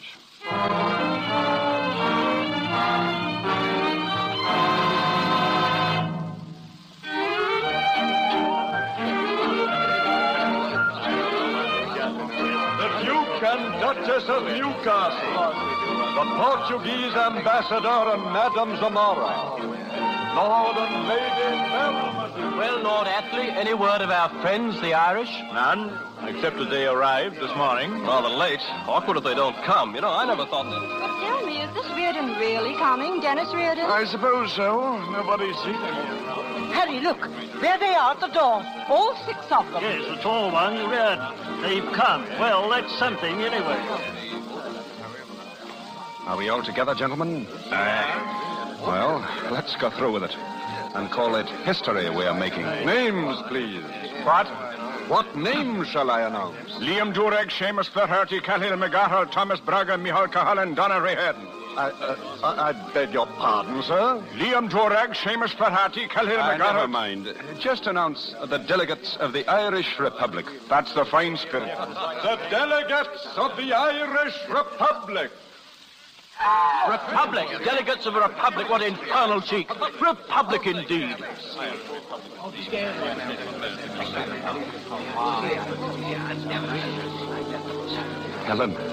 Helen, dear. Don't look at me. Pretend you're watching the crowd. Welcome to England, Dennis. Ah, you're so beautiful. Oh, darling. If I could just touch your hand. Darling, if only you could. We can't see each other alone. I gave my oath. I had to do something like that, too. Do you want me to leave? No, please. Oh, it's torture, seeing you like this. It's better than not seeing you at all. Darling, what things in your life happened in this room? Over there's where I played the harp when I was 14, in a pink dress. And in that room? My mother's sitting room. I used to say my prayers in there before she died. Then, for 10 years, I never went into it once. Till now. And do you pray there now? For peace?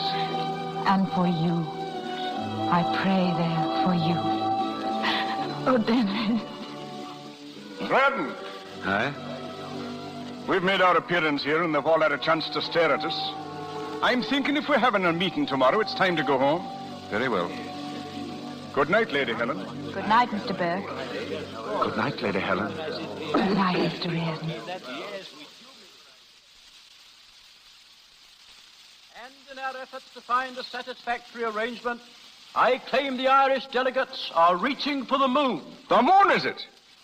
We ask for a republic and you tell us it's the moon.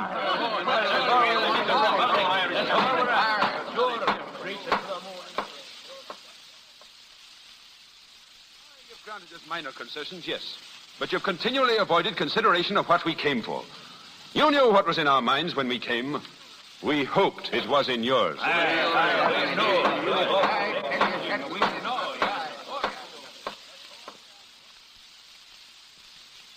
the face of this deadlock, I urge the leniency of our friends and beg the continuation of this conference tomorrow.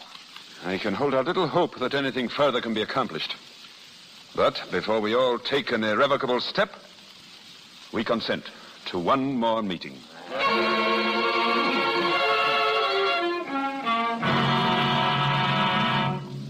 Sit down, Dennis. There's nothing to be gained but pulling a long face. They sent their best to Guinness and we didn't flinch. What I want to know is, are we going to compromise with them? We're not. There's half of us wants it and there's half of us doesn't. Dennis Reardon has the deciding vote, and we know his feelings. Am I right? Dennis, here, where are you going? I'm going for a walk. At this hour of the night? I've been cooped up in rooms with people for 4 days. I want to get out by myself. A word with you, Dennis. Come here. Maybe I don't know your mind. Maybe you're willing to sign that treaty. But remember this, you took an oath. And if you break that oath, you'll be a dead man the minute you set foot in Ireland. Ah, get out of my way.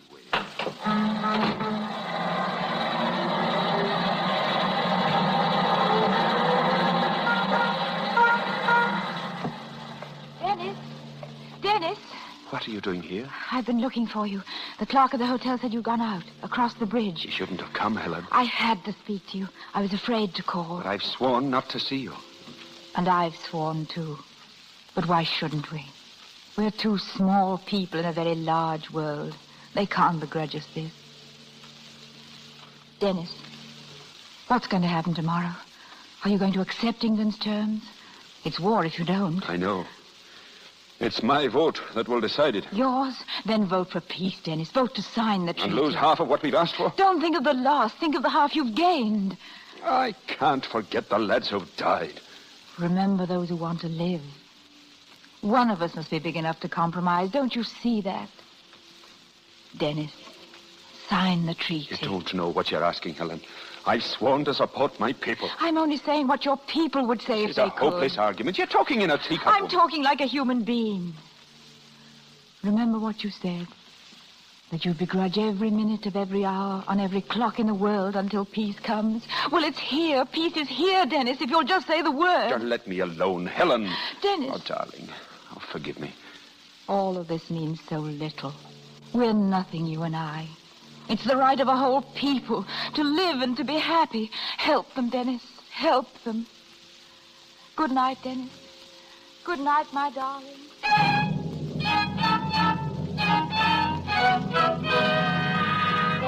Here's the paper. Irish agree to sign treaty. Dennis Reardon signs treaty today. England will sign first. The pen, Lord Athley. Thank you. I really don't know what my party will say to this. It's political suicide for me, Mr. Riordan. Perhaps for both of us. Did you say political, Lord Athley? The pen.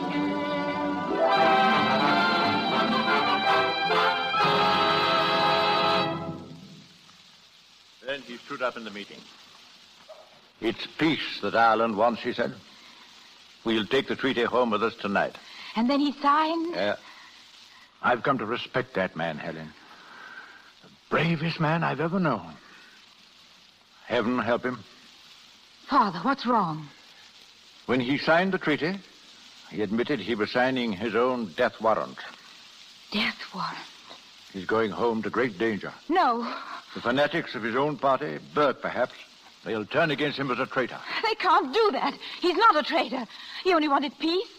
Father, you've got to help him. How can I, Helen? What can I do? Then I'll help him. I'll tell them why he did it. I'll see the leaders of his party myself. Helen! Let me alone. I'm going to Ireland. I'm going to Dennis.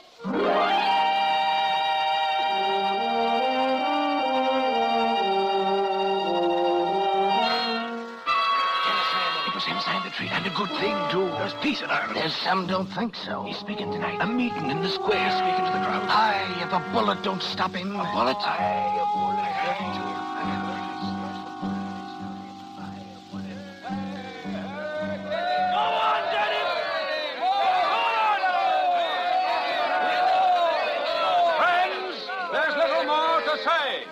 We're a free state and a free people. The glory that is Ireland's now, we owe to those no longer here. The glory that will be Ireland's rests with you. We look to the future, to the youth of Ireland. For our land and our ideals are their inheritance.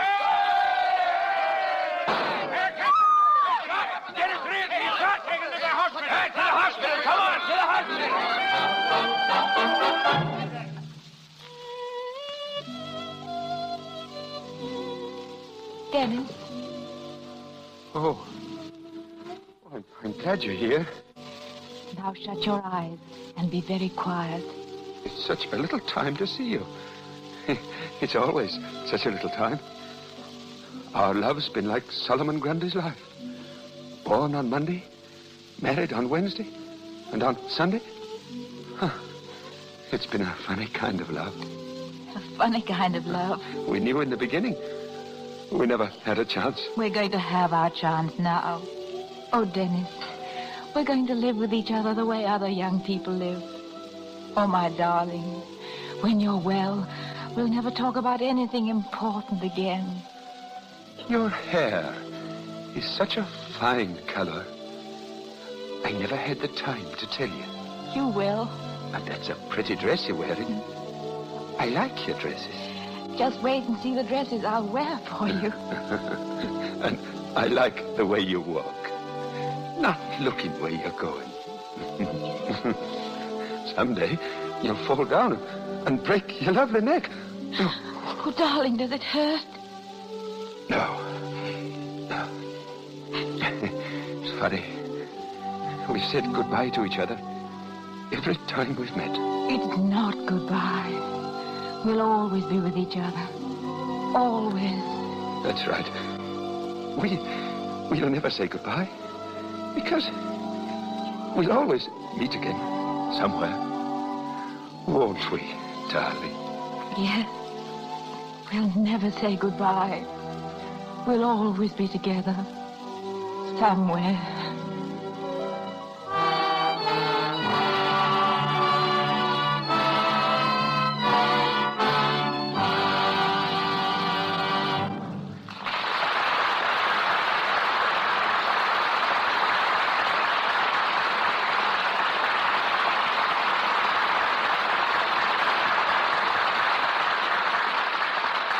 And so, Beloved Enemy joins the long procession of Lux Radio Theater productions. Later, we'll hear again from Brian Ahern and Madeline Carroll. The next time you see a film with war scenes, such as Beloved Enemy, bear in mind that you're witnessing the most dangerous and realistic phase of motion pictures, a phase in which our next guest is unsurpassed. The explosions that occur in the midst of actors that apparently blow them to pieces are not trick explosions. They're caused by those deadly instruments of destruction, dynamite, flash powder, and black powder. And the fact that no one's actually harmed is to the everlasting credit of men like our guest, Walter J. Hoffman. In his grimy, powder-stained hands have rested literally the lives of 100,000 actors. For 27 years, he's devoted himself to death and disaster. He's started battle after battle, wiped out countless armies, discharged enough ammunition for a dozen wars, and has actually destroyed millions of dollars in property.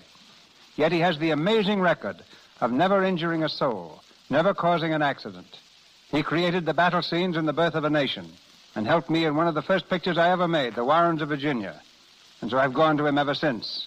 In the old days, we called him Slim Hoffman, and he bore the title of Powder Monkey. But today they call me Mr. Hoffman and tell me I'm a special effects man. Apart from the safety of our actors, which is always the first consideration in our minds, we've also learned to depend on you, Slim, to do a technically perfect job the first time. Retakes in your line could easily cost us hundreds of thousands of dollars. Yes, once a building or a battlefield is blown up, it usually stays blown up. There's not much you can do about it. To show how great an expense is involved, suppose you tell our audience what a good battle scene will cost. Well, here's an idea of the amount of money I blew up in All Quiet on the Western Front. 61 tons of dynamite at $340 a ton, 20 tons of gunpowder at $800 a ton, and 16 tons of smoke powder at $2,000 a ton. And that doesn't begin to show the value of what those explosives blew up. When you get orders to prepare a battlefield for battle, how do you go about the big blowout or blow-up?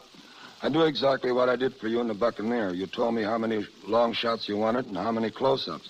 And then I planted the charges of the explosives accordingly.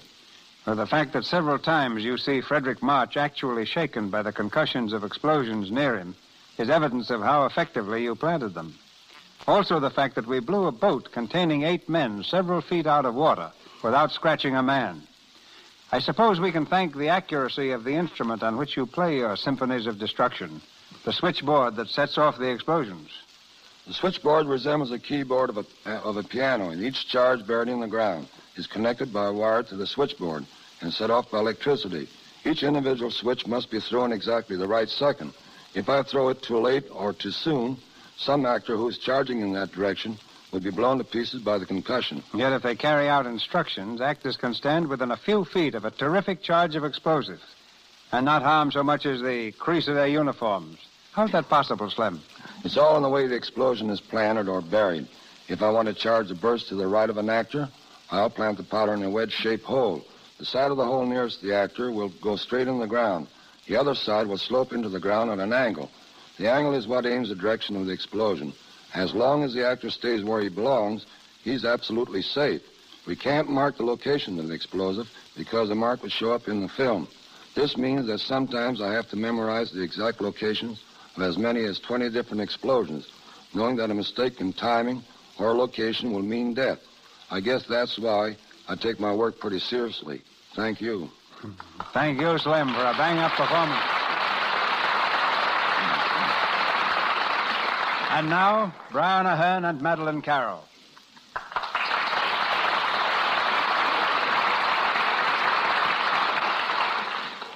Last time I was here, Mr. DeMille, I played an Englishman to an Irish girl, but tonight I'm quite on the other side of the fence. I feel especially glad to have had the opportunity of playing my old part in Beloved Enemy this Christmas, because in a world which lies in the shadow of wars and threats of wars, it's a story which reaffirms the Christmas message of the necessity for peace and goodwill among men. I would like to wish you, Mr. DeMille, and everybody in the Lux Radio Theater tonight, and all those who may be listening in, a very happy New Year. Thank you, Brian. And now, after 4 months abroad, Miss Carroll, you should have a lot to tell us. Before I do that, I want to say that while it's been just 1 year since I was here last, I haven't forgotten this program or the product behind it, Lux Toilet Soap. I'm sincerely glad of the opportunity of telling you how much I enjoy using it. And as for the trip abroad, I was greatly impressed by one thing. Wherever I went, I was always asked the same question. What do the American people think of us? I realized then as never before what a responsibility we of the films have. In our small way, we can be ambassadors of goodwill, not only for Hollywood, but for America. And I did my best to tell them how eager this nation is for friendship and harmony. Yes, this year of 1937 has had its grim aspects. But let us fervently hope that as the old year fades, it will carry away with it doubts and distrust, that the new year will bring the world a new outlook of peace and understanding. Good night. Good night, Miss Carroll. Miss Carroll appeared through courtesy of Walter Ranger Productions. Mr. Ahern is now making Merrily We Live at Hal Roach Studios. C. Aubrey Smith is from Selznick International Studios and Donald Crisp from Warner Brothers. Louis Silvers is from 20th Century Fox Studios and was in charge of music for their new picture, Love and Hisses. Back again to Mr. DeMille. The Lux Radio Theater starts its new year with a flourish next Monday night, when we bring you Claudette Colbert, Fred McMurray, and Walter Connolly. The drama in which you'll hear them was originally written as a novel by that master Booth Tarkington, and later became a hit film. A simple, tender romance of universal appeal. The story of a small-town girl who tried so hard to be worthy of the man she loved. Its title, Alice Adams.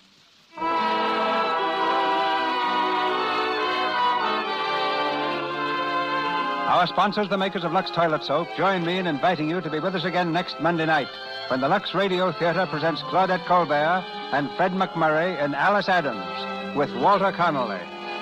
They join me also in saying thanks to you for your support of their products, which enabled them to bring you this program throughout 1937. With your help, they'll make 1938 the greatest year in the history of the Lux Radio Theater, a program dedicated to your entertainment.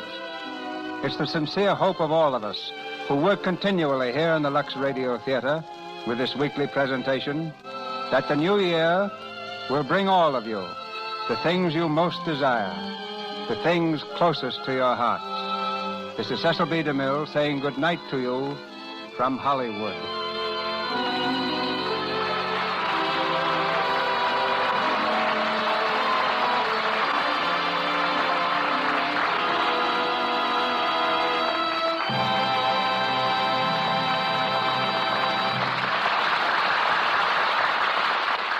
Musical selection, A Pretty Girl Is Like a Melody, is from the Ziegfeld College of 1919.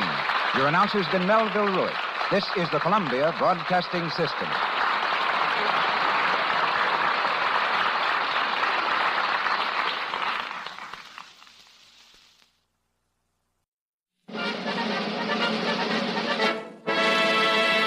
From Hollywood, California, the Lux Radio Theater presents Madeline Carroll and Don Amici in Dangerous with Heather Angel.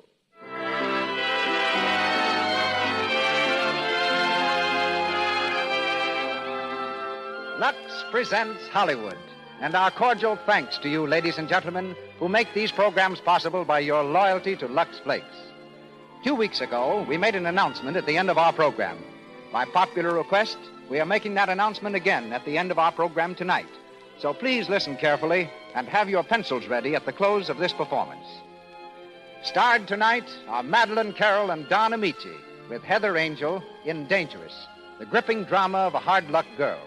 A girl who unintentionally brings misfortune to those who know her, and how romance and happiness finally find a place in her life.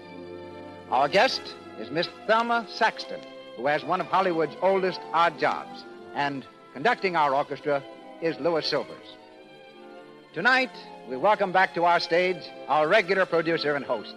Completely recovered from his illness, he'll be with us now as heretofore every Monday night.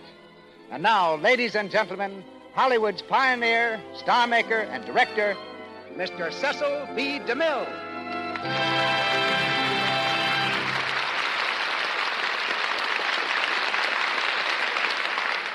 Greetings from Hollywood, ladies and gentlemen.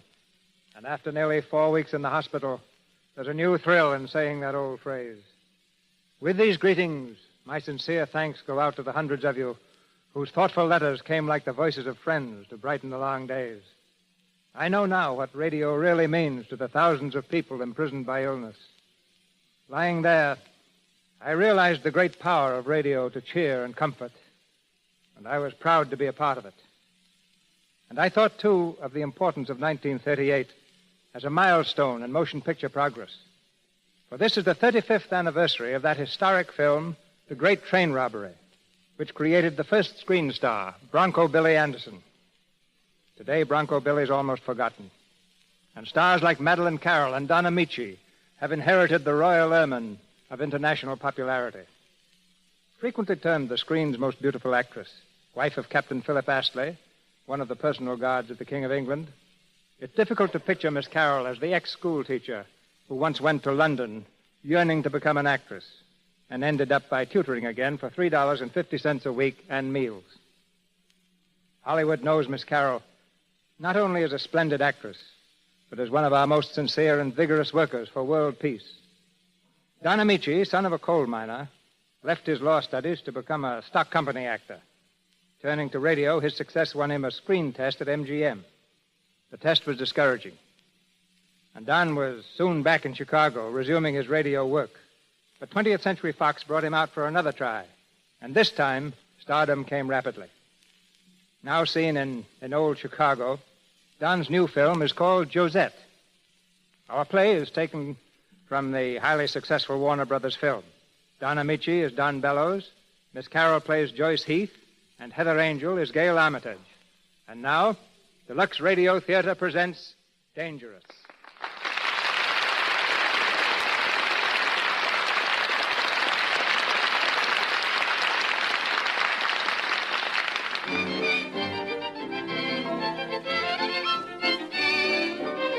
A bachelor apartment in New York City. In the tastefully furnished living room, Don Bellows, a rising young architect, stands at the telephone table. He's in a hurry. With the receiver propped between his shoulder and his ear, he wriggles out of his coat and hands it to his Filipino houseboy. Yes, of course, Miss Lindy. Here, take my coat, Carlos. Yes, sir. Oh, we'll be there, all right, Miss Lindy. Yes, I'm stopping by to pick up Gale. All right, goodbye, Miss Lindy. You out to dinner tonight, Mr. Bellows? Yeah, I'm late right now. Snap into, will you, Carlos? Lay out my dinner jacket, draw a bath. No, never mind the bath. Did you ever try putting celluloid fish in the tub to entice him into it, Carlos? Gale, what are you doing here? I thought I'd save you the trouble of picking me up. Well, darling, you're a lifesaver. Go ahead, Carlos. I'll have time for that bath now. Yes, sir. Oh, let me look at you, Gale. Oh, you're gorgeous, you know it? Thank you. I try my best. Oh, what do you think? Did I love you? Well, I'm a little fond of myself this evening. The bank is going to make that building loan for the estates. John. Oh, that's marvelous. Oh, miraculous is the word. All I have to do is put $100,000 in escrow. That much? But every cent you have is in that land now, John. Oh, don't worry about the petty cash. I'll come out all right. Unless I fall down, there'll be the most beautiful estates in the country. And I can't fall down. I've waited too long. I've worked too hard. It seems as though it's all going to come true, doesn't it, Don? Yes, I guess we have everything, young lady. Best of all, we have us. Yeah, the very best of all. Happy? Oh, hysterically. Why? Well, because I haven't very good sense. Mr. Bellows, you're a cad. Now hurry up and get dressed. We don't want to be late to the Linders. Oh, I don't suppose we could get out of... We could not. No. You'll meet people there who can afford to buy your houses. People who go to the Linders don't need houses. They need tombs. Oh,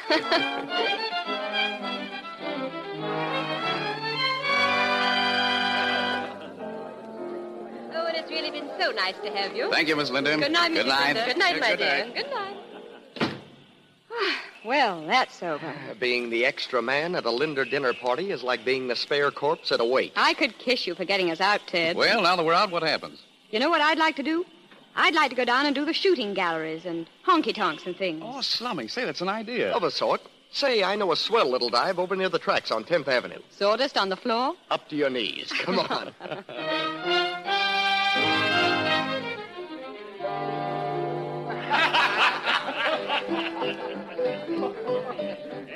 Well, why doesn't somebody say something? Is this what's known as a den of iniquity, Ted? Sure, this place is tops in iniquity. Why? Well, I thought it'd be picturesque. It's only sordid. Want to get out? I think so. Well, let's go. Hey, Don. Oh, I'm sorry. What are you looking at, Don? That girl over there. The one sitting alone. What about her? Oh, nothing much. She, just doesn't seem to belong here somehow. I noticed her before. She tosses them off like a stevedore. Let's get out. It's depressing. I'm ready. Well, it was a good idea, but it fizzled. I'm sorry I suggested it. Are you going to take me home, Ted? Sure. Then you won't have to make the trip, Don. We can drop you at the apartment. Oh, thanks. Say, what's the matter with you? I was just thinking. Did you ever hear of Joyce Heath? Joyce Heath, the actress? Of course I have. She was a star about 3 years ago. I think I saw her in Camille. Yes, I did, too. Whatever happened to her? I was speaking to a producer the other day, and her name came up. This fellow said she was never a star. She was a comet. She appeared suddenly, fell spectacularly, and disappeared completely. Very poetical, but why? Well, fantastic as it sounds, it was because of a jinx, one she put on other people. A jinx? Yes. It started when one of her leading men was killed on opening night. From then on, everyone who had anything to do with her seemed to run into bad luck. Divorces, failures, scandals, even suicide. It got so producers were afraid to use her. Actors wouldn't play with her. She got to believe it herself finally, and she just disappeared. It's almost unbelievable. Yes, except for one thing. That woman I pointed out to you in that place. That woman was Joyce Heath. What? Don, are you sure? I'm positive. I'd never forget her face. Oh, it's terrible. Well, why doesn't somebody help her? You can't help a jinx woman. I wonder. Well, this is you, Don. Oh, thanks. Look, just let me out at the corner. I'll walk the rest of the way. Well, sister, what do you say? Want anything else? What's the matter? Can't I sit here? It's getting late. You ain't paid for the last one yet. You'll get it. Take your time. Excuse me, mind if I sit down here? No, not if you take her check. I wasn't speaking to you. Do you mind, miss? Do what you want. Thanks. Two, whatever the lady's having. Right. I've seen you before. Which doesn't exactly make us old friends. I'm sorry. I should have had a more original opening. But I came all the way back here just to tell you. It really doesn't interest me, if you don't mind. Please don't leave. I want to speak to you, Miss Heath. What did you say? Joyce Heath. I? Joyce Heath sitting alone in a dive like this. You must be crazy. Maybe. I have a very vivid recollection of her face, though. You see, Joyce Heath helped me once. It was a long time ago, and she never knew it, of course. I was just getting my start in architecture, and things were going pretty badly. I was discouraged, ready to quit. And then one night, I went alone to the theater. Joyce Heath was playing in Camille. I'll never know exactly what happened to me that night, but somehow it gave me strength, gave me the courage to go on. She was a magnificent artist. I'll always be grateful to her. Now you're a success, I suppose. Oh, fair one. Well, you don't have to thank me. No. There isn't much similarity, except in appearance. Lots of people look alike. Joyce Heath was electric, terribly alive. That's the way I saw her that night. Do you remember the deathbed scene? There was a dim light on the stage. You were lying on a couch. Armand is on his knees beside the bed. Your hand goes out and caresses his head. You say, "I'm dying." Remember? I'm dying. I'm dying. But I'm happy, too. And my happiness conceals my death. But you will speak of me sometimes, won't you, Armand? Give me your hand. It isn't hard to die. I do not suffer now. One would say that life was restored to me. I experience a relief I never felt. I shall live. I shall... Miss Heath. Miss Heath. What's the matter? Is she out? Yeah. Help me get her out of here. Get a cab, will you? Okay. I'm going to take her home.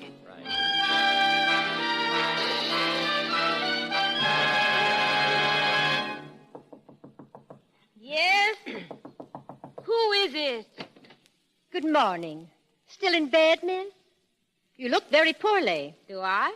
It won't surprise you to be told that I feel very poorly. Nope, it won't.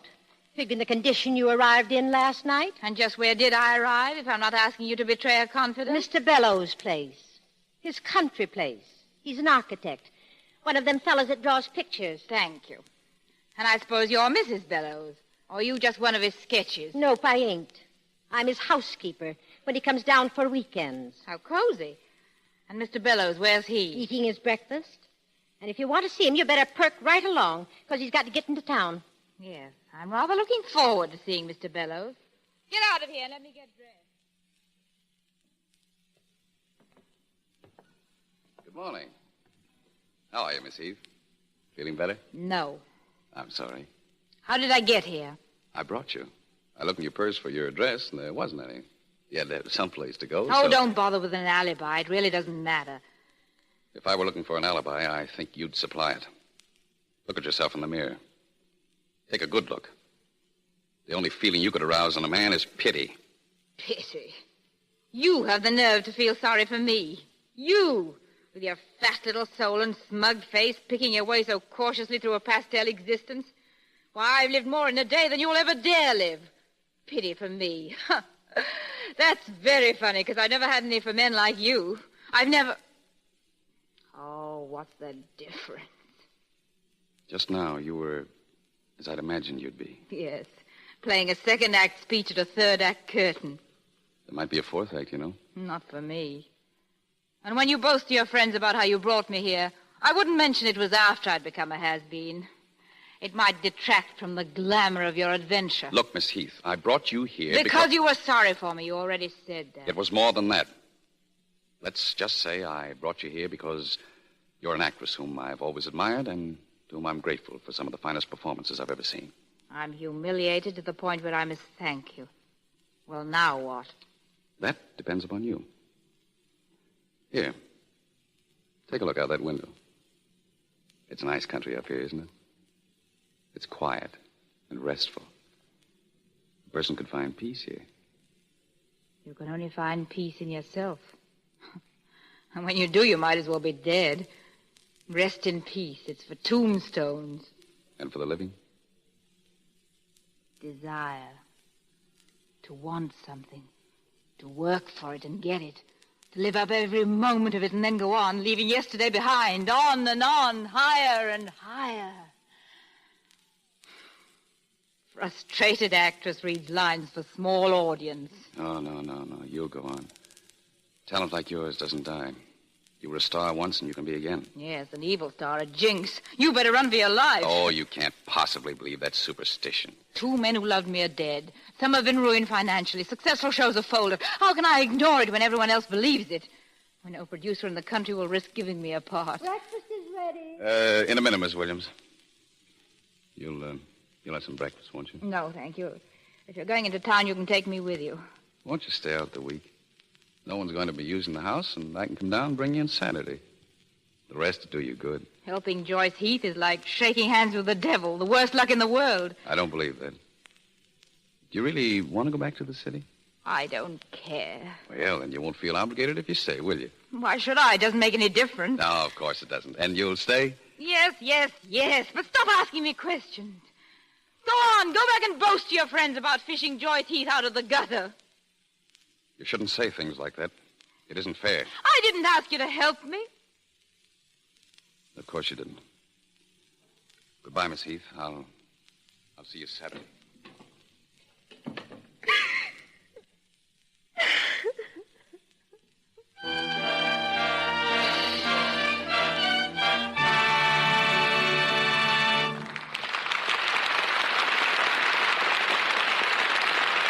And so ends Act One of Dangerous.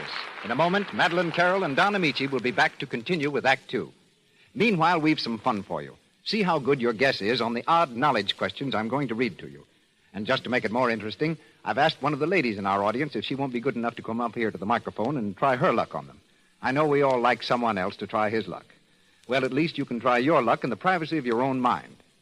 And now I'm going to ask Miss Catherine Carlton of Portland, Oregon, who has just come up from the audience, 4 simple questions. Here's the first question, Miss Carlton. In some countries, elephants wear silk stockings. Right or wrong, Miss Carlton? Well, that one's easy. Surely I'd say wrong. Well, strangely enough, the statement is right. In Borneo, sacred elephants wear hand-knitted silk stockings over their feet, and their stockings are changed daily. Number 2, right or wrong? Good stockings, when new, will ordinarily stretch to 11 inches at the top, out sizes to 14. Well, on that one, I'd guess right. That statement is right. Good stockings, if they haven't lost their elasticity by careless washing, will ordinarily stretch to 11 inches at the top, out sizes to 14. Number 3, answer right or wrong. Nobody wears stockings made of wire. Right. The statement is wrong. If you ever go to the Congo, look up Princess Watutsi. She wears a knee-length skirt, and her hosiery is made of wire. Number 4, for many women, stockings are the greatest single item of expense in their wardrobe. You said it. With a great many women I know, that's certainly right. Yes, that statement is correct. 5 out of 6 women asked said they pay more to keep themselves in stockings than they pay for any other single item in their clothes budgets. But more and more women are reducing stocking expense by caring for stockings with Lux Flakes. Lux saves stocking elasticity, keeps stockings live and stretchable, so they give instead of breaking so easily into runs. Get a big package of Lux Flakes tomorrow. Lux your stockings after every wearing. Then they'll look lovelier, fit better, wear longer. Please listen carefully for the announcement which will come at the end of our program. Mr. DeMille. We continue with Dangerous, starring Madeline Carroll and Don Amici. A few days have passed since Don left Joyce Heath at his cottage in the country. It's early Saturday afternoon, and he's returned to drive her back to the city. In the spacious kitchen, Mrs. Williams goes about her preparations for dinner as Don questions her concerning Joyce. Well, is that all you've got to tell me? She ate and she slept. Didn't she say anything? Well, she ain't what you call a chatty body. You could get more folksy conversation out of a snowman. Well, where is she now? Went walking toward the hill on the north meadow. I guess I better find her. Kind of looks like rain to Yes, me. it's going to rain right enough. When you fetching her home? Well, whenever she wants to go. Why? Lands, I was just talking, but I sort of wish she was gone.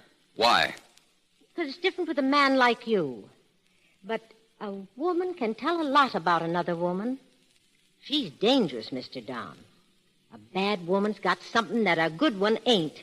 Good women are jealous of that something and afraid of it. You can't say exactly what it is. But she's got it, and I'm afraid of her. For your sake. Sounds to me as if you've been reading some trashy novels, Mrs. Williams. In the first place, I don't find Miss Heath particularly charming off the stage. And in the second place, it's no concern of yours. I'll go and find her. She'll be out of your way by this evening. Miss Heath? Where are you? Miss Heath? Oh, there you are. Miss Heath, wake up. Hey, come on, wake up. Oh, it's you. Yes, it is. It's you, and it's Saturday, and I went to sleep in a haystack. It all comes back to me now. It's also going to rain, and it's supposed to show very good sense to come in out of it. That's merely hearsay. Gosh, you look much better. I feel it. I've enjoyed it here. Going barefooted, sleeping in the sun, and playing naiad in general. Now, just what is a naiad? Some sort of a wood nymph, I think, but I'm a little mixed up on my sprites. Well, even at that, a naiad becomes you more than a maenad. Fancy, and just what is a maenad? Well, maenads were mythical women renowned for their beauty and charm. They attended the Dionysian revels and were always so carried away by the wild madness That they ended up by dancing hysterically over the edge of a cliff to destruction. Sorry. I'm too tired to be hysterical, and my feet are much too sore from going barefooted to stand the job dancing off cliffs. By the way, I got the sermon. Thank you. I didn't mean to preach. I probably deserve it. Oh, here it comes. Come on, we'll have to run for it. Woo! Naiad and Maynard, nothing mermaid. Come on.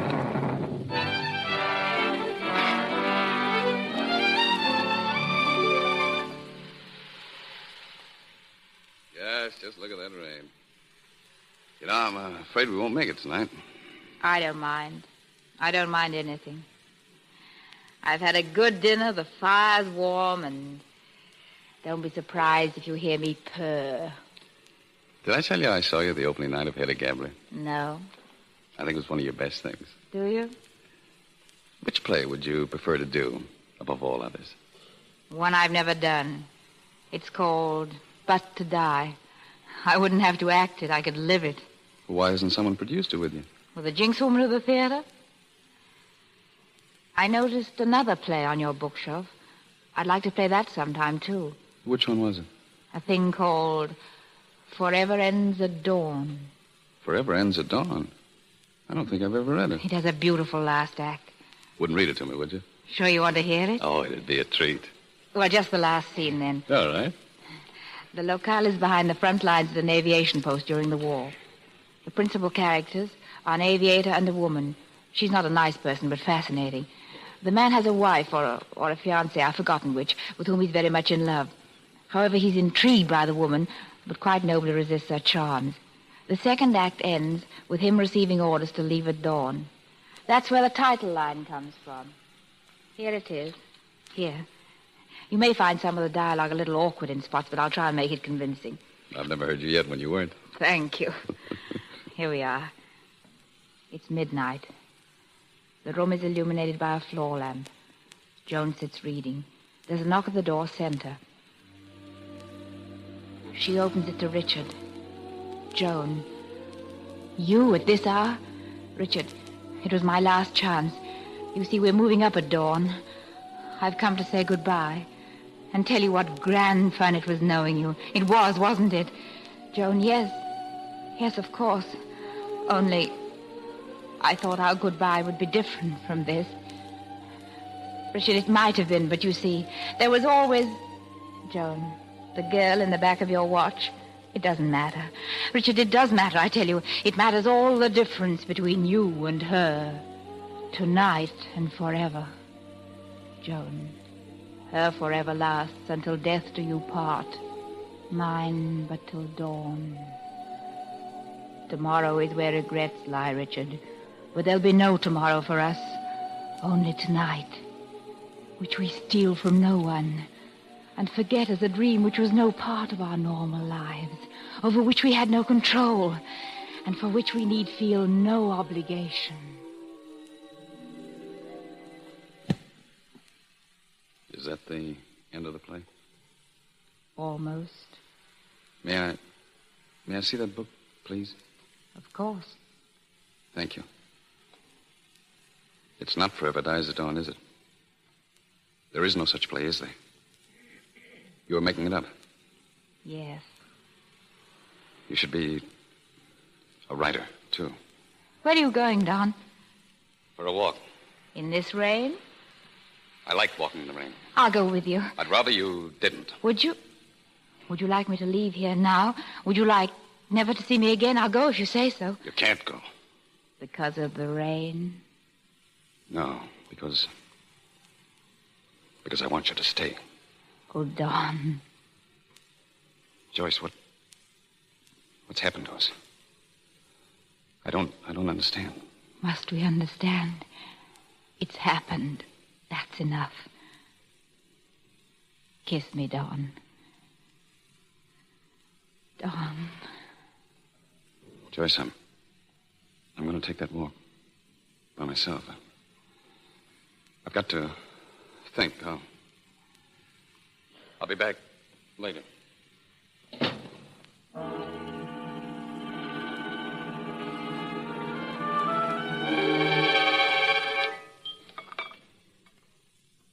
Will you have some more coffee, Mr. Bellows?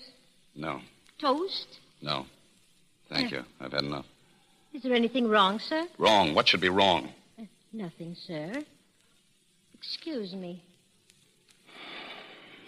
Good morning. Joyce. How are you, Joyce? May I have some coffee, please? Of course. You didn't come back last night. No. Why? Joyce, I hate loose ends. They tangle your life and then trip you up. Yes, Don? Last night, I'm sorry I kissed you. I'm sorry I said what I did. If you didn't mean it, then I am too. Joyce, you don't understand. I'm engaged to someone. I'm in love with her. It's very gallant of you to tell me now. I was unfair to you, too. I just lost my sense of values. I regained them this morning, and I'm asking you to forgive me for last night. And for what I'm saying now, if it hurts. Hurts me? You delight me. You have the most amazing lack of humor I've ever known. Perhaps you think I meant it last night.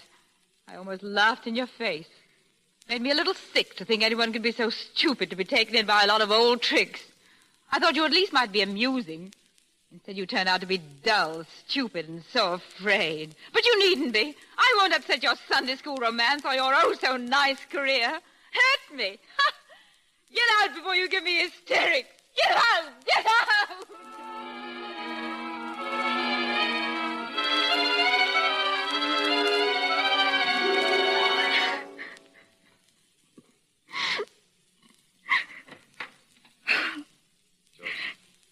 Don, you came back. I was praying you would. I tried to leave. I drove halfway into town. They stopped me on the road. The bridge was out. I had to turn around and come back. And I was glad, Joyce. You didn't believe what I said. Please tell me you didn't. Perhaps I had it coming. No, you didn't, Don. No, it was a lie. Shall we forget it?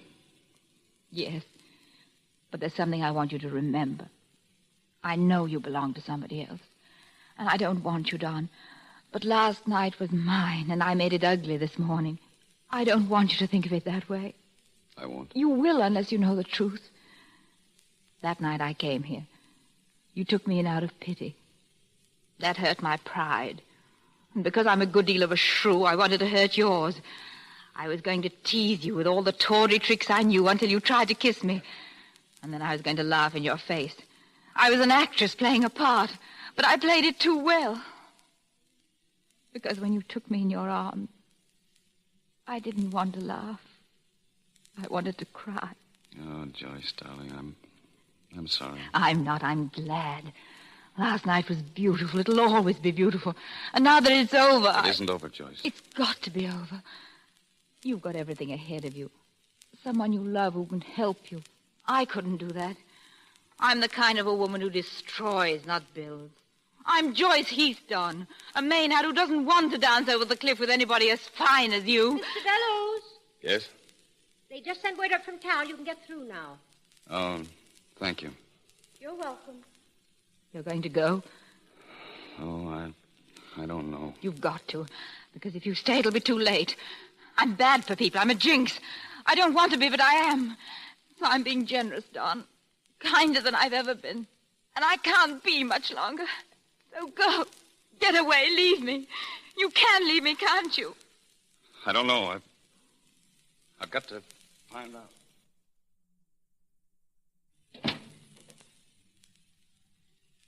Mr. Bellows? Oh, did Mr. Bellows leave? Yes. Is he coming back? Yes. Yes, I think he will.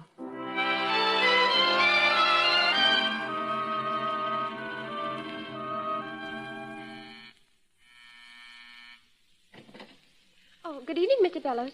Good evening, Anna. Is Miss Gale in? Oh, yes, sir. In the living room, sir. Thank you. Well, hello there, Mr. B. It was about time you were getting back. Yes, I know. I'm sorry, Gale. I was delayed. Well, at least I know what to expect when we're married. Sit down. Gale, I want to speak to you. It's going to be a little difficult, but... Has something happened? Yes, something's happened. Go on. Gail, there's no woman in the world who I'd be prouder to have as my wife than you. And more than that, I have respect for you, for your integrity, your pride. If I could make myself respect you a little less, it'd be all very simple. But I can't. So I've got to ask you a question. And I'm afraid I already know the answer. What is it, Don? If we were married, Gail, you know that... You know I'd live up to it, don't you? That I'd live only for you. I know that. I would, Gail. But if there were someone that I'd never see again, someone who had a strange fascination for me, which I couldn't destroy, would that make a difference to you? Even though I'd never see her? Yes, Don, it would. Whether you ever went to her or not wouldn't matter. But the fact that you'd want to would. It mightn't make me love you any less. Perhaps more. But the agony of wondering when you kissed me if you were thinking of her, the hate and dread I'd have of that other woman, the terrible loneliness for that part of your life I didn't own, that would be unendurable. Is that what you wanted to know? Yes, Gail. I can't tell you how much I admire you for being honest, Don. And thank you for coming to say goodbye. Gail, Goodbye. Oh, Don.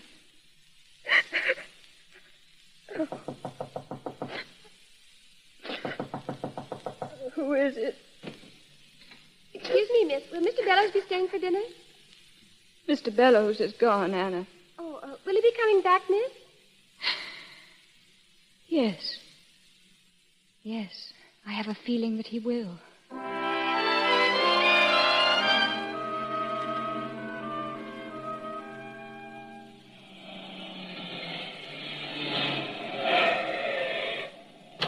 Dawn, is that you?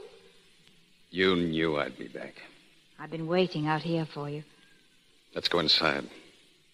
I want to talk to you, and I've got to drive back. Tonight? Yes. Go in. Well, Don. Sit down and listen to me. You and I are artists, Joyce. I'm an architect, and you're a great actress. I deal in permanency, things that endure.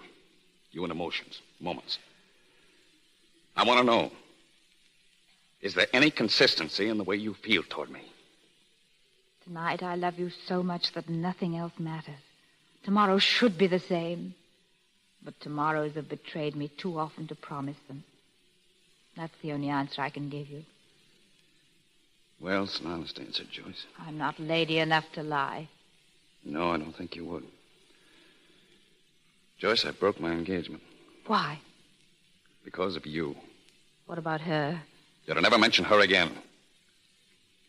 Except that I want you to know that she's finer and stronger than either of us. If she weren't, I wouldn't be here. Then I'm glad I'm weaker. And you are too, aren't you? Say you are. No. But I'm here. That's all I care about. Well, there are other things that are important to me. First, your career. Why should you concern yourself with that? They won't let me in a theater for fear it'll fall down. I've killed that superstition. You start rehearsing But to Die for George Sheffield Monday morning. I? You're mad. Sheffield wouldn't risk it. You're to get the script from him tomorrow. Don, how did you do it? You didn't put your money in it. Yes. You fool, you crazy fool. Something will happen. I won't let you. I'm a jinx, I tell you. You're no such thing. You're a great actress. I'm so sure of it that I'm risking the money that was going to realize the one dream I've ever had. You're going to be greater than you ever were. Because if I'm going to marry Joyce Heath, it's going to be the Joyce Heath. Marry? As soon as the play opens, maybe even before. We can't. Why not? Because I won't let you. Not so soon. Don't tempt fate, Don. You don't know the chance you're taking. I don't believe in fate. I do. It was fate that brought us together. And it'll keep us together. Oh, I hope so. Darling, I hope so.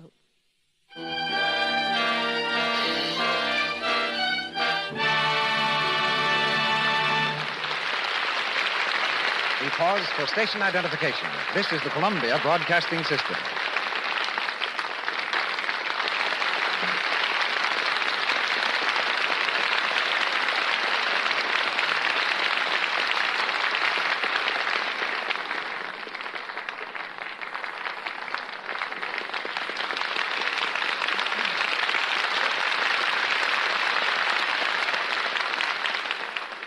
The curtain comes down on the second act of Dangerous. Our stars will be heard in Act 3 after the short intermission. Now we call forth another from that unsung group who helped make motion pictures, but whose names are little known outside of Hollywood. Tonight it's Thelma Saxton, who has appeared in nearly 50 films.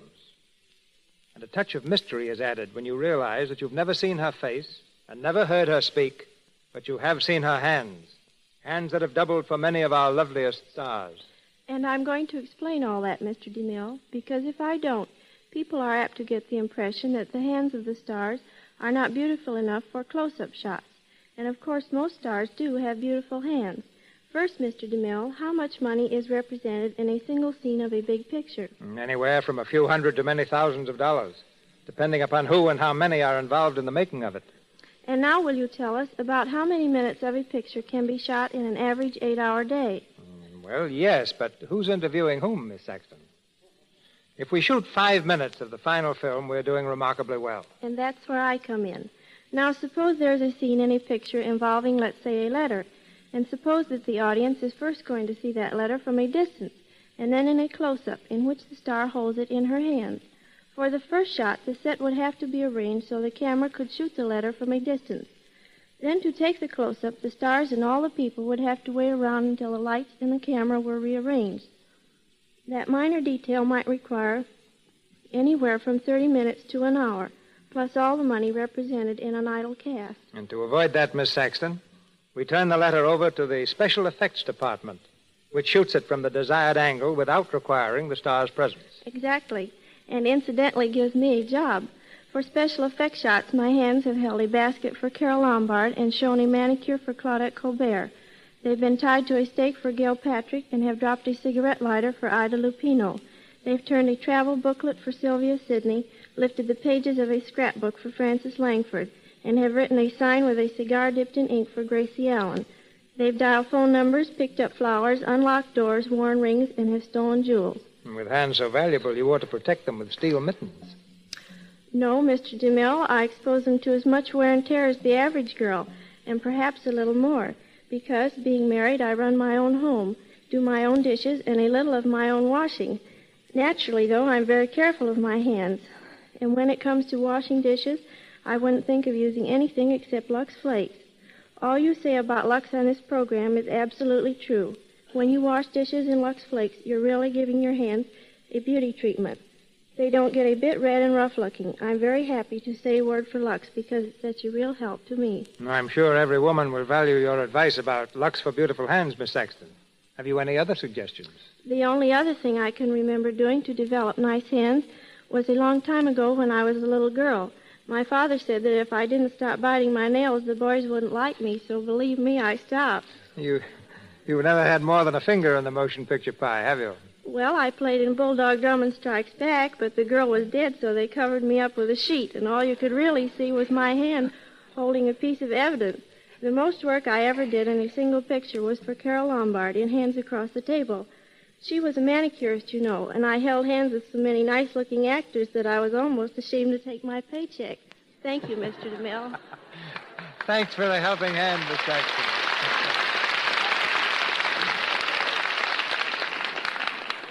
Madeline Carroll and Don Amici in Dangerous.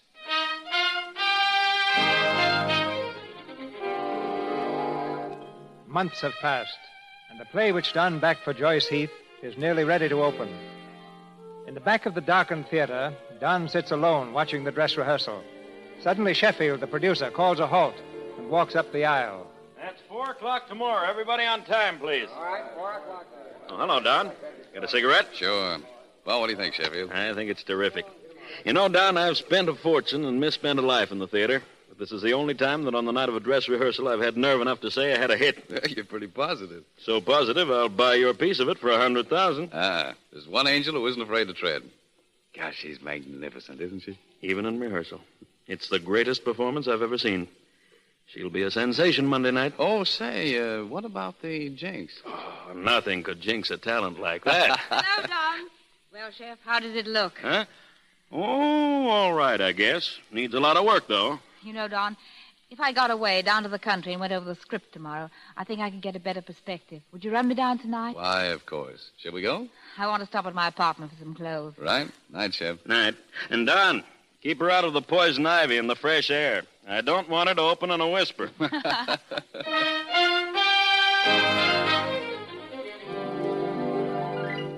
Just put that bag over there, darling. I think that's all I'll need. Well, what are you standing around for? Come on, darling. Joyce, wait. We can't go on like this. I could forever. No, don't be evasive. You know what I mean. Getting married, of course. But now there's the show to think There's of. always and some reason to change the subject, isn't there? Tell me the truth, Joyce. Why are you putting me off? Oh, Don, don't be so intense. You know I love you, that there's no one else. Isn't that enough? No, it isn't enough. What's the matter? Are you afraid to marry me? Afraid? Why should I be? I don't know. Unless you think marriage would make me a little harder to get rid of. Don, don't say that. Oh, I'm sorry, darling. Hold me, Don. Hold me close to you. Why, you're shaking. Oh, now, Joyce, darling. It's nothing. Excitement. Nerves, that's all. Look, dear, I'm going to be rotten company, and I want to be alone. Let me take your roadster and go down to the country alone. Well, if you like. Thank you, darling. Now get out of here like a good boy, or you'll see me cry. What's the matter? Nothing, I tell you. Stage fright. Go on now. There's always a taxi out front. All right. Good night, dear. Drive carefully. And when you come back, leave the jitters behind you, will you? I will, darling. Good night. Good night.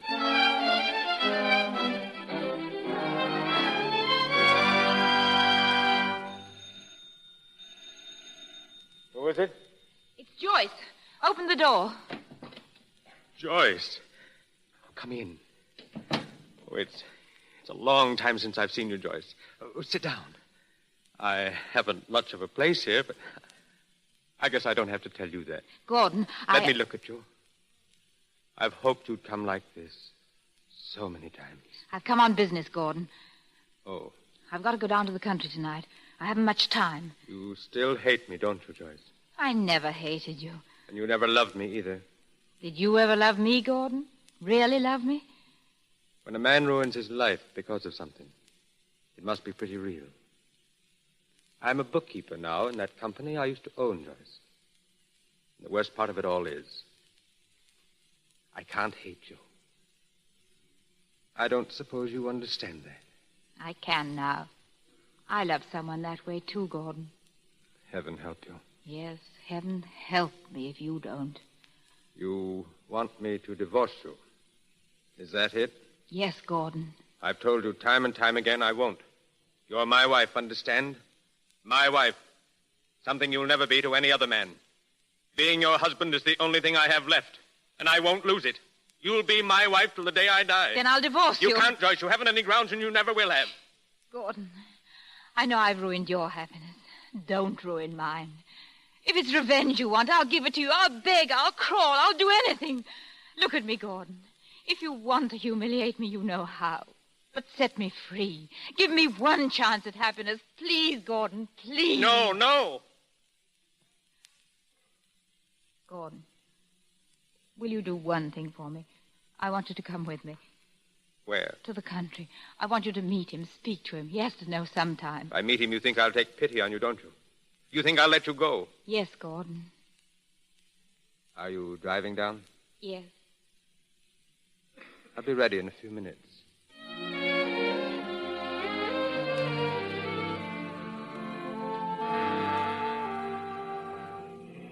Hadn't you better let me drive, Gordon? You're not doing very well. I thought you always liked speed. I do, but you'll never take the turns at this rate. And there's a tree in the middle of the road just ahead. Is there? You know the road well, don't you? He lives at the end of it. Is there nothing in the world that would make you drop the idea of this marriage? Nothing. Not even to save your life? My life? I'm desperate, Joyce. I love you, do you understand? And if I can't have you, I'd rather be dead. We'll take that tree in the road, the both of us. I'll smash both of us to hell. Good. Take it. Go on. Go faster. Do you think I care? You can't live without me. Well, I can't live without him. Go on. Faster. Go faster. Faster. Faster.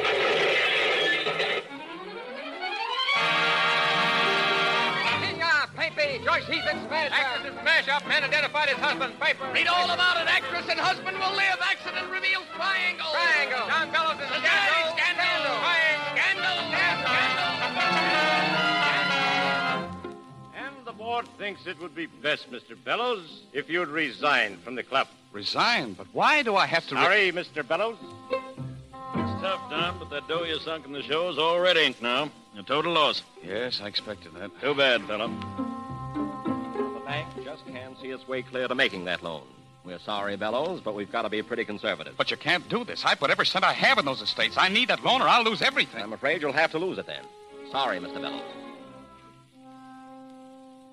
Dr. Halloway. Calling Dr. Halloway. Dr. Jarvis. You'll find Miss Heath in room 1006, Mr. Bellows. Thank you. Dr. Gray. Don. Hello, Joyce. Oh, Don. You waited so long to come. Did you expect anything else? You blame me for what's happened, don't you? I knew you would. That's why you didn't come. Yes, I blame you. Don, don't say that. Don't. It's the jinx. I warned you. I can't help it. I can't. You mean you can't help being mean and selfish?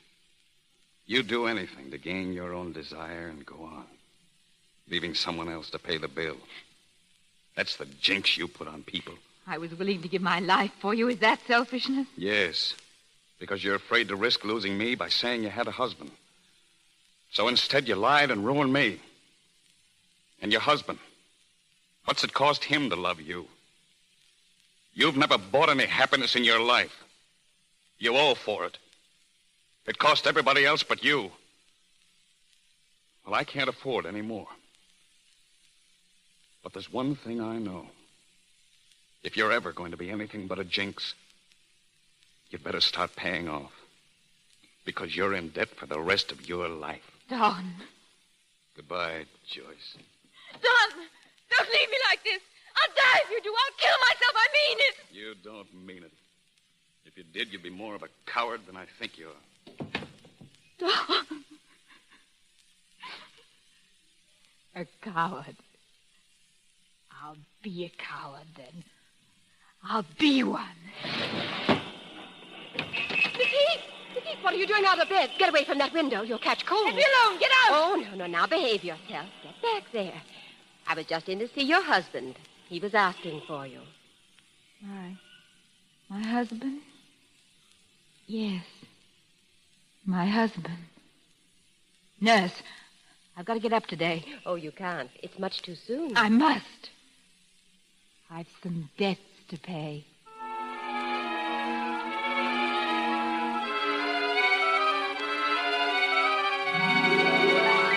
To reopen a play that's failed and make a success of it is next to impossible, Joyce. The play didn't fail, Chef.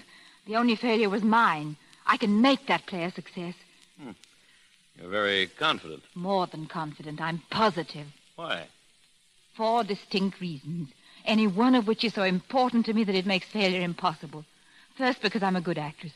Second, because Don must get his money back. Third, because I have an injured husband to support. He may not be able to walk for a year. And the last and the most important is that I found out how to break my jinx by paying my debt. You know, it's a pity you're an actress, Miss Heath, because you're most convincing when you don't act. You're strong enough to start rehearsing Monday? Yes. Monday morning at 10, then. Monday morning at 10. Goodbye, Chef. You can go in now, Mr. Bellows. Thank you. Oh. Pardon the coincidence. Joyce, what are you doing out of the hospital? I'm much better.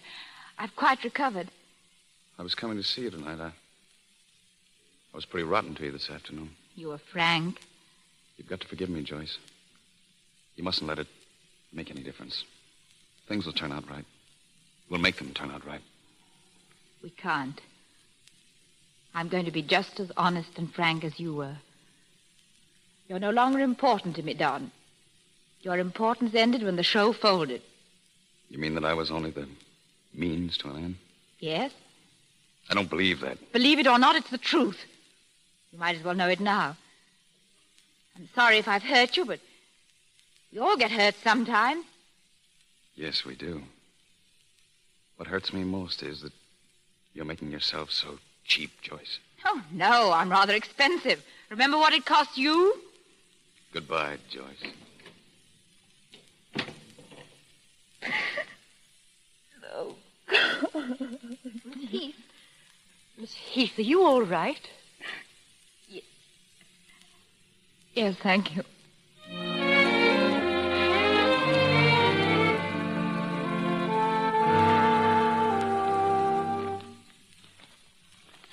But to die in 39th week. Never before has a theater audience paid such tribute to an actress, both in acclaim and in attendance, as has been paid to Joyce Heath in her performance in But to Die. That's very flattering. There's something else in the paper, Joyce. On the society page. Oh, is there? Don Bellows weds Gail Armitage at noon today. That's just as it should be, isn't it, Gordon? It's too late for the divorce to do any good. I'm sorry, Joyce. There's not going to be any divorce. We're going to stay married, Gordon. How else can I take care of you? Joyce, this means more than life to me. That makes me very happy. Because I have a lifetime to pay back.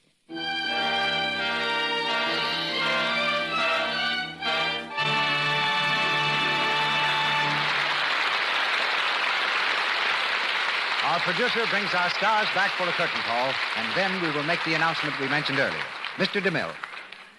At this point, ladies and gentlemen, Madeline Carroll and Don Amici.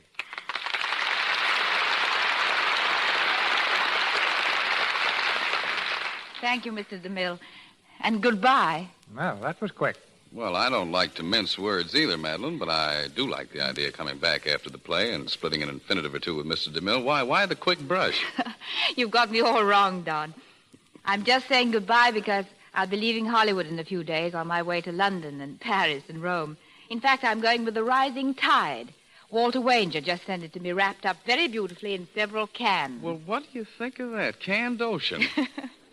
What's the matter with Don, Mr. DeMille? He's twisting everything I say around. Well, I think we're all getting a little twisted, Madeline. It couldn't be that you're the one who's just a little vague. After all, you just said that Walter Wanger... Oh, I see. I'm taking a little too much for granted, I think. The Rising Tide is the name of my new picture. Oh. You probably thought that one up while you were marooned at Malibu during the flood a few weeks back. Oh, no, it's got nothing to do with water. It's a modern story based on what we read today in the headlines. With conditions as they are all over the world, Hollywood, I really believe, can help by making pictures that will indirectly promote better understanding. So I'm taking the Rising Tide abroad with me to find out how pictures of this type will be received and what we can do to make the screen a medium for world peace. I can't imagine a lovelier ambassador. Right. And I'm with you 100%, Madeline. Congratulations. Thank you, gentlemen. And now, before I say goodbye in earnest, I want you to know, Mr. DeMille, how glad I am to find you well and back here in the Lux Radio Theater. And don't you dare get sick again. Both radio and the screen need your presence. Well, I don't want to sound like the echo around here, but that goes for all the Amicis, too, C.B. Good night. I'm very grateful to you both. Bon voyage, Madeline. Thank you. Thank you, Madeline Carroll and Don Amici. And now, while we are waiting for Mr. DeMille to come back and tell us what has been planned for next week's performance, I'm going to make our special announcement to you. 2 weeks ago, I told you that the Lux Radio Theater would send 6, a full half dozen, original Roger Silver Plate full-size teaspoons, guaranteed by the International Silver Company, to any of our listeners for a remarkably low charge as a special souvenir to the listeners of the Lux Radio Theater. As a result, an avalanche of requests has poured in, thousands upon thousands of them. And after the spoons were delivered, came the most enthusiastic letters telling us how delighted you ladies were to get these spoons and asking for additional half dozens. Now, because we don't want a single listener to miss this opportunity, we are repeating our offer tonight. For, as one woman put it, It's the greatest bargain I have run into in ages. These teaspoons are made and guaranteed by the International Silver Company, the world's largest silversmith. They are original Rogers silver plate with an extra heavy deposit of pure silver, reinforced plate on the part most often exposed to wear. Just let me read one sentence from the guarantee which accompanies each half-dozen spoons. Every piece is guaranteed to give satisfaction in family use and will be replaced without charge at any time it doesn't conform to this guarantee. Now, here's how to get these spoons. Have you your pencil ready? Now then, simply send the top from a large package of Lux. Print your name and address clearly on a piece of paper. Wrap 50 cents in coin in the paper and mail to Lux, Meriden, Connecticut. That's Lux, Meriden, M-E-R-I-D-E-N, Meriden, Connecticut. This offer is good only in the United States. These spoons, of course, have no advertising of any kind on them and have been especially designed in an exclusive pattern called Allure. This pattern is new, dainty, and modern. Its delicate design sweeps gracefully from bowl to tip. It is not ornate, but has just enough design to add character to the sparkling beauty of the silver. I just wish you could see this set of 6 beautiful, original Rogers silver plate teaspoons. Truly, they are magnificent. Now remember, first come, first served, so be sure and mail your request at once. When you get these full-size teaspoons, you will never cease wondering at the bargain you have received. You are paying only a trifle more than 8 cents a spoon, but of course the spoons are available only in sets of 6. Simply send the top from a package of Lux, large size. Print your name and address clearly on a piece of paper, wrap 50 cents in coin in the paper, and mail to Lux, Meriden, Connecticut, and you will receive the whole half-dozen spoons. You may have as many sets as you care for on this basis. And remember, these spoons are accompanied by a written guarantee from the world's largest silversmith, the International Silver Company. And more than that, Lux itself guarantees that these spoons will delight you. If they don't, if for any reason at all you are not pleased beyond your fondest expectations, simply return them, and your money will be refunded at once without question. And here's more news. Many local dealers have sales on Lux Flakes right now, so you can save money on buying Lux at the same time you obtain your teaspoons. So send the top from a package of Lux, large size, print your name and address clearly on a piece of paper, wrap 50 cents in coin in the paper, and mail to Lux, Meriden, Connecticut. That's Lux, Meriden, M-E-R-I-D-E-N, Meriden, Connecticut. This offer is good only in the United States. And now Mr. DeMille will tell us about next week's program. The colorful pages of American history spring to life next Monday night when the Lux Radio Theater presents The Prisoner of Shark Island. France had its Dreyfus case, and the United States the case of Dr. Samuel A. Mudd, falsely accused of complicity in the assassination of Abraham Lincoln. How this young country doctor returned his nation's hatred with sacrifice and gallantry, and how justice at last triumphed make an unforgettable drama. I'm especially pleased to announce that the title role will be played by one of the most popular actors the screen has ever known, Gary Cooper. And with Mr. Cooper, we shall present Miss Fay Ray and Mr. Walter Connolly. Our sponsors, the makers of Lux Flakes, join me in inviting you to be with us again next Monday night when the Lux Radio Theater presents Gary Cooper, Fay Ray, and Walter Connolly in The Prisoner of Shark Island. And as a special guest, you'll hear Dr. Mudd's daughter, Mrs. Nettie Mudd Monroe. This is Cecil B. DeMille saying good night to you from Hollywood. This is the Columbia Broadcasting System.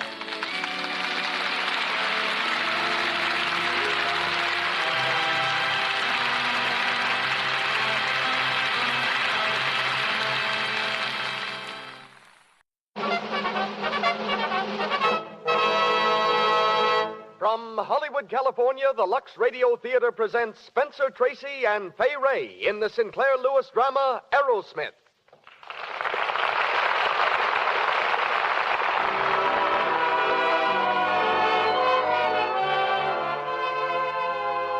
Lux presents Hollywood. Our sponsors wish to thank you for your splendid support of our products, in appreciation of which they bring you these Monday night productions. Headlining our program tonight are Spencer Tracy of Metro Goldwyn Mayer Studios and Fay Ray. As guests, John R. Kissinger of Huntington, Indiana, the United States Army private who risked his life that a cure for yellow fever might be found, and Terry Hunt, the man who keeps the screen stars physically fit. Louis Silvers conducts our orchestra. And now, here's our producer. Ladies and gentlemen, Mr. Cecil B. DeMille.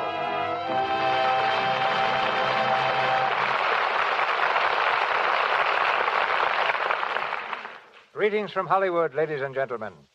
I like Sinclair Lewis' description of himself. I'm just a country hick, he says, living on a farm.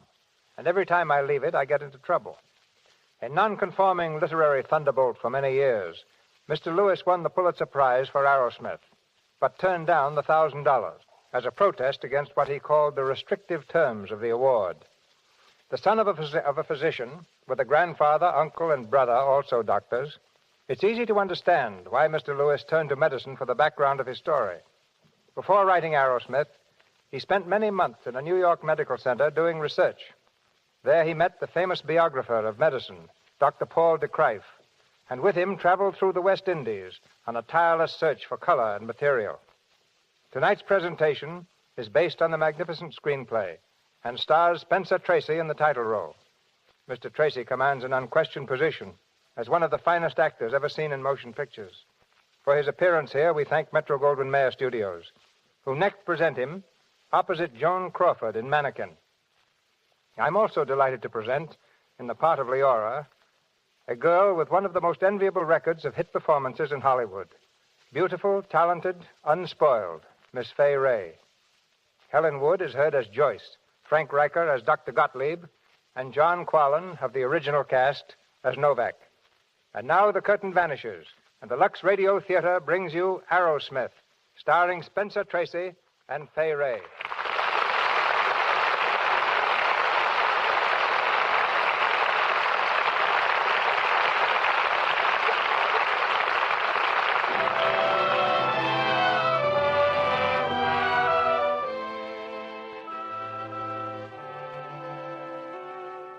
The Zenith Hospital, somewhere in the Middle West. At the end of a long corridor, a student nurse is on her hands and knees, vigorously scrubbing the floor. From the elevator comes a young doctor, just out of medical school. He steps along briskly, pardonably impressed with his brand new degree. As he passes the nurse, she splashes water onto the floor and into the cuff of his trousers. Hey, Oh, I'm sorry. why don't you look where you're slopping that water? You got me soaking wet. Well, I didn't mean to. Never mind now. I want to find Ward D. Can you direct me? I could, yes. Well, if it isn't interrupting your work. This isn't my work. Nurses aren't supposed to scrub floors. The superintendent caught me smoking a cigarette. You go back for Ward D, turn right, and then left. I've been informed that the first duty of a nurse is to stand when a doctor speaks to her. Oh, gee, I've been getting fresh again. Oh, I didn't know you were a doctor. It may interest you to know that I'm assistant to Dr. Gottlieb at the university, and that I'm on my way to Ward D to take a strain of a very dangerous microbe. And after I've done what I came to do, I'm going to report you. Look out for the pail. Oh. You shouldn't go around kicking over pails. Now you are wet. What's your name, please? What's yours? Aerosmith. Say, you know, you're not reporting me. Oh, gee, there I go again. Well, scrubbing floors just makes me rebellious, and being rebellious naturally makes me fresh, and there you are.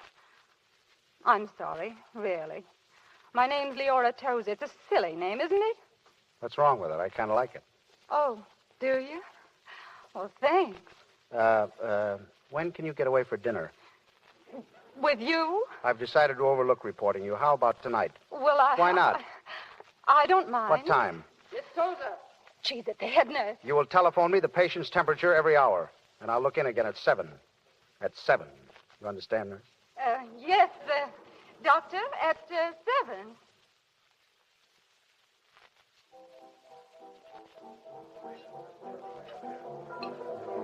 We got the same results every time. The injected rats lived and the others died. That's what gives you the check, see? Yeah. Yeah, I think so. You're really interested in research, aren't you? Oh, it's the only branch of medicine. You get to feel that when you work with Gottlieb. Prevention of disease. Tracking down the microbe and finding out what'll wipe it out. It's worth 10 pounds of cure. Yes. I wish I understood more about it. I guess I was a little too technical before. I'm sorry. Oh, no, I liked it. You made me feel intelligent. Well, at that, I guess you've got to get used to hearing my ideas. Am I going to hear lots of them? You're going to marry me. Well, you don't tell me. Oh, yes, I do. Well, now, you know, I shouldn't wonder if you're right. Of course, it's pretty early in the game to be dead sure, but I shouldn't wonder. I guess you're pretty self-centered and pig-headed, but I like you so much I'd be a fool to pass you up, wouldn't I? I wasn't being funny. I didn't think you were. I meant what I said. I hope you did. Because I wasn't being funny either.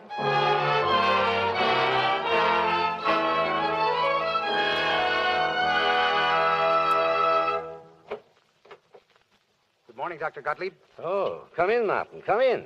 Well, sir? I have sent for you, Martin, to tell you that I am leaving this place where I teach young doctors how to kill their patients. You're leaving? Yes.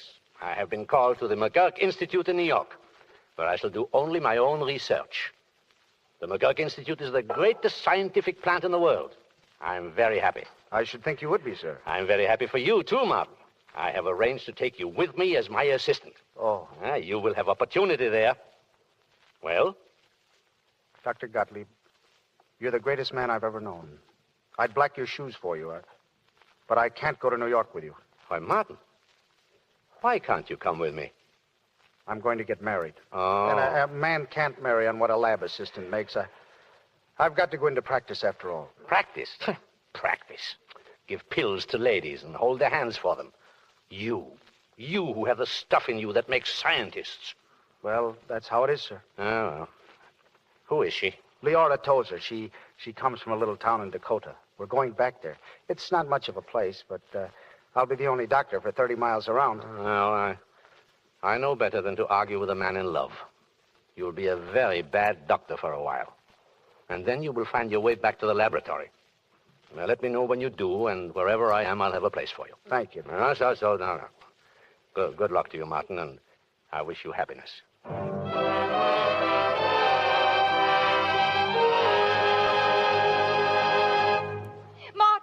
Martin, come in here. What is it, honey? Look what I found in the attic. Pa's old Prince Albert coat. Hey, you don't expect me to be married in that, do you? I certainly do. And you can wear it when you make your calls. Oh, but Lee, darling, I'm a country doctor. Of course you're a country doctor. But you're the biggest man around here. You got to listen to folks' troubles and help them out. You got to mend their bones and settle their domestic problems and pull their teeth all in one day. You got to see that the milk's pure and the meat's fresh and the backyards are kept tidy. That's what being a country doctor means, Martin. Oh, Dr. Aerosmith, I'll be so proud to be your wife. 366 human souls in this town, all depending on me to keep them fit. Oh, Lee, sweet, I didn't know a man could be so happy.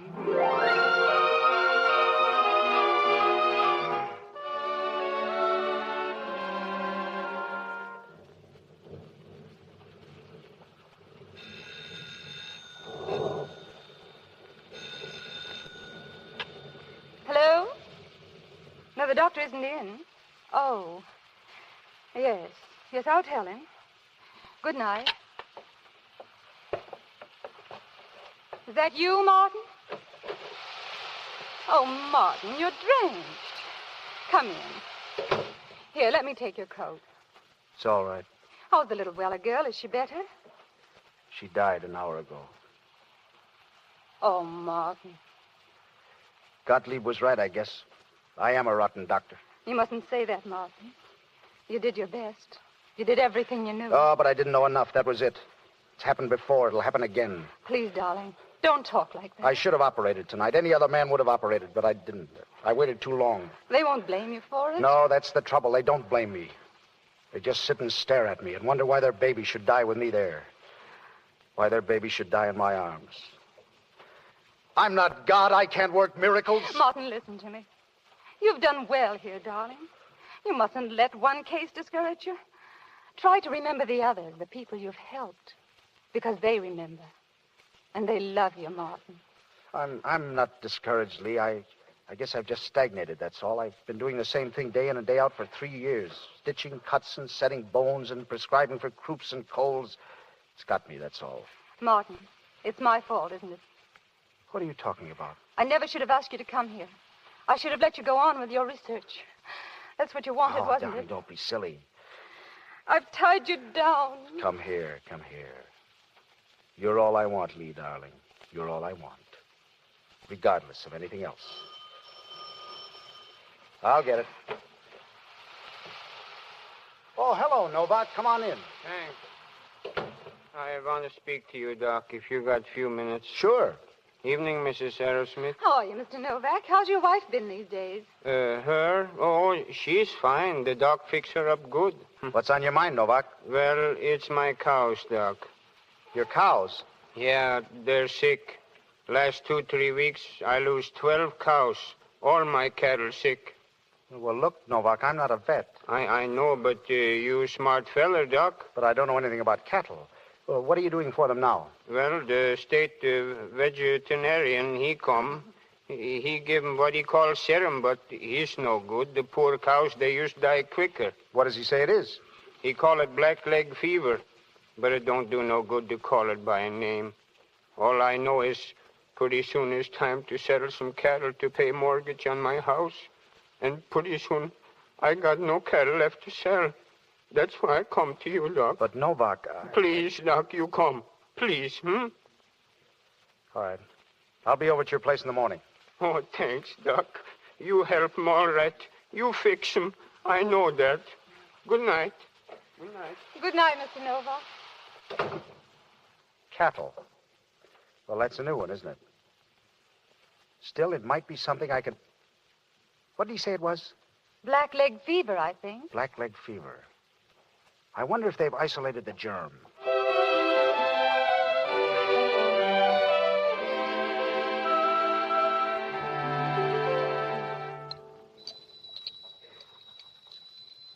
Martin, don't you think it's time you went to bed? You've been working with this serum stuff all day. Research, honey. Turn off that boiling water, will you? Your research has made an awful mess out of my kitchen. It's my laboratory now. Gottlieb used to say that any man who really wants to find out things can make a lab out of toothpicks and a piece of string. I use pots and pans. Yes, Mrs. Bull just phoned. She says her back is worse again. Tell her to go out and hoe potatoes. Martin. I'm busy. But, Martin, you can't throw over your practice for a lot of cows. It isn't the cows, Lee, sweet. It's the fun. Now, you go back to bed, darling, please. I'll be pretty busy.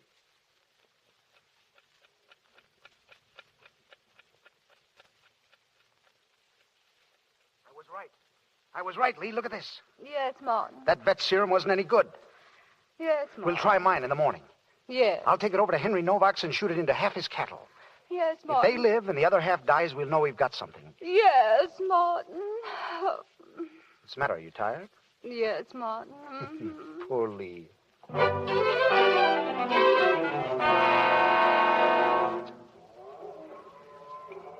Well, that's 5 days, Novak. Not a new case yet. Not a one, Doc. By golly, Doc, I think you better be state vet around here. I'm sorry about the ones that died, Novak. Yeah, well, you should ought to have shot your stuff into them, too. No. That's where you're wrong. You see, the ones we gave the serum to were all right. The ones we didn't give it to aren't. But you have to try both ways when you're experimenting. That's how you find out which way is best. Yeah? Well, I ain't kicking, Doc. How much I owe you? Oh, not a cent. Forget it. It was just for fun. Pretty good fun for me, all right. Hey, look, it's the state vet. He heard about your stuff, Doc. Where is he? Hi, Doc. I got a couple of live cows over here that might interest you. Nothing you got could interest me. And I want to tell you, young feller, I'm state vet, and I don't like no youngster like you telling me my business. So keep clear of these cows, or you'll land yourself in a pack of trouble. Oh, I see. I didn't know it was like that. I was only trying to help. You let Doc Law, and he's all right. Sure he is. Here you're getting to be quite the vet, Doc. Yeah, best in town. I'll be back on the stomach aches now, though. That's where you belong. How's that? I say the stomach aches is where you belong. Now, I hate to say anything, Doc, but you've got a tone in your voice that I don't like. It's about time you understand. Suppose you try to understand that I made a blackleg serum that's better than yours because mine cures blackleg and yours doesn't. If you think you can discredit me and then hold me up... I'm not holding you up. I'm giving you this. Well, this is what I'll give you, my fist, see? Listen, I'm a scientist. When I see a scientist job I can do, I do it. That's what science is. Now, if you don't want any blackleg serum from me, don't take it from me. Take it from the government. I've sent my reports and samples back to Washington already. You dirty. Boy, you knocked him cold, Doc. Yeah, sure. That's science, too. I've found my line now, and I'm raring to go. You can find me at my house, Doc, anytime you've got any more differences to settle.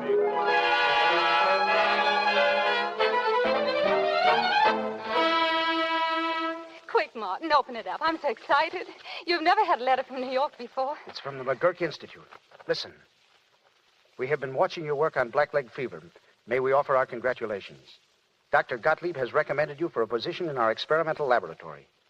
Good old Gottlieb. May we hear from you soon. Yours truly, Dr. A. DeWitt Tubbs, Director. What do you think of that? Martin, you're going to accept it? Why, of course we're going to accept it. But it means giving up everything. Just on a chance. Oh, but Lee, darling, it's the chance we've been waiting for. We've got to take it.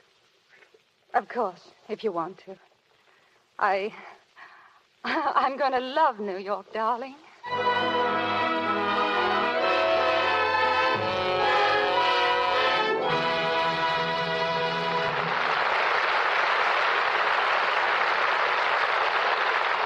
So we conclude Act One of Aerosmith. Before Spencer Tracy and Fay Ray go on with Act Two, we go backstage in Hollywood for a moment to a projection room at one of our famous studios, where a director, his secretary, and an agent are watching a screen.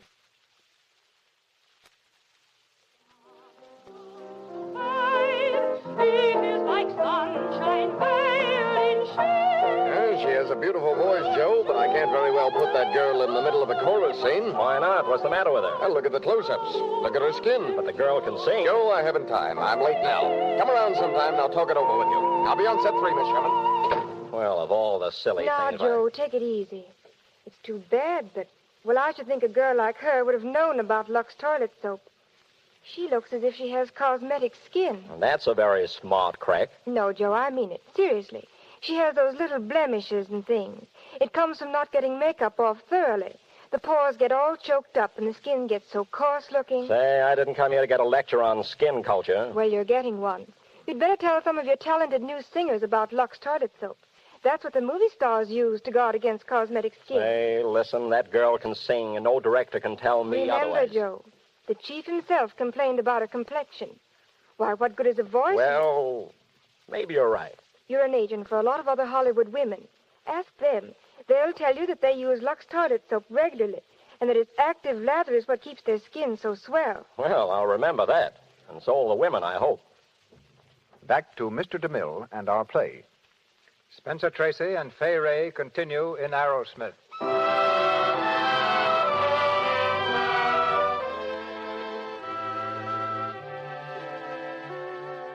With a keen anticipation of glory still to come, Aerosmith turns eagerly to his first love, the research laboratory.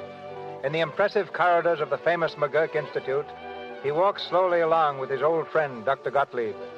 The old man's arm is about his shoulders, and he smiles delightedly at the young scientist. So, Martin, you found your way back to me, huh?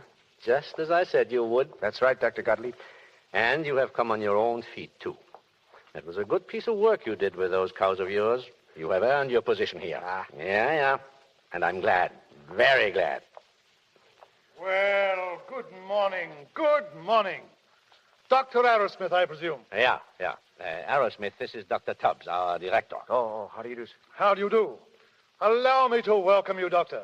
It's always a pleasure No, not now. Please, Dr. Tubbs. For the moment, you leave my prodigal son to me, huh? I want to show him his laboratory. Oh, well, of course. Good day, Aerosmith. Good day, Dr. Tubbs. Here, come in, Martin. Well, this is your laboratory. Say. You like it, huh? Like it? This will be better than giving pills, eh, Martin? Dr. Gottlieb, do you really think I know enough to work here? I mean, I want to succeed, but... Succeed? Yeah. I know that word. It is a word little schoolboys use. Now, let us be clear, Martin. You will do your own work here and have nobody but yourself to satisfy. You will learn to work twice as hard as you can, and then when you get stuck, well, I have a fine collection of detective stories in my office. Oh, come in, Terry. Tubbs is looking for Dr. Gottlieb. Oh, he's mad at me again, eh? Aerosmith, this is Terry Wickett. He is a roughneck, but a good scientist. You'll like him. How are you, Aerosmith? How are you? Well, see you later, Martin. And now I go and smooth the feathers of our ruffled director. You brand new, Aerosmith? That's right. Well, what do you think of dear old McGurk? Well, frankly, I'm very impressed. Yeah, I was, too. This place was built to impress people. Wait till they start giving receptions for society. You'll love it. You don't, evidently. I'm a scientist, not a teacup juggler. But I got my lab and a chance to work by myself. I can put up with almost anything if I got that. So can I. You'll be all right then. Keep plugging, that's all. And don't let Tubbs poke his nose in too much. Well, let me know if I can help you, will you? Sure, thanks. See you around.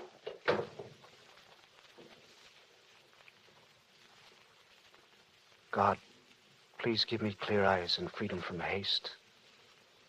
God, give me anger against all pretense. God, keep me looking for my own mistakes. God, keep me at it till my results are proven.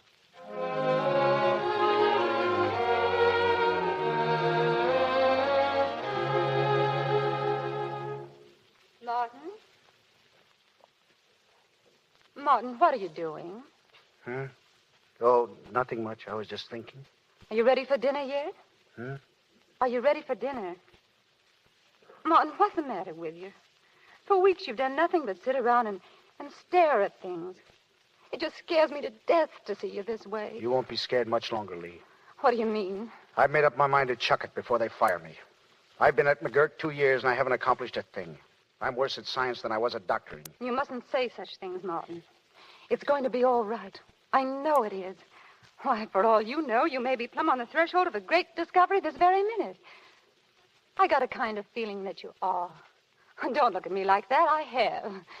And you'll feel much better after you've eaten your dinner. I bought a wonderful fish this afternoon. I'm not hungry, Lee. Neither am I. I guess I'll go out for a walk. I'll come along. In this snow? Oh, I love snow. We'll hike across the park. It'll be like the Canadian Northwest tonight, Martin.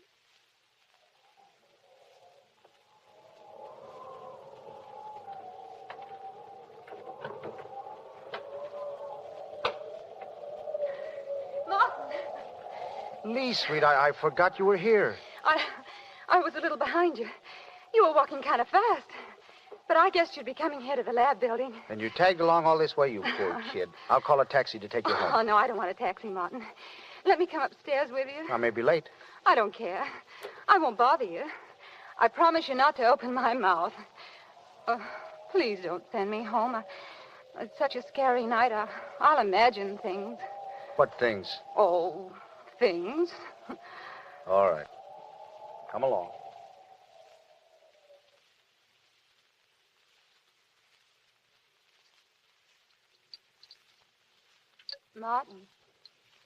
Martin, I don't want to interrupt, but what is it? I thought maybe I could help. Oh, sure. There's a flask in the incubator, the one on your right. Bring it over, will you? A flask? I don't see... Oh, I've got it. Is this it, Martin? Let me see. No, honey, the flask on the right I want. Well, this one was on the right. What? Well, it couldn't have been. Yes, it was. There's only 2 of them there. This one was standing up on the right side. Let me see that. Well, that's funny. What's the matter? Get out of the way. Here, wait a minute. Get me a clean microscope slide. They're in the top drawer. A microscope slide? Here. Now, get out of the light. Stand over there. No, darling, over there. What is it, Martin? Martin. Why, it's impossible. It can't be right. It can't be. What is it? I don't know. I left this flask chuck full of some germs I was working on. They ought to have been doing great. Now they're dead. What killed them? Well, does it matter? Does it matter? I'll say it matters. Germs don't commit suicide. Something killed them. Something got into that flask and blew those bugs to pieces. Now, what was it? What was it? But Martin, suppose it did kill them. Don't you understand, darling? If it killed one type of germ, it may kill others. It may kill them all. It may even kill...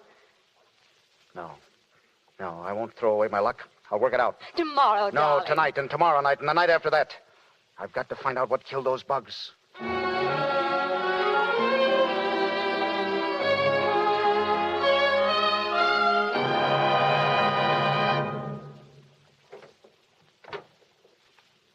Hello? Martin, what do you mean by getting up so early? I got to get back to work. Gottlieb's checking my results this morning. I think we've got something, honey, something big. We're calling this stuff bacteriophage. Did I tell you? You haven't been to sleep for a week. Just look at you. Well, what's the matter with me? I shaved. I won't have any more of this. Do you hear me? I'm not going to stick around here and watch you kill yourself. I'll walk out on you. I mean it. Come here. Come here. You mustn't ever say that, no matter how mad you get, Lee. I love you.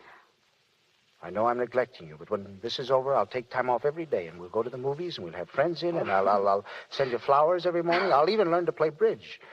Stand by me, Lee. Oh, darling. Got any coffee? Sit down. There's the paper if you want it. That's the girl. You certainly have a sneaky little way of getting around me, Martin Aerosmith. As if I wanted flowers every morning. All I want is to make you take care of yourself. You're a rotten husband. Do you know that?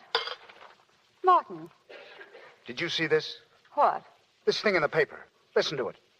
Greatest medical discovery of modern times. Young scientist wipes out disease with bacteriophage.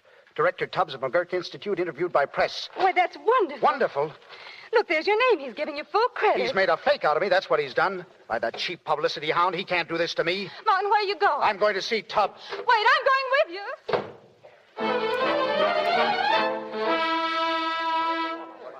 Give us some more dope, Rick, will you, Dr. Tubbs? Please, gentlemen, please. Let me through here. Get out of my way. Martin, wait. Good morning, Aerosmith. Aerosmith? Hey, how about a steak? I've got nothing to say. I want to speak to you, Dr. Tubbs. Of course, of course. Excuse us, gentlemen. Come in here, Aerosmith. Martin, please. Martin. Well, and how are you, Mrs. Aerosmith? Come to share your husband's glory? There's no glory to share. Are you responsible for this stuff in the papers? Of course, my boy. I don't deny the responsibility. I claim it. A slight overstatement to catch the public's eye. A slight overstatement?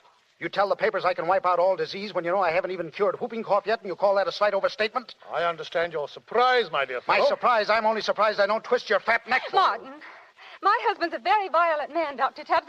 I know your husband, Mrs. Aerosmith, and I mean the world to appreciate him as I do. After all, he's still got his name to make. You made that for me.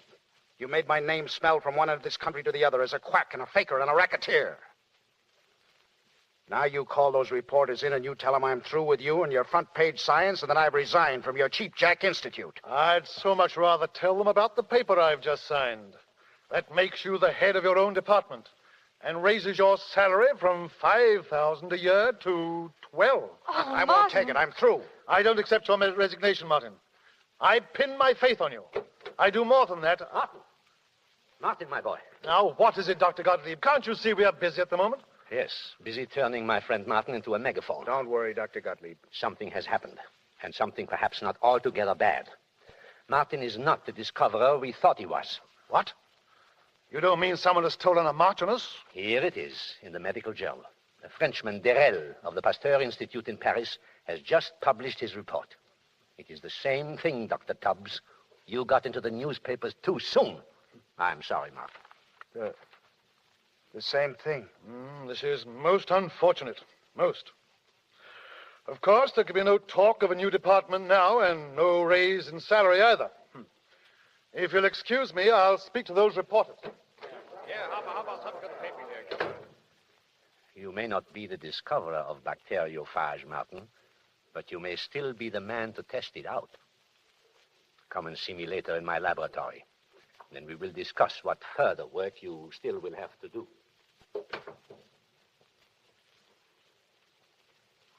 I love that man, Gottlieb.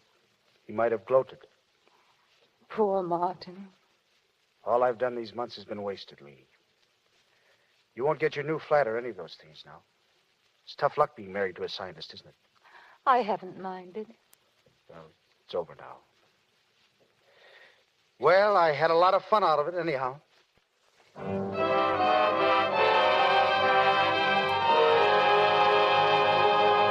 Believe me, gentlemen, what I say is true. There is bubonic plague in the West Indies. Bubonic plague? Well, you should know, Dr. Sandelius. Yeah, I do know. Already I have spoken to Dr. Tubbs about it.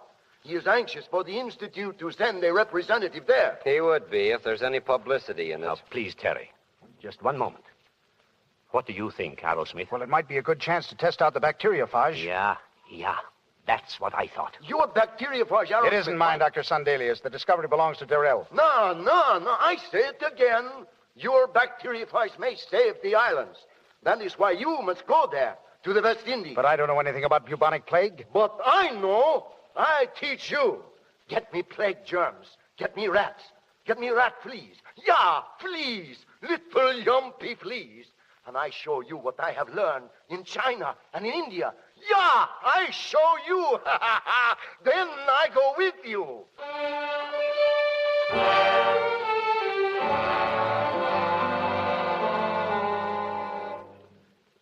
So, you're off tomorrow. All packed and ready, Dr. Gottlieb. Taking your wife along, Martin? Oh, no, of course not. She'd like to go, but that's out. Good.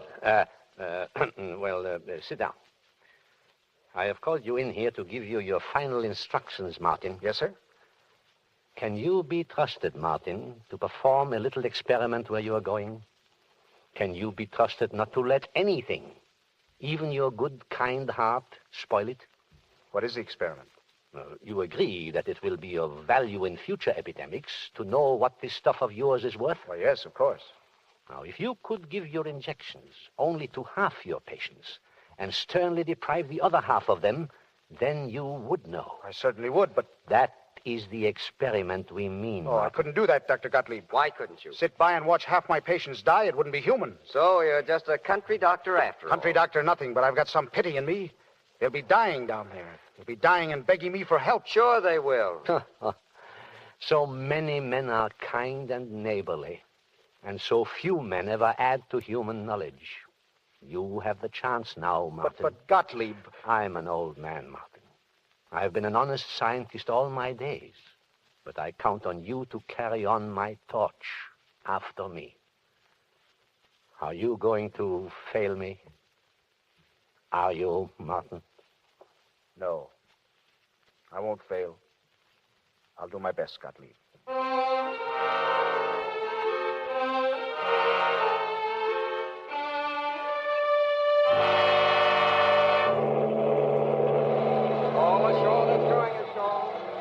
Your stateroom's this way, Dr. Aerosmith. Thank you. Leora, what are you doing? I wasn't going to come. I tried hard, honestly, I did, Martin. But I couldn't let you go without seeing you off. I can't let you go now. I'm going with you, Martin. Oh, darling, talk sense. How can you? I'm just going. Darling, there's disease down there. Bubonic plague. You're going. And where you can go, I can go. I belong with you, darling. I can't let you go alone. I'll never see you again, I know it. Oh, Martin, please. Please take me with you. Leora. Martin. Oh, Leora. You crazy little fool. Oh, Martin, I'm simply going to love the West Indies.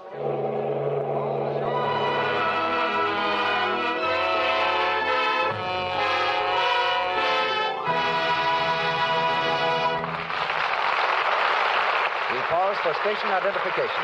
This is the Columbia Broadcasting System.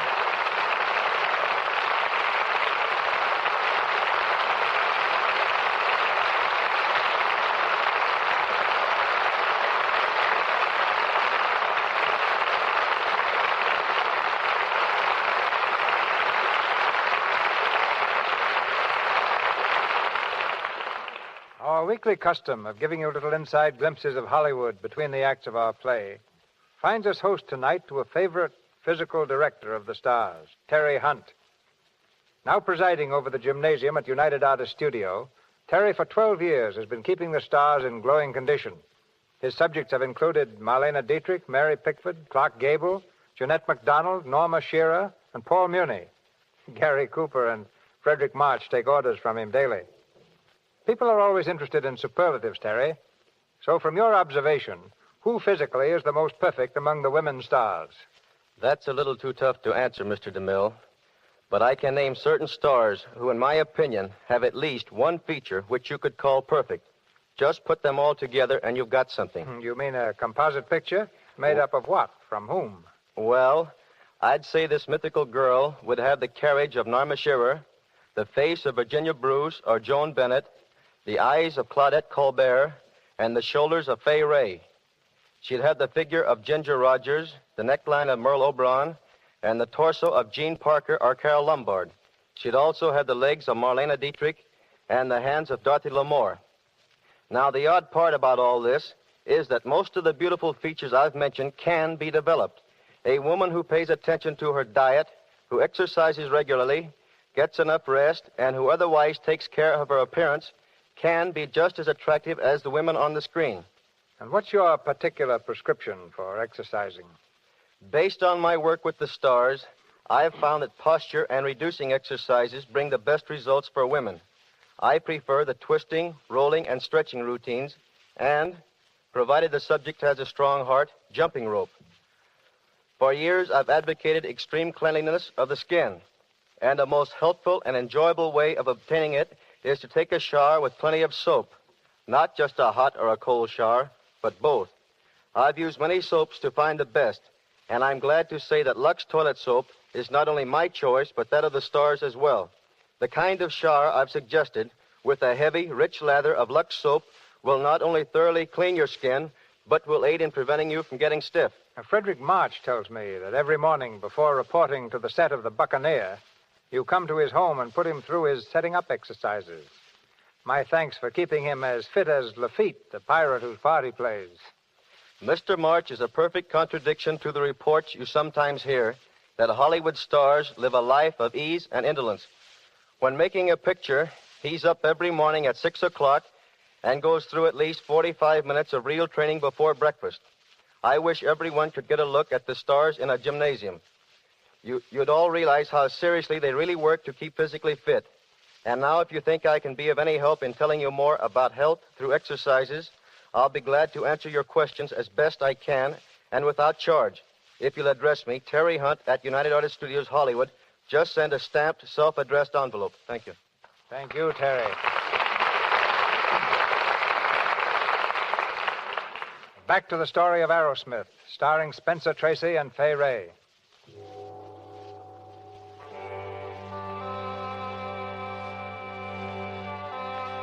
The town of Blackwater in the West Indian tropics.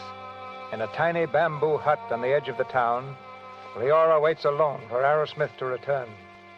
From outside is heard the dismal wailing of the natives, praying vainly for release from the plague. Suddenly, the door is flung open, and Aerosmith enters. Well, Martin? Well? It's a bust.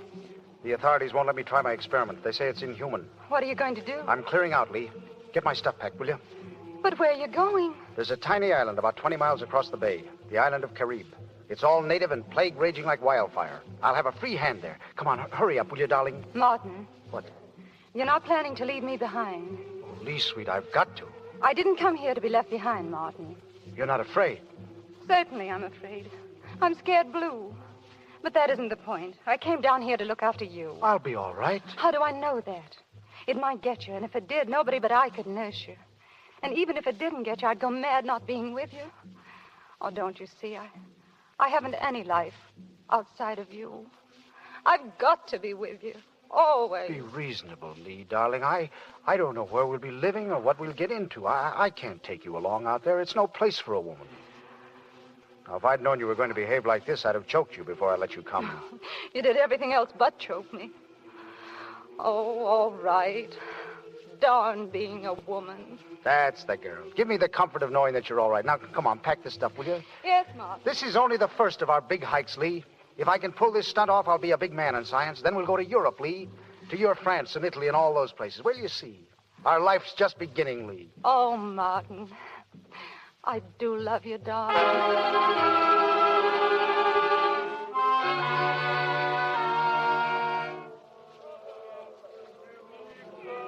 2 lines there. Keep them in 2 lines, Sunday, 2 lines. 2 lines. Ah, what a place this is, Martin. They don't even understand what I'm talking about. We've got to make them understand. We'll inject the phage in the line on the right. You keep swabbing their arms and passing them up to me. The line on the left does without the injection. Poor beggars. Now, there's no time for sentiment. Come on. Number 1. 1. 2. Wait a minute. 2. 3. 3. 4. Stay in line. Stay in line.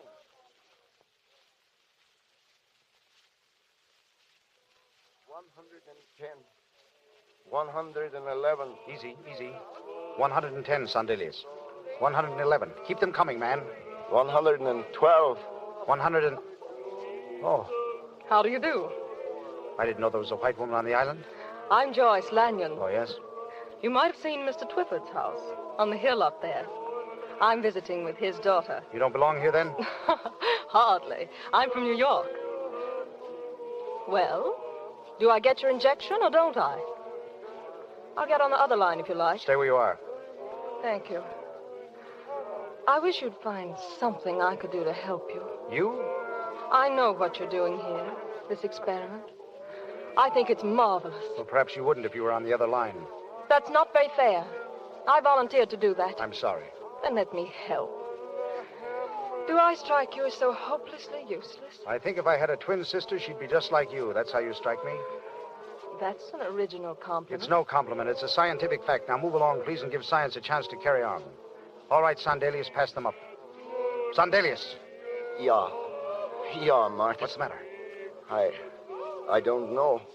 I think maybe I'm sick, Martin. Good God. Yeah. Now maybe I take some of your injection, too. Catch him. Catch him there. Sandelius. Sandelius.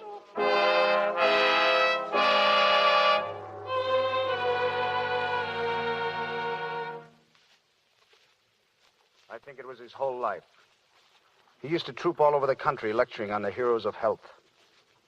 Poor Sandelius. He's one of them himself now. You took it pretty calmly. If one of your field officers dies in battle, you can't stop to mourn for him. You've got to carry on. And you did. Wonderfully. All these long days. All by yourself. I had you to help me. We better go in now. No, not yet, Joyce. I'm too excited to turn in yet. Don't you see, my life had its first great climax today. The experiment. All our troubles are over now. I know that's a very unscientific boast. Just for tonight, though, I can't help believing it. And I can't help believing that anything ever happened before this plague. Or that anything will ever happen after it. Steady, Joyce. Don't lose your nerve. You're too gallant for that. How wrong you are. There's nothing gallant about me. I was never meant for this sort of thing. I've never learned about realities. But the way you stood by me in the face of danger, disease. That wasn't gallantry. That was just hysteria. Hysteria over falling in love with you, Martin. What? I have fallen terribly, insanely in love with you. But you don't mean that. I don't believe in mincing words. I don't believe in not saying what's on my mind. I know there's nothing to be done about it. I'm not a child. But I was unhappy when I came here. I'm not unhappy anymore. That's something, isn't it? I've never learned about women like you. You belong to the great class of things I've had to give up for my work. You make my life seem suddenly rather empty, but very exciting. You're too heroic to mean that. You're a stone. I wish I were. Do you? You're finished here now, aren't you?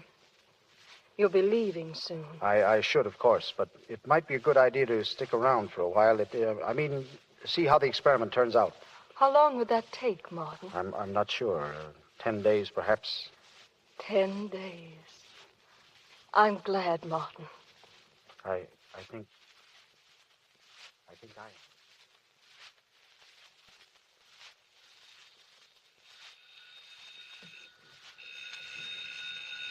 Hello? Yes, this is Carib. Twyford speaking. Who? I can't hear you. Who? Oh, just a moment, please. Aerosmith? Dr. Aerosmith. Just a moment, please. What's that? What's the matter, Twyford? I can't make out. It's Blackwater calling you. Blackwater, give me the phone. What is it, Martin? Hello? Who is this? Leora? What's the matter, darling? What? Leora, I can't hear you. You'll have to speak louder. What is... Leora, listen to me. Listen, darling. Hello, darling. Leora, hello. Hello. Oh, God. What is it?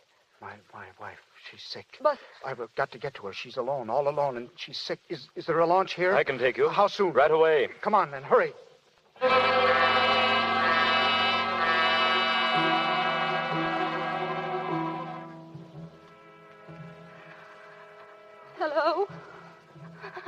Hello? I'm trying to call Carib. again. Can't you call it for me?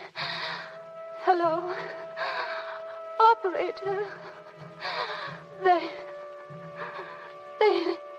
must answer. They must. Oh, please, please. Oh, Martin, why don't you come to me? I tried not to cry, but I'm afraid, Martin. I don't want to die alone. You will come. I know you will. Oh, but hurry. Please hurry, Martin. Help me. Help me. Oh, Martin. Where are you? Where are you, Martin? Leora. Oh, God. Leora. Leora, look at me. Leora. Is she all right?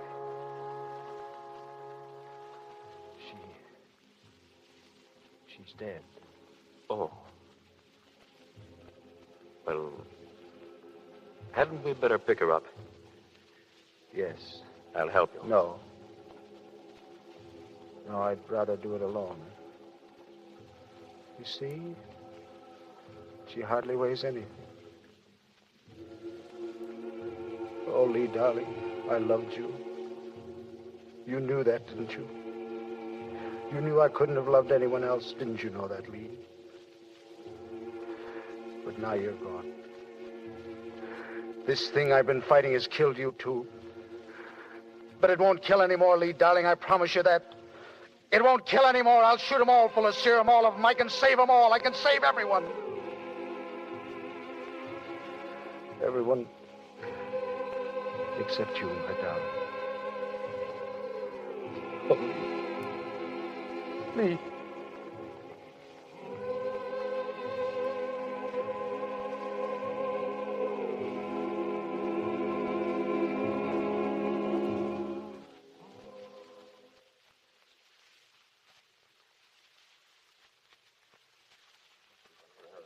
McGurk Institute. One moment, please. Miss, when are we going to see The Dr. line's busy. Arrowsmith? Dr. Arrowsmith has just returned, and he's too busy to see anybody today. We've got to have some sort of a statement. Really, we must see Dr. Arrow. Can't we see him just a moment?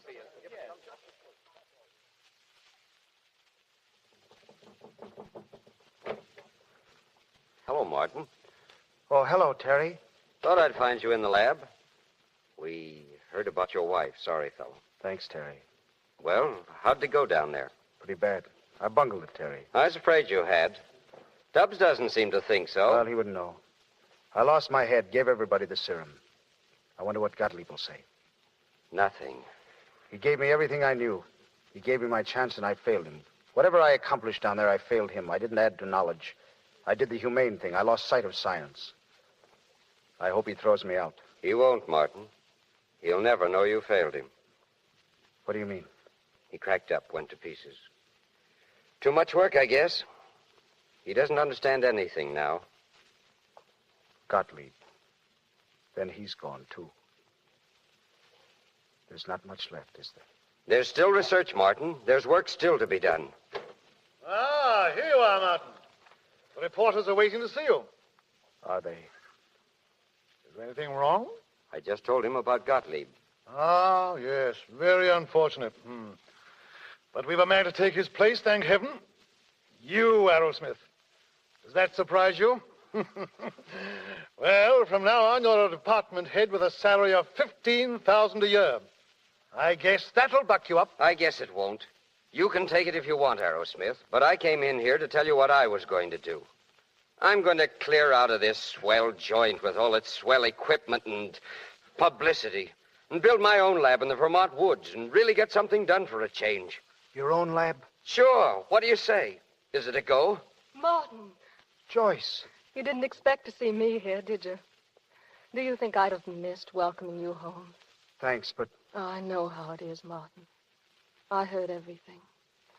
But I I helped you once. I thought perhaps I could help you again. You're sweet, Joyce. Thank you. Well, I guess this lets me out.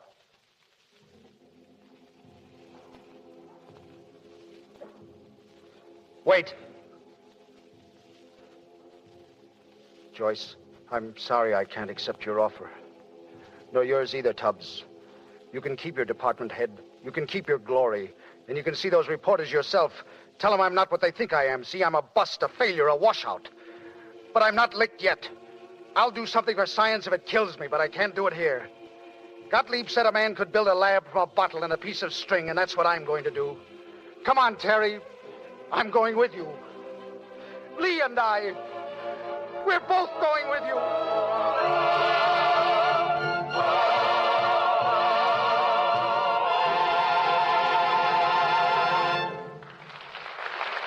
Do not let yourselves be tainted by skepticism. Live in the serene peace of laboratories. Say to yourselves first, what have I done for my instruction? What have I done for my country? Until the time comes when you may have the immense happiness of thinking that you have contributed in some way to the progress and good of humanity. With these words of Louis Pasteur, we ring down the curtain on Aerosmith.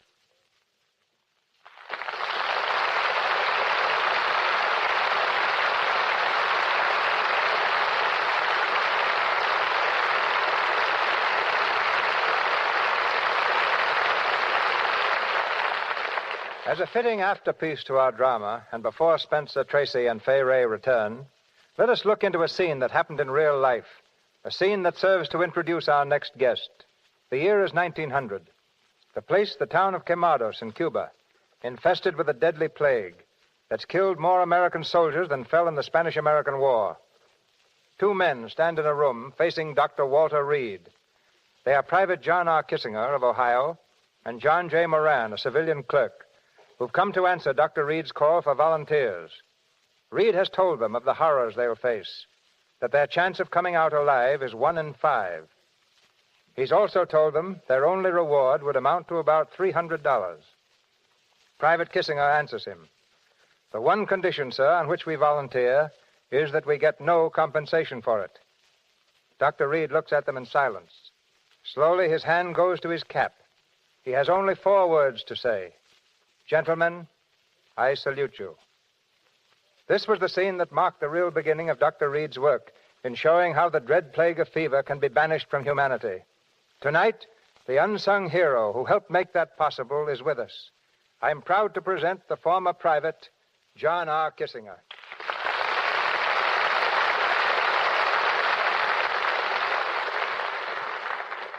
Like the Dr. Aerosmith of our play, Walter Reed was faced with a terrible truth that any successful experiment would have to be made on human beings. Why couldn't he have used animals, Mr. Kissinger? Because all animals are immune to yellow fever. They discovered this about the same time that Dr. Finley brought out the theory that yellow fever was carried by mosquitoes, yellowjack. Yes, up until then it was thought that the yellow fever was contagious, that you'd catch it merely through contact with its victims. And the only way Dr. Reed could prove that this was false was to take the mosquito, let them bite normal human beings, and watch the result. And just what happened to you, Mr. Kissinger? Well, Dr. Reed's associate came into my room with 5 mosquitoes, specially selected. 2 of them had bitten men who had recently died. They applied them to me, and I was bitten 3 times. 5 days later, I had yellow fever. And it was the result of that experiment on you that convinced Dr. Reed he was on the right track at last? I guess that's right. Others went through same experiment later on. Some died and some lived. But Dr. Reed proved to the world that yellow fever was caused by a certain type of mosquito. And that type of mosquito is now being driven from the earth to destroy yellow fever forever. But tell me truthfully, just before those mosquitoes laden with yellow death bit you, weren't you tempted to change your mind about being a volunteer? I had seen my comrades die from it, Mr. DeMille, and I knew exactly what I was in for. My thoughts then are my thoughts now, that a man is lucky to be able to die for the cause of humanity. Thank you. I salute you, Mr. Kissinger.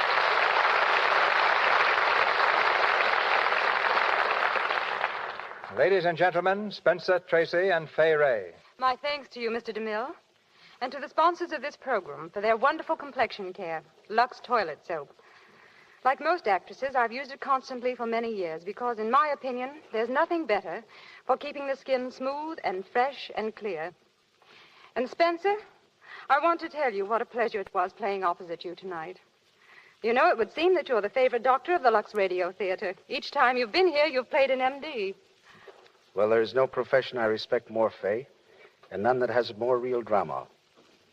You know, what a lot of us seem to overlook is the fact that the work made famous by men like Pasteur and Reed, by William Harvey and Jenner and Perret, still goes on in laboratories all over the world. Look what's happened in the last few years. Pernicious anemia has been beaten by two young doctors who found a wonderful remedy in liver. And out of the dirt and filth of sewers, mind you, has been found a bacteriophage that has revolutionized the treatment of staphylococcal infections. And at this moment, in quiet corners, men are bent over their microscopes in a struggle that may go on for years, but undoubtedly will someday see the ends of colds and of cancer and infantile paralysis. In a world where so much is measured by power and wealth, where destruction is still practiced and tolerated, what a source of comfort it is to know that some great minds still think great thoughts, how to help humanity. Yes. The world stands still without medicine, without unselfishness. Not all of us can be Aerosmiths, but we can and should make our little sacrifices for the common good. Which leads me to an announcement our sponsors join me in making for the annual mobilization of human needs. This is a national drive for the support of hundreds of welfare organizations throughout our country. Funds are necessary to care for the needy, and only through your individual contributions can the money be raised to continue the good work. So we ask that you give your support, and remember that your contribution may mean new life to a man, to a woman, or to a helpless child. Be a good neighbor and send your donation to your local community chest. I'm sure our entire audience will do their utmost, Mr. DeMille. And now, good night. Good night, C.B. Good night, Fay. Good night, Spencer.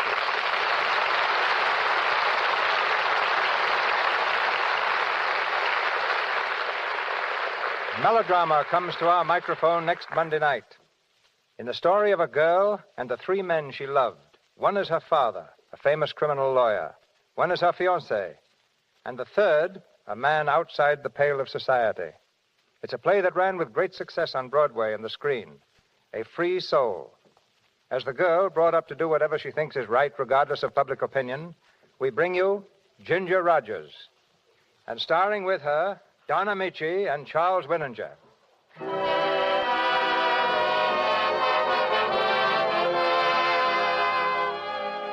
Our sponsors, the makers of Lux Toilet Soap, join me in inviting you to be with us again next Monday night when the Lux Radio Theater presents Ginger Rogers, Charles Winninger, and Donna Michi in A Free Soul.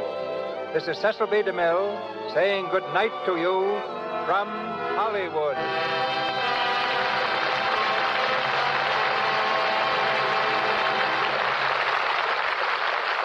Your announcer has been Melville Ruick. This is the Columbia Broadcasting System.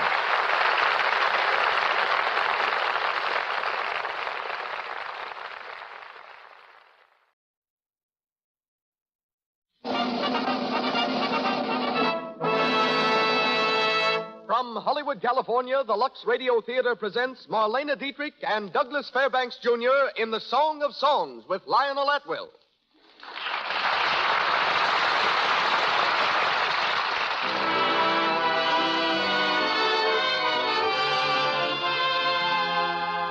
Lux presents Hollywood.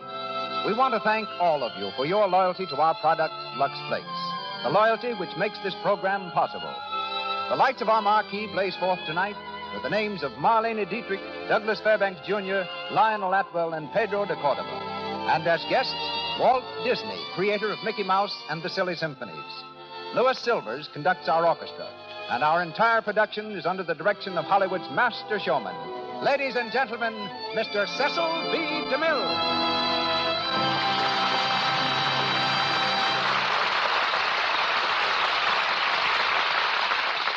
Greetings from Hollywood, ladies and gentlemen. The taxicab drivers of New York are known as the most efficient, London's the most patient, and those of Paris the most impetuous and chivalrous in the world. The Parisian cabbies first proved themselves during the World War, when they loaded their whimsical chariots with troops and raced them to the front in defense of their city. Several weeks ago, they proved their gallantry for the second time. It was while Marlene Dietrich was in Paris. Miss Dietrich, of course, used cabs many times. But without exception, every driver refused to accept a fare or a tip. No amount of persuasion from the embarrassed Marlene did the slightest good. The drivers met her proffered francs with Gallic gallantry, smiled faintly, bowed deeply, and asked as their only reward permission to shake her hand. Each of them volunteered his services for the remainder of the day, and Marlene was unable to convince them that they had families to support and that the landlord isn't paid with handshakes. Miss Dietrich also visited London. While there, she saw the play French Without Tears and liked it so well that she asked Paramount to buy it. The result? She starts work on the picture next month. Marlene expects to visit London again next summer. But then her passport will read, Marlene Dietrich, citizen of the United States. Tonight, Miss Dietrich reenacts one of her most memorable screen characterizations, the role of Lily in The Song of Songs. Solomon gave us the title, Herman Suderman wrote the book, Edward Sheldon the play, and Paramount produced the picture. Opposite Miss Dietrich, as Richard Waldo, is Douglas Fairbanks, Jr., whom I'm proud to have known since his Knickerbocker days, when he and one of my daughters did their algebra problems on the floor of my home. It's hard to believe that this young man has been in pictures 15 years. Well named the international ambassador from Hollywood, Doug has made several films in England and has also taken an active part in producing pictures. His last visit abroad was after he made The Prisoner of Zenda, but he was promptly summoned home to star with Ginger Rogers in Having Wonderful Time. He leaped across the 7,000 miles in about 6 days, including a few hours' stop in New York to see the stage play. His next RKO film co-stars him with Irene Dunn and is tentatively called Joy of Loving. From the film cast of The Song of Songs is Lionel Atwill as Baron von Meersbach. This splendid character actor, most recently seen in The Great Garrick and Lancer Spy, has been host these past few days to his brother-in-law, James Cromwell, husband of the former Doris Duke. Pedro de Cordoba will be heard as the art dealer. And now, the Lux Radio Theater delivers its Christmas present to the radio listeners of America. We raise the curtain on The Song of Songs, starring Marlene Dietrich and Douglas Fairbanks, Jr., with Lionel Atwill.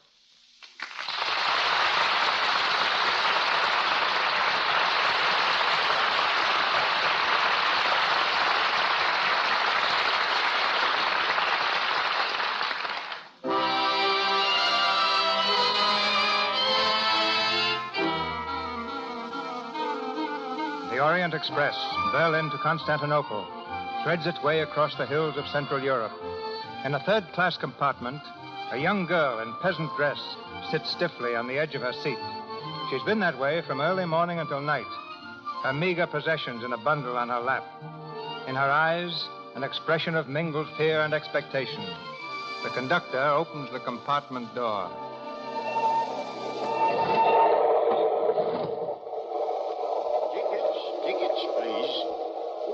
Good evening, Fräulein. Good evening. Well, we're almost there now. A few more minutes. You will let me know when we come to Vienna. You know it. Vienna never sleeps. Is this your first visit? Yes, I'm going to my aunt. Oh, you will like it in Vienna, Fräulein. Thank you. It frightens me a little. You'll get used to it. Tickets.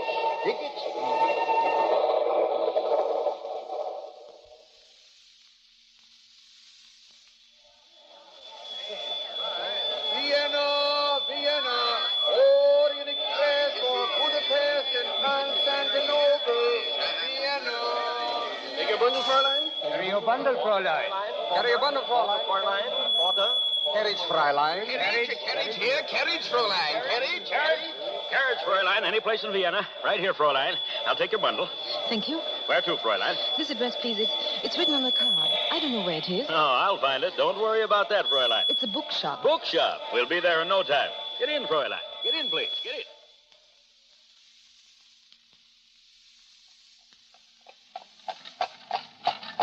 Oh! Here, Fräulein. The bookshop, eh? Yes. How much, please? 10 shillings, Fräulein? 10 shillings. Here. Thank you, Fräulein.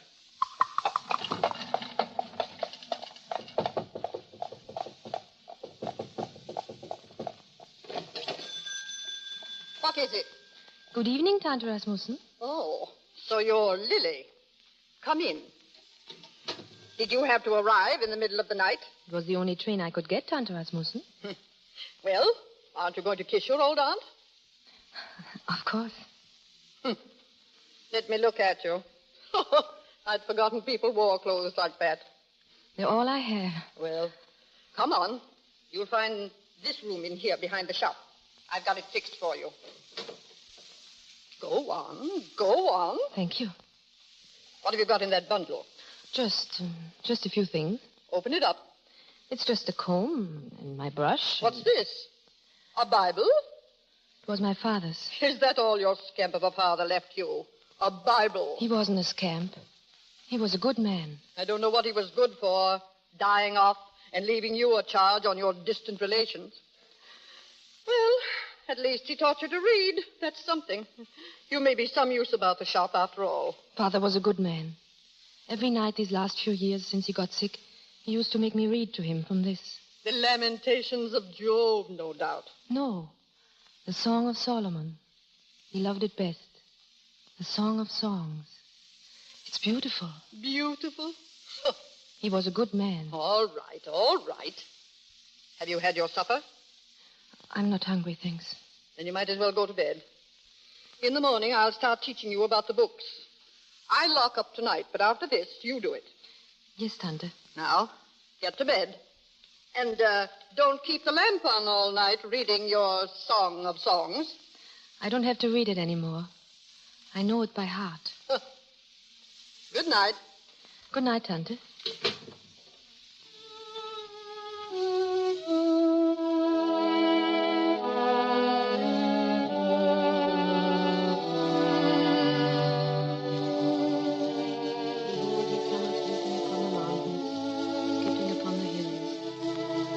By night on my bed I sought him, whom my soul loveth.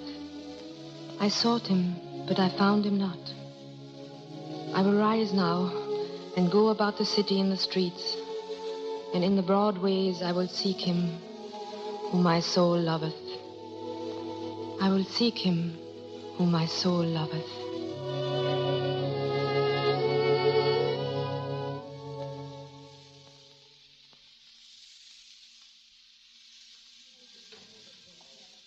This book is 2 shillings to buy or 1 penny a day for renting. I'll rent it, please. Yes, Frau Holden.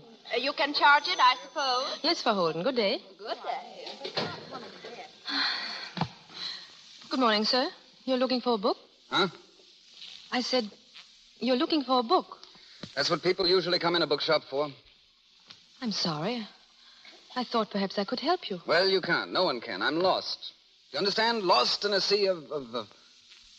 Oh, hello. Hello? Who are you? I work here. I'm Mrs. Rasmussen's niece. I don't believe it. What? An old witch like Rasmussen couldn't have a niece like you. Who are you? I'm Mrs. Rasmussen's niece. Well, you ought to know. How long have you been here? Just a little while. What kind of book were you looking for, please? Book? What have you got on sculpturing? There's some on the shelf over here. Oh, I've got those. Read them all, cover to cover, nothing in them. Then I don't know. What I need is something inspirational. Inspirational? Yes, you know, something that'll make you work when you don't want to. I'm afraid I can't help you. No? Well, I wouldn't be too sure about that. You are Mr. Waldo, aren't you? That's right. Richard Waldo, New York, Paris, and Vienna. How did you know? I've heard some of the people talk of you. People that come in the shop. Oh, yes? What did they say? Well, they said that... Never mind. I don't want to hear it. Did you ever model? Model? For an artist, for a sculptor? Oh, no. Well, you ought to. You're beautiful. Please, Don't be so modest. I didn't say you're a beautiful woman. I said you're a beautiful model. There's a difference. Oh, is there? How would you like to model for me? Oh, but I couldn't. Don't be silly. Let me see your profile. But you don't know. Perfect. You'd be a wonderful model. But my aunt... No, your aunt's too fat. Now, look. You come to my studio, 7 o'clock. It's just across the street, 3rd floor, on your right. I think you must be crazy. Sure, that's why I'm a sculptor. I'll be expecting you then. I can't come. Good morning. Oh, good morning. You're looking for a book, Mr. Waldo? Yes. I found one. Here. You'll send that over to my studio, please? Of course. Thank you. Well, good morning. Good morning. Good morning. Good morning. What book is that? What? That book he bought. Let me see it. Embroidery and needlepoint for beginners.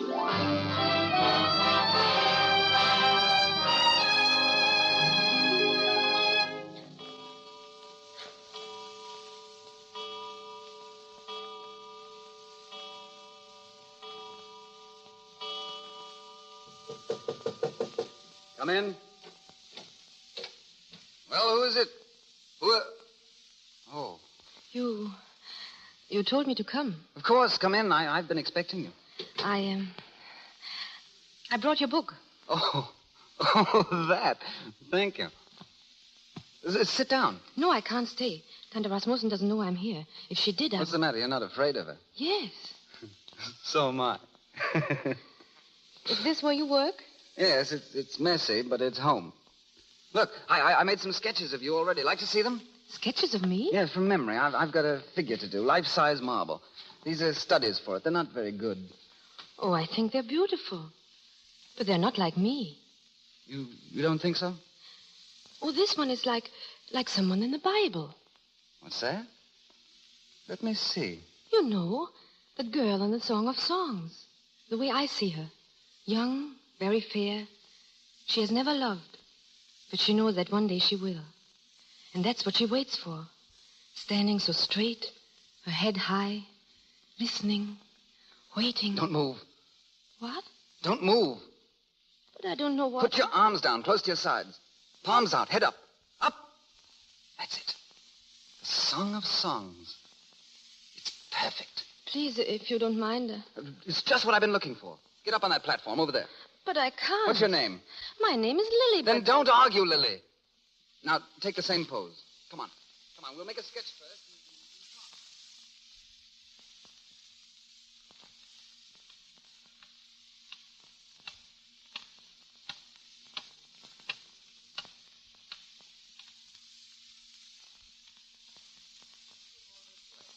Right. Tired? A little. All right, you can rest now. Thank you. I'll get it. Next the clay and then the marble. And then a song out of marble. A song of songs. Who is it? Am I welcome? Oh, come in. I was passing and saw your light. I thought I'd come up and see how you were getting along with my statue. Well, I made a sketch of it. Like it? Very good. Well, you see what I'm getting at. I think so. Very interesting. Aren't you going to introduce me? Oh, sorry. Baron von Merzbach. Lily. How do you do? How do you do? So you are Richard's inspiration, huh? These artists are privileged people. I think I'd better go now. Oh, please, don't run away on my account. You see, I'm not altogether an intruder. The statue our young friend is to make of you will belong to me. It's late. I really have to go. Good night. Good night. Tomorrow evening? I try. A lovely girl. Where did you find her? Oh, I ran across her. Oh, she's not a professional model? No, she works in the bookshop across the way. Why? Well, she interests me. Oh, yes? But of course, Richard, if there's any reason why I shouldn't... None at all. She's nothing to me. Oh, that's fine. Because she interests me very much.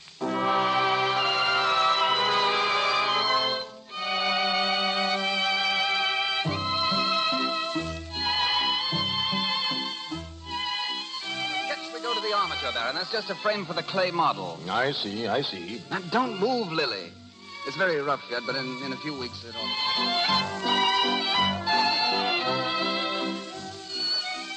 You're ready to cut the marble soon. Eyes open, Lily, please. Charming. Excuse me, Baron. Huh? Oh, am I on your way? I'm sorry.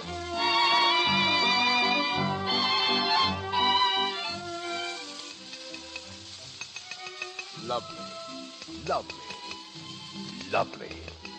The marble is superb. And when do you suppose it will be finished? Oh, I don't know. By New Year's, perhaps. Sooner if you'd let us alone, Baron. Oh, my friend, you're annoyed with me. Oh, very well.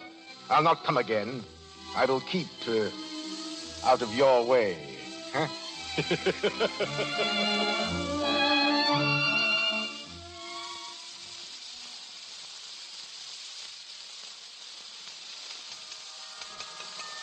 Merry Christmas, Richard. Lily, where in heaven's name have you been? I know. I'm late. Third time this week. Oh, Richard, so many people in the shop all day, all evening. What's that got to do with me? Christmas Eve is the same as any other for an artist. I'm sorry, Richard. What have you got there? Flowers? I can see that. What are they for? I don't know. Where'd you get them? A man. What man, the Baron? No, I didn't know him. I met him downstairs in the street. You mean to say you accepted flowers from a stranger in the street? He was very handsome. What's that to do with it? Nothing. Perfect stranger, and you accept... It's indecent. Jealous? No, I'm not jealous. Throw those flowers away. I won't. Throw them away, do you hear? Give them to me. No, let me go. Come on, give them to me. Oh, you're hurting me. Oh, Lily, I didn't mean it. Look, you've crushed the flowers. And I bought them for you. Oh, darling, please forgive me. Why? Because I love you, Lily. Because I love you, darling. Richard, did you just find that out? I don't know. I should have known always. I have known. From the first night I came here. I saw things then for the first time. The gold in the sunlight, the deep brown of the earth, the whiteness of the snow. So beautiful. I won't have you squandering your love that way. What about me? When I put my hands on the earth, it's you I'm touching. The wind on my face is your kiss. You are in everything I think and feel and do, and will be till I die. You feel that way? You shouldn't, Lily. Shouldn't? Why? Don't love too much, ever. We weren't made to love that much. You don't want me to love you? Yes, I do. I do, Lily. Then that's my way. The way of the girl you have carved from the cold stone. But her heart is not cold. And she says, set me as a seal upon thine arm, as a seal upon thine heart. For love is strong as death.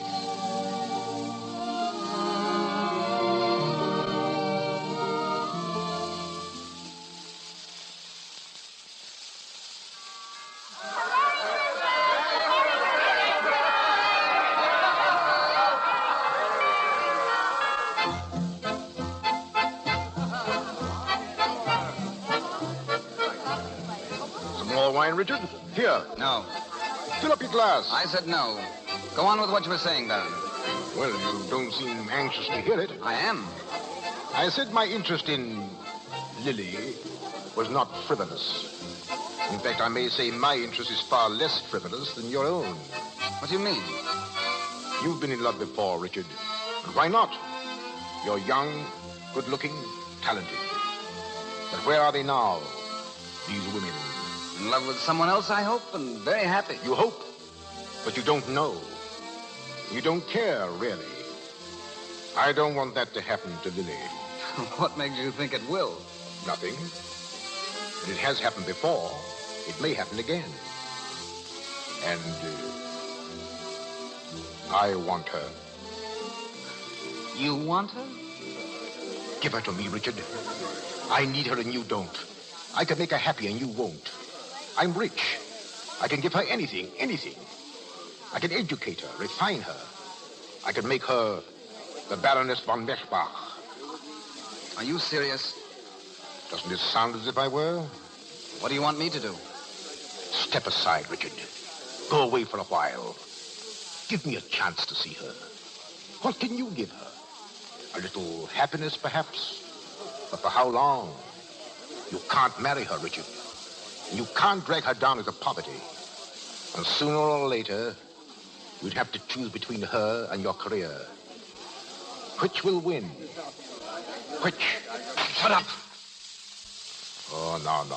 Don't be angry with me, Richard. Think of her. Well, Richard? No way. Let me alone. I want to think.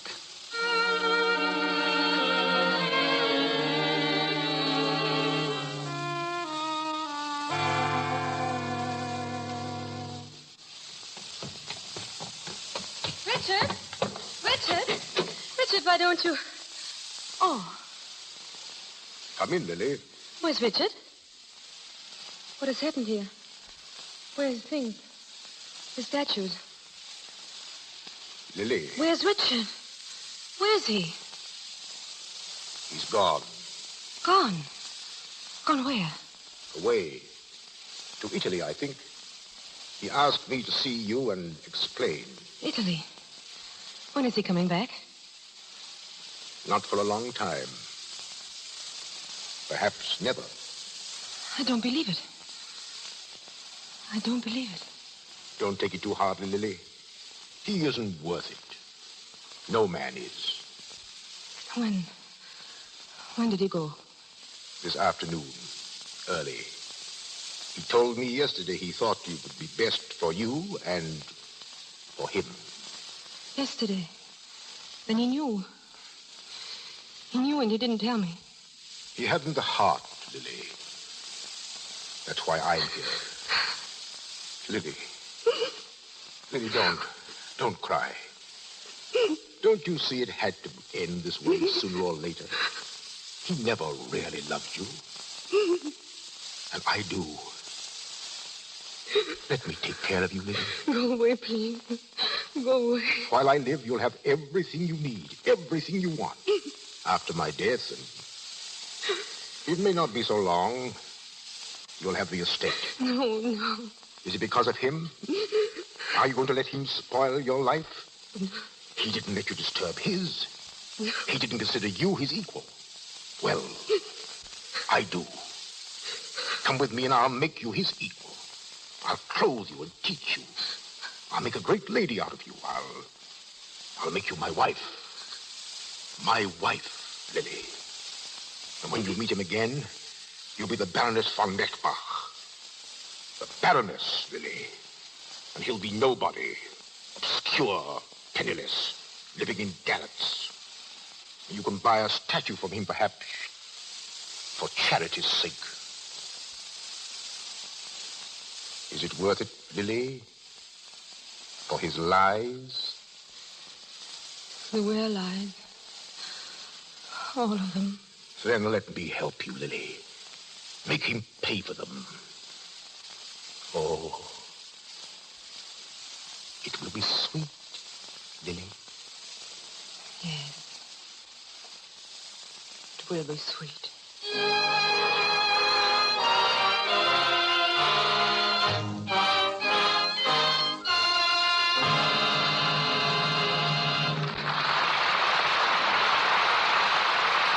One of the Song of Songs is completed. We'll take a brief intermission now and then return to Marlene Dietrich, Douglas Fairbanks Jr., and Lionel Atwell in Act Two of our play. In this intermission time, let's step on radio's magic carpet and fly to a home in an eastern town where everything is in a state of tense excitement. Marjorie, the older daughter of the house, a college freshman, has just come home for Christmas. The family are gathered round the fire, eager for all of the news of college. Gosh, it's nice to be home. But you're happy at college, dear. Oh, I love it, Mother. Of course, they work as hard. Oh, we don't want to hear about work, Marge. Why, Dottie, Oh, dear. please, Mother, I want to know about the parties and the games and what the girls wear. Oh, hold on, sis. One question at a time. Well, about clothes. We just live in sweaters, and we usually wear them over silk blouses, just as I am now. That sweater still looks very nice, dear. Just as pretty and soft as when we bought it last fall. I guess the credit goes to Lux. I washed it oodles of times, just the way you told me to. Well, there's nothing like Lux Flakes, dear. I'm glad you remembered that. Oh, Lux is the college girl's pal, Mother. Nearly all the girls Lux stockings, undies, and sweaters. It doesn't shrink wool, thank goodness. I simply despise shrunken sweaters or socks. It's a good thing to remember that Lux won't shrink woolens, won't fade colors. It's safe for anything that's safe in water alone. And now, our producer, Mr. DeMille. We continue with the Song of Songs, starring Marlena Dietrich and Douglas Fairbanks, Jr., with Lionel Atwill.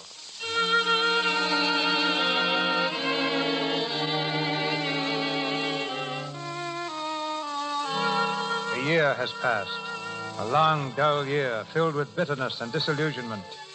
As the Baroness von Merzbach, Lily lives only for the time when she will see Richard again, to humble him with the difference in their rank. The Baron, failing in health, has grown jealous of his young wife. In the library of their country house, he stands by the window looking out. Suddenly he turns and addresses the housekeeper savagely. Where is she? Where is she? I've told you. For the 4th time, she's gone riding. Doesn't she know we are having guests? I told her that. Riding. It's her own suggestion that she learn. Along with her French and her music and her singing, you suggested that I didn't intend her to be out every day. No? Then perhaps you shouldn't have provided so handsome a master. What? He is handsome, your riding master. And young. Be quiet. Please remember you are my housekeeper. Nothing more. When I want your opinion, I'll ask. I've been your housekeeper for 10 years. It's only recently that I've been reminded of it. That's enough. When she comes in, I want to see her. Once. You understand? I understand. Oh. Shall we rest a while, Baroness? I think so. Oh, let me help you down. There we are. Thank you. It is very beautiful here. Yes, I come here often by myself. Why have you never brought me? Well, it's rather silly. This place is a sort of retreat for me, a sacred resting ground. Whenever things look hopeless and black, I come here to be alone. Are things so hopeless now? Yes, Baroness. They have been for a long time. How long? Since I first came here. Since I first met you. I'm sorry you said that. I think tomorrow I shall ride alone. Because you want to, Baroness? Or because you're afraid? I'm not afraid. I've watched you in that house. Your soul is dying there. I've watched you with me. I've seen you smile. It meant nothing. It did to me. Lily, I love you. Let go of my hand, please. No, you've got to listen to me. You've got to. That was not meant to hurt you. Only to prove to you that our rides together have been only that. We will not ride tomorrow.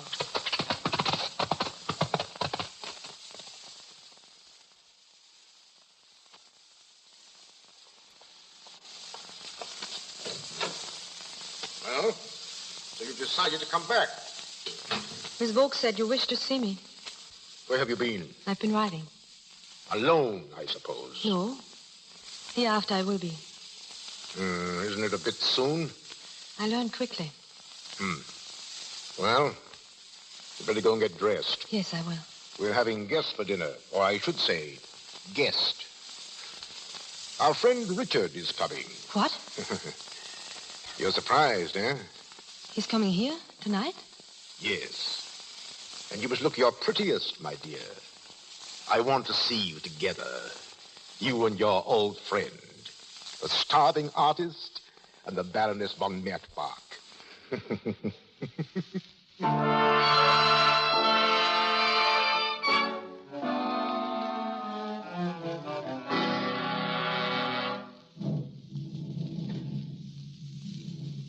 Sit down, Richard. Sit down.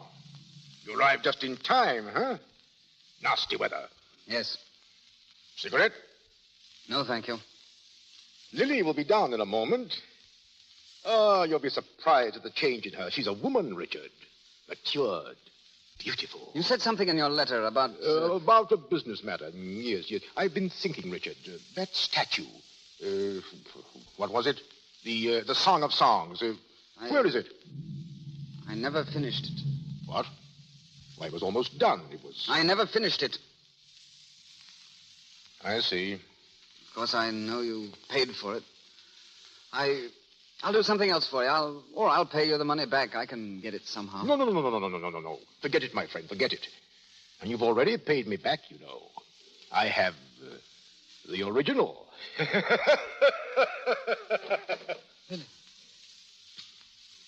Come in, my dear. Good evening. Good evening, Richard. What, Lily? No kiss for me this evening? Of course. It was nice that you could come, Richard. You're always glad to welcome old friends. Thank you. Dinner served, Your Excellency. Ah, dinner. Take the Baroness, Richard. Go on, go on. The young before the old. The young before the old.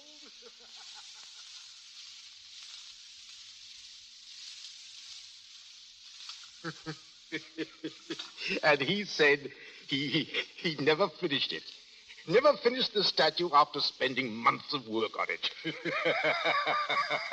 There's an artist for you. We'll drink to him, huh? More wine, Lily. I've had enough, thank you. I see you think that I have had enough also. But tonight, I go the limit. We celebrate, huh? Isn't she lovely, Richard? Isn't she everything I said? Huh? And you must hear her sing, my boy. You'll sing for Richard, won't you, my dear? And French. She speaks French and rides. Yes, like a real lady, Richard. A real baroness. Excuse me. And just to think, I owe all my happiness to you. You exaggerate, Baron. Not at all. You didn't know that, did you, my dear? That when I told Richard how I felt about you, he, Go on. Why did you stop? Well, because it seemed to me that Richard kicked me under the table. He must have had a reason. Oh, he's just modest. Likes to pretend he's a cynic. Doesn't want his good deeds known. I'm modest enough to wish we'd talk about someone else. No. I like to hear about good deeds. What did he do? Well, he stepped aside when I wanted you. Did he? Yes. With rare friendship, he gave you to me. How touching. One of the most beautiful gestures I have ever encountered. Beautiful. Yes, I can just see the scene. You two bartering as to which one should have me. Lily. And he gave me to you. Lily, don't. As if I weren't a human being, but something to be passed on from one pair of hands to another. No, you don't understand. Well, forgive me, please. I forgot for a moment that I was a baroness. The baroness has no emotions. Excuse me. Lily. Come back. Listen, Lily. Fool you. Why did you tell her that? Do her good. Do her good. Well, I'm going to tell her the truth. All of it. Lily. Lily, where are you? Lily! I beg your pardon, sir. Baroness has gone out. Which way? Along the garden path, sir. Toward the lodge. I'm rather worried. Lily! Lily, where are you? Lily, wait! Wait! Where are you going? Let me alone. You can't go running around in the dark. Listen to me. I've had enough for one night. You haven't heard anything. You're coming away from here. I'm taking you back to Vienna with me tonight. You think I would go with you now? You've got to. You can't stay here any longer. I won't let you stay. I can see what it's doing to you. Lily. Let me go. I thought I wanted to see you again. I don't. I thought it would give me strength to see you crawl before me. Well, it doesn't. You're not even that much good to me. Lily, don't. Don't hate me so. I want to help you. Help me? That's what he said. He wanted to help me, too. Well, I don't need your help. I have everything I want. Except love, and you can't live without love. I have that, too. What? Yes, I have that, too. There's a boy here. A boy who loves me. I'm going to him now. You're lying. Am I? Do you see that light between the trees? He lives there, in the lodge. I'm going to him now. Lily, don't. Have I hurt you, Richard? Is there an ache in your throat? Do your eyes sting like fire? Mine did. I love you, Lily. Richard, Don't love too much. We weren't made to love that much. Goodbye.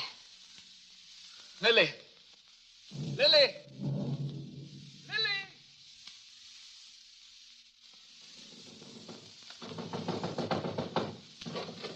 Baroness. Let me in. Shut that door, please. Baroness, why did you come here? I could have come to the house if you wanted. No, I just want to stay here for a moment. But this afternoon, you said. This has nothing to do with this afternoon. I don't understand. There's nothing for you to understand. I want to stay here, that's all. I'm sorry. You may sit down. But do you think it's quite safe? If anyone saw you come here, Baroness... Someone did see me.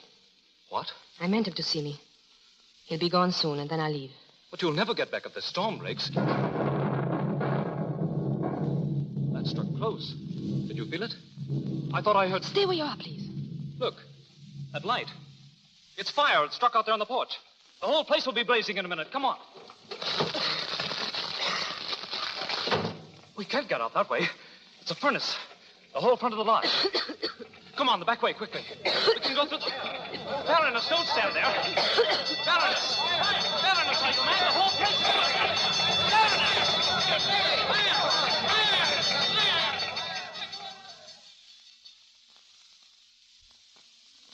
Bring her over here. Is she still unconscious? Lay her down on the ground. She's not burned. It's just smoke. I tried to get her out, but she wouldn't come. I had to carry her. Have you sent for a doctor? Well, she's all right now. She's opening her eyes. Get out of the way. Out of my way. Miss Smoke. The Baroness Is she all right? Yes, I think so. Then get back to the house. Go on, all of you. I'll take care of her myself. Baroness. Baroness, look at me. Are you all right now? Yes? Then try to stand up. Quickly. You've got to leave here. Do you understand? Leave? Get on your feet. The Baron, he knows you were in the lodge. He's coming down here now. He'll kill you. He'll kill you if he finds you. Can you walk? Yes. We'll go by the back gate. Hold on to my arm. Take the road to the town. There's a train at midnight. We'll have to hurry. Here's money. Don't miss that train. Do you hear? Do you hear? I hear. Go on now. The gate's open. I'll send your things after you. Oh, you little fool, you. Where will you be? Where will you be? I don't know. I don't know.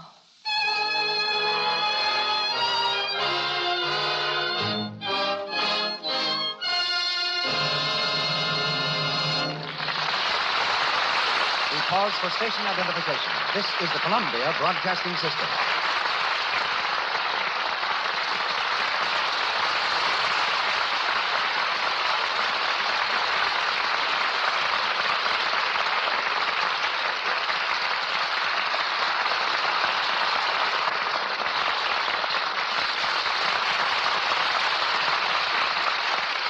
In a moment, Marlene Dietrich and Douglas Fairbanks, Jr. with Lionel Atwill return to the stage for Act 3 of The Song of Songs.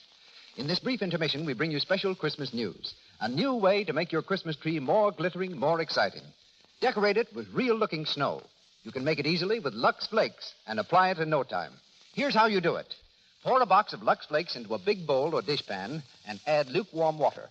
You don't need much water, only about 2 scant cups to a big box of Lux. Then beat up with an egg beater. Soon you'll have a bowlful of pure white suds that look like whipped cream.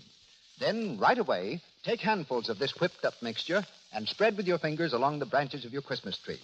While it's still moist, and if you want an even more glittering effect, sprinkle the tree with that shiny artificial Christmas snow you get in the stores.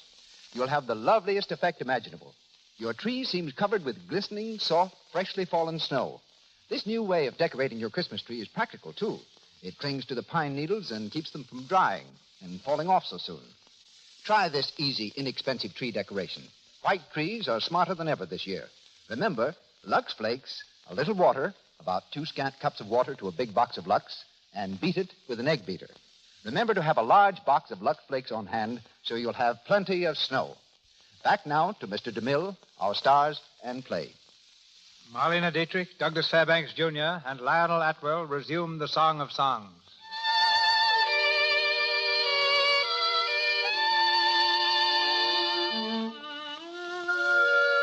More months have passed, and Lily has vanished, lost in the maze of the city. In Richard's studio, the statue of the Song of Songs stands completed, gleaming with a ghostly radiance. Richard, looking tired and worn, exhibits some of his work to a dealer.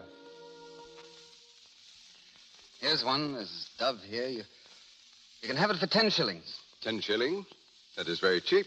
I need the money. Unfortunately, I have no need for the statue. Oh, there's a mate that goes with it. With the holidays coming on, Your holidays are not important in my shop. Oh. My clients... What's this? What? This life-size marble. Is it yours? Yes. The Song of Songs. Very beautiful. How much do you want? For that? It's not for sale. Oh, come, Waldo. You don't have to deal that way with me. I'll give you a fair price. I'll give you 1,000 shillings. No. More, perhaps. I said no. Whom did you make it for? The Baron von Merzbach. The Baron von Didn't he die recently? I thought I read in the paper that he... You might have, but the statue is not for sale. Very well. I know better than to argue with an artist. But if you should ever change your mind, Waldo, I'd like the first bid. What about the other things? Frankly, they're not very good. Not for my purposes, anyway. But I've got to sell something. You can name your own price. I've got to have money. There's nothing I want, Waldo, except... No. Well, good night, Waldo. Good night.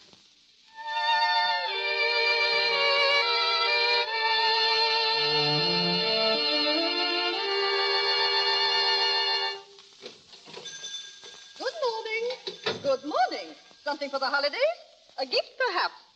Oh, it's you again. Good morning, Mrs. Rasmussen. Have you any word yet? No, I haven't. I should think you'd be tired of asking. You'll let me know, won't you? Oh, I'll let you know. I don't want her on my hands again.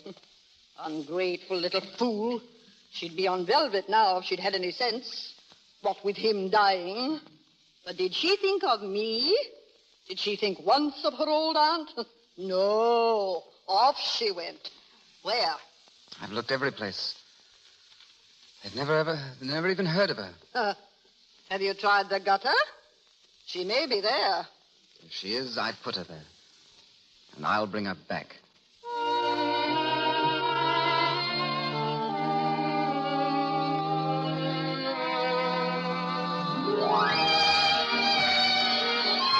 You want a table, sir? No, I'm just looking. Yes, sir.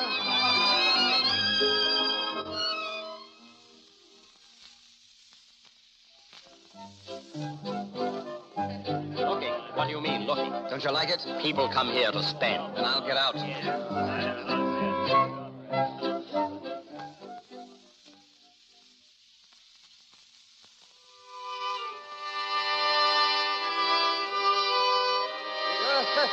Hello, Waldo. Merry Christmas, Waldo. Hello, Anton. Excuse me, will you? No. Sit down, Waldo. Sit down here. I can't now. I've got to get... Oh, what's the matter? That girl over there, at that table. Oh, that's Lily. She sings here. Tell her I want to see her, will you? Right away, outside. Oh, sure. Hey,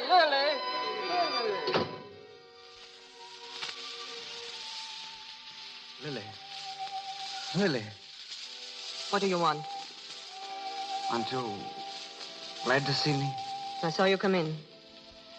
What do you want? I've been looking everywhere for you. What are you doing in this place? I've had to work. You could have come to me. You know that. Why didn't you? Why didn't I? You asked me that? Excuse me, I must get back. You're not going back in there. You're coming with me now. Am I? Lily, what's happened to you?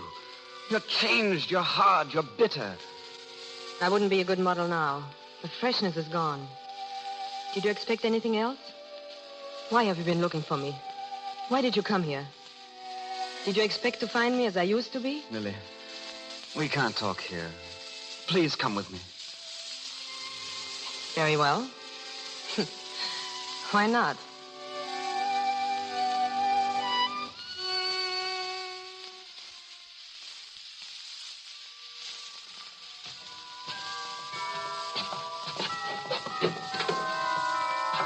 Go in, Lily. It's the same place, you see. I've changed things around a little, but some of the pieces are gone. Not many, I'm afraid. Sit down. You haven't done so well either. Have you, Richard? No, Lily. You said you never finished the statue. I did, later. No office? No office. It's my best work, too. It's the only worthwhile thing I've ever done in my life. Why did you bring me here? To talk about her? And about ourselves. I brought you here because I thought when you saw this room again, you'd remember another Christmas. Centuries ago, Lily. You bought flowers for me. Do you remember? I have no flowers now. I brought you here because I thought you might love me again as you once did. I never did. That isn't true. I never did. There was a young girl once, centuries ago, who came up those stairs as I did tonight. She loved you. With all her soul, she loved you. I'm not that girl. You are in your heart. In my heart, least of all. Shall I tell you something? Sometimes that young girl comes to me at night, as she used to go to you. She whispers those words to me, the words you loved to hear. I sought him, whom I so loved. I sought him, but I found him not. I called him, but he gave me no answer. Lily. The watchmen that went about the city found me. They smote me. They wounded me. They took away my veil from me. Lily, don't. I love you. I do love you. Then you love someone who's dead. You love a corpse. I'm dead. What right has she to live? That statue there. Let her die, too. Lily, don't touch it. Let her die. Let her die. Let her die.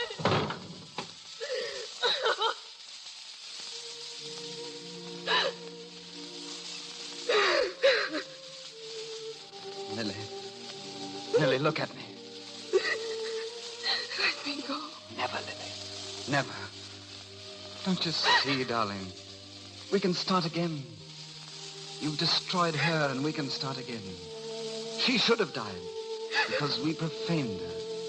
And now we'll make another, you and I. Another song of songs, more beautiful than the last. Because our love is still there. It is there, Lily. We've kept it alive under everything. Richard. Richard. What was it in a song? What was it, Lily? Set me as a seal upon thine heart, as a seal upon thine arm. For love is strong as death.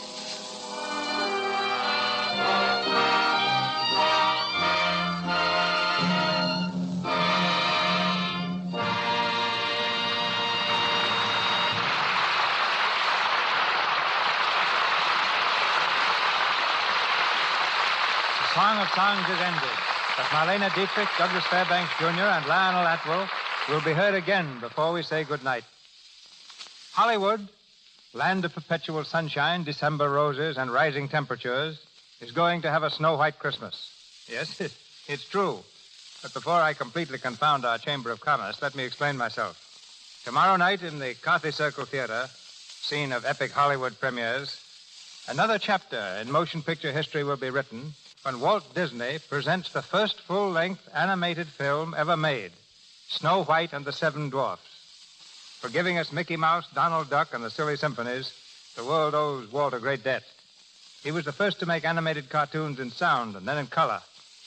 And with Snow White, he pioneers once again in a picture that took 3 years to make and involved more than 2 million individual drawings. Walt is standing beside me now. I should say he's quaking beside me now. He's nervous, trembling, and out of breath. Buck up, Mr. Disney. What's wrong? Nothing much. Except I've been running around in circles so long, it's getting to be a habit. Carthy circles? Well, that's just one of them. I think I've got stage fright. No, you've got premiere fright, which is much worse. You ought to know you've produced and opened more than 200 pictures. Yes, and I'm just as scared the 200th time as I was the first. But I hear Snow White and the Seven Dwarfs is the screen's greatest innovation in years. Well, your own first full-length picture, The Squaw Man, was considered quite a departure. After all, people had only seen two-reelers up to then. So I can forgive your condition tonight, even though you look as though you've done all the work yourself. Oh, far from it. If I had tried to make this picture by myself, working 8 hours a day and going to a sanitarium for 2 weeks each summer, it would have taken me 250 years. And you figured that wasn't quite fast enough. Anyway, lots of luck. Pardon me, did you say lots of Lux? I said luck. But the name Snow White suggests Lux Flake. So that Lux Flakes maybe played some part in your production. Well, I'm grateful to Lux Flakes. They made Snow White a household word to women who wash their own fine things, long before I ever thought of putting her on the screen. I also understand that Lux Flakes play a big part in cutting down Hollywood's wardrobe bill, which reminds me how costly a young lady Snow White was to clothe. We figure her costumes cost about $100,000. Just a minute, Walt. How do you figure that when all our costumes were made with paint and brush? But it's true, even though she wears only 2 dresses, and both of them are drawings. You take the salary of the artists and the animators, and there are hundreds of them. The cost of the paints, color, photography, and Technicolor, and little Snow White's 2 dresses add up to $100,000. The cost of our entire picture is almost as much as your own new film, The Buccaneer. And yet you didn't have to pay the salary of a single star. We who produce pictures with human beings figure their salaries alone consume 25% of our budgets. So with $1.5 million invested, I can understand in more ways than one why you may be nervous. I guess it wouldn't be normal if I weren't nervous. But Snow White is a goal we've been aiming at for 10 years. There won't be any Mickey Mouse or Donald Duck to attract the people. They'll all be brand new characters. And I suppose after Snow White is successfully launched, you'll sit back and take it easy for a while. Are you going to stop work after The Buccaneer? I haven't begun to work yet. Well, we won't stop either. It's just the beginning for us. We're going to make more feature-length animated productions and try to make use of all that we've learned in the 3 years required to produce Snow White. We don't think we know so much even now, and we're using all the outside advice we can get. What sort of outside advice? Well, there's Sidney Franklin, for example, the man who directed Good Earth. He seems to think our cartoon medium is important, and he's offered to work with us in directing Bambi, the famous story of the little deer. We've also started work on Pinocchio. Yeah, but what's going to happen to Mickey and Minnie and Donald Duck? Oh, they'll continue to be just as important as they've ever been. We wouldn't dream of anything else. But we're growing, Mr. DeMille, and experimenting. Leopold Stokowski, the famous conductor, is going to work with us on an idea of combining fine music with animated cartoons. He wants to make great symphonies popular with people all over the world. After that, Gosh, look at the clock. I've got to start running again. Good night. I wish you the greatest success of your career, Walt. Good night.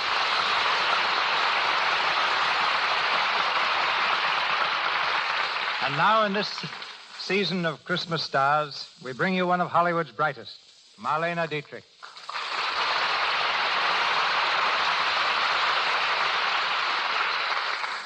Thank you, Mr. DeMille. There's one thing I really want to say to everyone. A happy Christmas to you all. Good night. Good night, Marlena. And now will the gentleman report. Mr. Fairbanks, Mr. Atwell. Thanks, C.B. You know, Lionel, Mr. DeMille here means a lot more to me than almost anyone else in Hollywood. Really? He's been my friend for years, helped me, advised me.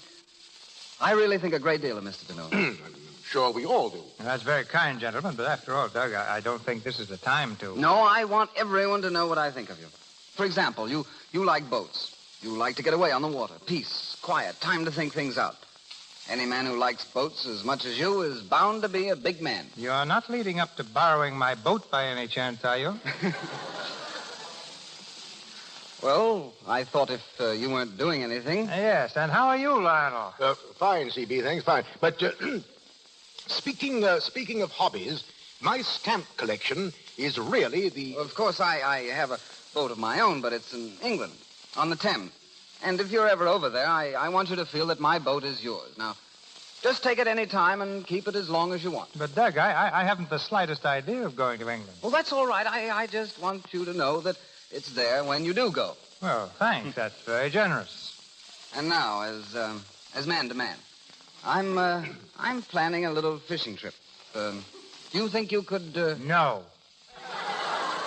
No? No. Oh. I haven't forgotten the last time I loaned my boat to you and Bob Montgomery and Laurence Olivier. You filled it full of swordfish. The next time I took it out, it smelled like a hot Friday on the waterfront. I needed a surgical mask to walk up the gangplank. Oh, that. Well, Lionel, about your stamp collection. Oh, then you did loan Doug your boat, Mr. DeMille. I certainly did. Oh. Once.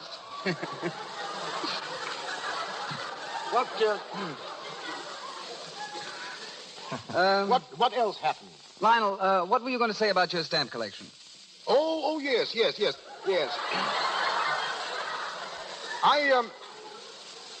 I have a block of 1855 Mexican. Lionel, while I think of it, do you have a yacht? Yes. Yes.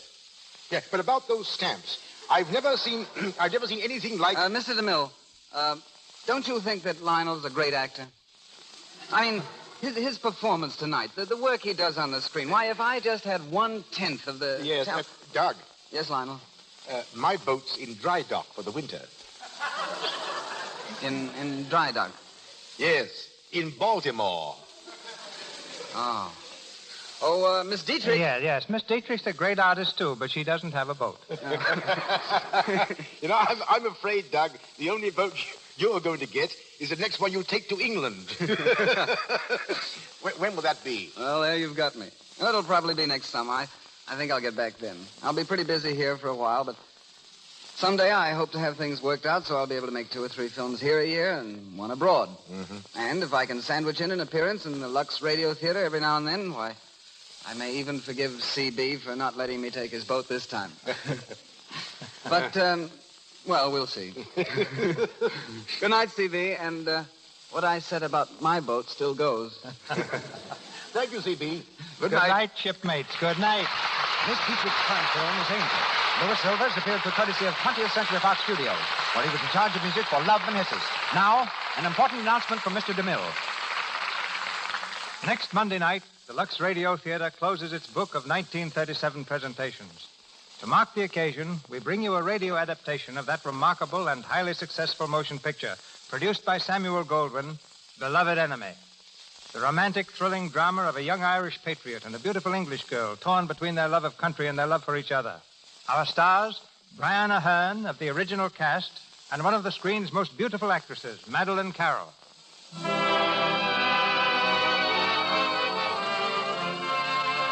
Our sponsors, the makers of Lux Flakes, join me in inviting you to be with us again next Monday night when the Lux Radio Theater presents Madeleine Carroll and Brian Aherne in Beloved Enemy.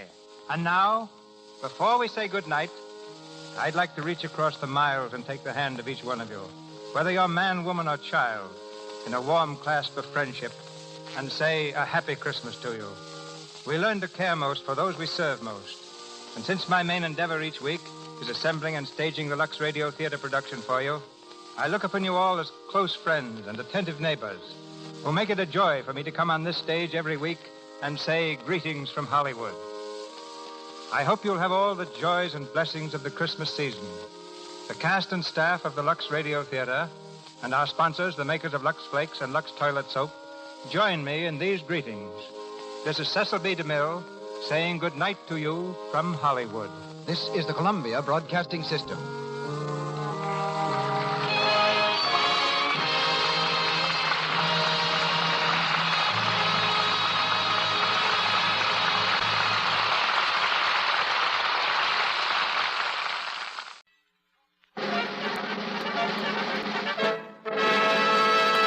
From Hollywood, California, the Lux Radio Theater presents Barbara Stanwyck and Melvin Douglas in Dark Victory.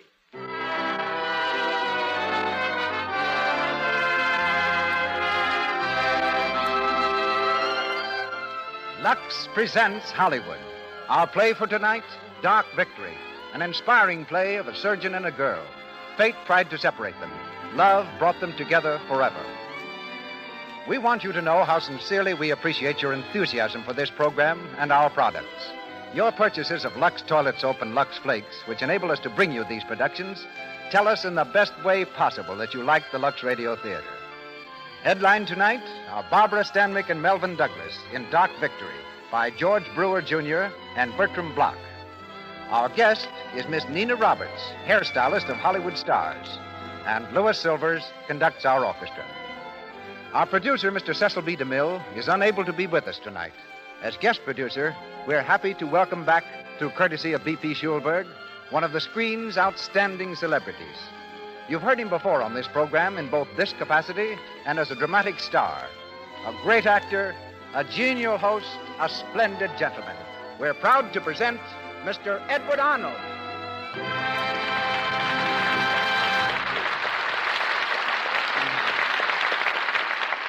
Thank you, Melville Roig, and good evening, everyone. I considered it one of the greatest compliments I ever extended me when last January I was invited to the Lux Radio Theater to take the place temporarily of Cecil B. DeMille. I feel still more flattered and grateful to have been given that honor again, though I sincerely regret the occasion of Mr. DeMille's absence. But illness overtakes even the best troopers now and then, and while I know my regret is one you all share, you'll be happy to learn that his illness is not serious and that DeMille will be back with us next week or the week after, producing the Lux Radio Theater as heretofore. I'm particularly happy working with two such charming and important people as Barbara Stanwyck and Melville Douglas. Miss Stanwyck may not know it, but she's assumed a major importance in the Arnold household, being the idol of my 13-year-old daughter, Jane. The love of my daughter's life happens to be horses, and ever since Miss Stanwyck acquired a ranch in the San Fernando Valley and began raising fine horses, Jane's invariable greeting when I come home is, "When are we going to get a ranch like Barbara Stanwyck's? Hello, Pop." When it comes to off-screen activities, I have a little more in common with Melvin Douglas. We're both pretty fond of good music, both have wives who are singers, and at present, Melvin and I are hard at work in a drive for the Symphony Society of Southern California. Miss Stanwyck comes to us from 20th Century Fox Studios, where her new picture is called Always Goodbye. Tonight we hear her as Judith Traherne. Mr. Douglas, who plays Dr. Frederick Steele, is a Columbia Studios and Metro-Goldwyn-Mayer star and is now at work with Louise Reiner in The Toy Wife. Our curtain goes up. The Lux Radio Theater presents another outstanding Broadway play, Dark Victory, starring Barbara Stanwyck and Melvin Douglas.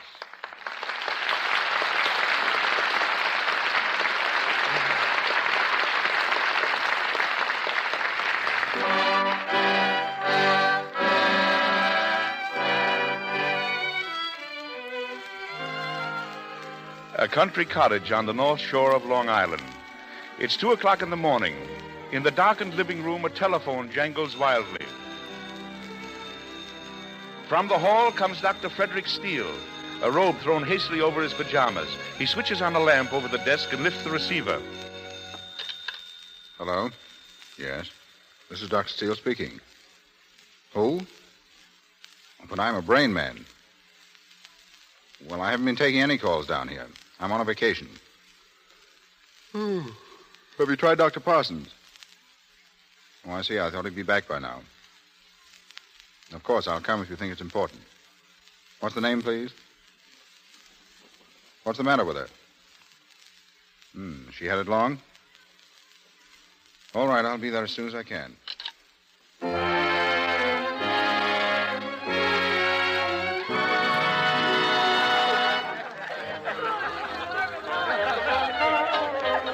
Did you get the doctor, Alice? No, Mr. Hearn, not Dr. Parsons. There's another one coming, Dr. Steele. Steele? Who is he? Judith, what kind of a hostess are you? Come and join the party. Oh, Leslie, please, Martha's sick. Oh, she'll be all right. Well, I'm worried about her. Leslie, see if you can keep them quiet in there, will you? And for heaven's sake, turn off that radio. I beg pardon, Mr. Hearn. Dr. Steele is here. Thank you, Harvey. See what you can do, Leslie. Dr. Steele? Good evening. I'm glad you could come, Doctor. Thanks. I've been wondering if I came to the right place. Oh, you mustn't let the noise confuse you. I'll try not to. Where's the patient, please? It's Mrs. Blaine. My maid will show you to her room. This way, Doctor. Thank you. I'll be up in a few minutes. On me all of a sudden, Doctor. I had a pain here. Then I got dizzy just like that. And then I don't know what happened. I feel a little better now, though. But I'd feel terrible if I thought I couldn't ride tomorrow. We're having a hunt, you know. Really? Riding to hounds. Oh, you think I'll be all right, don't you? Yes, I think you'll be all right. Excuse me. But aren't you going to prescribe something? I'll take care of it. Good night. Well, Doctor? Did I leave my hat in here? Are you going already? How is she? Oh, she'll be all right with proper nourishment and care, and if my advice is followed, to the T. I dare say she'll be able to ride to the hounds tomorrow. I see. And what is your advice, Doctor? Don't give her any more to drink. Thank you. I'm sorry to have bothered you, Doctor, but I didn't know. It's all right. She's like a lot of women of your class, stomachache cases. Does your right eye always twitch like that? Only when I'm flirting with someone. Good night, Doctor. Good night. Lots of luck tomorrow. I hope you catch the fox.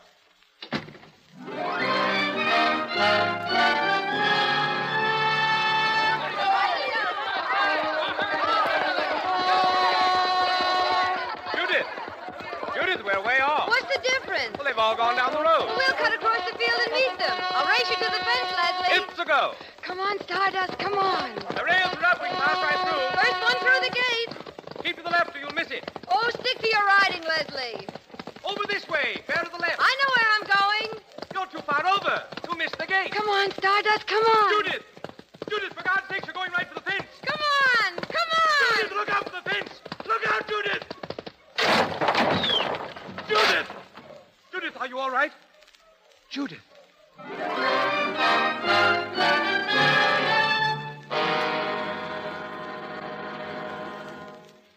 asked you a question, Judith. Won't you answer me, please?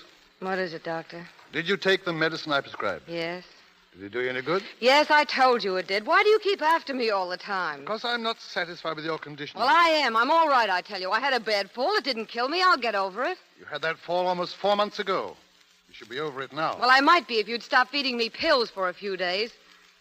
Now, Judith, look at me. I saw you into this world, my dear. I only want to keep you in it, in health. I'm sorry, Dr. Parsons. Now, what about those headaches? Do you still have them? At times. When did you have the last one? I don't know. Yesterday, I think. They're nothing. I've had them before. Before? Before you had the fall? Yes. Judith, I want you to do a favor for me, will you? Well, what is it? Now, please don't refuse me. I want you to go into New York with me. I want you to see a man there. A doctor I have great faith in. Oh, Dr. Parsons. Now, please, Judith. I just want to satisfy myself that everything is all right. Now, will you do it? For me? Very well, Doctor. Good. I'll go and call him now. I won't be long.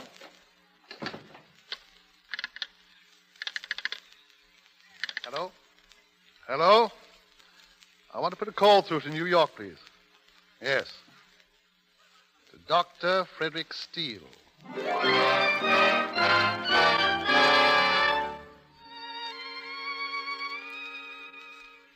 I tell you, Parsons, I can't do it. I told you on the phone I couldn't do it. Oh, but you've got to help me. It's important, Steele. This girl I is don't one... care who she is. I can't see her. I quit New York practice. Closed my office yesterday. I'm leaving here in about 20 minutes. Why don't you get Findlay? Findlay's in Europe.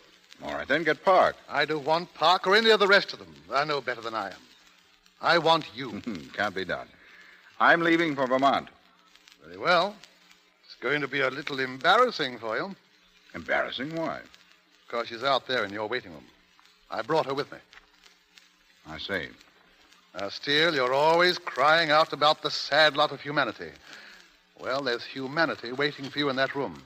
You can't turn your back on it. All right, Parsons, you win. I'll see your patient. Oh, good. But I'm still leaving here in 20 minutes. Come in, Judith. Judith, this is Dr. Steele. Dr. Steele? How do you do, Doctor? Oh. Mr. Hearn, isn't it? Yes. Do you know each other? Slightly, yes. Well, that simplifies matters considerably. I'll wait outside, Doctor. Sit down, Mr. Hearn. Thank you. I had no idea you were this Dr. Steele. I had no idea you were that, Mr. Hearn.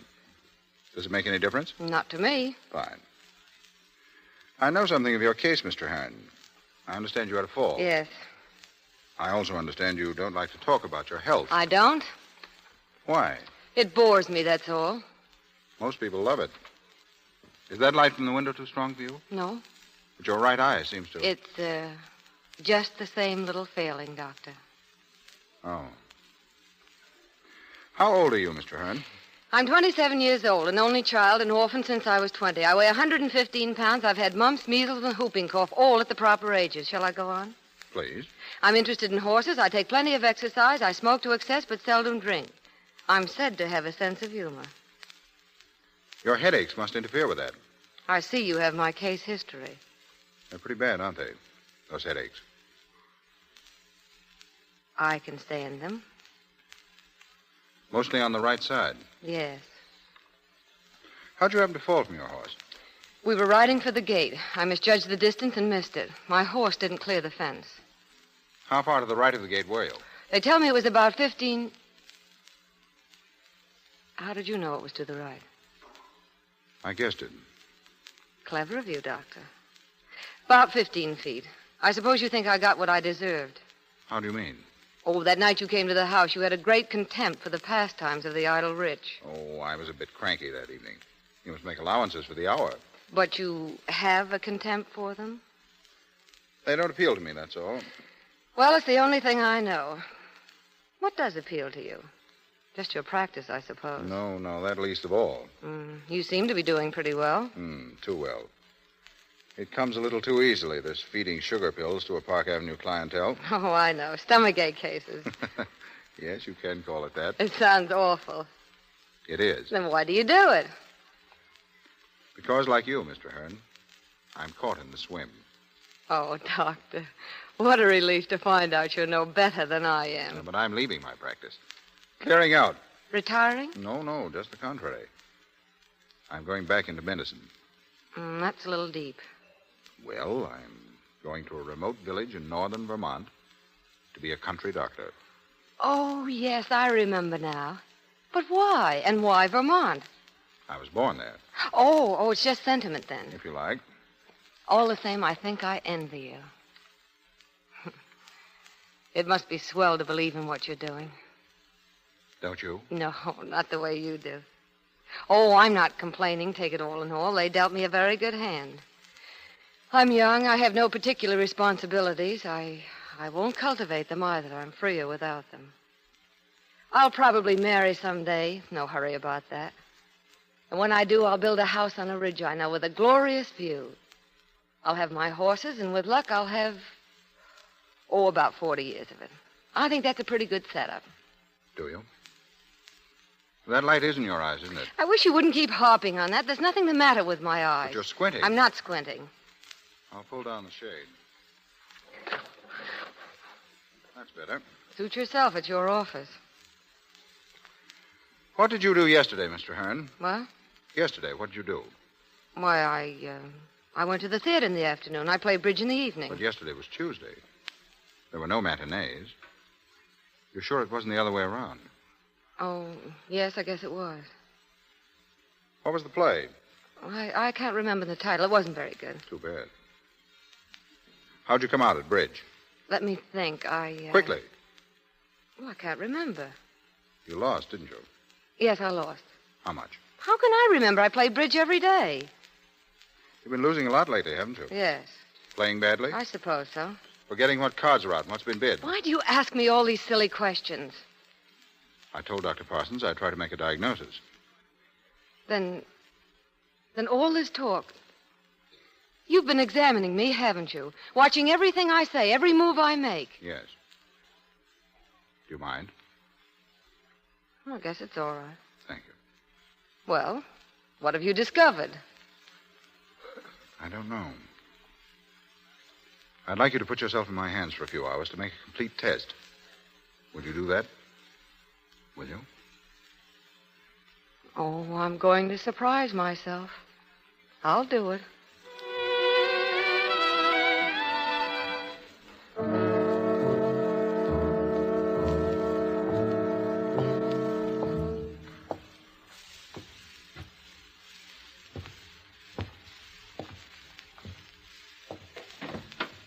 Steele, I thought you'd never finish. It took a little time, Doctor. You've missed your train, of course. Train? Oh, yes. Well, how is she? Did you find anything? She has everything to live for, hasn't she? Money, position, everything. What's the matter? Well, don't stand there looking at me like that. What is it? Glioma. Brain tumor. Good God. Where? Temporal and parietal lobes. She has a right visual defect. Is it, can we operate? Yes. Will you do it? Yes. Probably won't help much. She'll be an invalid? No, there'll be a recurrence in about 10 months. A short period of blindness. That'll be the signal. The signal? For the end. Oh. She'll die within 10 months.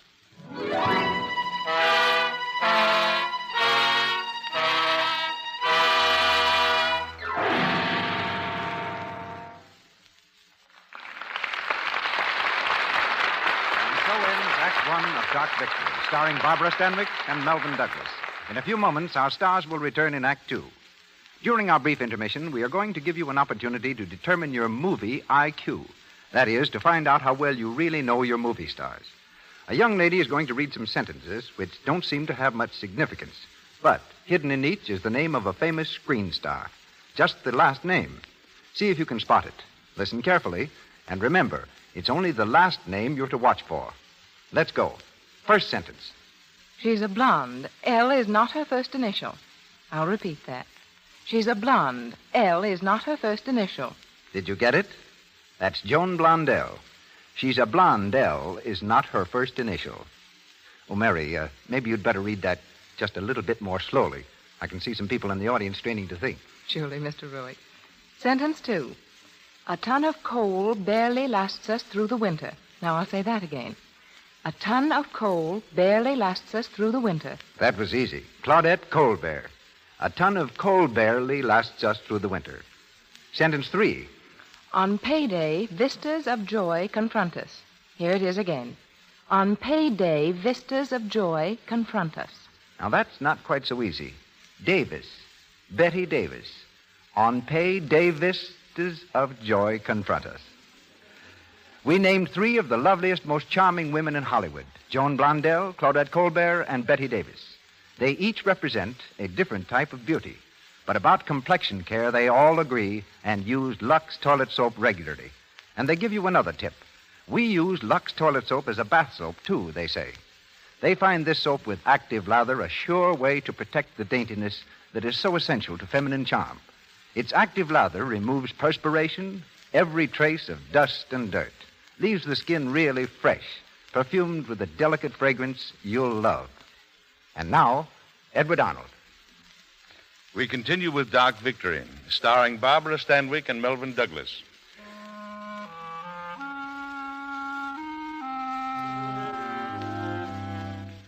With a strange willingness which she herself did not understand, Judith placed herself in Steele's hands and underwent the difficult operation.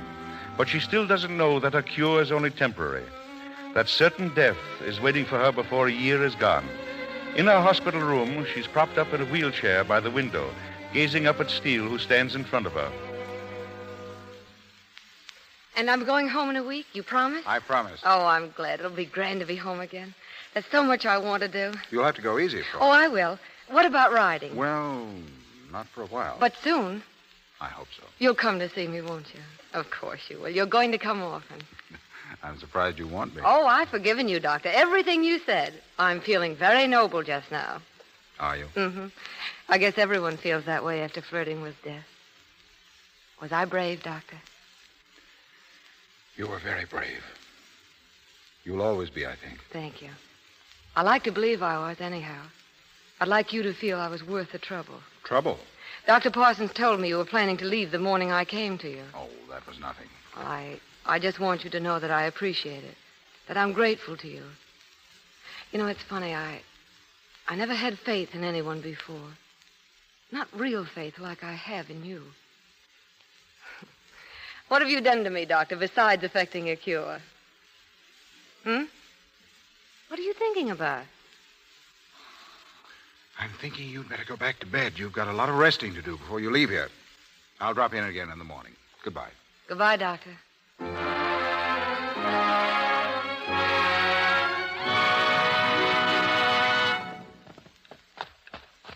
him a good rub down, Michael. Yes, miss. How are you, Martha?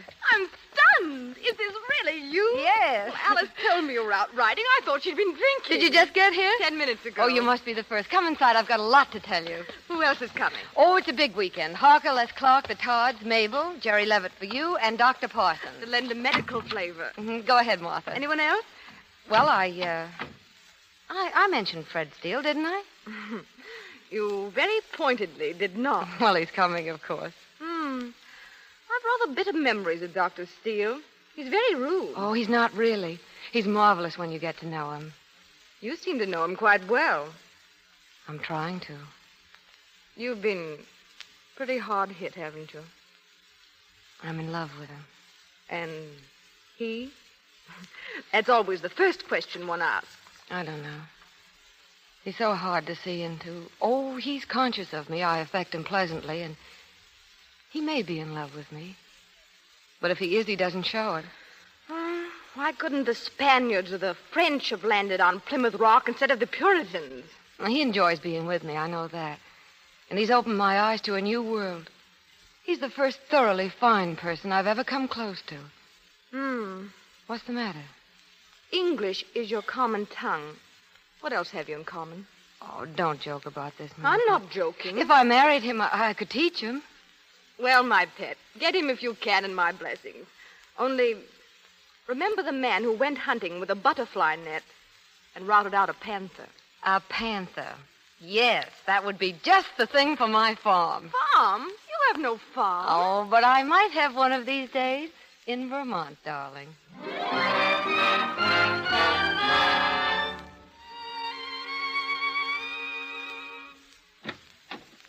Fred, come in. Oh, I didn't expect you until dinner time. I thought I'd come early if you didn't mind. Oh, I'm glad you did. We can have a talk before the crowd gets here. Sit down. I'd like that. I may not see you again for quite a while. Why, Fred? Oh, you mean you're going to Vermont? I'm leaving tomorrow. So soon? It has to be sometime. Of course. How have you been, Judith? What? Oh, fine. Let's have a look at you. No headache? None. Been sleeping well? Beautifully. Appetite good? Marvelous. You see? I know all the answers. Good. Now stand with both feet together. Close your eyes. How's the balance? Perfect. I find nothing wrong. There isn't. I rode today. Oh. How'd it go? How did it go? I wish I had a gift for words, Fred. For the first few minutes, I was tense. I couldn't forget that day when I crashed into the fence. I saw the whole thing happen again. And then my horse responded. I put him to a hedge. We cleared it beautifully. The fields lay clear and green before us. I was free. And what was better, I was myself again. Oh, Fred, how can I ever thank you? Oh, don't let's talk of thanks. I owe you so much. I've been repaid 1,000 times for anything I've done. And I never want you to feel under any debt to me. I think that's the nicest thing anyone has ever said to me. Are you so generous to all your patients, Dr. Steele? Judith, you know what I mean. Oh, perhaps I do, and perhaps I don't. How much of what you say do you ever mean? I mean that I care so much that I'll be ready to come to you halfway across the earth whenever you call me. Is that better? You sound so serious. Well, it was a serious speech. It had such finality to it. Fred, what's disturbing you? Nothing. Yes, there is. Why do you choose just those words whenever you call me? I was trying to fit the role you picked for me. Oh, you're not telling me the truth, but that's your privilege. I'll get it from you sometime. Perhaps later in the summer if I should see you. What? Well, you see, a real estate friend of mine told me last night that I ought to have a place in the mountains. And where do you think he suggested I buy a place? Vermont. No, really? Uh-huh. Maybe I'll buy it. And then I can come up once in a while and stand godmother to the babies you bring. Well, I'll have to arrange for them to be born between your horse shows. You think it's all nonsense, don't you? My interest in showing horses. But I love it, and I do it well. That's something, isn't it? Oh, I know. But what of the more serious side of life, my child? Oh, don't worry. That's coming, too, when I'm married. Married? Mm-hmm. Are you thinking seriously of getting married? Why not? Is it unnatural? Look at me. Is it so hard to think of me in love? What's the matter? Nothing. Fred, what's happened? Nothing has happened. What are you hiding from me? Judith, why should I hide anything from you? Oh, don't evade. You're trying to protect me. From what? I tell you, there's nothing. That strange, solemn note that comes into your voice whenever we talk about me and my future. I've noticed it before. Oh, you're imagining things. Oh, don't lie, not to me. What's frightening you so? Judith, you're frightening yourself. Oh, I see. I see. This terrible thing in my brain is coming back. It is, isn't it? And this time it's going to... I'll die, won't I? Judith. I'm going to die. That's it, isn't it, Fred? Oh, God, Judith. Please. I'm all right. Just give me a minute. Light a cigarette for me, will you? Thanks. I'll have those headaches again and that awful confusion. No, you're not going to suffer again. That's all behind you now. How will it come? Quietly. Peacefully. God's last small mercy. I'll have no warning. No chance to be ready. There may be a moment near the end when you won't be able to see quite as usual. You mean I'll go blind first? Just for a moment. Then you'll be perfectly all right again for a few hours. Fred, how long have I? A year? 8 months? 6? Possibly more. Judith. I'd rather you didn't touch me just now. Do you mind? I think I'd like to be alone, Fred. Why? I won't do anything reckless. I'd rather I want to be alone, Fred.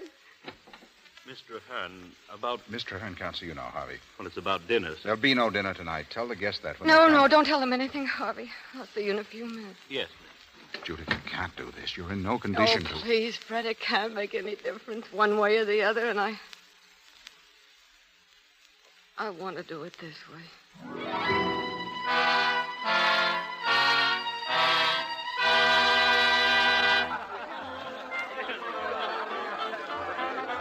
Pretty gay, aren't they?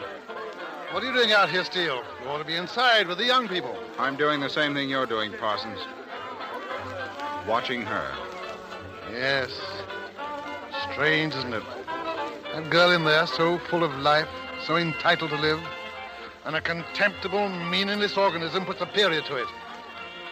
It's rather a bitter commentary on advanced medicine. She'd be the first to tell you that. She's found out. What? She knows she's going to die. Good God. How did she find out? I told her this afternoon. You told her? Oh, how could you? We won't go into that. She caught me off guard. She was thanking me for saving her, talking so hopefully of her future. How did she take it? You know how she'd take it. Magnificently. But she's a lonely girl. She'll be lonelier now. She has courage. Thank God for that. She has friends, many of them. Friends? Those chattering fools in there, do you think they can help her? One word from me and they'd run from the house like rats. Steele, you wouldn't. No, I won't tell them. Where are you going? To be entertained, Dr. Parsons. Oh, come in, Dr. Steele. You're just in time to hear the punchline. Mother, stop it. You'll be sent home. Without her supper? Without her supper. Because of one little story? Oh, one of your little stories, yes. Oh, you know, Judith, my suspicions of you are right. You're not sophisticated at all. Actually, you're a woman who's destined to be a mother, and you have loads of children. There'll be Oscar and Judith and Peter and little Frederick. Why don't you shut up? What? Fred. It's all right, Martha. It isn't all right. Judith isn't well. I am. I'm all right, I tell you. Will everyone please get out? No one is getting out. Judith, I want to speak to you. Will you come outside, please? I'll be right back, everyone.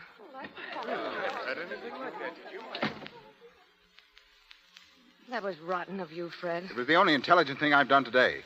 I'm not going to stand by while you put yourself through an ordeal like that. What do you want me to do? Sit upstairs by myself and think how in 6 months... This isn't the time to face people who expect you to be gay and happy. I would have carried it off tonight if you hadn't interfered. And then what? Then? Nothing. You're wrong, Judith. There is something.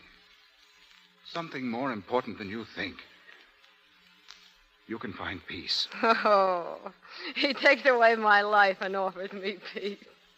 You left me too much for peace. 6 long months. Oh, God, how long they seem. Now, give yourself a chance, Judith.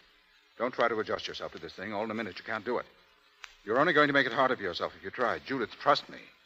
I'm your friend. Too much, my friend. Oh, much, much too much. Oh, I'm talking in riddles. I dislike people who evade. But suppose I don't like myself. What of it? It'll be that much easier 6 months from now. Must be horrible to die loving oneself. I'm shocking you. No. Disappointing you, then. No.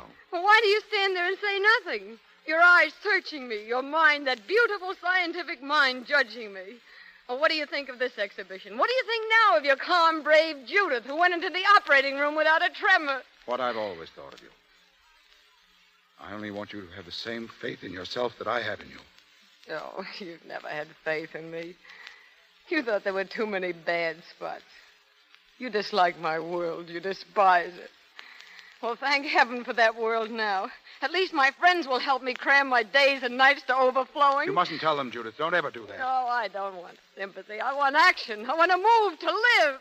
The night shall be filled with music. I'll put on a good show, believe me, and I'll be satisfied with that for my epitaph. No, you won't be. You're too vital a person to be satisfied with that. There's the truth, and you've got to face it. The truth is I'm going to die in 6 months. There is no other truth. We all must die. The tragic difference is that you know when. And we don't. But the important thing is the same for all of us. To live our lives completely. The doctor talks. Because I know that you want so much more than your friends can possibly give you. Because I want you to find some measure of fulfillment. Fulfillment. Haven't I been dreaming of fulfillment? Hoping and praying? Fulfillment. Oh, you fool, you poor fool. Can't you see? Don't you know? I'm in love with you. Judith. Oh, I shouldn't have done that. It was unfair of me. Judith. I never dreamt. Oh, it doesn't matter, Fred. It would have been much worse if you'd loved me, too. I know you don't think there's a place in your heart for love, and now I can never teach you. Never. Never, never. That's a terrible word, isn't it? Judith, I'm taking you away with me. Yes? Why? Because you need my help. Still my friend. Oh, go away and leave me alone.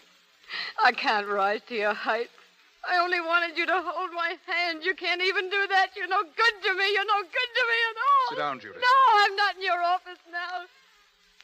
You can't do that to me. Oh, don't you see? You'll only stop me living the few hours left to me.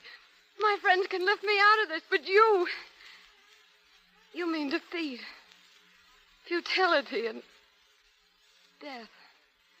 Always and always that, and I won't have it. I won't let you spoil what's left. Judith. I want you to go away. I want you to go and stay away.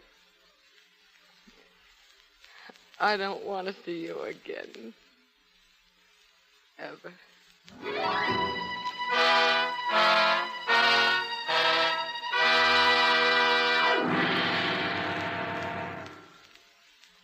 We pause for station identification. This is the Columbia Broadcasting System.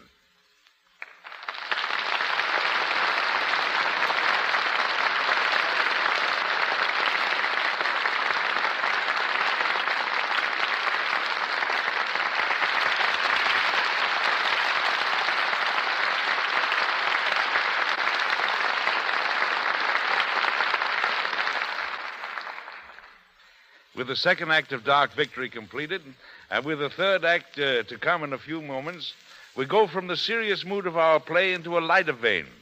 We devote this brief intermission to a meeting with another backstage Hollywood personality who helps make motion pictures what they are. She is Nina Roberts, chief hairstylist of the United Artists Studios. Miss Roberts has been parting the hair of glamorous stars for 12 years, starting with Mary Pickford and Norma Talmadge. At the moment, she's working on the Walter Wanger production, Algiers. And the efforts of our 20 assistants are seen in such recent films as The Adventures of Marco Polo, Stella Dallas, Stand-In, and The Goldwyn Follies. In the latter film, Miss Roberts achieved the distinction of giving Master Charles McCarthy his first shampoo, Finger-Waving Marcel. And I've been picking splinters out of my fingers ever since, Mr. Arnold. Didn't Charlie feel like a sissy getting his hair done? Indeed not. He was a little scared that his scalp might warp. But apart from that, he didn't open his mouth. Well, probably because Edgar Bergen wasn't around. But why, Miss Roberts, was it necessary to operate on Master McCarthy's curls for the movies? Because the picture was done in Technicolor, Mr. Arnold, which demands much more attention to detail than black and white films. And here's a fact that might be particularly appropriate. Each star in a Technicolor picture uses special Technicolor makeup. Before this makeup is put on and when it is taken off, you will find that the stars make generous use of Lux toilet soap. They prefer it because its active lather makes it such a fine complexion soap. A soap that removes stale cosmetics thoroughly. Well, we're glad to hear you say that, Miss Roberts. A fact like that should be interesting to the women in our audience who also use Lux soap. Now about hair. From my casual observations, the present mode seems to have come directly from the history books. The modern girl apparently wants to look more like a page boy. Right you are, but the page boy bob is now at its peak, which means another style will soon replace it. The pompadour. You'll first see it in modified form, with the hair swept up the back of the head and curls on top in the form of paillettes or ringlets. Hair will be worn sleek and tight to the head, so it will really look bobbed, and women will once again reveal the fact that they have ears. Well, there are many types of girls and faces in our audience, Miss Roberts. Would you make an attempt to distribute a little specific advice? You name them, and I'll try. Well, let's begin with the general classification of brunettes. Good. Dark hair usually looks best when it's sleek and well-groomed, because dark hair around the face usually shows a definite hairline. Blonde hair doesn't show a definite hairline, and therefore usually looks better curled. Very good. Now, what about the girl with a round face? She should wear her hair drawn smoothly from the forehead and a soft knot in the back. In the evening, a high dress will subdue the roundness of the face. Now, the girl whose nose is a trifle larger than she'd like it to be. She should avoid both the high hairdress and a lot of waves on the top. She should keep a flat hairline in the head and fullness at the sides in the form of curls or waves. And for those who wear glasses? My suggestion is never wear the hair pulled away from the face. A softly waved hairdress with some fluffiness around the temples is most becoming. And speaking of fluffy hair, Mr. Arnold, did you know that Lux toilet soap makes the hair grand as shampoo?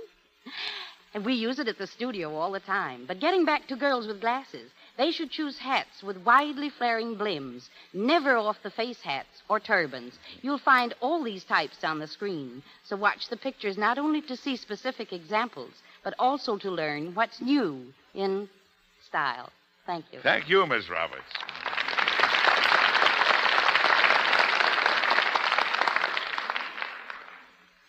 Barbara Stanwyck and Melvin Douglas in Dark Victory.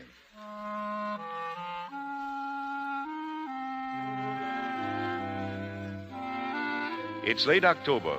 4 months have passed, and Judith is living desperately, cramming a lifetime into a few short weeks.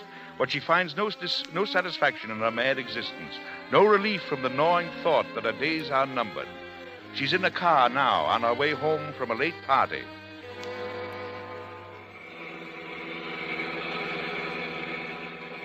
Faster, Leslie. Oh, you can go faster than this, can't you? Maybe I can, but I'm not going to try.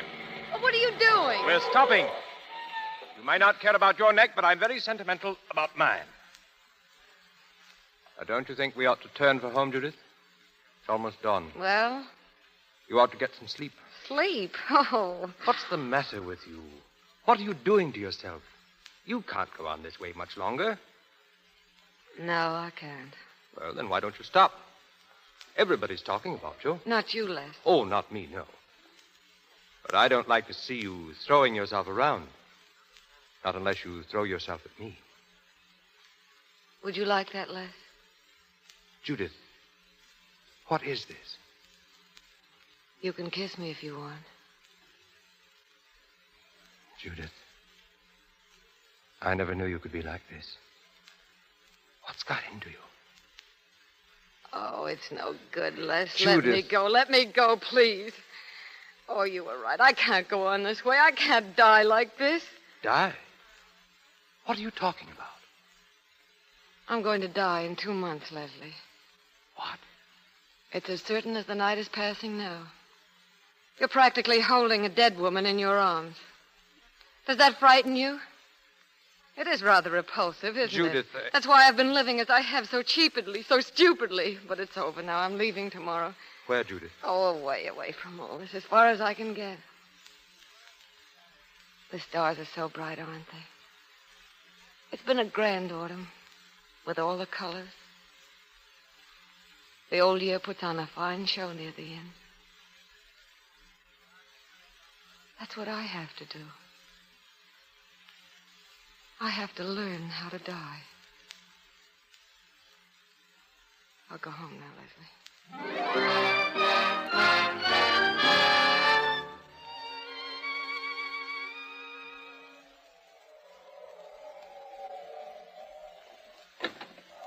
Good evening, Jenny. You're late tonight, Dr. Steele. Yes, I had to stay at the Fraser's house longer than I expected. It's after 9 o'clock. I know. I saw the train pull out as I came by the station. You're tired, aren't you? I hadn't thought about it. Maybe I am. Well, I don't like your looking so tired. Oh, don't worry about me, Jenny, and don't fuss. Remember, I'm not in the second grade any longer. Oh, I'm sorry, sir. Oh, so am I, Jenny. Don't pay any attention to me. I'm all right. Oh, I thought coming back here it'd make everything different. It hasn't. You're not contented here, are you? No, nothing's ever complete, Jenny. There's no such thing as perfection. I've learned that. Now, you didn't used to think so. But I've learned. You see, I came very close to it once, Jenny. Almost to the thing itself. I held it in my hand. But there was a little flaw, and because I couldn't compromise, I lost it. I don't know what you mean. Oh, it doesn't matter. Good night, Jenny. Good night.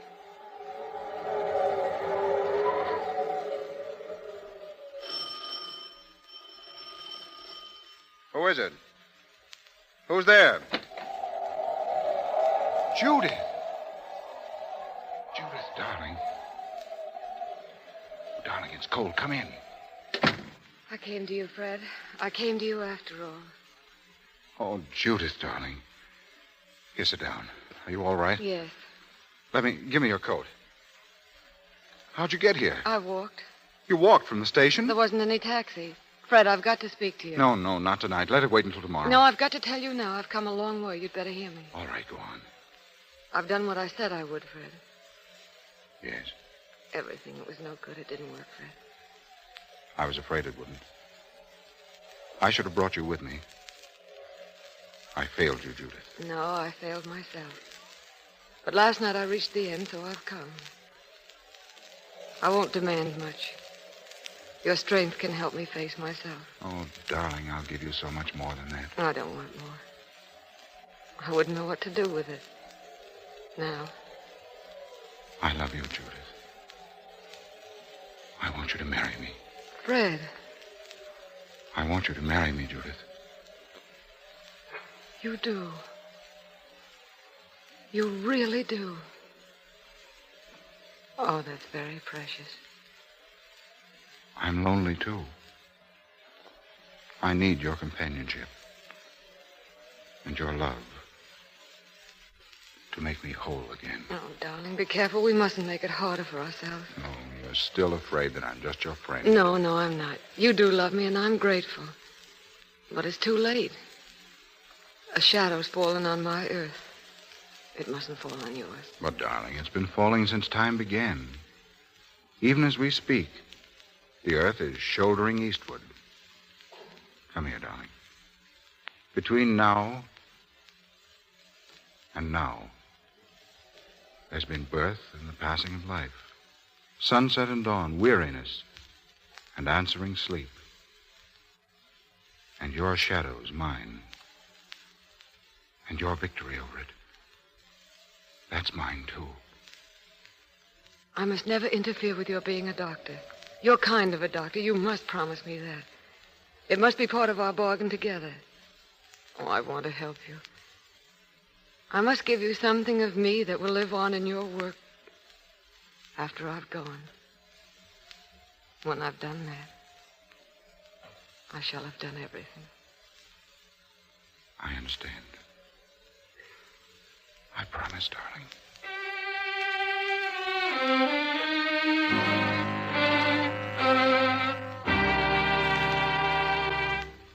Jenny, we have a deficit for the month of $43.17. That's splendid, Mrs. Steele. As I recall, it was over 100 last month. At this rate, we'll soon be living within our income. No, don't tell the doctor. He won't even mail out his bills. Oh, Jenny, who did collect the bills before I came? The patients collected them. And still doing it, some of them. Here's John Hunter with a bill of $8 rendered 4 months ago. My dear, if John Hunter ever paid a bill, the entire country would rock on its foundation. I know, and he's such a kind man. He looks just like a horse. I'll take it. Hello? Yes? Montreal? Well, Dr. Steele isn't here.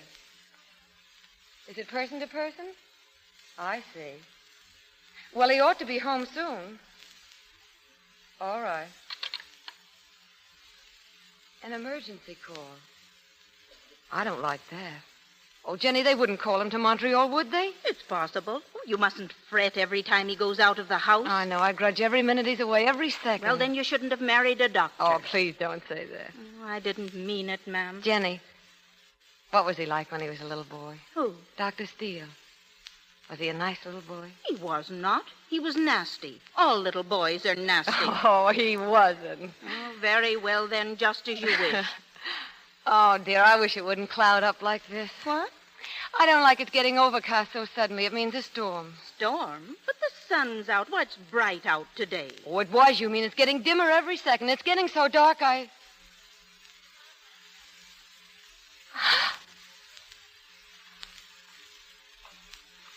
Jenny.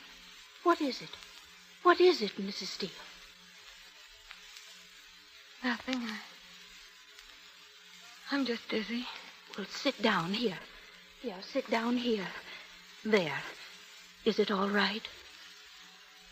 Yes. Yes, it's all right now, Jenny. Oh, you frightened me, ma'am. Oh, it was nothing. And Jenny. Yes? You mustn't tell the doctor. You mustn't. Do you hear? Oh, but... Do you hear, Jenny? Oh, yes, ma'am. Yes, ma'am.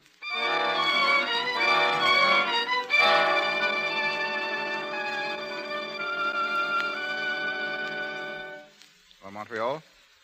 Hello, I'm waiting for a call from Montreal. All right. Hello, Platt? Steele speaking. Do you want me? Oh. Yes. Is the skull fractured? Fred. Montreal. Well, what are the chances? Well, no one very sick at the moment, but anything might happen. No, not from what you say. No chance unless you operate. Yes, it is. Very delicate. Yes, I've had good results, but I... Oh, you must, Fred. You've got to go. Wait a minute. But, darling, it means at least 3 days. But you must. You can save a life up there, Fred. Tell him you'll go. Hello. How about the trains? Yes, I can make that one. All right. Goodbye. There's a train at 6 in the morning. But I don't like this, Judith. It's all right, Fred. Believe me.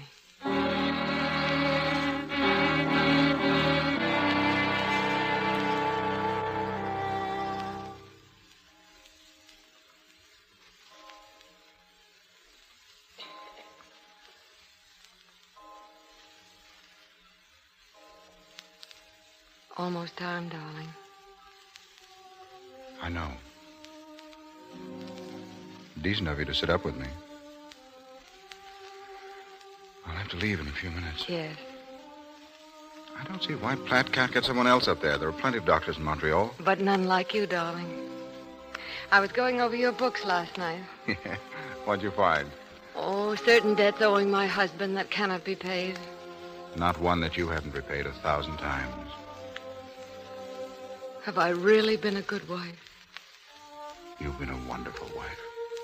Oh, I've loved it so every minute. How can I make you understand? Fred, look out there. Out of the window.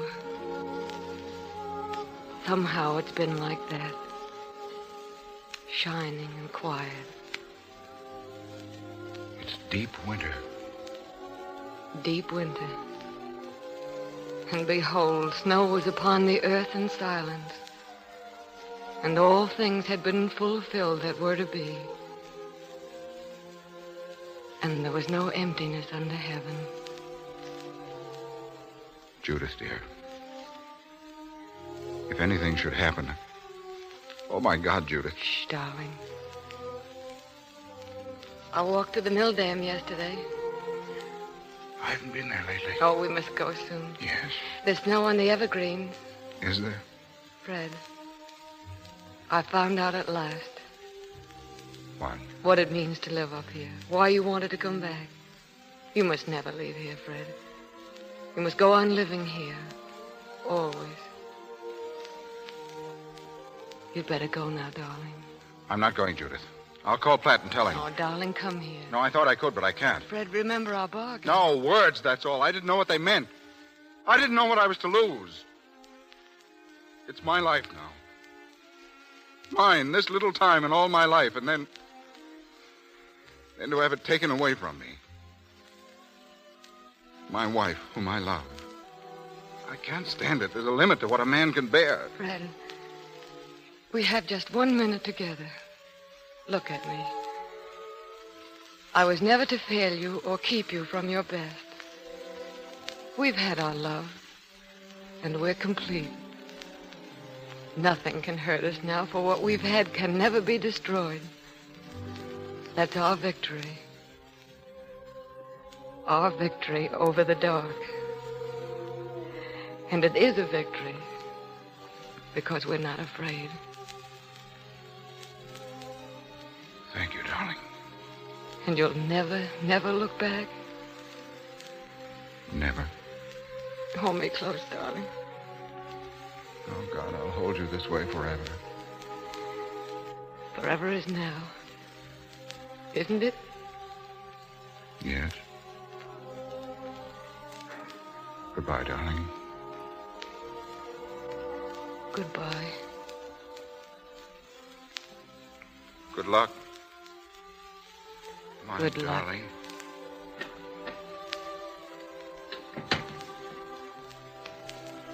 Mrs. Steele, is the doctor gone? Yes. He left this piece of paper with me. It has the address where he's going to be. He said in case you needed him. Give it to me, Jenny. Yes, ma'am. But, Mrs. Steele, you're tearing it. I'm not going to need him, Jenny. Because someone else needs him more. Who? Who needs him more? Someone who's going to live.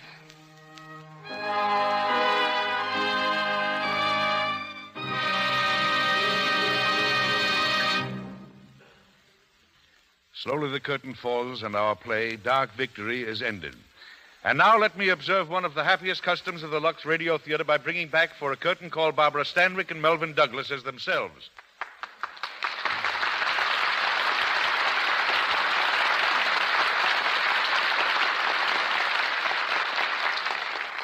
There are two things in particular, Eddie, for which I want to thank the Lux Soap people. Dark Victory is certainly one of them. It's such a grand play to me because it presents a down-to-earth problem that might confront any of us. But more than that, it proves that a kind of happiness can be found apart from the usual boy-gets-girl variety. It also shows that when you're faced with a situation which you're helpless to change, that you can be happy through honest acceptance of facts and by making the best of circumstances. That's an admirable philosophy, Barbara. I'd like to add just a little to what you've said. A word about doctors. Oh, you should be able to do that, Melvin. You came pretty near to becoming one yourself. Well, the nearest I came, Eddie, was to serve for a while in the Army Medical Corps.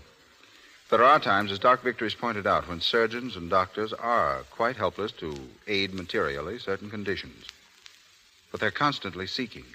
And little by little, they're constantly finding. For all we know, in some obscure laboratory, a doctor at this very moment may be making a tremendous discovery. Believe me, it's rather heartening to realize that in these troubled times, there are men who forget color and race and creed in a battle for all humanity. But, Barbara, you said there were two things for which you were grateful. Yes. I want to go on record once again for the product behind this program. I'm sure if all our listeners could come to Hollywood and see how popular Lux Soap is in all the big studios, they'd realize how much we depend upon it as it keeps our complexions exactly right for the camera. I always use Lux soap at home, too, for the very excellent reason that, to me, it's the finest complexion care in the world. Coming from you, Barbara, we're especially glad to hear that. And now, Eddie, what about giving us another one of your recipes? I understand that poem of yours on how to make sauerbraten was quite a sensation. Oh, I can do other things besides cook. Really? Oh, yes. Yeah. I've been doing a bit of vocalizing, singing.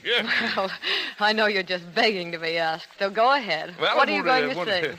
Won't exactly be singing. It's a sort of a recitative, Mm-hmm. Yeah. Well, it was written by Franklin P. Adams and set to music by my friend Richard Hageman. He's the noted musician, composer of Kapensaki, and former conductor of the Metropolitan. It's called Rich Man, and Mr. Hageman was brave enough to come here tonight to play it for me. Are you ready, maestro? The rich man has his motor car, his country and his town estate. He smokes 50-cent cigars and jeers at fate. He fribbles through the livelong day. He knows not poverty, a pinch. His lot seems light. His heart seems gay. He has a cinch. Yet though my lamp burns low and dim, though I must slave for livelihood, think you that I would change with him? Ha! You bet I would.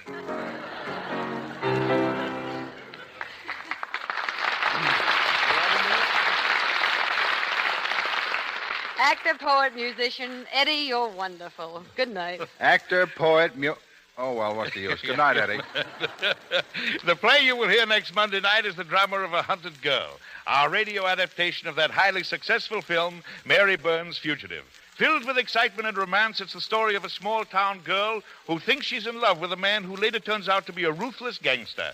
How real love and sanctuary finally come to Mary Burns provides an hour of great radio entertainment, especially when our stars will be three such superb and popular performers as Miriam Hopkins, Henry Fonda, Mary Astor, and Lloyd Nolan.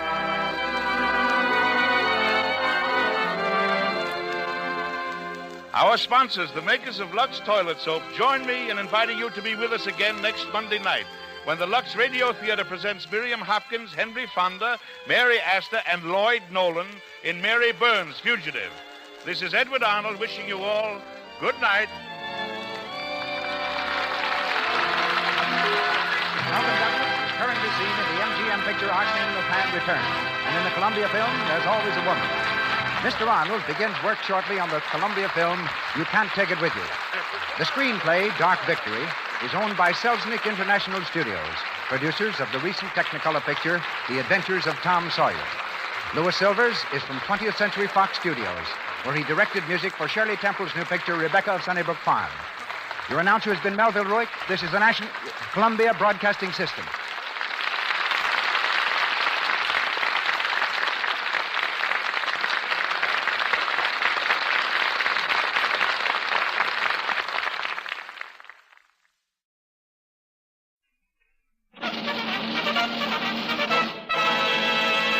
From Hollywood, California, the Lux Radio Theater presents Bing Crosby and Joan Blondell in She Loves Me Not with Nan Gray.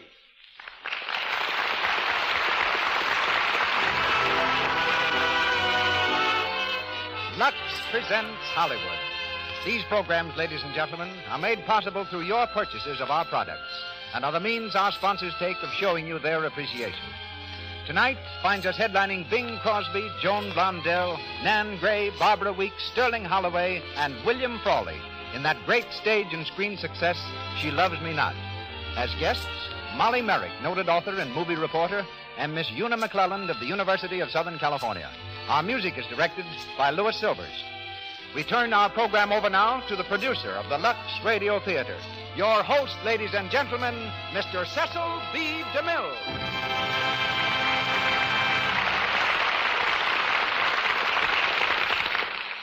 Greetings from Hollywood, ladies and gentlemen. Back in 1925, at just about this time of year, a footsore young man tramped into Los Angeles with assets consisting of a drum, a voice with a husk in it, a knack of phrasing songs that was entirely new, and $15 in cash. He'd driven from Spokane, Washington, but his automobile had expired several miles back on the edge of the San Fernando Valley. His name was Harry, but he was heard first at the Coconut Grove in Los Angeles under his nickname, Bing. Later, he toured with Paul Whiteman's orchestra. Then radio catapulted him into national fame and Hollywood. Bing Crosby today is one of the biggest box office attractions in motion pictures. His voice and personality lure millions to their loudspeakers weekly. His phonograph records are bestsellers the world over. Few names in sports are more respected than Bing's. He owns a large stable of racehorses, plays championship golf, and is actively concerned in football and prize fighting. In spite of these multiple interests, you're very likely on a Sunday morning to find the screen's #1 crooner singing in a choir of a small church near Hollywood. Recipient of countless honors, his latest is the degree of Doctor of Philosophy in Music, bestowed a few weeks ago by Gonzaga College, where Bing once studied law. Tonight, he becomes a college student once again, as he reenacts the role of Paul Lawton, which he played on the screen for Paramount in Howard Lindsay's rich comedy, She Loves Me Not. Starred with Bing is the ever-delightful Joan Blondell as Curly Flagg. Daughter of a vaudeville comedian, Joan has been on the stage in all parts of the world since childhood. Few stars in Hollywood have worked so hard for success or deserve it more. Discovered on Broadway by Warner Brothers, her talent in both comedy and drama has been established in a score of hit films. And we look forward to seeing Joan next in The Perfect Specimen. From the new Universal Studios comes Nan Gray, a discovery whom Hollywood has been watching very closely since her splendid performance in Three Smart Girls. Nan's next film is called More Than Love, and tonight she's heard as Midge Mercer. Barbara Weeks plays Frances, Sterling Holloway is Buzz Jones, and William Frawley of Paramount Studio is Gus McNeil. Now for the brighter side of higher education. The Lux Radio Theater presents She Loves Me Not, starring Bing Crosby, Joan Blondell, with Nan Gray.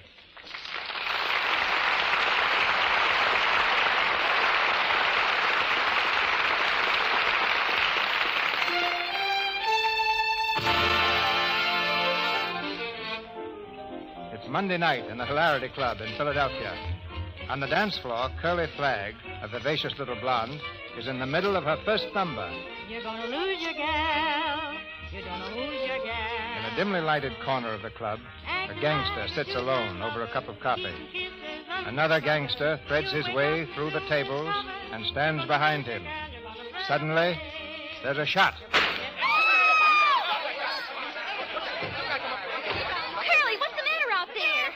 Ted, I just saw a man get shot. I heard it here in the dressing room. Yeah, right in the middle of my number. A guy pulls out a gun and... Did you see it? Sure. It all happened right in front of me. Oh, where's my coat? Where's my coat? I gotta get out of here. Why? Do you think I want to get mixed up in this?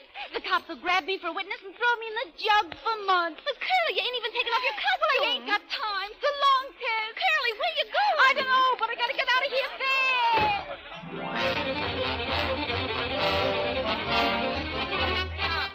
Papy, gangster shot in Hilarity Club. Police hunt singer Curly Flagg. Hey,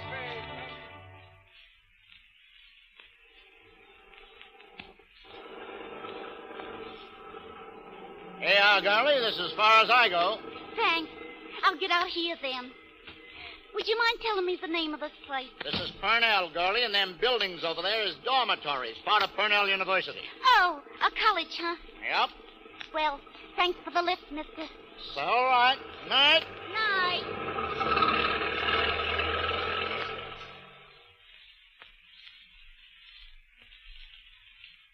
This period of English literature to the year 106 is called Old English or Anglo-Saxon. Come in. Hello. What? Hey, wait, you can't come in here. Women aren't allowed in the dormitories. Well, there ain't no signs up that I can see. Hey, are you one of these college students? Yes, but I won't be if you... I've been watching you through the window, and when I saw you eating that piece of cake, well, I just couldn't help it. Oh, is that what you wanted? A piece of cake? Well, here. That's a cinch. Oh, thanks. What, you want a glass of water? Uh-huh. Yes. You feel better now? Oh, I was awful hungry. What's the matter? You broke? Uh-huh. You don't mean you're actually starving. Well, I don't suppose you really starve for about a week or 10 days, do you? Oh, well, here. We'll go on down to a restaurant and get you fed right. I can't. Why not? The police are after me. Police? Yeah. Well, what is it? It's a murder case. Murder? Yeah, but I didn't do it. They want me for a material witness. You mean you actually saw somebody get murdered? Yeah, but I didn't know who the guy that done it. I only saw the back of his head. You see, I was doing my numbers at the time. Number? Yeah, at the Hilarity Club where I work. I didn't even take time to change. Well, look, if you didn't do it... Say, I knew a girl once that got mixed up in the murder. Perfectly innocent, you understand? And they held her in jail for 4 months. I ain't going to sit in no jail for 4 months, I'll tell you those. Gee. Can they really do that to you? Sure, if you can't put up no bond. That's a darn shame. Say, look, my allowance doesn't come until next week, but I can let you have... Ah, that's no use. This is a big-time murder. They'll be watching for me everywhere. It's no good taking your money and walking right into a cop's arms, you know. No. Well, there must be something we can do. Hey, you boys get a pretty good break here. It's nice. Can I have a cigarette? Oh, sure. Thanks. I looked in your window a long time before I got my nerve up. You look like somebody that might help a girl. Mm-hmm. Say, that sounds like somebody doing taps. Huh? Listen. Oh, that's, up there, that's Buzz Jones. He's got the room over this. He's a swell tap dancer. Yeah? You see, I think I'll go up and talk to Buzz a minute. You stay here, huh? Oh, well, you'll be back, won't you? Oh, sure. We'll think of some way to help you out of this.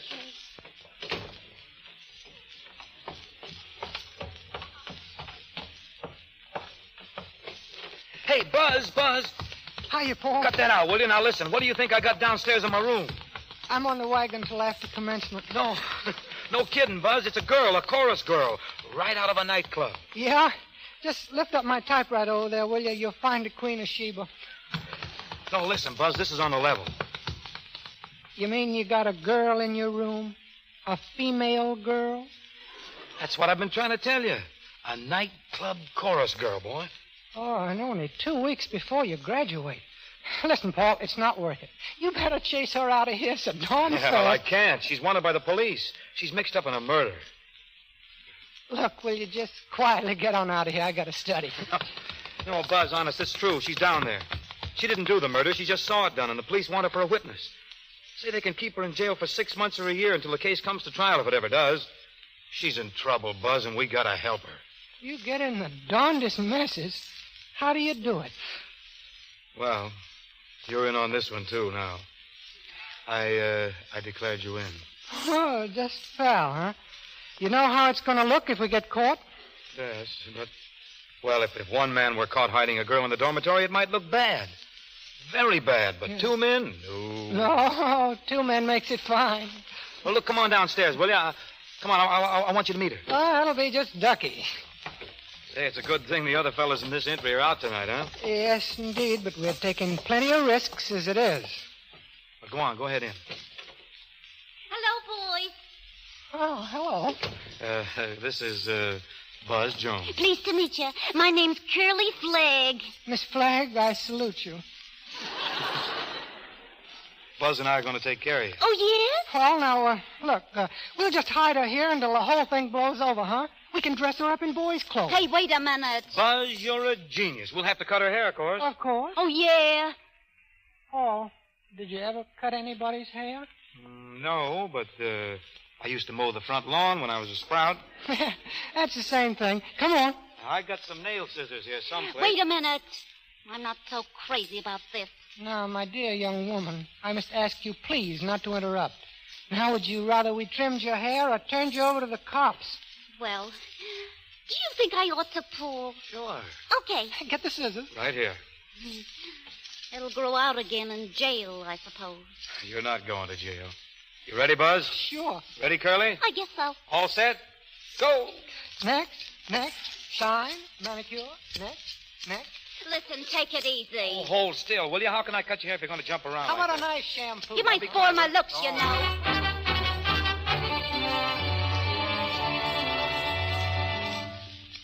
Ain't you done yet? I'll be bald-headed in a minute. Oh, look out, will you? Now, that was your fault. What'd you do? Well, I just went a little deeper than I had figured. Oh. How's it look, Buzz? Well, it looks kind of chewed, but could be worse. Well, let me see. Where's the mirror? Right over there. Oh, yeah. Say, I make a pretty good-looking boy at that, don't I? Sis, boom, bar. Sis, boom, bar. Yeah, college. Hey, shut up. You know, if they catch her, Paul, you're going to graduate awful sudden. Yeah, I know. Where's she going to sleep? Well, look, I tell you, I'll run up to New York tonight and tackle the old man about a job for her. So she can stay in my room, huh? Who is your old man, Buzz? He's president of Super Sound Pictures. Why? You mean you're going to get me in the movies? Oh, boy, oh, boy, oh, boy. Hey, pipe down, will you? Look, I think I'll write some friends about some more work for her, huh? You know, I might even wire my dad in Detroit. Oh, my yeah. uncle, huh? Yeah, but I wouldn't wire Francis if I were you. She might not like it so much. Why not? Who's Francis? His fiancé. Oh, he's got one of those, huh? Yeah, now look, come on, Curly. Upstairs to my room. We'll get you those boys' clothes and lock you in for the night. Huh? Well, swell. So long, Paul. Good night. Now, remember, if you need anything, just tap on the floor. I'll hear you. Oh, tap on the floor, huh? Sure. Well, see you later, my old college chum.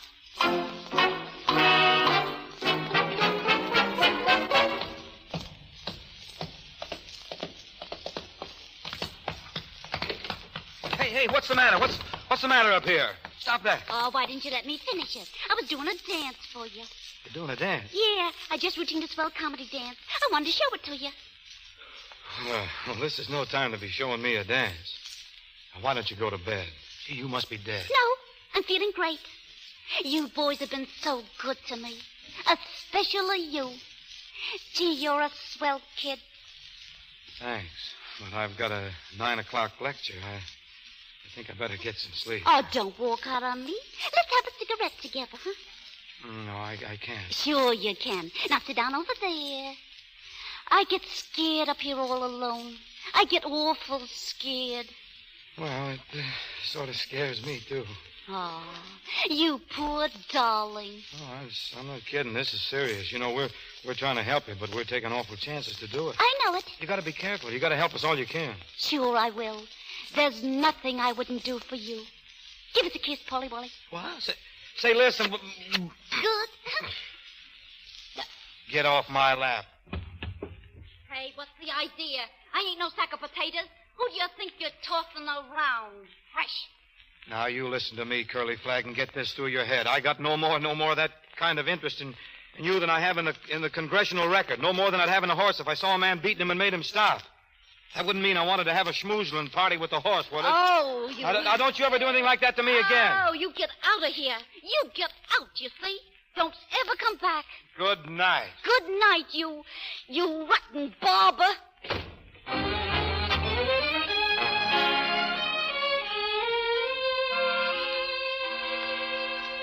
And that's the story, Dad. I figured you might be able to help her out. Paul Lawton's got her hidden in my room.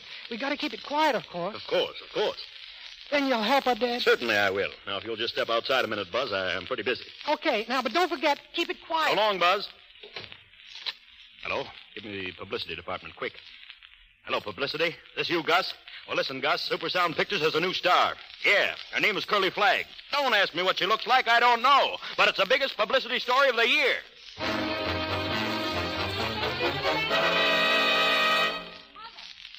Mother, just look at this. Yes, Francis? What is it, Francis? It's Paul. He's involved with a nightclub girl, a murderess. Paul Lawton? There's a picture in the paper. I'm going to break our engagement. Oh, my dear, don't do anything hasty. Hasty? I'm going down to Purnell this minute.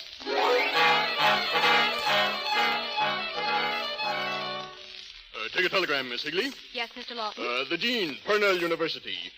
My nephew, Paul Lawton, senior class, wires me he has met, quote, deserving chorus girl, unquote. Most unfortunate to expose him to dangerous associates. Suggest you investigate and advise me of situation. Charles M. Lawton. That's all. Oh, wait a moment. Take another one. Paul Lawton, 54 Anderson Hall, Purnell. Astounded and uneasy, contents your wire. Stop. Insist you drop a fare immediately. Stop. There is no such thing as a deserving chorus girl. Good morning. Good morning. I'm Paul Lawton. I'd like to see Dean Mercer, please. Is he home? He should be here any minute. Won't you come in? Thanks. Who is it, Martha? A young man to see your father, Miss Mercer. Have him come in. Will you go in, please? Thanks. Oh, how do you do? How do you do? I'm Dean Mercer's daughter, Midge Mercer. His daughter? Yes. Well, I'm Paul Lawton, senior class. Won't you sit down? Thank you. I didn't know Dean Mercer had a daughter. Well, I've only been home from Paris a little while. I've been living over there studying. Music? Yes. Oh. Oh, you must be the Paul Lawton that wrote the music for the last Triangle show. That's right. I've been running over some of it. It's delightful. Thank you. As long as you're here, you can start on this one.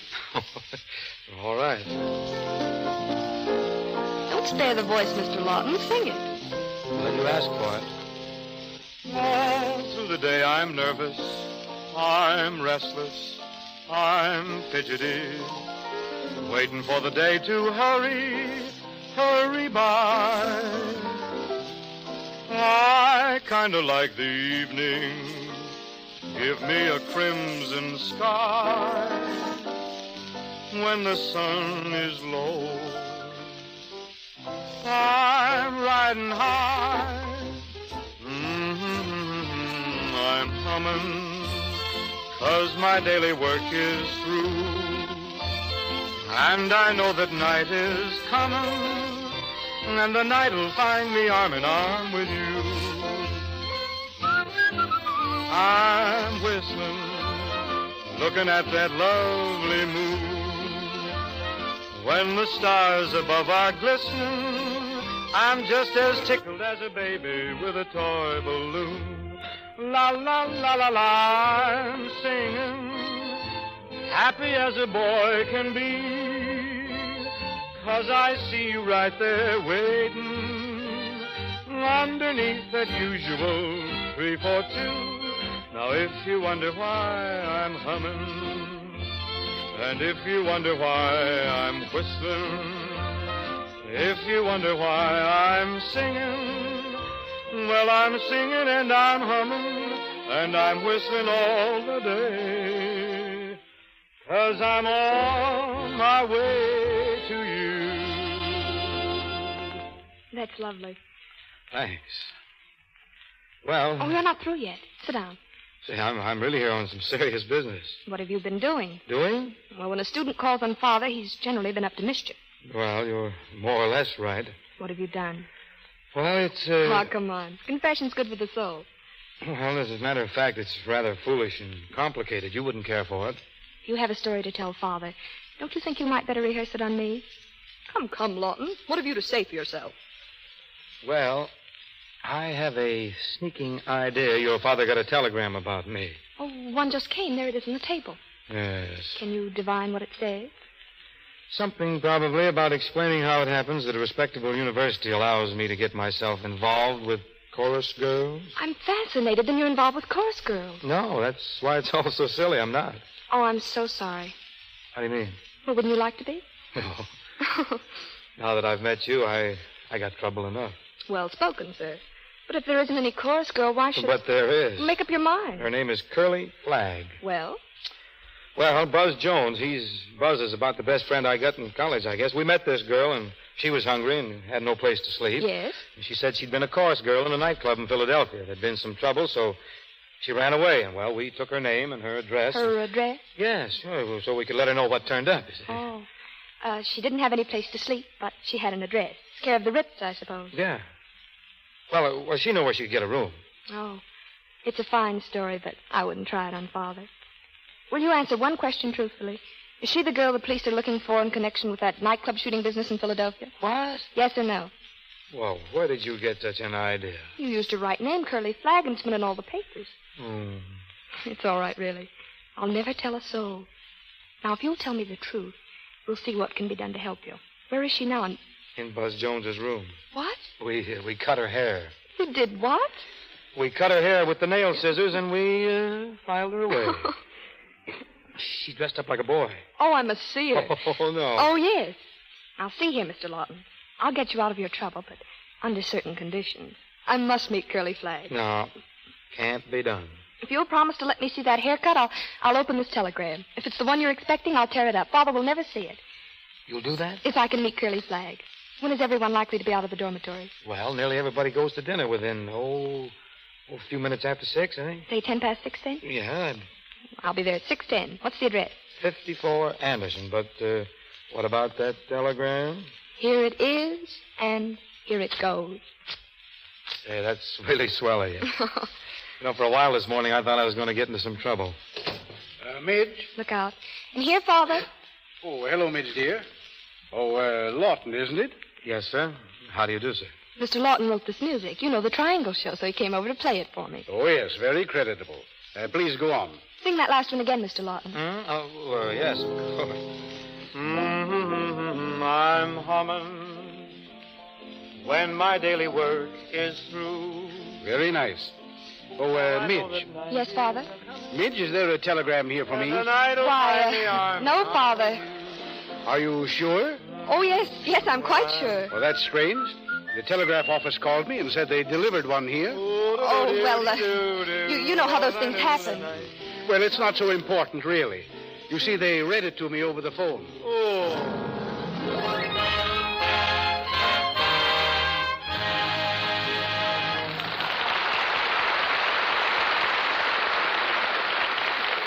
In a few moments, we'll go on with Act Two of She Loves Me Not, starring Bing Crosby, Joan Blondell, and Nan Gray. Meantime, let's look in at the Brown Derby, that famous Hollywood restaurant. We're sure to find it filled with movie people, perhaps several of the beautiful women whose names are known to film goers the world over. But tonight, we're interested in the conversation of two little waitresses. One of them has just come to Hollywood. Naturally, she's impressed. Gee, I can't believe it. Me being so close to Clark Gable, I could reach out and touch him. And, I nearly dropped my tray. Isn't that Claudette Colbert over there? It sure is. Stunning, isn't she? I'll say. What a complexion. Oh, what wouldn't I give to know how she keeps it so gorgeous? You mean to say you don't know? You are a greenie. Oh, well, anyway, knowing won't do me any good. Look at the money they have to spend. Yeah? Well, let me tell you something. 9 out of 10 of these swell-looking screen stars use Lux toilet soap because it has active lather that guards against cosmetic skin. Cosmetic skin? Sure. Cosmetic skins are the little blemishes and enlarged pores that develop when you let your pores get choked with dust and stale cosmetics, when you don't remove them thoroughly. Do you use Lux toilet soap? I sure do. Whenever I put on fresh makeup and every night before I go to bed. Gee, I'm learning things. I'll buy some Lux toilet soap on my way home tonight. I can see you're the kind that learns fast. You'll get along. Once again, Mr. DeMille. We continue She Loves Me Not, starring Bing Crosby and Joan Blondell, with Nan Gray, Barbara Weeks, Sterling Holloway, and William Frawley.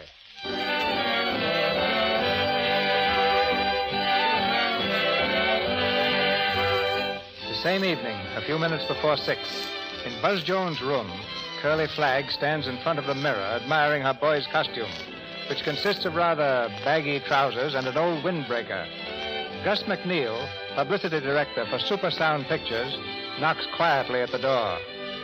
Curly turns quickly, putting on her very heaviest male voice. Who is it? Hiya. Hello. Bud Jones is out of town. I'm his cousin. Well, I'll be a ring-tailed baboon. All right. Go ahead and be at someplace else. Hey, that's a good performance. I've seen dames play little boys before, but... Hey, let's see you walk. Let's see you walk. Just turn around and walk out. Now listen, Curly. I don't know what you're talking about or who you are, but you better get out of here before I call my cousin. Oh, I'm so sorry. Now listen, my name's McNeil. Gus McNeil. Here's my card. Now read it and take it all back. Oh, you're from Super Sound Pictures. Well, if you see it on my card, it must be so. How do I know you're really from Super Sound? Oh, now look, Curly, we're wasting time. May we, speak freely? I guess so. Well, very well. To begin with, how'd you like to be featured in your first picture? Wow. Be quiet. When I want an answer, I'll ask for it. Now, to continue, Mr. J. Thorvald Jones has an impression that Super Sound may be able to use you, and he's delegated me to decide. There are several things to be settled. Your age, your figure, your salary, and you may have to go to a hospital for a few days to get your voice cut out of your nose and grafted into your throat. Say, listen. You listen. I'll do all the talking. If Supersound gives you a contract, they'll post any necessary bonds with the police for your appearance. Your legal troubles will be finished. Would you like that? I certainly would. All right. Now, I have a cameraman downstairs. We're going to take a bunch of photographs. Tomorrow, we'll do a newsreel. You're to work under my absolute orders, understand? But look at... You look at... Now, here's the gag. We've got a college picture on the fire now, but it's terrible. Beatrice Yvonne is starred, but we're going to fire her, and you'll take her place. Wow. Quiet, quiet. I'm going downstairs and help Andy get the camera ready. Then I'm going over to the hotel and see if Joe Arkle from the United Press has got in yet. Baby, we're going to plaster your name on the front page of every newspaper from here to Seattle and back. Oh, Mr. McNeil.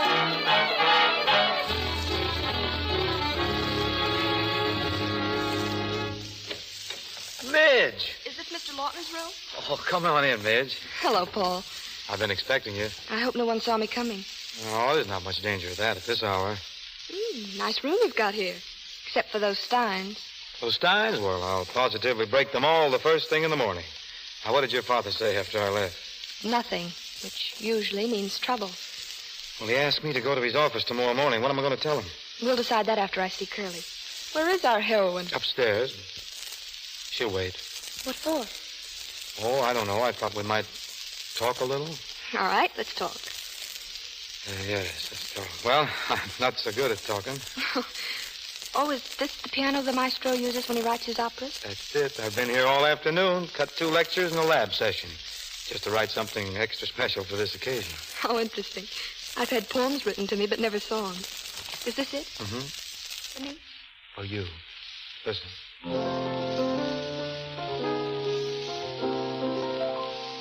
I could sing your praises with eloquent phrases, describe you and bribe you with wonderful speeches.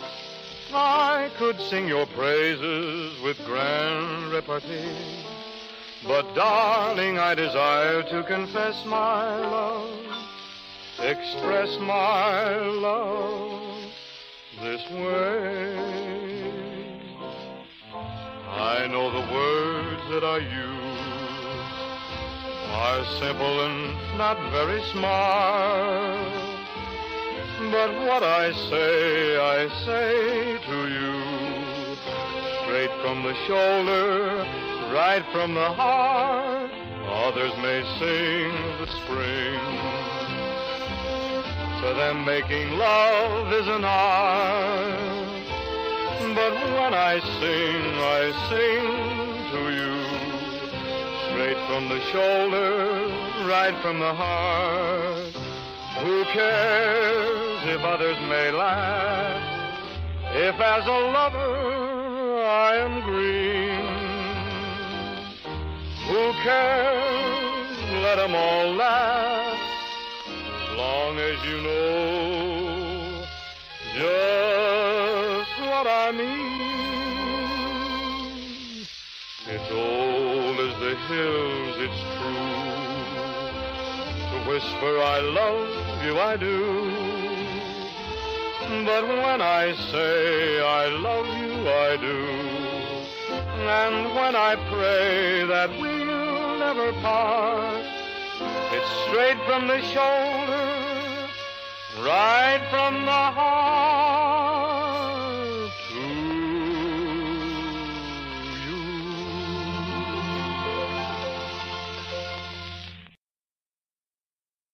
That's a lot better than talking. Are you going to devote your life to music? Oh, no. Surgery. And you? Well, surgeons come in handy at times. May I keep this? Well, you're the one it was written for. Midge. Please don't. Midge, listen, Midge. Stop it, please. Why did you do that? What? I suppose I should have expected something like this. Coming here. You were no more than polite. Oh, no, now, please, Oh, I'm always getting into idiotic situations. I quite understand how you got the impression that this would be my idea of a perfect way to pass the time. Oh, no, please, I didn't think anything of the kind. I didn't mean to kiss you. Then why did you? Well, because I'm in love with you. Well, I'm not in love with you. At least... At least what, Midge? I'm not sure what. Oh, Midge, Well, good evening. Francis, well... Come in, Mother. Francis, dear. I thought I'd find the lady friend in this room. How nice. Well, what are you doing here? Surprised, aren't you? And as for you cheap chorus girl. Francis, you... Who is this girl, anyway? Well, we're engaged to be married. We were engaged to be married. My dear, my dear. Oh, that's all very well, Mother. But if you think I'm going to walk into my fiancé's room and find him with this woman and say nothing about it... I'm afraid this is all a little over my head. I suppose it means something, but I don't know what. Paul might have explained it to me, but he didn't. Thank you all for a most entertaining performance. Now you've fixed it. That was Miss Mercer, the dean's daughter. Oh, the dean's daughter. In the first place, I don't believe it. In the second place, what was she doing in your room, whoever she was? Now, you keep quiet. I'd like to know who asked you to come into my room, sneaking in, trying to catch me at something. Children, really. Mother, we're going to have this out. Yes, you bet we are. Francis, dear, I won't allow it. I can't. Where's your dear, sweet, deserving chorus girl, then? Or are you afraid I'd offend her, too? Well, you offend me, I'll tell you that. Oh, I do? Yes, you do. Children. I'm not a complete fool. Yes, you are. You'd wait till I get a chance to explain. I'll wait for nothing. Come, Mother. Now, listen, No, I hate you. Do you hear? I hate you. And I wouldn't marry you if you had twice as much money.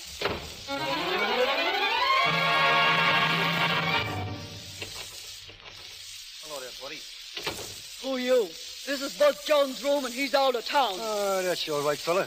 I ain't looking for no Buzz Jones. I got a date with a dame in this college somewhere. You can't hang around in here. Beat it. I ain't going to hurt nobody, kid. Take it easy. Take it easy. I just want to catch me breath. Well, catch your breath outside. Now, look at here, guy.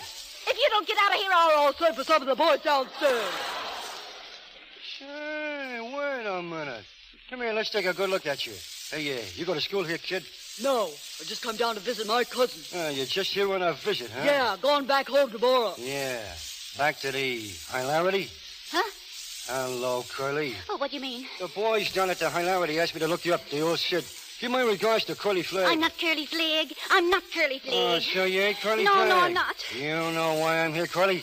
The Bull's just looking for you as a witness. You might tell him what you seen that night. I didn't see anything. I tell you, I didn't. Yeah, but supposing the Bulls went to work on you with a rubber hose. Oh, I didn't see anything, I tell you. We ain't taking no chances. You and me is going for a ride. Oh, you keep away from me. It ain't no use, Curly. Let's get going. No. Shut up. You hear? I'll put you in the push. What's the matter? What's the matter? Oh, Paul. Hey, what are you doing in here? Now, get away from her. Get away yourself, Look out, he's got a gun. No. Oh, boy. You knocked him out cold, Paul. Golly, I was so scared. Who is he? He's a gangster from the Hilarity Club. He wanted to take me away from here so the cops couldn't get at me. You mean he came here to take... Yes, to rub me out. Gee, you saved my life. Good Lord. I'll bet he's got his whole gang with him. What do you mean? Yeah. You see? There. Now, what did I tell you? He's coming in. Well, sock him. Sock him hard. Hey, what's all the rumpus about? Ow. Oh, what you hit him for? Shut that door. Who's he? That's Mr. McNeil, the best friend I got. Well, how did I know that? He's going to get me in the movies. You just went and ruined my whole career. Now, look here, Curly. I'll bet he's dead. Oh, dear. Maybe that's one of them. Now, grab that vase on the table and stand behind the door. When I open the door, let him have it. All right, I got it. Lawton, what's the meaning of all this? Oh. Will you look at what you've done? Dear, I blew him out like a light. Who is it? That was only Mercer, the dean of the college. Well, that makes us even.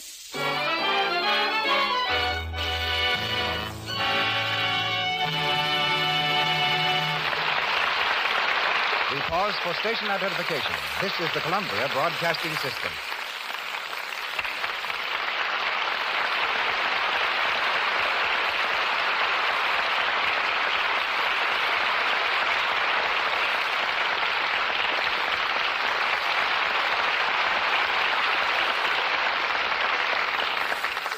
While waiting for Act 3 of She Loves Me Not, starring Bing Crosby, Joan Blondell, and Nan Gray, we'll have an interlude with a real student from a real college. Many people have the idea that a modern college consists of a football field surrounded by pretty girls and a few classrooms.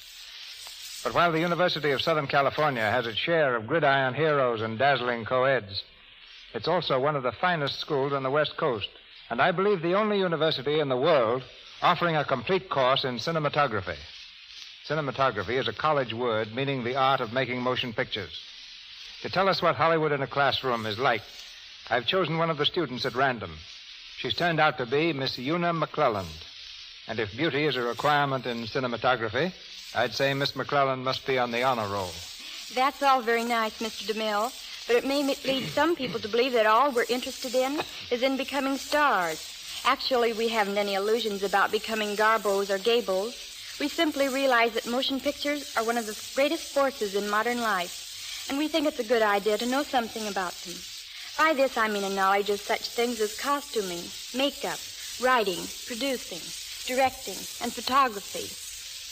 These are some of the subjects we study, and while our work can't be compared with what you do in a real studio, we can and do start from scratch and turn out pretty good motion pictures. With the university only a few miles from Hollywood, our studios ought to be of some help to you. They certainly are. Without their help, our course couldn't be nearly as interesting or successful. They aid in many ways. First, they let us use their studios and laboratories for experiments. Then they've been very generous in lending us stage settings and costumes. And every year when our varsity club puts on its stage show, they help us out in coaching. Famous actors and personalities like Adrian, the designer, lecture to us from time to time. And here's something else I've learned from our contacts with the studios, that practically every movie star uses Lux toilet soap and has used it for years. I've heard them tell about it right on this program. Of course, I'm not a movie star, and I don't ever expect to be one, but you may still be interested in my opinion. I use Lux toilet soap regularly, and I'm sincerely enthusiastic about it as a beauty care, and a lot of my friends use it, too. Now let me see. How else have the studios helped us? Oh, yes, one of the greatest things they've done for us is to use students as extras. They've aided many boys and girls to pay their way through school. USC students may be seen in several current pictures. Among them, Wells Fargo, Navy Blue and Gold, and Life Begins in College. And the university helps Hollywood. Your campus and buildings have come in very handily for some of our new college pictures, like Yank at Oxford and Hold'em Navy. Tell me, do the students still regard it as an event to have a movie company photographing on the campus? Of course, it always gives us a big thrill, even if the stars remain very professional, as they always do. After a visit from Robert Taylor, the school might just as well close down for a few days as far as the girls are concerned. It takes us quite a while before we're able to do much concentrating again. Among USC alumni who've made splendid connections with studios, I can think of Lawrence Tibbett, Buster Crabbe, John Wayne, and Cotton Warburton. But I can't think of any girl graduates who found jobs. Well, after all, I guess the girls are more interested in finding a husband with a job than in finding a job for themselves. Thank you. Thank you, Miss McClellan.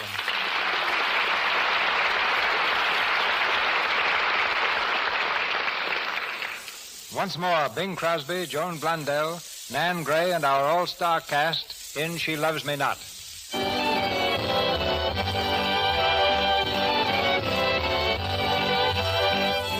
Playing the Good Samaritan to the lone little chorus girl has turned out an expensive gesture. To date, it has netted our hero one broken engagement, one blasted romance, and a splitting headache. In his room, Paul walks the floor, nervously biting his nails. Curly enters in the very highest spirits. Oh, Paul, you missed it. I missed what? You should have stayed upstairs. Mr. McNeil came too and we took pictures. Of course, the dean wasn't conscious yet, but just wait till he sees them. Just wait. Then I posed with the gangster boy. Come on upstairs. I'll let him take one of you. No. Oh, come on, Paulie Wally. Will you listen to me a minute? Thanks to you, I've just written a letter resigning from college, and thanks to you, I've just socked a man on the jaw who's the father of the only girl Well, forget it. Now, listen. They're gonna star me in the movies. Won't you be proud of me? Oh, Listen, will you get out of here? All right, but listen, you'll be sorry when you see my picture in the paper. I'll be sorry if I ever see your picture anyplace. Goodbye.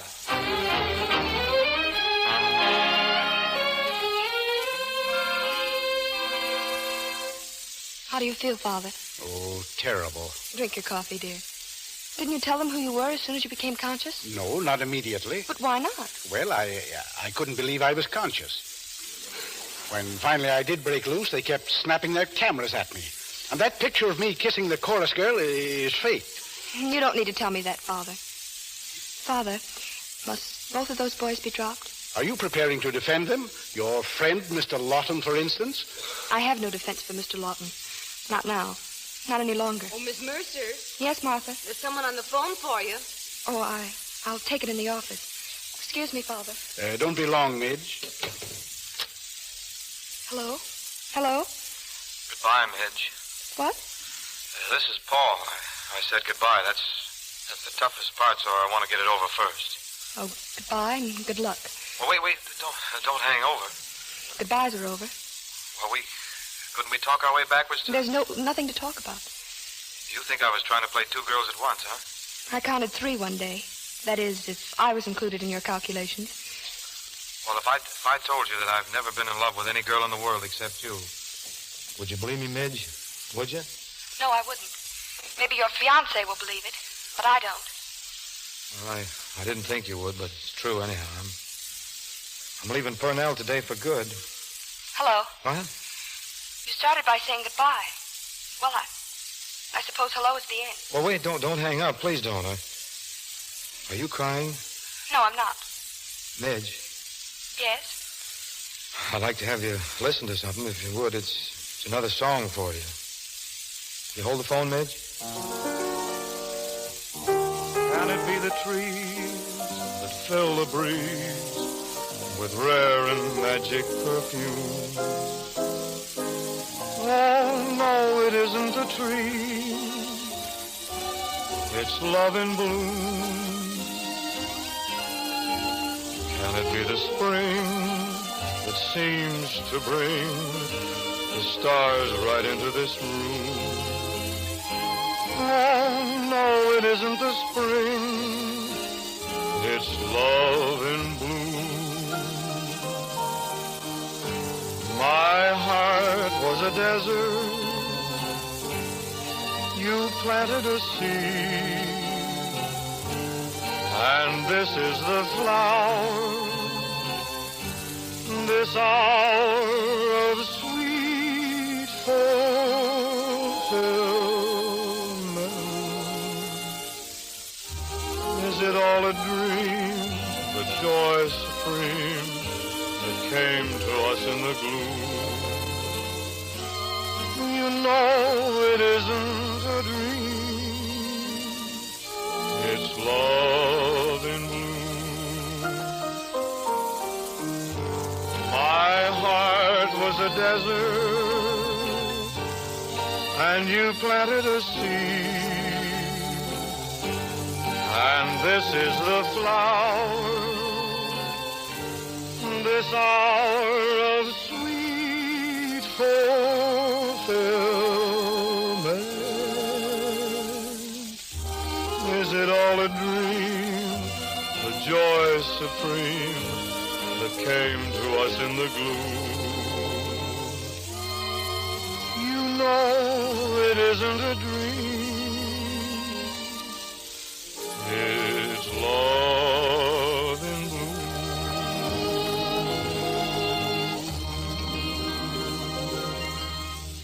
Hello. Hello, Midge. Did you hear it? Well, that's how I feel, Midge. That's really what I think of you, darling. You're listening, aren't you, Midge? Hello? Hello, Midge. Are you there? Midge? What number are you calling, please? Oh.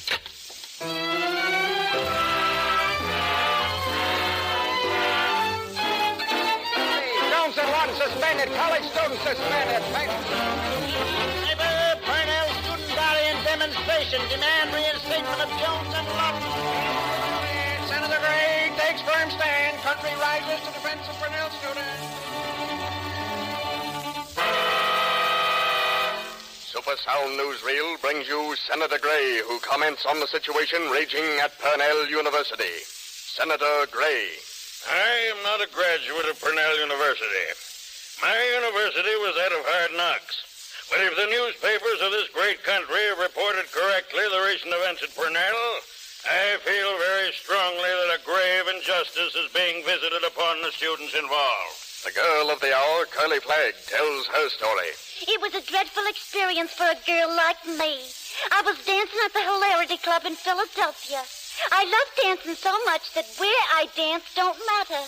I'm above my surroundings. The Purnell boys who took me in and sheltered me were just wonderful to me. Just wonderful. I'll never forget them. Never. They'll always be just my boys. Buzz Jones, one of the boys who was dropped. We students who were dropped by Purnell University have no complaint to make against the college authorities. And if the faculty still feels that we no longer deserve to be graduated from Purnell, then all I can say is that whether on the football field or in life, Purnell men can take it.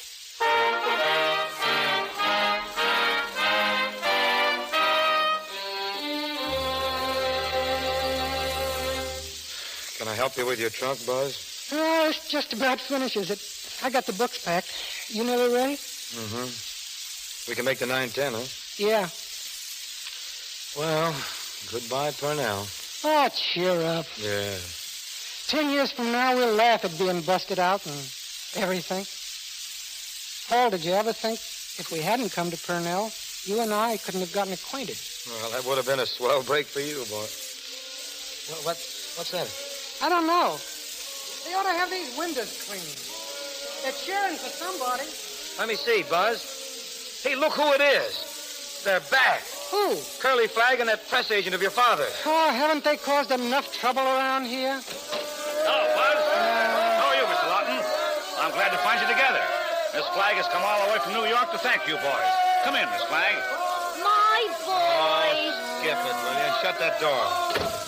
Oh, boys. Don't feel so bad about being canned out of college. We're working on that, and we just... Sure. Let's be friends. Let's all be friends. Now, I've got a camera set up outside, and I want to get a picture of you two boys and Miss Flagg together. Forget it, McNeil. It can't be done. We're already suspended now, and all we need is one more flashlight with her, and we're going to get hanged. Look, I think that you and Miss Flagg had better go back to New York. Not before we get a picture. Well, you're not going to get one. Now, what do you know about that? Any bets? I'll bet you a poke in the nose if you try. Yeah, you and who else? Nix, Curly, Nix. Oh, Mr. McNeil, these boys are just too young to appreciate what it means. Come in. Lawton? Jones? It's the Dean. Hiya, Dean. Shut up. Yes, Dean Mercer? The faculty meeting has just been adjourned. Yes, sir? The deliberate propaganda and official pressure brought to bear on the faculty in favor of you boys have had nothing whatever to do with their decision to reinstate you. You mean we're in? Yes, you're in. Yoo-hoo! Pardon me. Oh, boy. Give us a kiss, will you, Deanie? No, take her out of here, will you, McNeil? Come on, Curly. We got some pictures to shoot yet. I want to get one of you jumping out the second-story window. Well, so long, fellas. And don't forget, even though I'm a star, I'll always think of you as... Get out. My boys. Well, she's gone. Yes. Oh, Lawton. Yes, sir? I think there's someone waiting outside for you. She is? Yes. Oh, say, thanks, Dean. I'll see you later, Buzz. 3 for Lawton! Lawton! Lawton!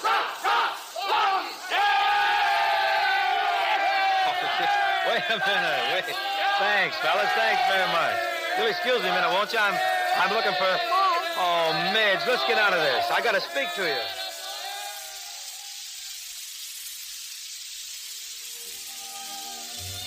Oh, Paul. And do you forgive me for hanging up on you? Oh, sure. Would you forgive me if I kissed you? You didn't take the trouble to ask me the last time. Oh, Midge. So why bother now? Oh, honey. Oh, Midge, hey, listen. Go away, Buzz. Say, listen, they just took a picture of Curly jumping out of the window. Does it matter? Well, it does to your father. She landed on his head. On his head? Yeah, oh, gee. Hey, what's the matter with you two? Go away, Buzz. Go away. My heart was a desert. You planted a seed. And this is the flower, this hour of sweet fulfillment.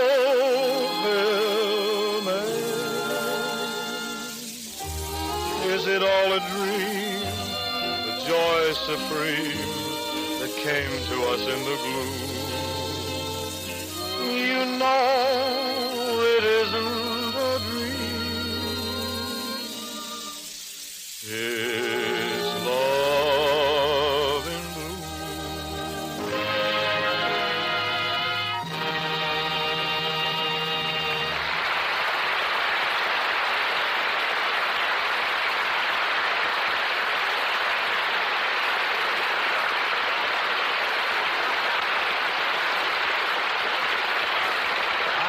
days are over. We say goodbye to old Purnell, but we'll have Bing and Joan back for a valedictory speech before we say goodbye to you.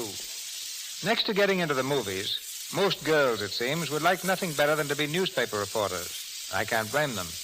Women reporters such as Molly Merrick lead lives of color, drama, and excitement. Miss Merrick has been a feature writer at home and abroad for the San Francisco Examiner, has doctored screen stories and written both novels and plays, but she's best known for the syndicated column Hollywood in Person, which she created some years ago. Just 10 years ago, Mr. DeMille, to be exact. It makes my visit here something of an anniversary celebration. Well, then let's talk about the Hollywood of 10 years ago. About the days when actors weren't forced to hide behind dark glasses because crowds then were content just to stand and look. But today... Well, they want to come away with a tangible souvenir of the encounter.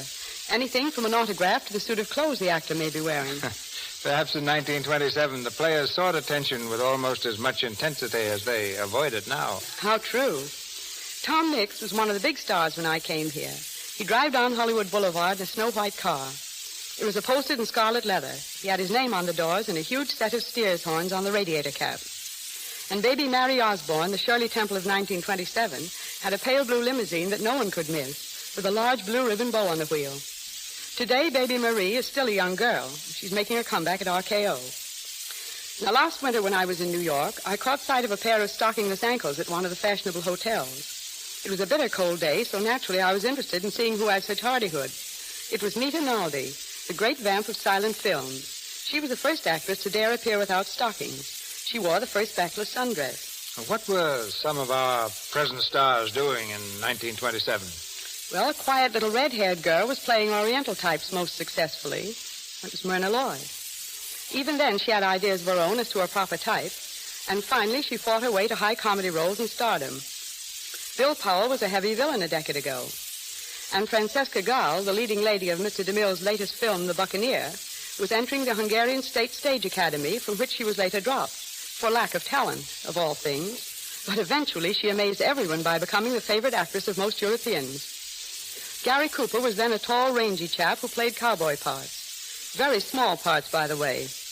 He didn't care about a contract, he said. He expected to make as much as $100 a week someday as a newspaper cartoonist. In 1927, the first picture with dialogue, The Jazz Singer, sent the whole colony into a frenzy. Douglas Fairbanks Sr. fearlessly prophesied that talking pictures would be a failure, and if producers insisted on making them, would eventually ruin the industry. Norma Shearer was less emphatic, but thought they would be a dismal flop. She little dreamed she would one day play Noel Coward's sophisticated characters or do Romeo and Juliet with Leslie Howard, a name then unknown in the motion picture profession. Since I've shown this evening how Hollywood prophets have come to grief with their prophecies, I think it's only fair that I should lead with my chin and say that pictures in the near future will be entirely in color. In all honesty, I must admit that I thought producer Walter Wanger was a little touched in the head when he told me that 5 years ago.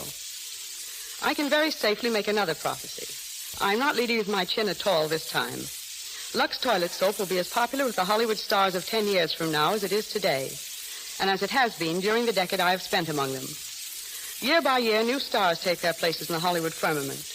We no longer write about Phyllis Haver or Billy Dove or Sue Carroll, of Leatrice Joy or Mary Philbin. We write now of Claudette Colbert and Simon Simon, of Louise Reiner and Joan Blondell, and a score of others who were unknown to movies a decade ago. But the men who began picture-making, the great producers, never retire from their work because they fully understand the limitless future of this industry.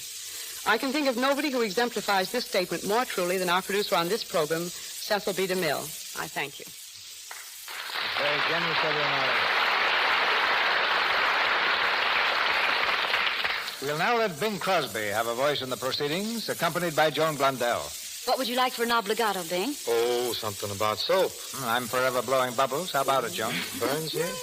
Well, this much about Lux. I think that Lux toilet soap is the finest soap in the world for for keeping complexions lovely and healthy and smooth. And in case there's any doubt in your mind, let me tell you right now, Mr. DeMille, that I use Lux soap every single day at home and at the studio. You know, I've heard reports about that, too. Speaking of reports, Mr. C, where'd you get that first name of yours? That sounds like one to me. Well, I tell you, back in the knee breeches days when I was a wee little tyke, a mere broth of a lad, as we say in Spokane, I used to totter around the streets with a gun on each hip. My favorite after-school pastime was a game known as cops and robbers, and I didn't care which side I was on. When a cop or a robber came in view, I would haul up my trusty six-shooters made of wood and loudly exclaim, "Bang, bang." As my luckless victim fell, clutching his side, I would shout, "Bang, bang," and I'd let him have it again.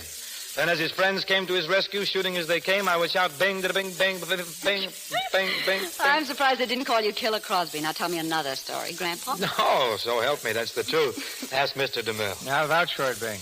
Aren't you making your next picture another cops and robbers story? Yeah, that's right. It's from the O. Henry yarn, The Badge of Policeman O'Roon. So here am I, playing cops and robbers again after all these years. Good night, Mr. DeMille. Bing, bing, bing, bing, bing, I think you got him, Mr. DeMille. Good night, Joe. Our plans for your entertainment next Monday night are announced presently by Mr. DeMille. We dedicated our program tonight to the American Red Cross, for by the Red Cross we mean you, the people of America, who are the sinew and heart of this magnificent organization.